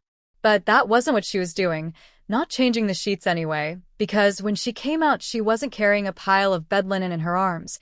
Instead, she had her hands in the pockets of her dressing gown, a salmon pink silk dressing gown, with nothing on underneath. I think perhaps she preferred to sleep with the smell of Bill still on the sheets. When you want to hold on to certain smells, they always seem to evaporate too quickly. She no longer smelt of Trussardi. When she walked past me, she smelt of Guerlain. I saw the bottle, the open box, on the table where we usually left the mail, and on which I had left my newspaper, my book, and my record. The bottle whose purchase I had witnessed. It was the only physical trace of Bill's in the apartment. "How did it go?" I asked. I could not ask. Everything was more or less in order, although there are always things that need tidying up. Fine. How about you? "What have you been doing all this time? You must be exhausted, you poor thing." I gave her a quick rundown of my wanderings, but said nothing of my fears. I showed her my purchases, but didn't talk to her about my long wait. I didn't know whether I should ask her any more questions. She seemed to have acquired a modesty she hadn't had in the previous weeks or that same evening when she'd asked if I had any condoms. I'd seen them amongst the rubbish. 2 of them. When I threw away the plastic bag, which had covered them up, they'd no longer be visible on my next visit. The speed with which forgetting takes place. Sometimes you don't have to do anything to speed it up. The new covers the old in exactly the same way. As happens in a rubbish bin, each new minute not only substitutes those that have passed, it negates them. My supper with her friends, with Julia, seemed so long ago, and Berta seemed to have forgotten all about it. She didn't even ask me about them, and I didn't feel inclined to mention them in the brief chat that we could and usually did have before going to bed, however late it was. It was very late, and even though it was a Saturday, it was time we went to bed, to sleep, to forget everything in dreams, or, in Berta's case, to cling on to her memory. But I wanted to know at least something. This was both my story and not my story. I had the right to know, and I risked nothing. I'd spent hours wandering about beneath the invisible sky above the avenues and the reddish sky above the streets. On 3 occasions I'd waited on the marble floor of Kenmore Station.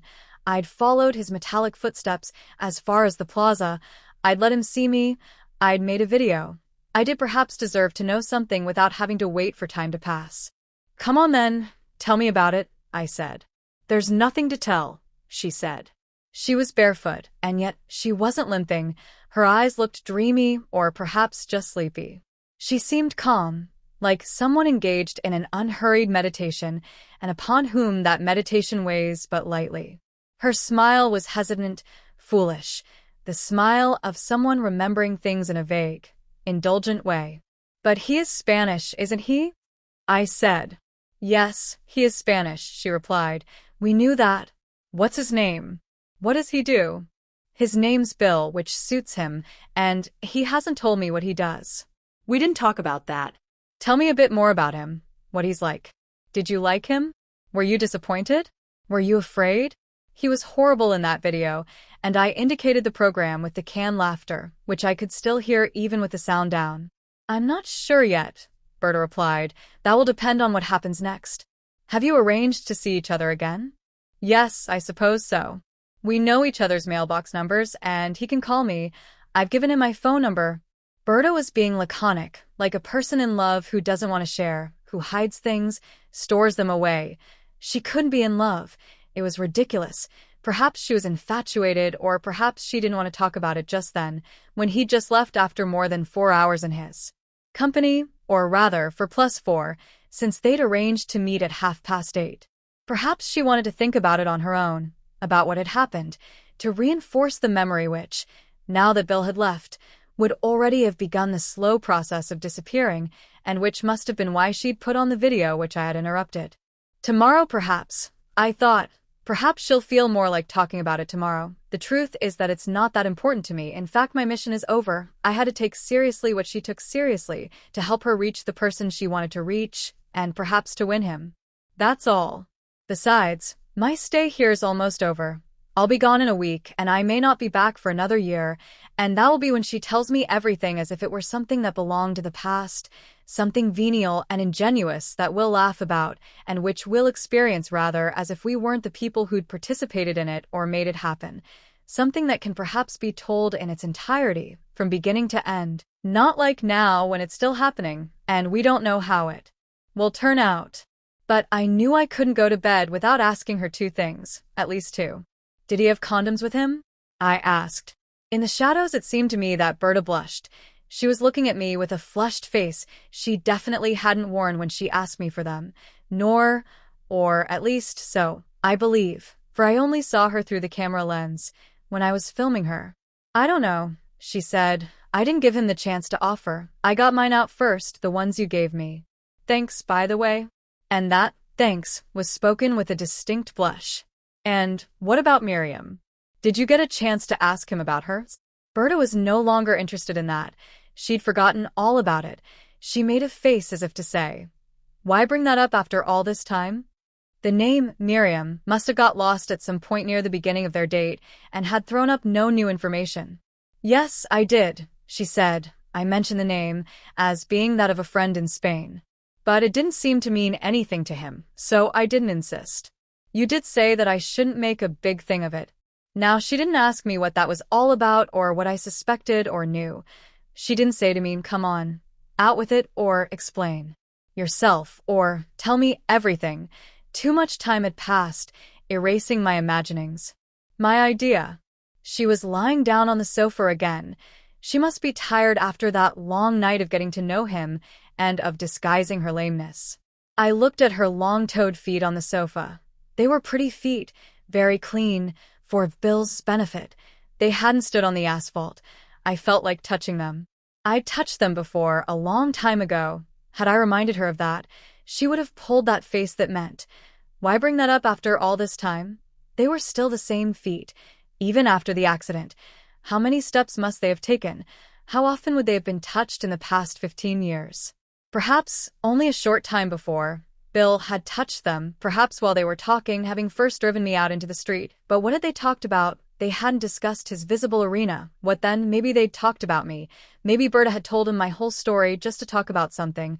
On the pillow we betray and denigrate others. We reveal their greatest secrets and offer the only opinion that flatters the listener, which is the disparagement of everyone else.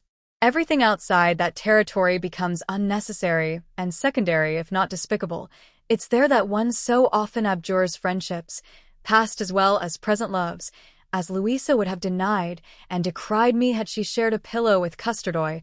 I was far away in another country on the other side of the ocean, my memory vague, my head absent, leaving no trace on the pillow for 8 weeks. She would have got used to sleeping across the bed. There was no one there for some time, and it's easy to deny the importance of someone who isn't there, with a remark, just as it was easy for Guillermo to speak with such indifference of his sick wife on another continent, when he thought no one else was listening, in a hotel room in Havana beneath the mellow moon and with the balcony doors ajar, to speak of killing her or at least of letting her die. "I'm letting her die," he'd said. "I'm doing nothing to help her. I'm pushing her towards death. And later on, I take away from her the little will to live that she has. Don't you think that's enough?" But Miriam didn't think it was enough. She'd spent too long waiting, and waiting is the one thing guaranteed to bring on despair and wild talk. It corrodes and makes one say things like, "I'll get you," or "You're mine," or "I'll see you in hell," or "I kill you." It's like a vast piece of cloth with no stitching, no ornament, no folds, like an invisible, reddish sky with no angles to limit it, an undifferentiated, immobile whole in which one cannot see the weave, and there is only repetition, but not the repetition that occurs after some time has passed, which is not only tolerable but pleasant, not only tolerable but necessary. You can't accept that certain things are not going to be repeated, but a continuous, uninterrupted repetition, an unending whistle, or a constant leveling out of what is happening. Nothing is ever enough when you're waiting. Something needs to be ripped asunder with a sharpened blade or burned with a lighted cigarette or a flame.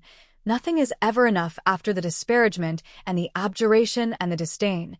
Afterwards, you can only allow yourself the next inevitable step, the suppression, cancellation, or death of the person expelled from the territory delineated by the pillow.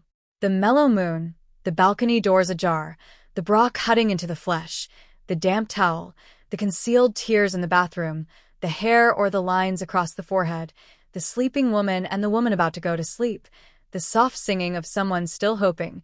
"You must kill her," Miriam had said. And Guillermo had replied, forswearing his sick wife on the other side of the ocean, and like a weary mother who'll say the first thing that comes into her head, "It's easy to condemn someone verbally, nothing happens, everyone knows that you're not responsible for what you say, even though at times the law punishes people for it. The tongue in the ear, the tongue doesn't kill. It commits no act, it can't. All right, I will. But for the moment just keep doing that with your hand." And later on, she'd insisted in a neutral, but not a faint tone, "If you don't kill her, I kill myself. Then you get one woman's death on your hands, either her or me." "You didn't tell him I followed him, did you?" I asked Berta. "No, I didn't, but I might tell him later on, if you don't mind. But I did talk to him about you, about our conjectures and suppositions." "And what did he say?" "Nothing, he just laughed." "So you talked about me, then?" "Well, I told him a bit. After all, we had thrown you out onto the street in order that he could come up. It's only logical he should feel some curiosity about the person he was inconveniencing." Berta's reply seemed exculpatory when there was no need to be. Unless my question had sounded somewhat accusing because of the then with which I'd closed it, converting it into a statement of fact. Berta didn't want to talk. She kept replying to my questions, but without any enthusiasm, just so as not to be rude or to make it up to me a little for my nocturnal wanderings. Her dressing gown had fallen open slightly. I could see part of her breasts through the opening, and the shape of them through the silk. Just then I would like to have seen those breasts I hadn't wanted to film, an extemporary desire. She was dressed provocatively. She was a friend. I didn't insist. "Right, I'm going to go to bed." "It's late," I said. "Yes, I'll be going to bed in a minute," she replied. "I just want to tidy up a bit." She lied to me just as, later, on the other side of the ocean, I would lie to Louisa when I didn't want to go to bed so that I could watch Custardoy from the window. There was nothing to tidy up. apart from a bottle of eau de Guerlain on the table and the open box. I picked up my book, my record, and the newspaper in order to take them to my room. I still had my raincoat on. "Good night," I said. "See you tomorrow." "Essie, see you tomorrow," Berta said. She stayed where she was, lying on the sofa in front of the canned laughter on television, tired, with her feet up and her dressing gown half open, perhaps with her thoughts on a new concrete future which the night could not yet take away from her. Or perhaps she wasn't thinking at all. I went to the bathroom for a moment, and while I was cleaning my teeth and the water from the tap blotted out all other sounds, I thought I could hear her singing abstractedly to herself. With the pauses you'd expect a person to make who is in fact singing without realizing it, while they're having a wash or caressing someone by their side. Even though Berta wasn't having a wash, she perhaps wanted to hold on to the smell of Bill, and there was no one by her side. And what she was singing was in English. It was this: "In dreams I walk with you, in dreams I talk to you," the beginning of a well-known song from perhaps 15 years ago. I didn't go into the living room again that night. I went straight from the bathroom to my bedroom. I got undressed and got into the bed that had no particular smell. I knew that I wouldn't be able to get to sleep for ages, so I prepared myself for insomnia. I'd left the door ajar as usual, so that the air could come in. In New York, on the lower floors of buildings, you always keep windows that open onto streets closed. And then, when I was more awake than at any other moment in the whole night and there was no sound at all, I heard again, very low, as if through a wall, the voice of Bill or the voice of Guillermo, the vibrato voice of a gondolier, the saw-like voice that repeated its cutting phrases in English from the screen. The result was very somber. That's how it is.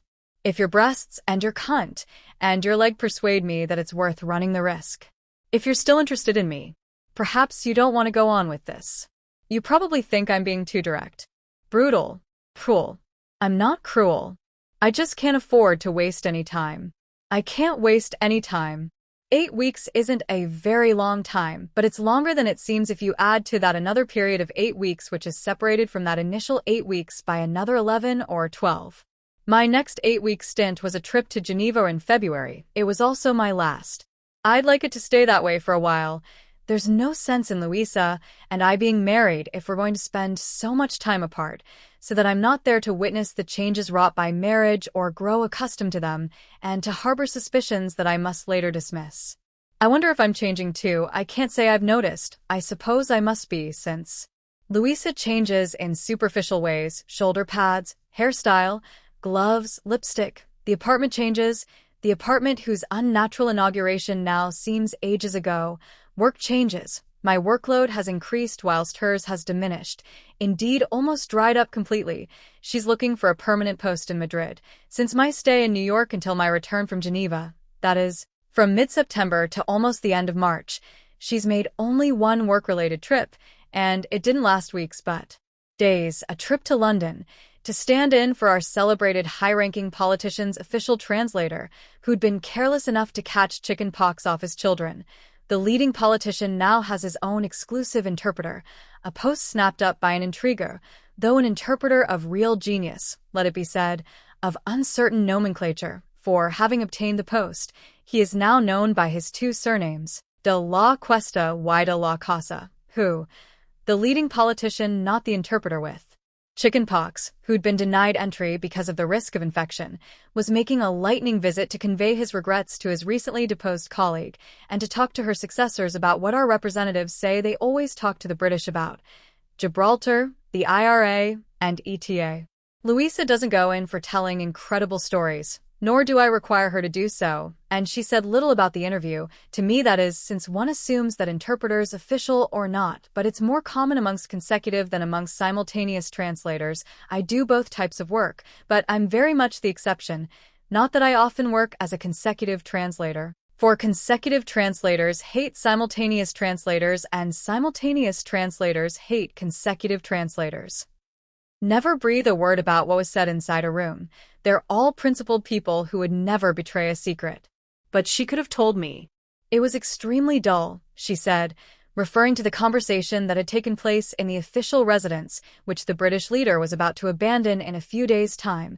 She was surrounded by half-full packing cases. It was as if he saw her now as an old friend stripped of all responsibilities and power, and she was feeling much too sad to attend to his pressing problems. It must have filled her with a kind of advance nostalgia. There was only one moment reminiscent of the personal conversation into which I'd guided them the day I met Louisa. It seems that the British politician had quoted from Shakespeare again from Macbeth, which must have been her constant reading matter. Either that or she saw it performed repeatedly. She said, "Do you remember what Macbeth says that he heard when he murdered Duncan? It's very famous." "I can't say that I do. Perhaps you could refresh my memory," our representative had said by way of an excuse. "Macbeth thinks he heard a voice crying out, 'Macbeth does murder sleep, the innocent sleep.'" "Well," she added, "that's how I felt about my sudden removal from power. Murdered while I slept, I was innocent sleep, content to rest surrounded by my friends, by people watching over me. But it was those same friends who, like Macbeth, Glamis and Cotter, stabbed me while I slept. One's friends are one's worst enemies, my friend," she warned our leader, rather unnecessarily, since he's left behind him a path strewn with ex-friends. "Never trust the people closest to you, those whom you always thought never needed to be obliged to love you. And never go to sleep. Years of security seduce one into it. One gets used to feeling safe." I fell asleep for an instant feeling perfectly safe, and you see what happened. And with an expressive gesture, the ex-leading politician indicated the open boxes round about her, as if they were a manifestation of opprobrium or were the drops of blood spilled in her murder. Shortly afterwards, her ex-colleague from Spain left her to go and speak to her successor. That is, with her Macbeth, Glamis and Cotter. That was the only job Louisa had during all that time, not that she was idle. The apartment looked more and more like a home, and she was becoming more and more like a real daughter-in-law. Not that I required her to be that either. I had no friend living in Geneva, and so I spent my weeks as an interpreter at the ECOSOC Commission of Human Rights, living in a tiny rented furnished apartment, my only distractions being long walks through the empty city in the evenings, going to films subtitled in 3 languages, or out to the occasional supper with colleagues or old friends of my father's, who had obviously struck up new friendships on all his trips abroad, and watching television. There's always television. It's the one thing you can rely on. The 8 weeks I'd spent in New York had been bearable, even pleasant and intense, because Berta was there with her stories to tell. As I said, she's someone I always vaguely miss, and someone for whom I store up news for months at a time. The weeks I spent in Geneva, however, were depressing in the extreme. It's not just that I've never found the work interesting, but in that particular city, in winter, I found it unbearable, since it isn't the work itself that's such a torment, but what you know awaits or doesn't await you when you leave it, even if all that awaits you is being able to plunge your hand into a mailbox. There, nothing and no one awaited me. A brief chat on the phone with Louisa, whose vaguely amorous words meant that I only lay awake at night for a couple of hours, rather than for hours on end, followed by an improvised supper more often than not cooked in my own apartment, which ended up stinking of whatever I'd eaten. Never anything complicated, nothing too pungent, but it would still smell. The kitchen occupying the same living space as my bed. After 20 days of being there, and again after 35 days, Louisa came to spend 2 long weekends with me, for nights each time. In fact, there was no reason for her to wait until then, or for her to stay so short a time, since she wasn't tied to any task that couldn't be postponed, nor to any timetable. But it was as if she foresaw that I too would soon give up the kind of casual work that forces us to travel and spend far too much time away from home, and it seemed more important to her, more important than keeping me company doing something that was certain to end.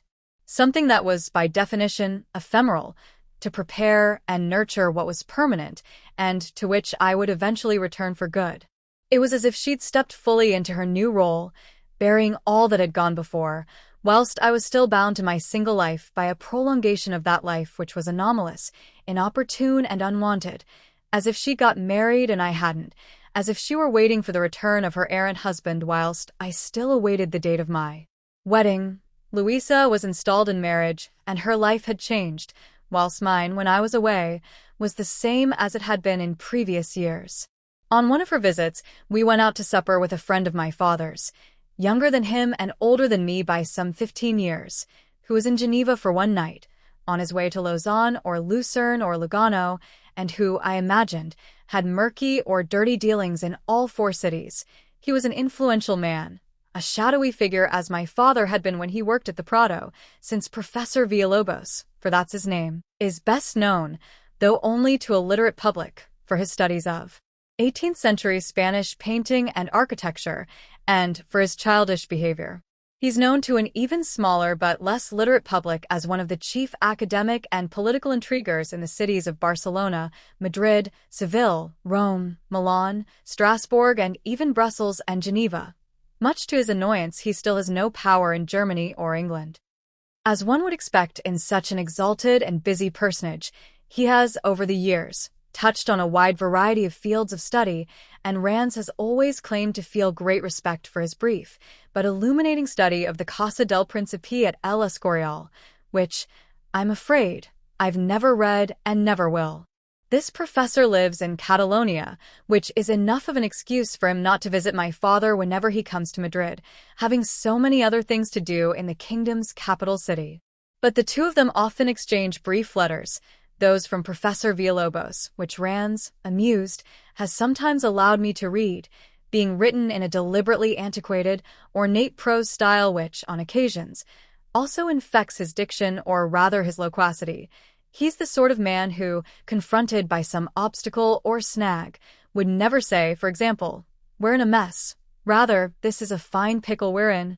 I'd seen him only rarely, but one Monday afternoon, intriguers never travel at weekends, he phoned me, at the suggestion of my father, as the high-ranking Spanish official with the dancing, siliconed-enhanced wife had done in New York, hoping not to have to languish alone in his hotel room that night. When evening falls, local intriguers return to their homes to rest after the intrigues of the day, leaving the foreign intriguer to his own devices.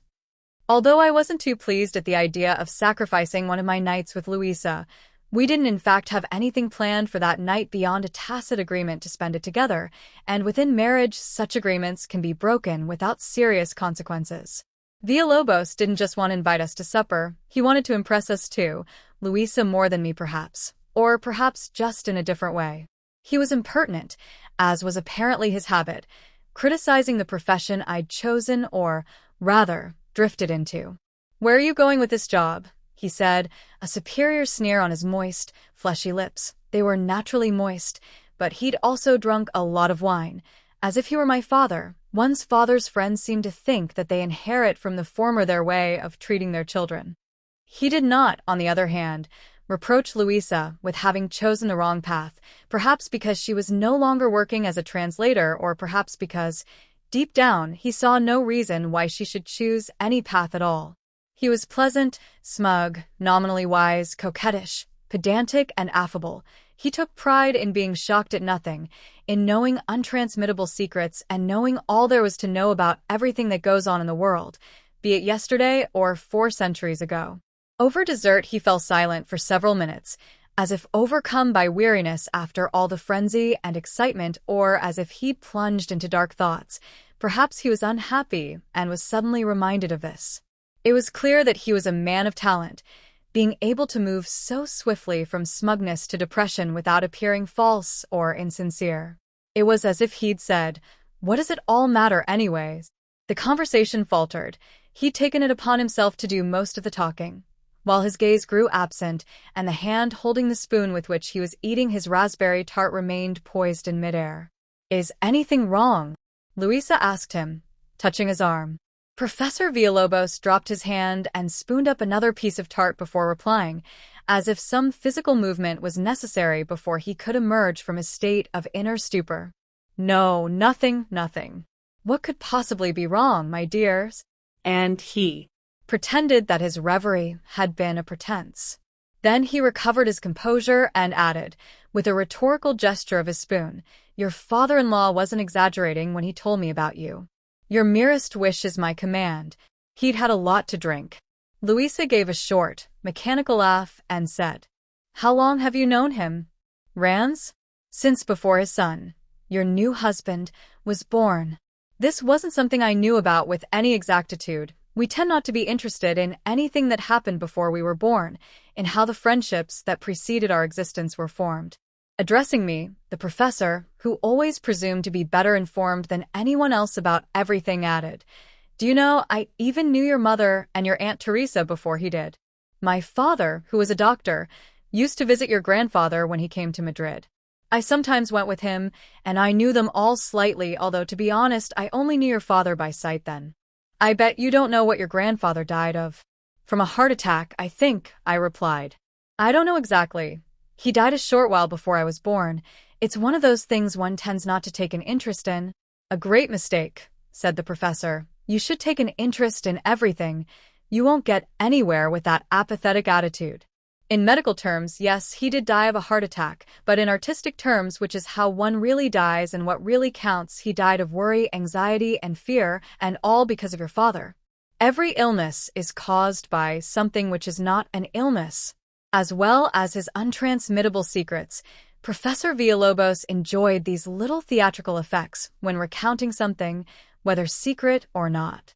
"Because of my father? Why, because of my father's.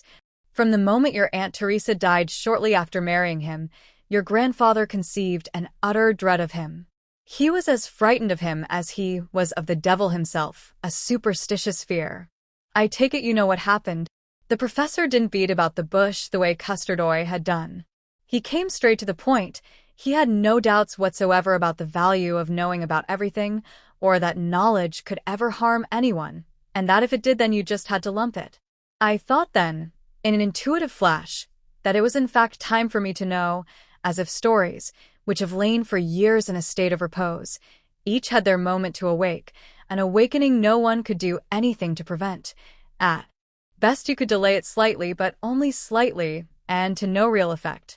"I don't believe in things whose time has passed," Louisa had said to me in bed just before my arm brushed her breast. "It's all there, waiting for us to call it back." She put it well, I think. Perhaps there is a time when the things themselves want to be told, in order, perhaps, to rest, or in order finally to become fiction. Yes, I do. I know that she shot herself. I realized then that I knew something about which I, in fact, had neither proof nor assurance. It was just a recent rumor, passed on from Custardoy to me, and from me to Louisa. Professor Villalobos was still drinking and demolishing the tart at enormous speed now, wielding a spoon as if it were one of his father's scalpels. After each mouthful or each sip of wine, he would dab with his napkin at his moist mouth, which remained moist even after he'd dried it. He knew more than I did about this matter, too. Something you might not know is that my parents were there when it happened. They were guests at lunch. He used the plural form of you, as one does with married couples. They returned to Barcelona in a state of shock, and I often heard them talk about it. Your aunt got up from the table, picked up your grandfather's pistol, loaded it, went into the bathroom, and shot herself through the heart. My parents saw her dead, as did all of your family apart from your grandmother, who was spending a few days outside Madrid, in the house of a sister of hers who used to live in Segovia, or was it El Escorial? It was Segovia, I said. That I did know. It was lucky for her, really, or perhaps, though it seems improbable, your aunt had thought of that. Your grandfather, on the other hand, never recovered from having seen his daughter, all bloody, lying on the floor of the bathroom, with one breast destroyed. She'd been more or less normal during lunch. Well, she'd been very quiet, barely eating or saying anything, as if she were unhappy when she had no reason to be. She'd only got back from her honeymoon a week or so before. But it was later on that my parents recalled all that. While they were eating, no one could have suspected what was going to happen. And then Villalobos went on to recount what I didn't want to know, but which I do now know. He talked for some minutes. He described it all in detail. He talked. And talked. The only way I could have avoided hearing what he was saying would have been to leave. Finally, he remarked, everyone said how unlucky for Ranz, being widowed for a second time. Then he paused and finished his raspberry tart, the ingestion of which he'd delayed, his spoon again poised in midair in that rhetorical gesture, while he recounted every detail and mentioned another tart, an ice cream cake that had melted. Neither Louisa nor I said anything, so he replaced the implement on his plate and went back to the beginning, like the teacher he was. You can imagine why it was that later, when Ranz married your mother, your grandfather lived in a permanent state of panic. They say he grew pale and clutched his head in his hands every time he saw your father. Your grandmother was made of sterner stuff and, besides, she hadn't seen her daughter dead, only buried. After that your grandfather lived, although not, it's true, for very long, like a man who, though sentenced to death, doesn't know the date of his execution and rises each morning wondering if today will be the day. That's not a very apt comparison, for he feared for the death of his one remaining daughter. He barely slept. He jumped every time the phone or the doorbell went or whenever a letter or a telegram arrived. Even though your parents didn't go away on honeymoon, such frivolity would have seemed out of place. In fact, they didn't leave Madrid once while he was alive. According to my father, he'd never seen a clearer case than that of your grandfather of somebody dying from fear. The heart attack was just the form it took, the medium it could have been. Anything, he said. When your grandfather died, our two families saw much less of each other. It wasn't until years later that I got to know Rands again, through quite different channels. So there you have it.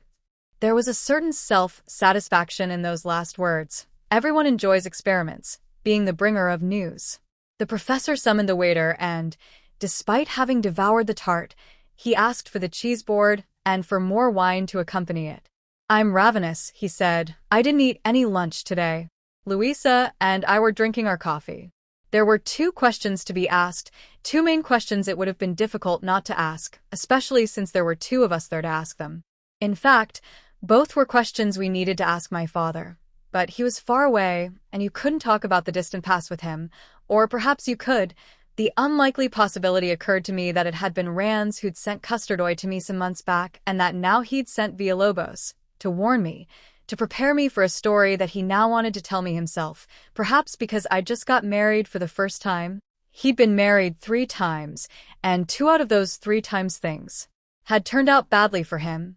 Or, as everyone said at the time, and as the professor himself had just said, he'd had very bad luck. But then he'd also sent me the high-ranking civil servant from Spain with the frivolous, pneumatic wife, and he had told me nothing. Louisa and I spoke almost at the same time. But why did she kill herself? She said, getting in before me by half a second. Who was the first wife? I said. Professor Villalobos cut himself some brie and some camembert, both very ripe. He spread a little of the first on some toast that crumbled when he put it in his mouth. 1 piece remained on it, too large to be consumed in 1 bite, and he contrived to stain both his lapel and the tablecloth. No one knows why she killed herself, he replied, his mouth still full, but quite unruffled, as if he were confronting a battery of questions in class. He gulped some wine to help him wash the cheese down. Even your father doesn't know, or so he said. When he got to his father-in-law's house, he was as shocked as any of the other people present, or as any of those who arrived later, his pain even greater. He said everything was going fine, that there'd been no disagreement between them, that they were very happy. It was inexplicable and he could offer no explanation. He hadn't noticed anything unusual when they parted that morning. They'd said goodbye with a few vaguely amorous words, as on any other day, the kind of conventional words you two might well say to each other tonight or tomorrow. If that's true, he must have been in a state of constant torment all these years. Obviously your mother was an enormous help. Perhaps Rands also had to ascertain if your Aunt Teresa had led some kind of double life and had a suicidal side to her he knew nothing about. Such things do happen. If he did find out anything, I imagine he kept quiet about it. Though I can't really say. The professor dabbed at his lips, this time with more reason, to wipe the crisp crumbs of toast and the soft remains of the brie from the corners of his mouth. You've got some on your lapel too, Louisa pointed out. The professor looked down with displeasure and surprise. It was a very expensive Geely lapel. He dabbed at it clumsily. Louisa moistened 1 corner of her napkin with water and went to his aid. She moistened the napkin just as I had moistened the corner of a towel in the bathroom of the hotel in Havana in order to cool her face, her throat, the back of her neck.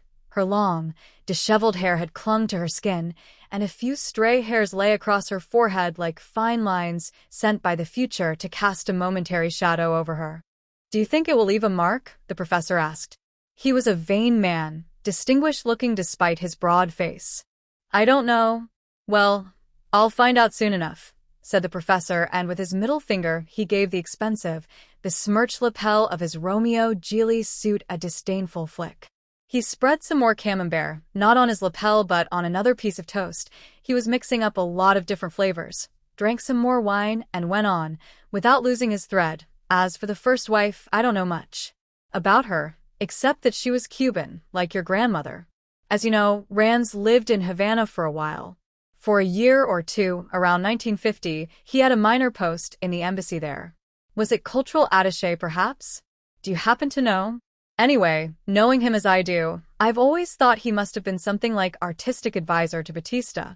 Has he never told you anything about all this? The professor was expecting some firm statement from me, such as I'd provided about Segovia. But I had no idea that my father had once lived in Cuba. For a year or two. Who's Batista? Asked Luisa. She's young and forgetful, and doesn't have a very good memory for things, except when it comes to translating. I don't know, I said, answering Villalobos, not her. I had no idea he'd lived in Cuba. I suppose that's another of those things you weren't ever interested in, said the professor. Oh well. That was where he married his first wife, and I think he met your mother and your aunt there too. They were spending a few months in Havana with your grandmother on a trip she made to sort out something to do with a legacy, or perhaps because she wanted to revisit her childhood haunts before she got too old. I can't say, bearing in mind that this was all gleaned from scraps of conversation I overheard from my parents years back. Conversations not intended for my ears. Professor Villalobos was making excuses. He was no longer telling the story with his previous gusto. It irritated him to be unsure about his facts. He hated incompleteness and inexactitude. He could never have written anything but monographs, never anything biographical. Biographies never end. He popped a truffle in his mouth. They'd brought them with our coffee. At least I think he did. The movement was so abrupt. He popped it into his mouth as if it were a pill, and he hadn't finished with the cheese yet. It all seemed too much of a mixture to me. I only know that the plate now had one truffle missing. Whatever the reason, she took the girls with her, to keep her company, for 3 months or so. Your father only met her briefly there, The courtship of your aunt began some time later, of course, and by then he was a widower and had returned to Madrid. It seems he was a good-looking chap. Well, he still is, the sad but merry widower. Irresistible. He had a small mustache at the time. It seems he didn't shave it off until his third wedding, and then he never let it grow again. Out of superstition, perhaps. But I know almost nothing about his first wife. The professor seemed troubled by the fact that he'd failed to foresee this topic of conversation and make sure he was better informed. Perhaps he couldn't have been any better informed. You know how it is, you tend to say little or nothing about the dead to the people who've replaced them. You couldn't keep on talking to your family or to acquaintances about someone who was a stranger to them, who, when viewed in retrospect, had occupied the place of your Aunt Teresa. There are two ways of looking at things, don't you think? From the perspective of the future and from the perspective of the past, and things can look very different depending on which view you choose. Anyway, as I was saying, I imagine that everyone knew about her, but no one bothered to mention her. With some people it would have been better if they'd never existed. Although there was no alternative when your aunt killed herself, for a short time it was inevitable that people would remember her, he becoming a widower for the second time. She wouldn't have shared the same fate when your mother took her place. You don't forget a sister, however inconvenient a role she played, but you do forget a foreigner and a stranger. They were different times then. The professor almost sighed. There's always been a portrait of my aunt in my parents' house, I pointed out, in large part one thing to console Villalobos. If he didn't have all the facts to hand, it might at least please him to be found right in his conjectures. Of course, he said, as if giving no importance to having guessed correctly, though it was evident he was delighted. He pushed away his cheese plate with his forearm. He must have been full to bursting by then. But no, he reached for another truffle and ordered a coffee for himself. When he pushed away the plate, he wiped the sleeve of his suit on the greasy edge of the plate. He was sitting, with his arms folded on the table now, but still managed to look elegant. And what did she die of? Asked Luisa. Who? Replied the professor. His first wife, I said, and when I said that, I think Luisa realized that I was saying something else too, something like, okay, or go ahead, or you win, or go on then. But if I was saying that, I was saying it to her. not to Villalobos. You must forgive me, chaps, but I don't know much about that either. He was suffering agonies now and still knocking back the wine. I thought he was about to change the subject, unaccustomed as he was to having to say, "I don't know," so many times in succession. He apologized again. My friendship with your father is, let us say, more academic than personal, although we have great personal respect for each other as well. I learned all these things from my father, who died years ago now, but I've never talked to Rands about it. You mean you weren't interested? I said. I couldn't resist repaying his impertinence. It was unfair, but after all, he'd addressed no fewer than 3 such remarks to me. The professor peered at me through his glasses with a mixture of distaste and pity, but, like all his other reactions, it was a paternalistic distaste. The look of pity, though, was professorial. I was a good deal more interested than you were, you ninny. The insult was so antiquated, venial, and didactic, it almost made me laugh, and I noticed that it had the same effect on Luisa. But I know where the boundaries are in any relationships. With your father, I talk about Villanueva and Villalpando, said Villalobos, but I don't suppose you even know who they are? I don't, said Luisa. You will, said the professor, as if she were some impatient student he would deal with after the class. As I was saying, I don't really know how his first wife died. I don't even know her name. It happened in Cuba, that I do know. And then, but don't quote me on this, because I'm not even sure that I did hear this. I have an idea that she died in a fire. It's a very vague idea that I could just have picked up from some film that was showing at the time when I was a boy and people were still talking about your father and his double widowhood. You're a lot younger than me, so it won't have happened to you yet, but there comes a time when one confuses what one has seen with what people have told you, what one has witnessed with what one knows, what happened to one with what one has read. In fact, it's a miracle that, normally speaking, we can distinguish between them, and it's odd because all the stories that you hear and see throughout your lifetime, what with the cinema, television, the theater, newspapers, novels, they all accumulate and could easily become confused. It's astonishing that most people do know what happened to them. What is impossible to distinguish is what happened to others and the things they tell us about themselves as if they were fictitious or real but remote, the reality of people we don't know or the reality of the past. Let's just say that, except in certain extreme cases, one's own memory still remains quite safe, untouched. You remember what you yourself have seen and heard in a different way to how you remember books or films, but the difference is less marked when it comes to what others have seen and heard and witnessed and known and then told us about. And then, of course, there are the things you invent. Professor Villalobos was no longer making excuses. He was speechifying. He was changing the subject. He'd grown tired of the earlier topic of conversation. He was stirring his coffee with a new spoon. After eating all that food, he'd added saccharin. He was not a fat man, but he wasn't thin either. He asked a passing waiter for a cigar. A cigar, he said, although he said it in French. I get all the speeches I've ever translated muddled up. I can't remember a thing about them, I said to flatter him and to try and make up a little for my earlier unjustifiable cheek. What sort of fire? Luisa wasn't going to let him change the subject just yet. I don't know, said the professor. I don't even know if there was one. Around the time that your aunt died, and people used to talk about her more, I developed a fear that our house would burn down during the night, and I used to have difficulty sleeping. It's quite a normal childhood fear. At least it was in my time, but I associate it with having seen or heard of someone being burned in their bed while they were asleep.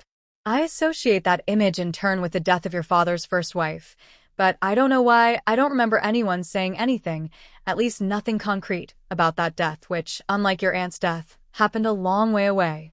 It may have been some scene I saw in a film that was set in the tropics. It made an impression on me, and I just associated the two ideas, Cuba and fire and the Cuban wife.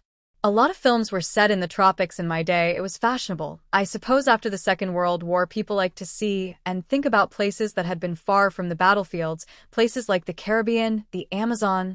Professor Villalobos was now definitively changing the subject, not without difficulty. Doubtless he was bored with our company. It seemed that he had lost his fear of fire, for the waiter brought him a box of cigars. He chose one without hesitation. He knew the different brands. He didn't bother to smell it. He was an educated man. He wasn't wearing any rings. He put it in his mouth. the moist mouth which is always full and is abundance itself, and allowed the waiter to hold an immense flame much too near his face. The cigars smelled bad, but then I don't smoke cigars. The professor took a few puffs and, while he did so, his eyes grew absent again, his mind plunged in dark thoughts. He didn't seem insincere then either. When he grew depressed and silent, he looked a little like that English actor who committed suicide some years ago in Barcelona, where Villalobos lived. His name was George Sanders, a great actor. Perhaps he'd again recalled that he was unhappy, and that his unhappiness wasn't just something someone had told him about, something he'd read, something he'd invented, nor anything to do with any intrigue. Yes, the Amazon, he said, cigar in hand. The end of the cigar glowed red. That night Louisa and I talked when we got back to the apartment, albeit only briefly, and only once we were in bed, after 2 silent taxi rides. But there's no point in saying anything further about that night.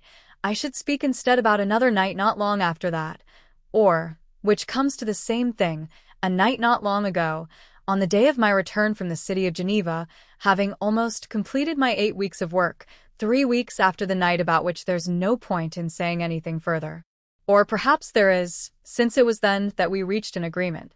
Or then again, perhaps there isn't, since what happened 3 weeks later was a mixture of agreement and chance and agreement, of a perhaps and a maybe.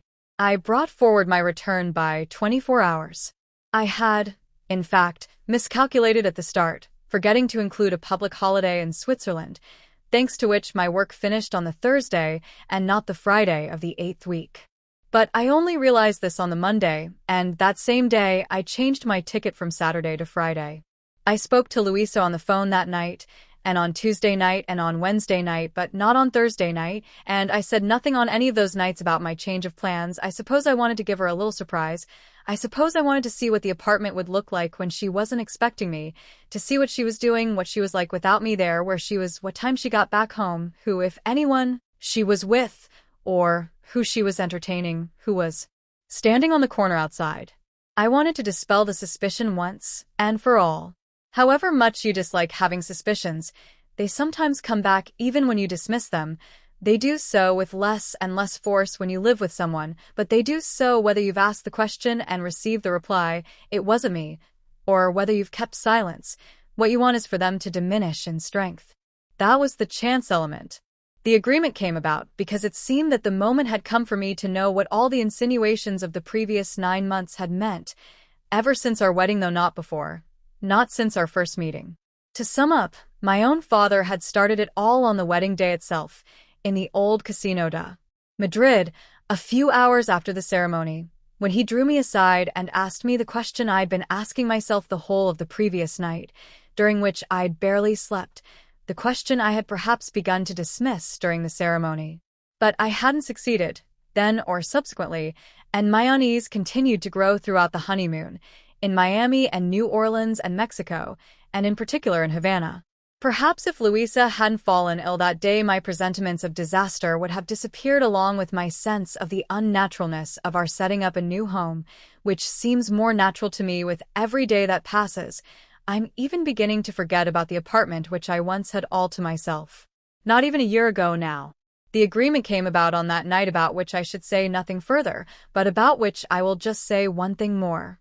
When we got back to the apartment after leaving Professor Villalobos at the door of his overnight hotel, he wasn't rich or expert enough to go on to a nightclub where people dance very close, or perhaps, by then, he was too immersed in his own unhappiness.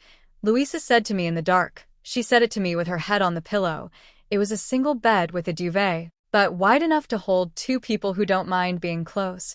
Do you still not want to know? Do you still not want me to ask your father?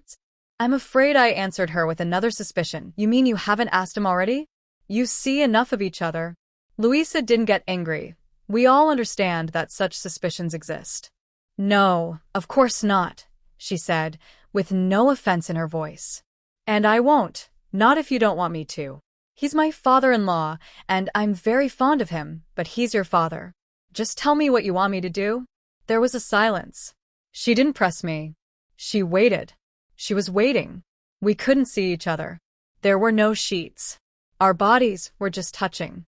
What she was clear about was that it had to be her, not me, who asked Rans, not so much because she was so sure that he'd confide in her, but because she was sure he wouldn't confide in me at all. He'd tell me, she'd said once, when the light was on, and we were in our own bed.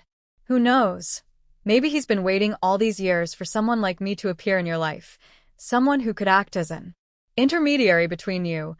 Fathers and sons are so awkward with each other. And then she'd added, quite rightly and proudly, perhaps he's never told you a story because he didn't know how to, or because you've never asked him the right questions. I'd know how to get the story out of him. And she'd gone further. She'd said with ingenuous optimism, everything can be told. It's just a matter of starting. One word follows another. Everything can be told, even what you don't want to know about and don't ask about, and yet listen to when it is told. To her still invisible face I said, yes, perhaps you should ask him. I noticed that she noticed a touch of hesitancy in my voice and, doubtless because of that, she said, do you want to be there or shall I just tell you about it later? I don't know, I said. Perhaps he wouldn't want to talk if I was there. Louisa touched me on the shoulder as if she could see me. She knows my shoulders. She knows my body. She replied, if he wants to tell me, I don't think he'd hold back because of that. I'll do it the way you want, Juan. She called me by my name, even though she wasn't insulting me or angry with me, nor did it seem that she was about to leave me. Perhaps she anticipated that if she was going to have to tell me what Rans told her, then she might have to give me some bad news. No unequivocal words left my mouth. Words like, okay, or go ahead, or you win, or go on then. Instead I said, I don't know, there's no hurry, I'll have to think about it. Well, let me know, she said and withdrew her hand from my shoulder in order to go to sleep. We were literally sharing one pillow between us, and that night we said nothing more. There are 2 pillows on our bed, as is usual on double beds, and when I got back from Geneva, a day before Louisa was expecting me, in the middle of the afternoon, the bed was made. I arrived home tired, the way you do from airports. I opened the door and, without checking to see if there was anyone at home, I put the keys in my jacket pocket, the way Bertie used to put them in her bag, so as not to forget them when she went out again. When I went in, I called Louisa's name, but no one was there. I put my suitcase and bag down for a moment and went into the bedroom, where I saw that the bed was made. Then I went into the bathroom. The door was open and everything was in order, except that the shower hose hadn't been put back and only Louisa's dark blue towels and bathrobe were there. Mine, which are pale blue like Bill's bathrobe or, rather, the Plaza's bathrobe, were still in the wardrobe, where they'd remained since I'd been away. I realized that I didn't know exactly which wardrobe they were in. I'm still not entirely familiar with my own apartment, which has undergone various changes during my absences, although I hope there'll be no more absences for a long time now. I went into the kitchen and saw that it was clean. Louisa is both clean and tidy. The fridge was half full, but there was no milk. I'd have to go out later and buy some. In the sitting room, there was an unfamiliar bit of furniture, a pleasant gray armchair that had meant a repositioning of the ottoman, and the rocking chair that had once been my grandmother's and, much later, the backdrop to Rans's original poses when he received visitors. The armchair was comfortable. I sat down in it to try it out. In the room where Louisa works when she has something to work on, there was nothing to indicate that she'd been working on anything lately. Perhaps one day it will be a child's room. There were no changes in the room where I work. I saw a pile of posts awaiting me on my U-shaped desk, too much for me to bother looking at just then. I was about to go back into the hall when I noticed something new. On one of the walls there was a drawing I'd seen before and whose ride, if it had one, would be head of a woman with her eyes closed. I thought my father's made us another gift, or else he gave it to Louisa, and she's put it in my room. I went back to the front door, and, as I always do when I get home or reach my destination, I started unpacking my suitcases and putting everything away in its place, diligently, urgently, as if that operation were still part of the journey, and the journey had to be concluded. I put my dirty washing in the washing machine, where I noticed there were a couple of things of Louisa's. I presumed they were Louisa's. I didn't check. I just opened the door and threw mine in, without switching the machine on. There was no hurry, and she might want to program it. After a few moments, my suitcases were empty and stored away in the cupboard reserved for them, which I didn't know about. It's above the closet for overcoats in the hallway, because ever since we were married, I've always taken them out of there when I set off on my trips. I was very tired. I looked at my watch. Luisa might arrive at any moment, or she might not be back for hours. It was mid-afternoon, the time in Madrid when no one is at home. No one can bear that time of day. People are seized by something close to hysteria or desperation. Though they'd never admit it, people would rather do anything than stay in. They go shopping in the crowded stores, go to the chemists. They run unnecessary errands, window shop, buy cigarettes, pick up the children on their way out of school, eat or drink something, even though they're neither hungry nor thirsty. In one of the million different bars and cafes, the whole city is either out in the street or at work. Everyone's on walkabout. No one's at home. It's so unlike New York, where almost everyone goes home at 5:30 or 6, or 6:30, if they've had to check their mailbox at Kenmore or Old Chelsea Station. I went out onto the balcony, but I saw no one standing on the corner, although there were hundreds of cars about and masses of people on the move, walking back and forth, getting in one another's way. I went into the bathroom, had a pee, and cleaned my teeth.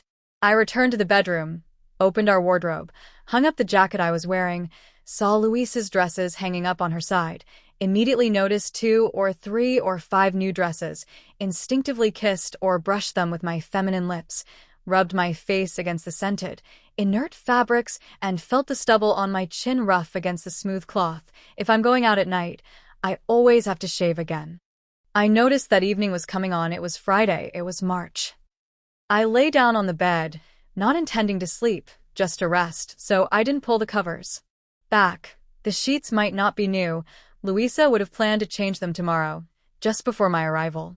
Nor did I take off my shoes.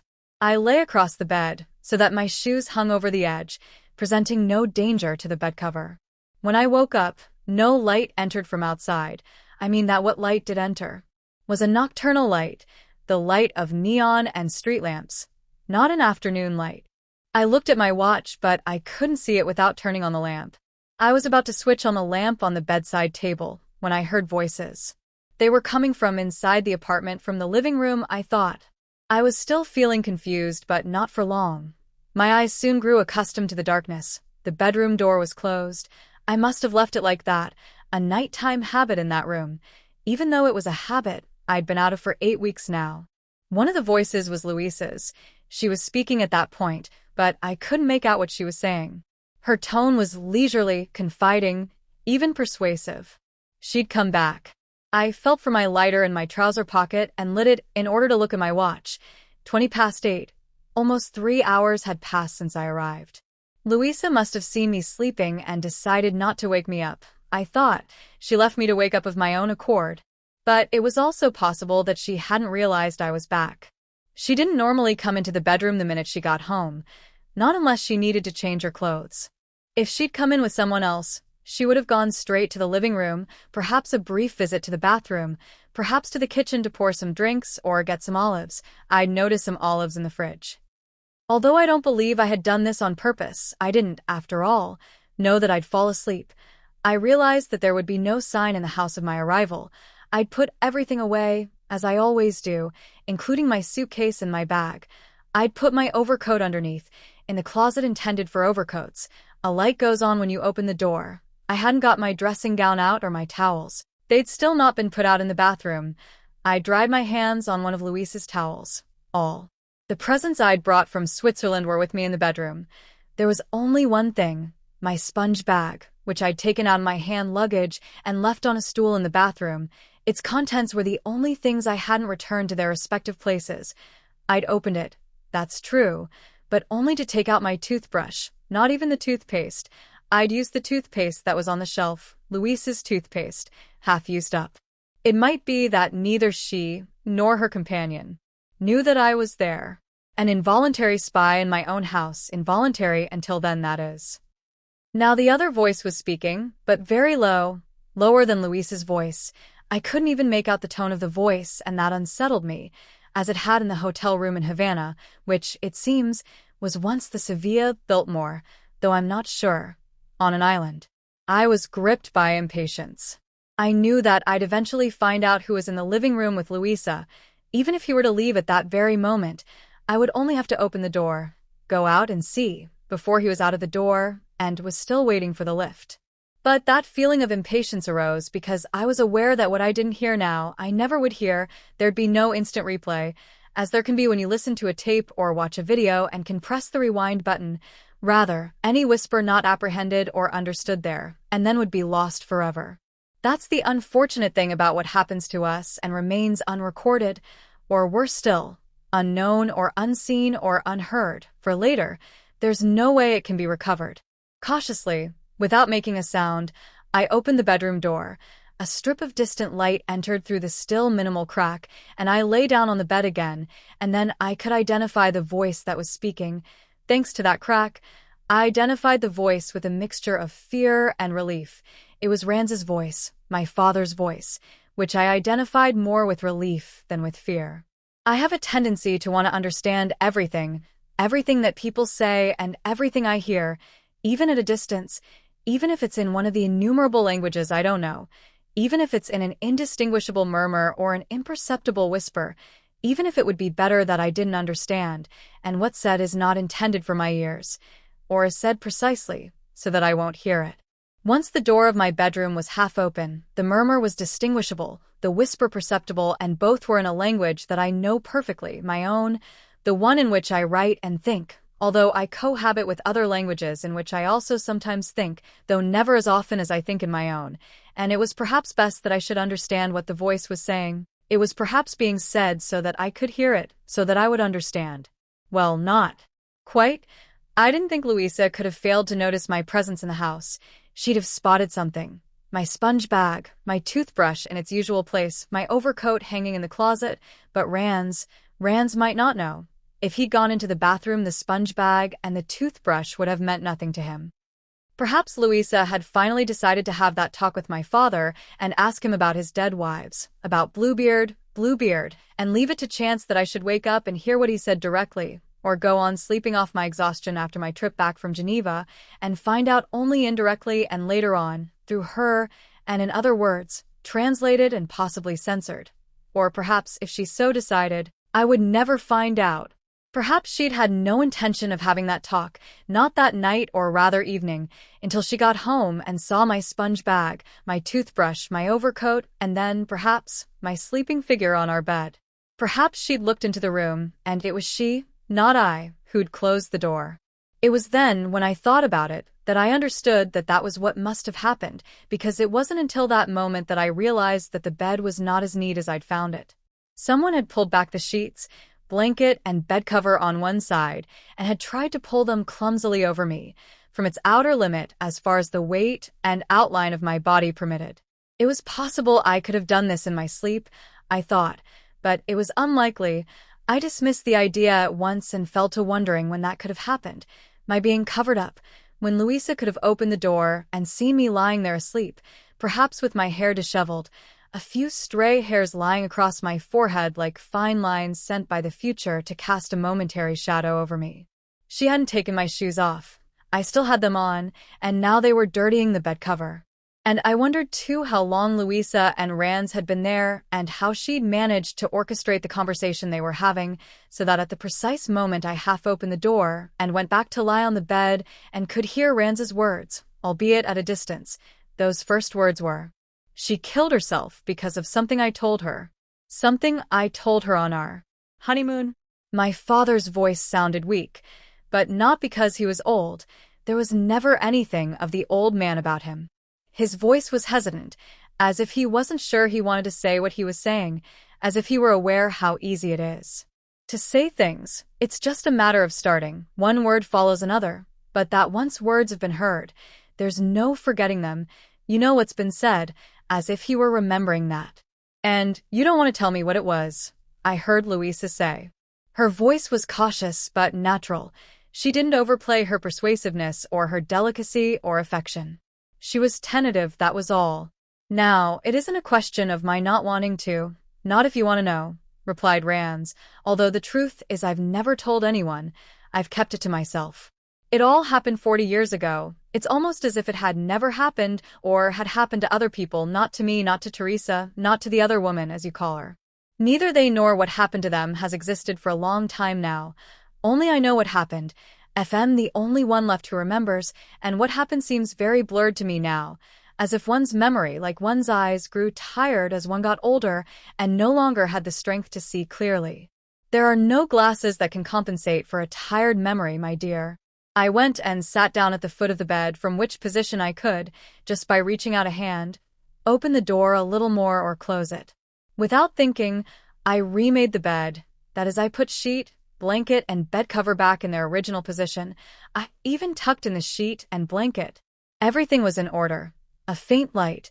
The door opened just a crack, the light of the night outside. "Why did you tell her then?" said Louisa. "You must have imagined how she might react." Hardly anyone imagines anything, not when you're young, and you're young for much longer than you think. The whole of life seems a sham when you're young. What happens to other people, unhappiness, calamity, crimes, it all seems utterly alien, as if it didn't exist. Even what happens to us seems alien once it's over. Some people are like that all their lives, eternally young, a great misfortune. We all tell stories, we talk, speak. Words are cheap, and sometimes they pour out of us unrestrained. They go on pouring out of us whatever the occasion, when we're drunk, when we're angry, when we're exhausted, when we're fed up, when we're cheerful, when we think we're in love, when it's not at all the right time to say them, or when we're in no position to ponder them. And we hurt people. It would be impossible not to make a mistake. It's strange that words don't have worse consequences than they do. Or perhaps we just don't see it. We just think they don't have any consequences and, in fact, the world's in a permanent state of disaster because of what we've said. The whole world talks endlessly. At any given moment, there are millions of conversations going on, stories, statements, remarks, gossip, confessions. They're spoken and heard, and no one can control them. No one can foresee the explosive effect they can have, or even perceive that it happens. Because, however many words there are, however cheap and insignificant they are, very few of us are capable of ignoring them. We invest them with importance. Even if you don't, you've still heard them. You can't imagine how often I've thought about those words over the years. The words I said to Teresa in an uncontrollable moment of passion. I suppose. We were on our honeymoon. It was almost at an end. I could have kept silent forever. But we believe that the more we love someone, the more secrets we should tell them. Telling often seems like a gift, the greatest gift one can give, the greatest loyalty, the greatest proof of love and commitment. You're rewarded for telling secrets. It isn't enough just to speak, to utter fiery words that are soon extinguished or even become repetitive.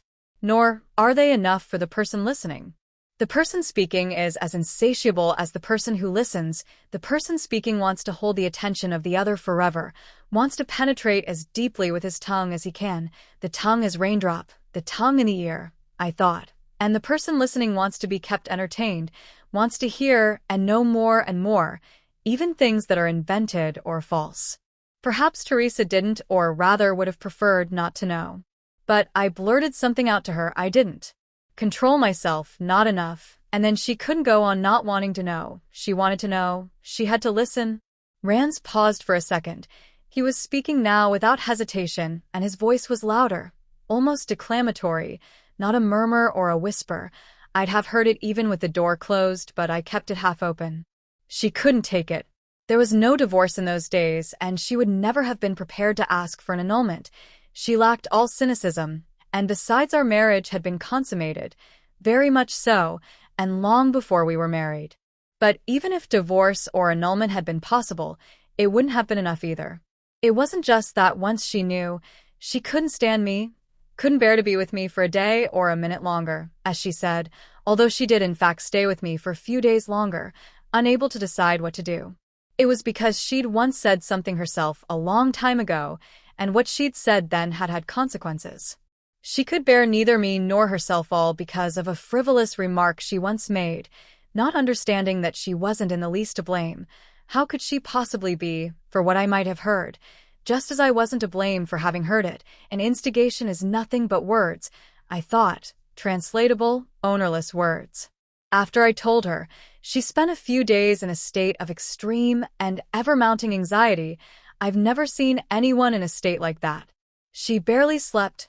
She didn't eat, and she kept retching, trying to vomit, but she couldn't. She didn't talk to me or look at me. She barely spoke to anyone. She buried her head in the pillow. She put on a brave face in front of other people. She cried. She cried all the time during those few days. She even cried while she slept. When she managed to sleep, just for a few moments, she cried in her dreams and would wake up at once, sweating and startled, and look at me lying next to her strangely at first, and then with horror, with her eyes fixed on me, but without as yet recognizing me or knowing where she was. I thought, the feverish eyes of the sick person who wakes up frightened, having received no warning while they slept that they were about to waken. She used to cover her face with the pillow, as if she didn't want to see or hear. I tried to calm her, but she was afraid of me. She regarded me with fear. Or horror.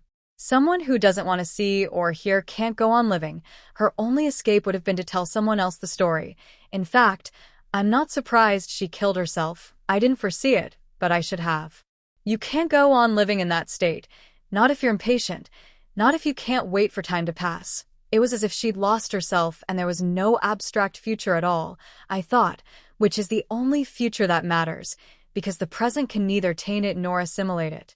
Everything just evaporates in the end, but you young people don't know that. She was very young. My father stopped speaking, perhaps to catch his breath or to weigh up what he'd said up until then. Perhaps he realized that he'd said too much to stop now. I couldn't tell from the voices where each of them was sitting. Perhaps my father was reclining on the ottoman and Louisa on the sofa, or Louisa on the ottoman and Rans in the new, comfortable armchair that I'd tried out. Perhaps one of them was sitting in the rocking chair. I didn't think so. At least I was sure Rans wouldn't be. The only reason he liked that particular piece of furniture was so that he could sit in it and strike original poses when guests were around. Since his tone was not in the least festive, I couldn't imagine him in one of those poses now. Besides, he wasn't with guests. I could imagine him, though, sitting on the edge of whatever he was sitting on, leaning forward, his feet planted on the floor, not even daring to cross his legs. He'd be looking at Louisa with those devoted eyes that flattered what they looked upon.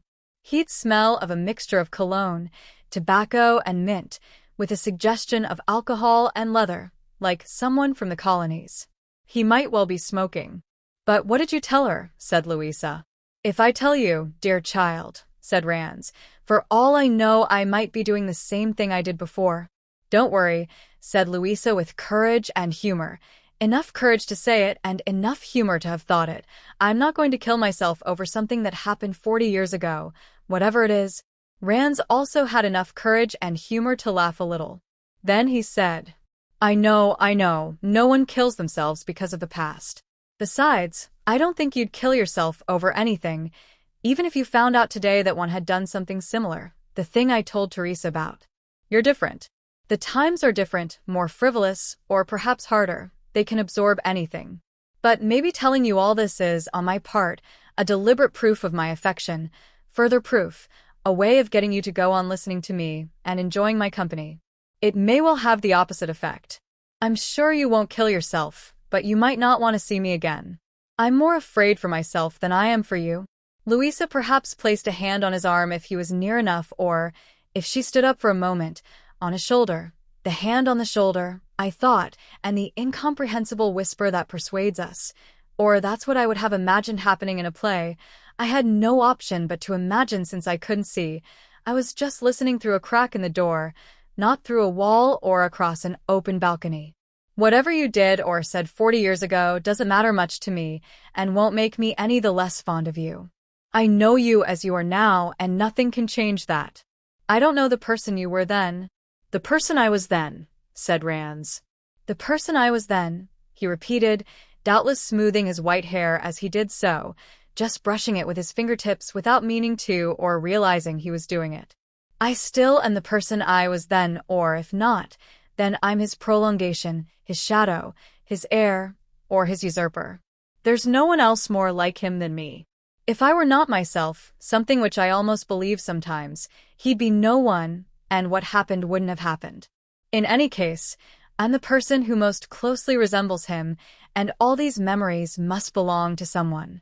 Those of us who don't kill ourselves have no alternative but to carry on, although some do choose to remain where they are and stay behind with the others, looking back at the past, making a fictitious present out of what the world calls the past. And so what happened becomes instead a product of the imagination. Not for that person, but for the world. For the world, which abandons him. I've thought about this a lot. Do you understand what I mean? You don't strike me as being the sort of person who would have chosen to remain where they were, Louisa said to him. In one way, I suppose I didn't, but in another way I did, replied Rans. His voice had grown quiet again. It was almost as if he were talking to himself now, not hesitantly but meditatively. The words emerged one by one, each word weighed and pondered, the way politicians speak when they make a statement that they hope to see translated, and to the letter.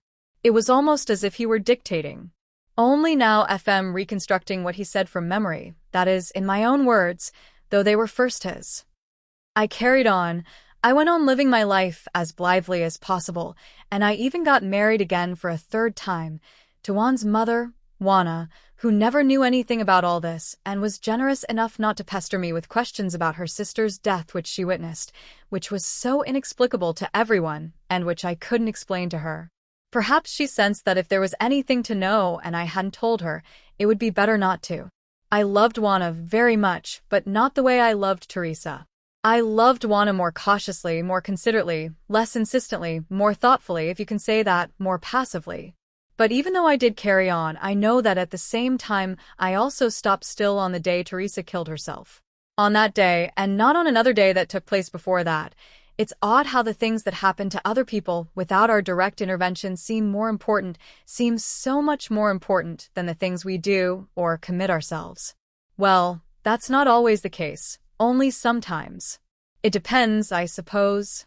I lit a cigarette and felt for the ashtray on the bedside table. There it was, on Louisa's side. Luckily, she still smoked. We both smoked in bed while we talked or read or after making love, before going to sleep. Before going to sleep, we always used to open the window, even if it was cold, just to air the room for a few moments. We were in agreement on that, in our shared home in which I was now a spy, no doubt with her consent. Perhaps when we opened the window, we could be seen from the corner, by someone looking up from below. What other day? Asked Louisa. Rans fell silent, for too long for the pause to be natural. I imagined his hands holding a cigarette, the smoke from which he wouldn't inhale, or else folded and in repose, those large hands which, though lined, were still unmarked by age spots.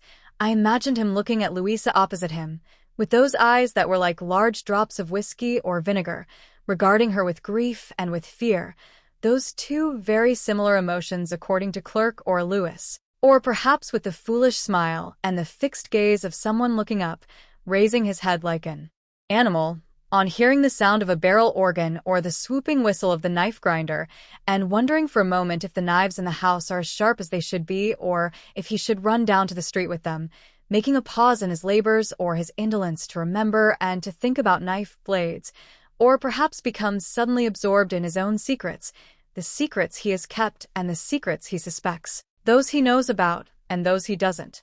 And then, when he looks up to listen to the mechanical music or to a repeated whistle that comes advancing down the street, his gaze grows melancholy as it falls upon the portraits of those who are absent.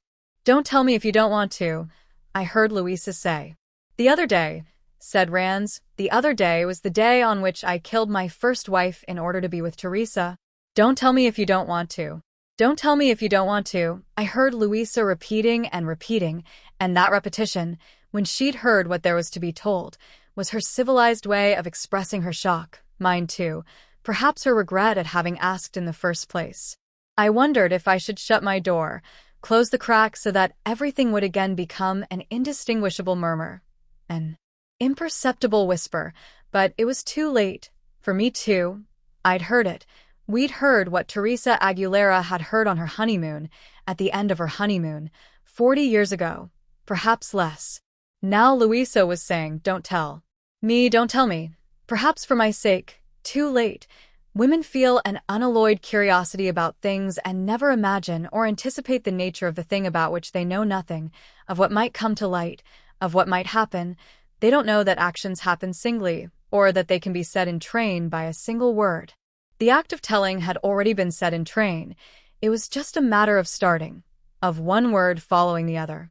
Rance referred to my first wife, I thought, rather than saying her name, and he said it out of consideration percent for Luisa, because if she'd heard that name, Gloria, or perhaps Miriam or Nieves, or even Berta, she wouldn't have known who he was talking about, not with any certainty at least, nor would I, although I imagine we would have guessed.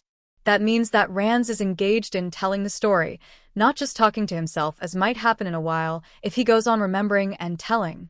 But what he's said up until now has been said with the consciousness that he's saying it to someone else, to a particular audience, that he's telling a story and being listened to. No. You have to let me tell you now, I heard my father say, just as I had to tell Teresa. It wasn't like now, but it wasn't that different either. I uttered a few words, and with those words I told her all there was to know. But then I had to tell her the rest. I had to tell her more in order to make up for that initial sentence. Absurd, I know, but don't worry, I won't go into too much detail. I've told you now, told you all there is to know, I've told you in cold blood, then it was in the heat of the moment, you know how it is, you say passionate things and grow still more passionate. You love someone so much and feel so loved that sometimes you don't know what else to do. In certain circumstances, on certain nights, you become a visionary, a savage. You say the most extravagant things to the person you love. Then it's forgotten. It's just a game, but, of course, an actual event can't be forgotten. We were in Toulouse. We went to Paris for our honeymoon, then went south. We were in a hotel. On the penultimate night of our trip, we were in bed, and I'd said a lot of things to Teresa. You say all kinds of things on such occasions precisely because you do feel so unthreatened, and I'd run out of things to say. Yet I still needed to say more. I told her what so many other lovers have said without suffering any very dire consequences. I said, I love you so much I would even kill for you. She laughed and said, don't be silly. But at that moment I couldn't laugh. It was one of those moments when you love the other person with such utter seriousness, there can be no joking. I didn't hesitate then, and I said the words, I already have, I said. I already have, I have done the deed. I thought in English, or perhaps I thought it was me, or else I thought it in my own language. I have done the deed, and I have committed the act. The act is both deed and exploit, which is why, sooner or later, it has to be told, I have killed for you, and that is my exploit, and telling you now is my gift to you, and you will love me even more knowing what I have done, even though knowing it stains your heart so white.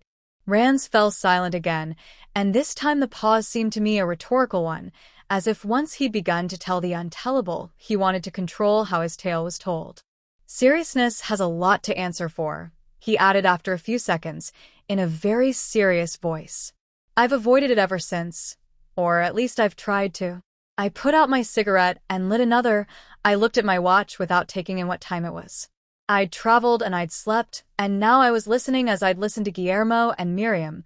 I'd been sitting at the foot of the bed then too, or rather as Luisa had listened to them, lying down, pretending to be asleep, without my being sure that she could hear them. Now she was the one who didn't know whether or not I was listening, whether or not I was lying down and asleep. Who is she? She asked my father. Once she got over her shock and any instinctive feeling of regret, she too was prepared to know everything, more or less. Once she knew and could not unhear the words.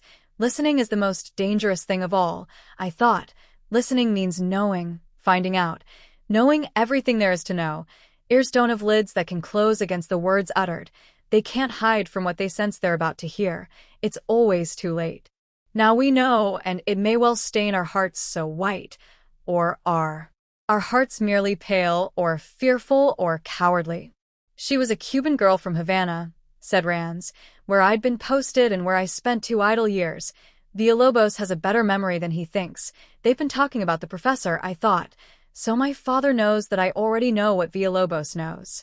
But I'd rather not say too much about her, if you don't mind. I've more or less managed to forget what she was like. She's just a shadowy figure now. That whole period is, we weren't married very long.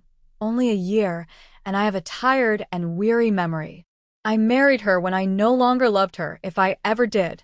You do these things out of a sense of responsibility or duty, out of momentary weakness. Some marriages are the objects of pacts, agreements, a formal announcement is made, and they thus become logical and irrevocable, and that's why they take place. It was she who obliged me to love her at first. Then she wanted to get married, and I didn't put up any opposition. Her mother, well, mothers always want their daughters to marry, or they did then. Everyone obliges everyone else, I thought, and if they didn't, the world would grind to a halt. We'd all just float around in a state of global vacillation and carry on like that indefinitely. All people want to do is to sleep. The thought of future regrets would simply paralyze us. The wedding took place in the chapel at the embassy where I worked, a Spanish ceremony, not a Cuban one. A bad move on my part, but it was what she and her mother wanted, on purpose perhaps. If we got married under Cuban law, we could have got divorced. When I met Teresa, they had divorce there, although I don't think Teresa would have agreed, and I'm sure her mother wouldn't have. She was very religious. Rans paused to catch his breath and added in his usual mocking voice, the one I was most familiar with. The religious mothers and mothers-in-law of the middle classes are the real ties that bind. I suppose I got married in order not to be alone. I don't exempt myself from blame. I didn't know how much longer I was going to stay in Havana. I was wondering whether I should do something in diplomacy. I hadn't even finished my degree then. I abandoned the idea, though, and never pursued it, and instead went back to my art studies. I'd got the job in the embassy through family connections and string pulling just to see if I liked it. I was a bit of a ne'er-do-well until I met Teresa, or rather until I married Juana. He used the expression ne'er-do-well, and I felt sure that, despite the serious nature of what he was talking about, it would have amused him to use that old-fashioned term, just as it had amused him to call me a Lothario on the day of my wedding, during the reception, while Luisa was talking to an old boyfriend whom I dislike, and to others, possibly to Custardoy. Yes, Custardoy. I hardly saw him at the reception, only from a distance, watching with avid eyes, and I found myself separated from her for a few moments by my father, who led me into a room in order to ask me, now what? And after a while, to say to me what he really wanted to say, if you ever do have any secrets, or if you already have, don't tell her. Now he was telling his and telling Luisa, perhaps to prevent me from telling her mine. What secrets do I have? Perhaps the one about Berta, which isn't mine, perhaps about my suspicions, perhaps about Nieves, the former object of my love in the stationer's shop, or so that she would be the one to tell me her secrets. What secrets does she have? I don't know. If I did, they wouldn't be secrets. Perhaps Rans is telling us the secret he's kept for all these years, so that we don't tell each other ours. I thought, past, present, and future secrets, or so that we do our best not to have any. Nevertheless, today I have, in fact, returned home in secret, without warning, or rather letting her think that I'd be back tomorrow, and now Luisa is keeping her secret from Rans, the secret that I'm here, lying down or sitting at the foot of the bed, perhaps listening. She must have seen me. If she didn't, how else explain the bed covers and the blanket and the sheet pulled up to cover me? Could I have a drop more whiskey, do you think? I heard my father say. So Rans was drinking whiskey, which is the color of his eyes when the light shines on them, except now they'll be in shadow. I heard the sound of ice falling into one glass and then another, and then the sound of the whiskey, and then the water. When it's mixed with water, the color isn't quite so similar.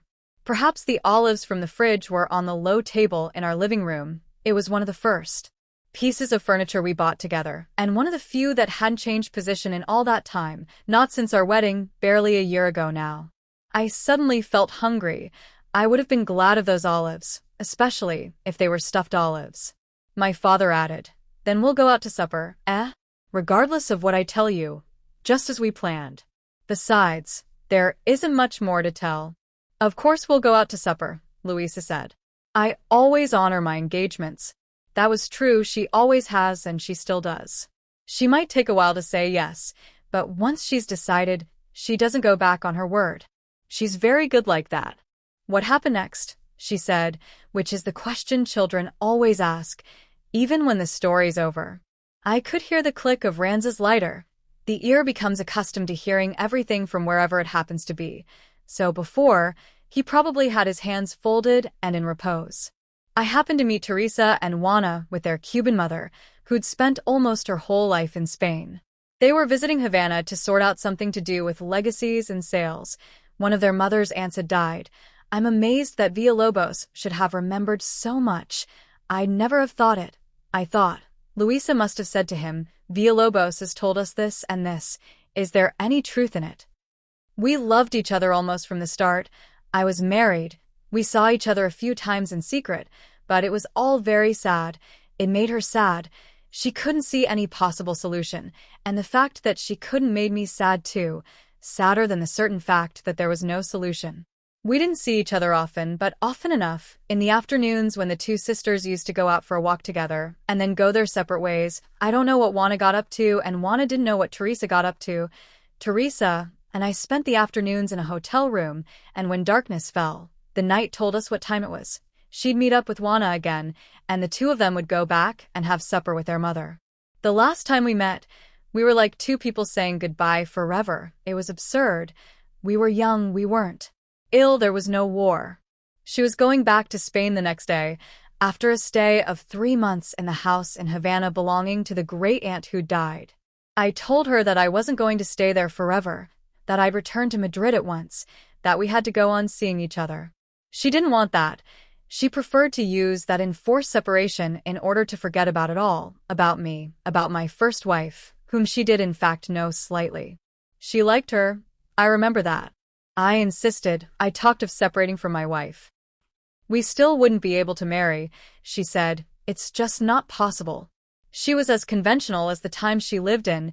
Even though it was only 40 years ago, there were thousands of stories like ours, except that most people are all talk and no action. Well, some aren't. The worst thing is that he won't do anything, I thought.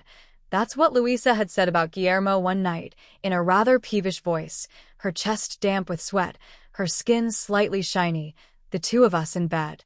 And then she said the words which I heard, and which later meant she couldn't live with herself. Translatable, ownerless words that are passed from voice to voice, from language to language, and from century to century.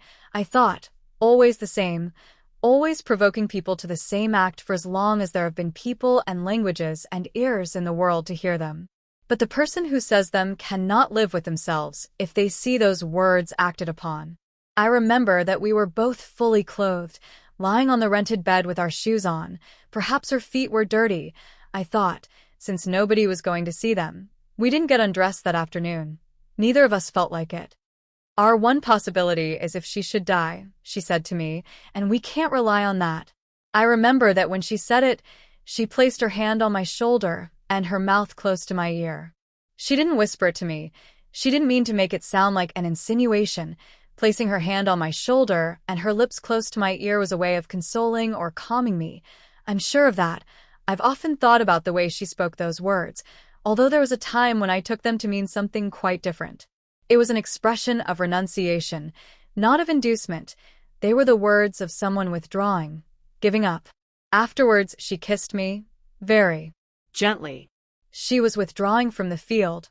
The tongue in the ear is always the most persuasive of kisses, I thought, the tongue that probes and disarms, whispers and kisses, that almost obliges. Rands broke off again. His voice had lost all trace of irony or mockery now. It was almost unrecognizable, but there was nothing saw-like about it. Then, when I told her what I'd done and I repeated those words to her, she didn't even remember saying them at first. Then when she did remember and understand, she claimed she'd said them lightly, without thinking, giving expression to a thought that was in both our minds. It was obvious, a bald statement of fact with no hidden meaning, just as if you were to say to me now, "It's time we were thinking about supper." I didn't pay much attention to her words at the time either. It wasn't until much later that I went over them in my mind, when Teresa had left and I missed her so much I could hardly bear it. Our one possibility is if she should die, and we can't rely on that. It was my wretched brain that insisted on reading more into it. Don't think too much about things, Father. I thought, don't think about things with so brain-sickly a brain. The sleeping and the dead are but as pictures, Father. These deeds must not be thought after these ways. So, it will make us mad. She only remembered what she'd said when I reminded her of it, and that caused her even more torment. If only I'd said nothing to her. She hears his confession of that act or deed or exploit, and what makes her an accomplice is not that she instigated it, but that she knew about the deed and its accomplishment. She knows what happened, and therein lies her guilt, but she was still not the person who committed the crime.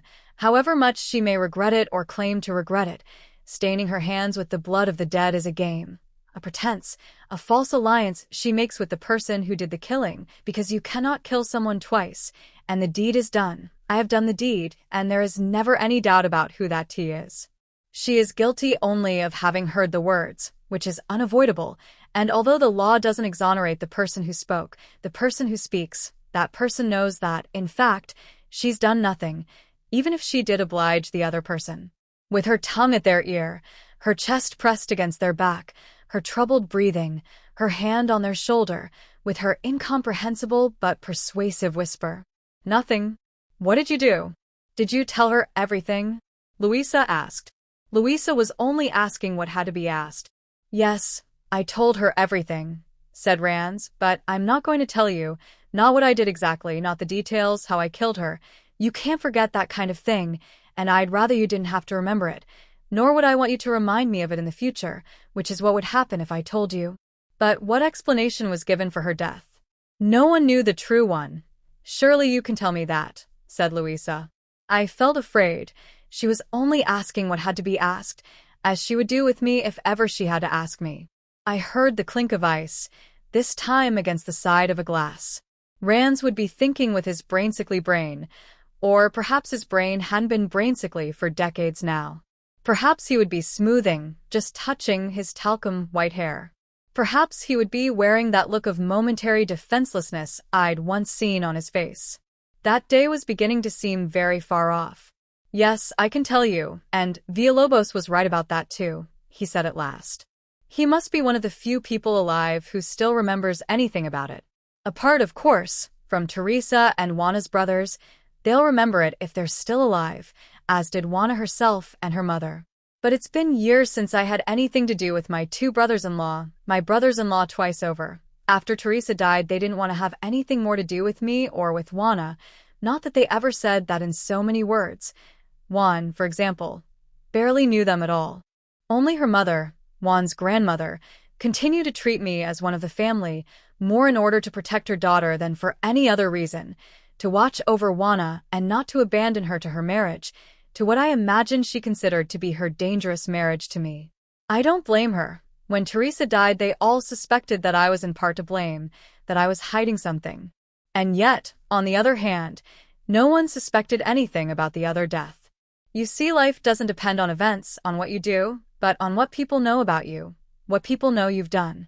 I've led a normal, even a pleasant life since then. Those of us who can survive almost anything. I've made quite a bit of money. I have a son I'm very proud of. I loved Juana and I never made her unhappy. I've worked in the field that most attracted me. I've made friends and owned some good paintings. I've had fun. All of that was possible because, apart from Teresa, no one knew anything. What I did was done, but the big difference about what happened afterwards is not whether I did or didn't do it, but the fact that no one knew about it. That it was a secret. What kind of life would I have had if people had known? I might not have had a life at all. So, how was her death explained? Was there a fire? Insisted Louisa, who refused to let my father stray too far from the subject. I lit another cigarette from the cigarette I was still smoking. I was thirsty. It would have been nice to be able to clean my teeth. I couldn't get to the bathroom despite being in my own home. I was there secretly. My mouth felt as if it had been anesthetized, perhaps by sleep, perhaps by the tension of the journey, perhaps because for some time my jaws had been clenched tight. When I realized what I was doing, I unclenched them for a moment. "Yes, there was a fire," he said. "We were living in a small 2-story chalet, in a residential area some way from the center. She was in the habit of smoking in bed before going to sleep. I was, too, to tell the truth. I went out to supper with some Spanish businessmen I had to entertain, i.e., take them out drinking. She'd probably been smoking in bed, and she fell asleep. Perhaps she'd had a bit to drink in order to get to sleep. She used to do that towards the end. Perhaps that night she drank too much." The cigarette set light to the sheet. It was perhaps slow to take at first, but she didn't wake up, or only when it was too late. We never asked whether or not she died of asphyxiation before being burned. People in Havana often sleep with the windows closed. What did it matter? The fire didn't destroy the whole house. The neighbors intervened in time. I didn't get back until they found me and told me much later on. I got drunk with the businessmen. But there was time enough for the fire to consume our bedroom, all her clothes, all mine, the clothes I'd given her. There was no investigation, no autopsy, it was an accident. She was burned to ashes. Nobody bothered to investigate further, and I didn't pursue the matter. Her mother, my mother-in-law, was too devastated to think about other possibilities. He was speaking rapidly now, as if he were in a hurry to finish the story, or that part of the story. Anyway, they weren't influential people, he added, middle class, with not much money, a widow and her daughter. I, on the other hand, had good connections, and if I'd had to, I could have put a stop to any investigation or dispelled any suspicions. But there was no need for that. I took a calculated risk, and it worked. That was the explanation. Bad luck, said Rans. Bad luck, he repeated. We'd been married for a year. And what was the truth? Said Louisa. The truth was that she was dead when I left to go drinking, my father replied. His voice again dropped when he said that, so much so that I had to strain to hear him, as if the door was closed when it was, in fact, half open. I pressed my ear to the crack in order not to miss what he said. Towards evening we had an argument, he said. When I got back home after various dealings in the city that had taken up the whole day, those businessmen again. I came back in a bad mood, and she was in an even worse one. She'd been drinking, we'd barely touched each other for 2 months, or rather I hadn't touched her. I was withdrawn and distant since I'd met Teresa, and more so since her departure. Any sense of pity I might have felt was fast being replaced by resentment. He avoids saying her name, I thought, because he has no reason to insult her now, nor can he get angry with or abandon a dead woman who has no reality for anyone else, apart from her mother, Mamita, who didn't know how to keep guard or watch over her. She lied, mother-in-law. I felt that uncontrollable irritation you feel when you stop loving someone who continues to love you despite everything and won't give up. We always want everything to end when we choose to end it. The more distant I became, the more clinging she was, the more she hassled me, the more she bothered me. You won't get away from me, I thought. Come here, you're mine, you owe me. I'll see you in hell, perhaps accompanied by that same grasping gesture, a lion's claw, a claw. I felt fed up and impatient. I wanted to break that link and go back to Spain. To go back on my own. I don't trust you no more, I thought. You gotta get me out of here. I never been to Spain. You one real bastard. I'm gonna get you. I kill you. We argued for a bit. It wasn't a proper argument, just the exchange of a few harsh words. Insult and riposte, and she went into the bedroom, threw herself down on the bed with the lights out and CRID, leaving the door open so that I'd be able to see or hear her. She was crying for my benefit.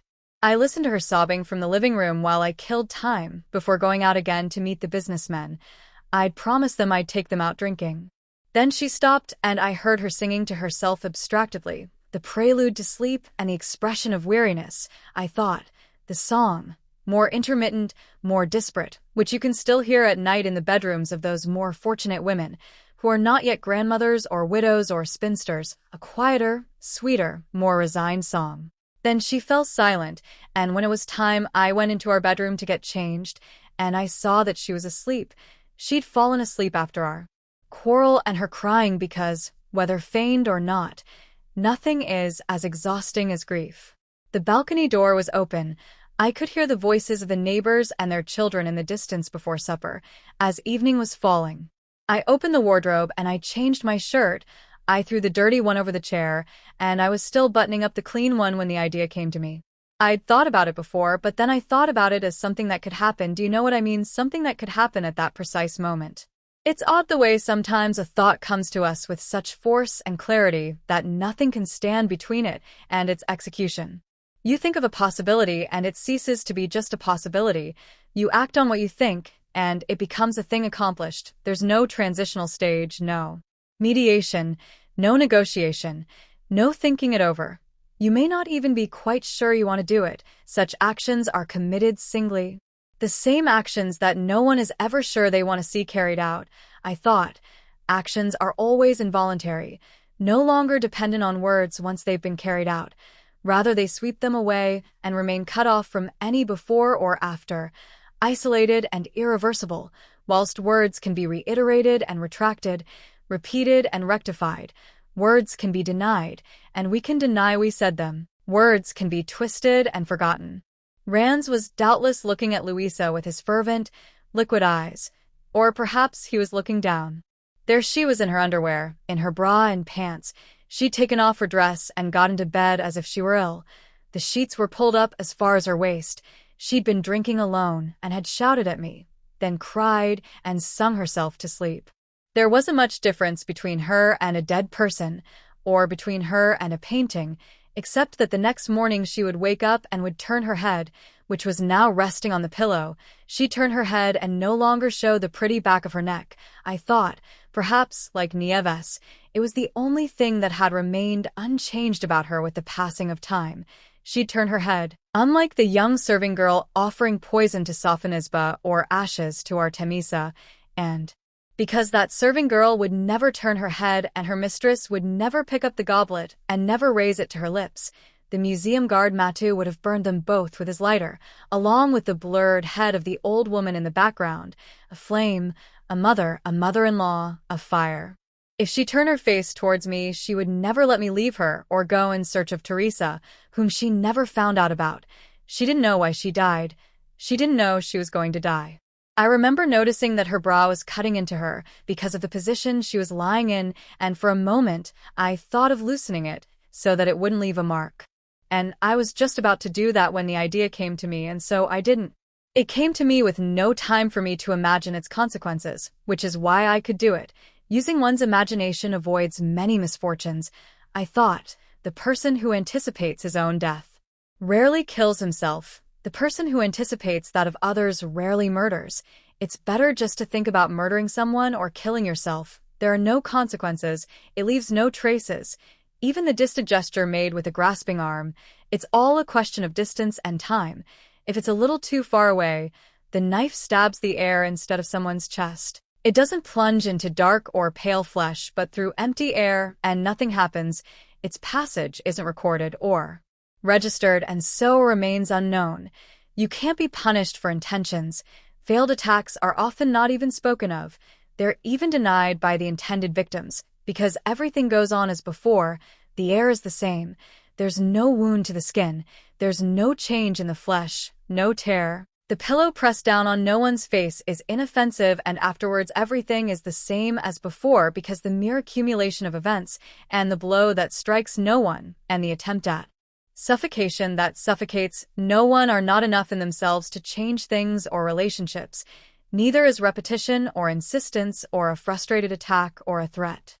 I killed her while she was asleep, while she had her back to me. Rands has murdered sleep, I thought, the innocent sleep, and yet it's always the chest of the other person we lean back against for support. We only feel truly supported or backed up when there's someone behind us, someone we perhaps cannot even see and who covers our back with their chest. So close it almost brushes our back, and in the end always does. And in the middle of the night, when we wake up startled from a nightmare, or are unable to get to sleep, when we have a fever or feel we are alone and abandoned in the darkness, we have only to turn round and see before us the face of the person protecting us, the person who will let themselves be kissed on any part of the face that is kissable: nose, eyes and mouth, chin, forehead and cheeks, and ears, the whole face. Or perhaps, half asleep, will place a hand on our shoulder to calm us, or to hold us, or even to cling to us. I won't tell you how, don't make me tell you that. Clear off, I thought. I'll get you, I kill you. My father thinks for a moment and acts, but perhaps he has to stop for a moment to consider if the knives are as sharp as they should be. He looks at the bra cutting into her flesh, and looks up. Then to remember and think about knife blades which, this time, will not strike the air or a breast but someone's back. It's all a question of distance and time, or perhaps it's his large hand that grips her pretty neck and squeezes and crushes it. And it's true that there's no face beneath the pillow, for the face that will never turn again is lying on the pillow. Her feet kick on the bed, her bare feet, doubtless very clean because she's at home, or because you never know when the person you've been waiting for might arrive, or if you're married, the person who might see them and caress them, the person she's been waiting for so long. Maybe she flails her arms about and, when she raises them, reveals her armpits shaved for the returning husband who no longer touches her, ever, But she won't be worried that some crease might be spoiling the line of her skirt at the rear, because she's dying and she's taken off her skirt, and it's draped over the chair where my father left his dirty shirt. He's got a clean shirt on now, not yet buttoned up. They'll burn together.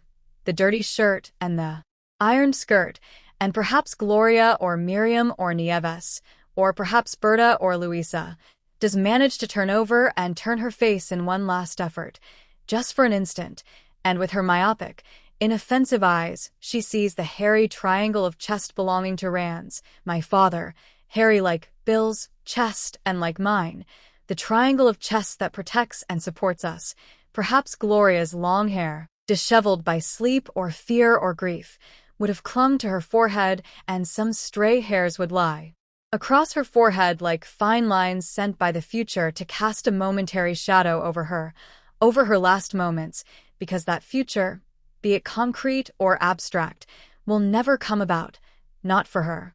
And yet, in that final moment, the flesh changes or the skin opens or something tears. "Don't tell me if you don't want to," Luisa said. "Don't tell me if you don't want to," she repeated, and it seemed to me then that she was almost imploring him not to tell her. "No, I won't tell you. I don't want to tell you." Then I buttoned up my shirt, and I went out onto the balcony.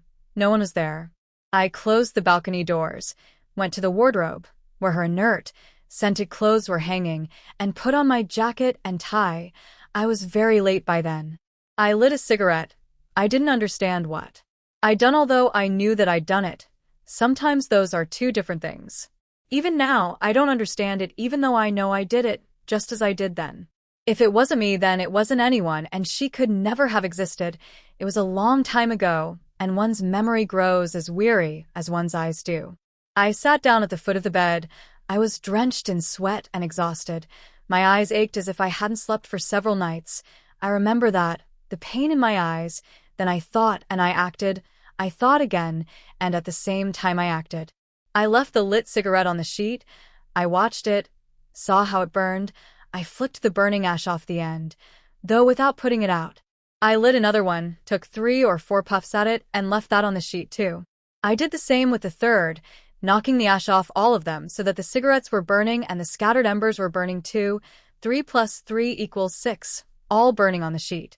I watched as holes fringed with red began to open up, and I watched for a few seconds. I thought, watched how the circle grew and widened, a stain that was at once black and fiery, consuming the sheet. I think. My father stopped, as if he hadn't quite finished his last sentence. You could hear nothing, only, for a moment, his harsh, troubled breathing, that of an old man. Then he went on. I closed the bedroom door, and I went out into the street, and before getting into the car, I turned and looked back at the house from the corner. Everything was normal. It was night. Night had fallen, and there was no smoke as yet, nor would anyone notice anything up there, I thought, at the balcony or the window, even if you stood opposite them like Miriam when she was waiting, or like a gypsy woman with a plate and an old organ grinder on their pitch, or like Bill first. And then myself later outside Berta's house, both of us waiting for the other one to leave, or like custards beneath my own window one night of silvery rain. But that was a long time ago, said Rans, his voice a shadow of his normal voice, of his more usual voice.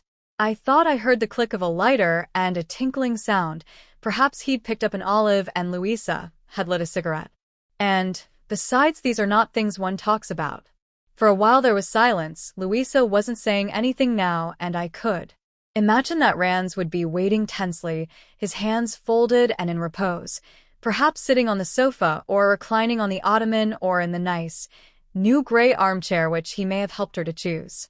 But not, I thought, in the rocking chair, not in the rocking chair in which my Cuban grandmother used to sit and think about her own daughters, one living, one dead, both married, and perhaps about the dead, married daughter of another Cuban mother, when I was a child, and she used to sing Mamita Mamita, Yen Yen Yen, in order to fill me with a fear that was both transitory and tinged with humor, a very female fear, the fear of daughters and mothers and wives and mothers-in-law and grandmothers. And nannies. Perhaps Rans was afraid that Luisa, his daughter-in-law, might make some gesture to him that meant go away or, rather, clear off. But what Luisa said in the end was this. It's time we were thinking about supper, if you're hungry, that is. Ranz's heavy, troubled breathing ceased, and I heard him respond with what I thought to be relief. I'm not sure I'm that hungry. If you like, we can walk as far as Alcalde, and if we feel hungry when we get there, we'll go in. If not, I'll walk you back, and we can go to our separate apartments. I hope we sleep all right tonight. I heard them stand up and heard Luisa tidying up some of the things she'd placed on the coffee table, one of the few pieces of furniture that we'd bought together. I heard her walk to the kitchen and back, and I thought, now she'll have to come in here to change her clothes or to pick up something. I'd love to see her. When they've gone, I can clean my teeth and have a drink of water, and there might still be some olives left. My father, who probably had his raincoat on already, or, rather, draped over his shoulders, had reached the front door and was opening it. Are you ready? He asked Luisa. I won't be a second, she replied. I'm just going to get a scarf. I heard her high heels approaching. I knew her steps well. They echoed on the wooden floor much more discreetly than Bill's metal-tipped shoes on the marble floor or Custardoy's anywhere, anytime. They didn't limp, even when she was barefoot. They wouldn't clamber wearily up a ladder in search of some unknown make of ink cartridges, nor would they dig into the pavement like knives. They wouldn't swiftly, angrily drag their sharp heels. They'd never be like spurs, like axe blows. Not if I had anything to do with it, or so I hoped. Hers were fortunate footsteps. Through the crack, I saw her hand on the door handle. She was about to come in. I would see her. I hadn't seen her for about 3 weeks, and I hadn't seen her there in our home, in our bedroom, on our pillow, for almost 8. But before pushing the door open, she called to Ranz down the corridor. He'd still be in the hallway, waiting for the lift, his raincoat over his shoulders. Juan arrives tomorrow. Do you want me to tell him, or would you rather I didn't? Ranz's reply was quick in coming, but the words emerged slowly, wearily, his voice sounding rusty and hoarse, as if he were speaking through a helmet. I'd be very grateful, he said. I'd be very grateful if you saved me the trouble of thinking about that. I don't know what's for the best. Would you mind very much deciding for me? No problem, said Luisa, and pushed open the door. She didn't put on the light until she'd closed it again. She must have noticed at once the smell of the smoke from my cigarettes. I didn't stand up. We didn't kiss. It was still as if we hadn't seen each other, as if I hadn't yet arrived. She looked at me out of the corner of her eye, smiling. She opened our wardrobe and took out the Hermes scarf I'd bought her on a previous trip before we were married. She smelled good, a new perfume, not the Trussardi I'd given her. She looked tired, as if her eyes hurt, Ranz's eyes. She looked pretty. She put the scarf round her neck and said to me, "So now you see?" And I realized at once that those were the very words Berta had said to me when she came into the room in her dressing gown, and I saw her reflected behind me in the dark glass of the TV screen after I'd finished watching the video that she'd already watched several times and would go on watching, and is perhaps still watching today. That's why, I suppose, I replied as I had then. I got up. I placed a hand on Luisa's shoulder. Yes, I said, I see. My unease has dissipated somewhat, and my presentiments of disaster have grown less disastrous, and, although I'm still not capable of imagining, as I once was, an abstract future, I can once again allow myself to think vague thoughts, to let my thoughts drift over what will or might happen, to wonder without too much exactitude or intensity what will happen to us tomorrow or in 5 or 40 years' time, to wonder about things we cannot foresee. I know, or rather believe, that I won't understand for a long time what may have taken place or may take place between Luisa and myself, or perhaps I never will know, but my descendants will, assuming we have any, or someone unknown to us will, someone who doesn't even know us, someone who perhaps hasn't yet entered this longed-for world. Being born depends on a movement, a gesture, a phrase spoken at the other end of the world. To ask or to remain silent, either is possible, remaining silent like Juana Aguilera or asking and demanding like her sister Teresa, or doing neither one thing nor the other, like the first wife whom I've christened Gloria, who might almost never have existed or who existed only minimally, for her matchmaking mother, the mother-in-law, who by now will have died of heartbreak in Cuba, a widow with no daughter. The serpent swallowed her. I know of no parental equivalent for orphan in any of the languages I speak. Besides, very soon she will cease to exist at all, when Ranz's time comes and Louisa, and I can remember only what has happened to us and what we've done, and not what others have told us, or what has happened to other people, or what others have done, when our hearts are no longer quite so white. Sometimes I have the feeling that nothing that happens, that everything happened, and at the same time didn't, because nothing happens without interruption. Nothing lasts or endures or is ceaselessly remembered, and even the most monotonous and routine of existences gradually cancels itself out, negates itself in its apparent repetitiveness until nothing is anything and no one is anyone they were before, and the weak wheel of the world is pushed along by forgetful beings who hear and see and know what is not said, never happens, is unknowable and unverifiable. Sometimes I have the feeling that what takes place is identical to what doesn't take place, what we dismiss or allow to slip by us identical to what we accept and seize, what we experience identical to what we never try, and yet we spend our lives in a process of choosing and rejecting and selecting, in drawing a line to separate these identical things and make of our story a unique story that we can remember and that can be recounted either now or at the end of time, and thus be erased or swept away, the annulment of everything we are and do. We pour all our intelligence and our feelings and our enthusiasm into the task of discriminating between things that will all be made equal, if they haven't already been, and that's why we're so full of regrets and lost opportunities, of confirmations and reaffirmations and opportunities grasped, when the truth is that nothing is affirmed and everything is constantly in the process of being lost. There's no such thing as a whole, or perhaps there never was anything. But it's also true that there is a time for everything and that it's all there, waiting for us to call it back, as Louisa said. Now, like her, I'm considering new jobs. It seems that we've both grown tired of making those trips of 8 weeks or sometimes less, which are exhausting and which alienate us a little from each other. I'll have no problem finding work, with my 4 languages and a smattering of Catalan, which I'm learning in order to ingratiate myself, since one of my employment possibilities would involve frequent phone calls to Barcelona. And a lot of people are under the impression that I have important contacts in international organizations and that I have dealings with leading politicians. I'm not going to disabuse them, even though they're quite mistaken.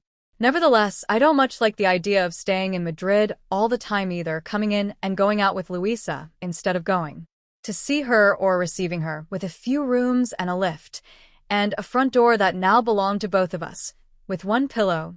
That's just a manner of speaking. There are always 2, for which we sometimes find ourselves obliged to battle in our sleep, and from which we are becoming accustomed, like invalids, to seeing the world. Our feet no longer hesitate outside on the damp pavement. They don't deliberate or change their minds. There's no room for regret or even choice. There's no doubt now when we leave the cinema or a restaurant that we're both heading towards the same place, in the same direction down the half-empty, hosed-down streets, whether we want to or not that particular night. Or perhaps it was only last night that she didn't want to. At least that's how it seemed to me for a moment. But we nevertheless walked on. I suppose, though, that when our steps head off together towards that same place, the echoes out of time with each other, because now there are 4 feet walking, we're both principally thinking about one another, at least I am. I think, though, that we wouldn't exchange each other for anything in this longed-for world. We've still not demanded any act of mutual suppression or obliteration of the person each of us was, and with whom we fell in love. We've merely changed status, and that no longer seems so serious or incalculable. I can now say we went, or we're going to buy a piano, or we're going to have a baby, or we've got a cat. Some days ago I talked to Berta. She phoned, and when she phones it's usually because she's feeling a bit sad or lonely. If I give up my job as an interpreter altogether, it won't be easy for me to spend a few weeks at her apartment every so often. I'll have to store up for much longer all the events and anecdotes, dramatic and amusing, which I habitually keep for her, or else I'll have to write to her, which is something we don't often do. I asked her about Bill, and she took some seconds to identify him or to remember who he was. He was already ancient history. She thought that he'd probably left New York and hadn't yet returned. Now that I think about it, she said, he might be back any day now. I realized that she'd heard nothing more from him since we watched him get into the taxi, I from the street, she from her window. But she's quite right, it's possible that he might reappear. assuming he was Guillermo. Berta continues to advertise in the personals. She hasn't lost her nerve or given up. She told me that she's currently interested in two men she hasn't yet met, Jada H. and Truman, to give them their respective aliases. She cheered up when she talked about them. She sounded affectionate the way women do when they're nursing some illusion, and that illusion doesn't involve or affect us. They're merely transmitting it to us. But while we were talking, I imagined her during one of those moments when the half moon on her right cheek, her scar, would darken until it was blue or purple and make me think it was a stain. Perhaps the day would come, I thought, and I did so in order to prevent it happening, when she would lose her nerve and give up and the half moon would remain one of those two colors. Berta was her name, her initials BSA, marked for life. I haven't seen Custardoy for a while now, though I know that I'll still meet him from time to time, through my father, and I imagine I'll go on doing so even when my father's no longer alive. There are certain figures who accompany us intermittently from childhood onwards and never leave us. He'll go on coveting the world. He'll continue in his bid to be more than one person and telling barely credible tales about things that have happened to him. But I prefer not to think about him, although sometimes, without wanting to, I still do. I still haven't talked to Rands about what I heard that night, which was in fact only a short time ago, although it's fast receding into the distance in these precipitate times, which, nevertheless, like all times, contain the same thing, a single, incomplete or half-lived life, that of each of us, my own life, or Luis's. We probably never will talk about it. Rands won't even know that I know. He won't even ask Luisa if she told me in the end. There's always someone who doesn't know something or doesn't want to, and thus we linger on forever. As far as I can see, their relationship remains the same or very similar to what it was before, as if that night had never existed or didn't count. It's better that way. They have a great deal of respect for each other, and she enjoys listening to him. The only thing that's new is that now he seems older, not so ironic, almost an old man, which he never was before. He's a little unsteady on his feet now. His eyes have lost some of their life and sparkle. They seem less fervent when they look at me or at others. They gaze less flatteringly upon the person before them. His feminine mouth, so like mine, is becoming blurred by lines. His eyebrows no longer have the same vigorous arch. Sometimes he puts his arms into the sleeves of his raincoat. I'm sure that next winter he'll do so all the time. We see each other often, now that I know I'm going to be in Madrid for a while, and now that I'm taking some holiday. We often go out to lunch, with or without Luisa, to La Trainera, La Ancha, La Dorada, to Alcalde as well as Nicolas Regentino, Fortuny and El Café and La Fonda. He likes to vary the restaurants. He still tells me stories, familiar and unfamiliar, about his working life, about his years of traveling and his time at the Prado, about his contacts with millionaires and directors of banks who have long since forgotten him. He's too old now to be of any use to them, to amuse them or be able to fly over to visit them. The very rich like to receive people and won't move an inch in order to see a friend. I thought about what Rands told Luisa, and which I overheard, sitting smoking a cigarette at the foot of my bed. Although I will in time forget it, I haven't done so yet, and now when I look at the small portrait of my Aunt Teresa, who could never have been my aunt, which Rands keeps in his house, I look at it with more attention than I did before, during my childhood and adolescence. Perhaps I look at it the way one looks at the photographs of people who can no longer see us and whom we no longer see, out of anger or absence or attrition, the photographs that end up usurping their vanishing features, the photographs fixed forever on a particular day that no one can remember, the day that they were taken. The way my grandmother and my mother sometimes looked, transfixed or wearing a foolish smile, after their laughter had died, staring into space, their eyes dry and unblinking, like someone who's just woken up and still doesn't quite know where they are. That was how Gloria must have looked at the last. There's no portrait of her. Had she managed to turn her head? Unreflecting, not even remembering, feeling grief or retrospective fear. Grief and fear are not fleeting emotions. Looking at faces that one watched grow up but not grow old, three-dimensional faces that have now grown flat, mobile faces that we become used to seeing in repose, not them but their image which has replaced them, as I prepare myself to do with my father, as one day Luisa will become accustomed to doing with my photograph when she no longer has before her even half her life, and mine is over. Not that anyone knows the order of the dead or the living, whose turn it will be to experience grief or fear first. It doesn't matter. Everything is past and nothing ever happened, and, besides, you just don't know. What I heard that night from Ranz's lips seemed to me neither venial nor ingenuous, nor did it make me smile, but it did seem to me to belong to the past. Everything does, even what is happening now. I doubt that I'll ever hear anything of Miriam again, unless she manages to get out of Cuba or the new Cuba, for which there are so many plans. May that island soon prosper and may fortune aid her. I think I'd recognize Miriam anywhere, even if she wasn't wearing her yellow blouse with a scoop neck or her tight skirt or her high heels stabbing the pavement, nor carrying her huge bag on her arm, not on her shoulder, as women do today, her indispensable bag that almost overbalanced her. I'd recognize her even if she walked more elegantly now, and her heels didn't keep slipping out of her shoes, and she didn't make gestures that meant, come here, or you're mine, or I kill you. There is, alas, a good chance that I might meet Guillermo one day in Madrid, where sooner or later everyone meets everyone else, even those who come from elsewhere and stay. But I wouldn't recognize him. I never saw his face, and you can't recognize someone by their voice and their arms. Some nights, before I go to sleep, I think about the three of them, about Miriam, him, and his sick wife, Miriam far away, and the other two possibly in the same city as me, or in the same street, or in the same apartment block.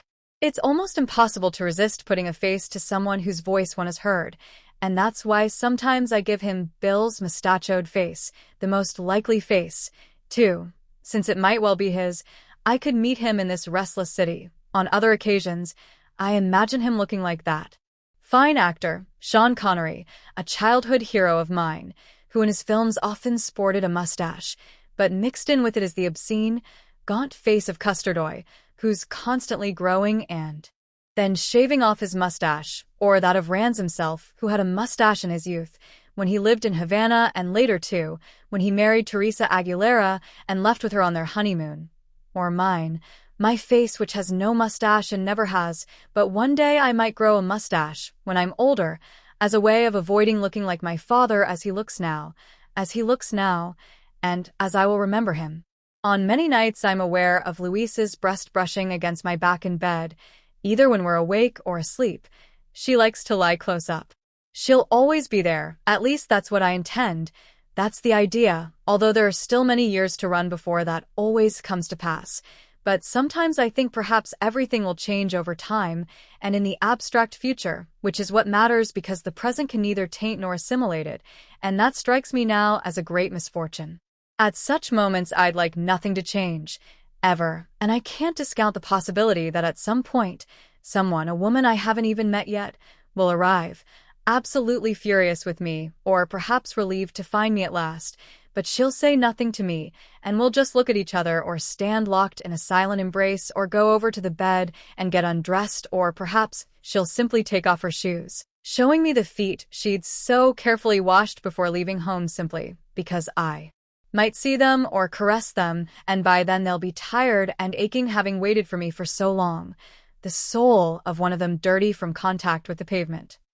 It might be that this woman will go to the bathroom and shut herself in for a few moments, without saying a word, in order to regain her composure and do her best to erase from her face the accumulated expressions of anger and tiredness and disappointment and relief, wondering which would be the most appropriate, most advantageous face to wear to confront the man who's kept her waiting all this time and who's now waiting for her to emerge from the bathroom, to face me. Perhaps that's why she'd make me wait much longer than necessary, with the bathroom door closed. Or perhaps that wouldn't be the reason. Perhaps she'd just want to sit on the lid of the toilet or on the edge of the bath weeping secret tears, having first taken out her lenses if she wore them, drying her eyes and burying her face in a towel until she managed to calm down, wash her face, put on her makeup and be in a fit state to come out again and pretend that everything is all right. Neither can I discount the idea that Luisa might one day be that woman and that it won't be me there that day, but another man demanding a death of her and saying to her, it's him or me, and that the him will be me. But were that the case, I'd be happy simply for her to come out of the bathroom and not lie there on the cold floor with her breast and her heart so white and her skirt all creased and her cheeks wet from a mixture of tears and sweat and water, because the jet of water from the tap had been splashing against the basin perhaps, and drops would have fallen on her fallen body, drops like the drop of rain that falls from the eaves after the storm, always on to the same spot where the earth or skin or flesh grows softer and softer until the drop penetrates and makes a hole, perhaps a channel, not like the drip from a tap that disappears down the plug hole leaving no trace in the sink, or like a drop of blood that can be soaked up with whatever is to hand, a cloth or a bandage or a towel or sometimes water, or when only the hand itself is to hand, the hand of the person losing the blood, assuming they're still conscious and the wound wasn't self-inflicted, the hand that goes to the stomach, or the breast or the back to stop up the hole. Someone who's wounded himself, however, has no hand and needs someone else's hand to support them. I would support her. Sometimes Louisa sings when she's in the bathroom, while I watch her getting dressed, leaning against the door which is not our bedroom door, like a lazy or sick child seeing the world from his pillow or without crossing the threshold, and from there I listen to that murmured feminine song, which isn't sung in order to be heard, still less interpreted or translated, that insignificant song, with neither aim nor audience, which one hears and learns and never forgets. A song that is sung despite everything, but that is neither silenced nor diluted once it's sung, when it's followed by the silence of adult, or perhaps I should say masculine life. The translator would like to thank Javier Marías, Anella McDermott, and Loretto Todd for all their help and advice. The end.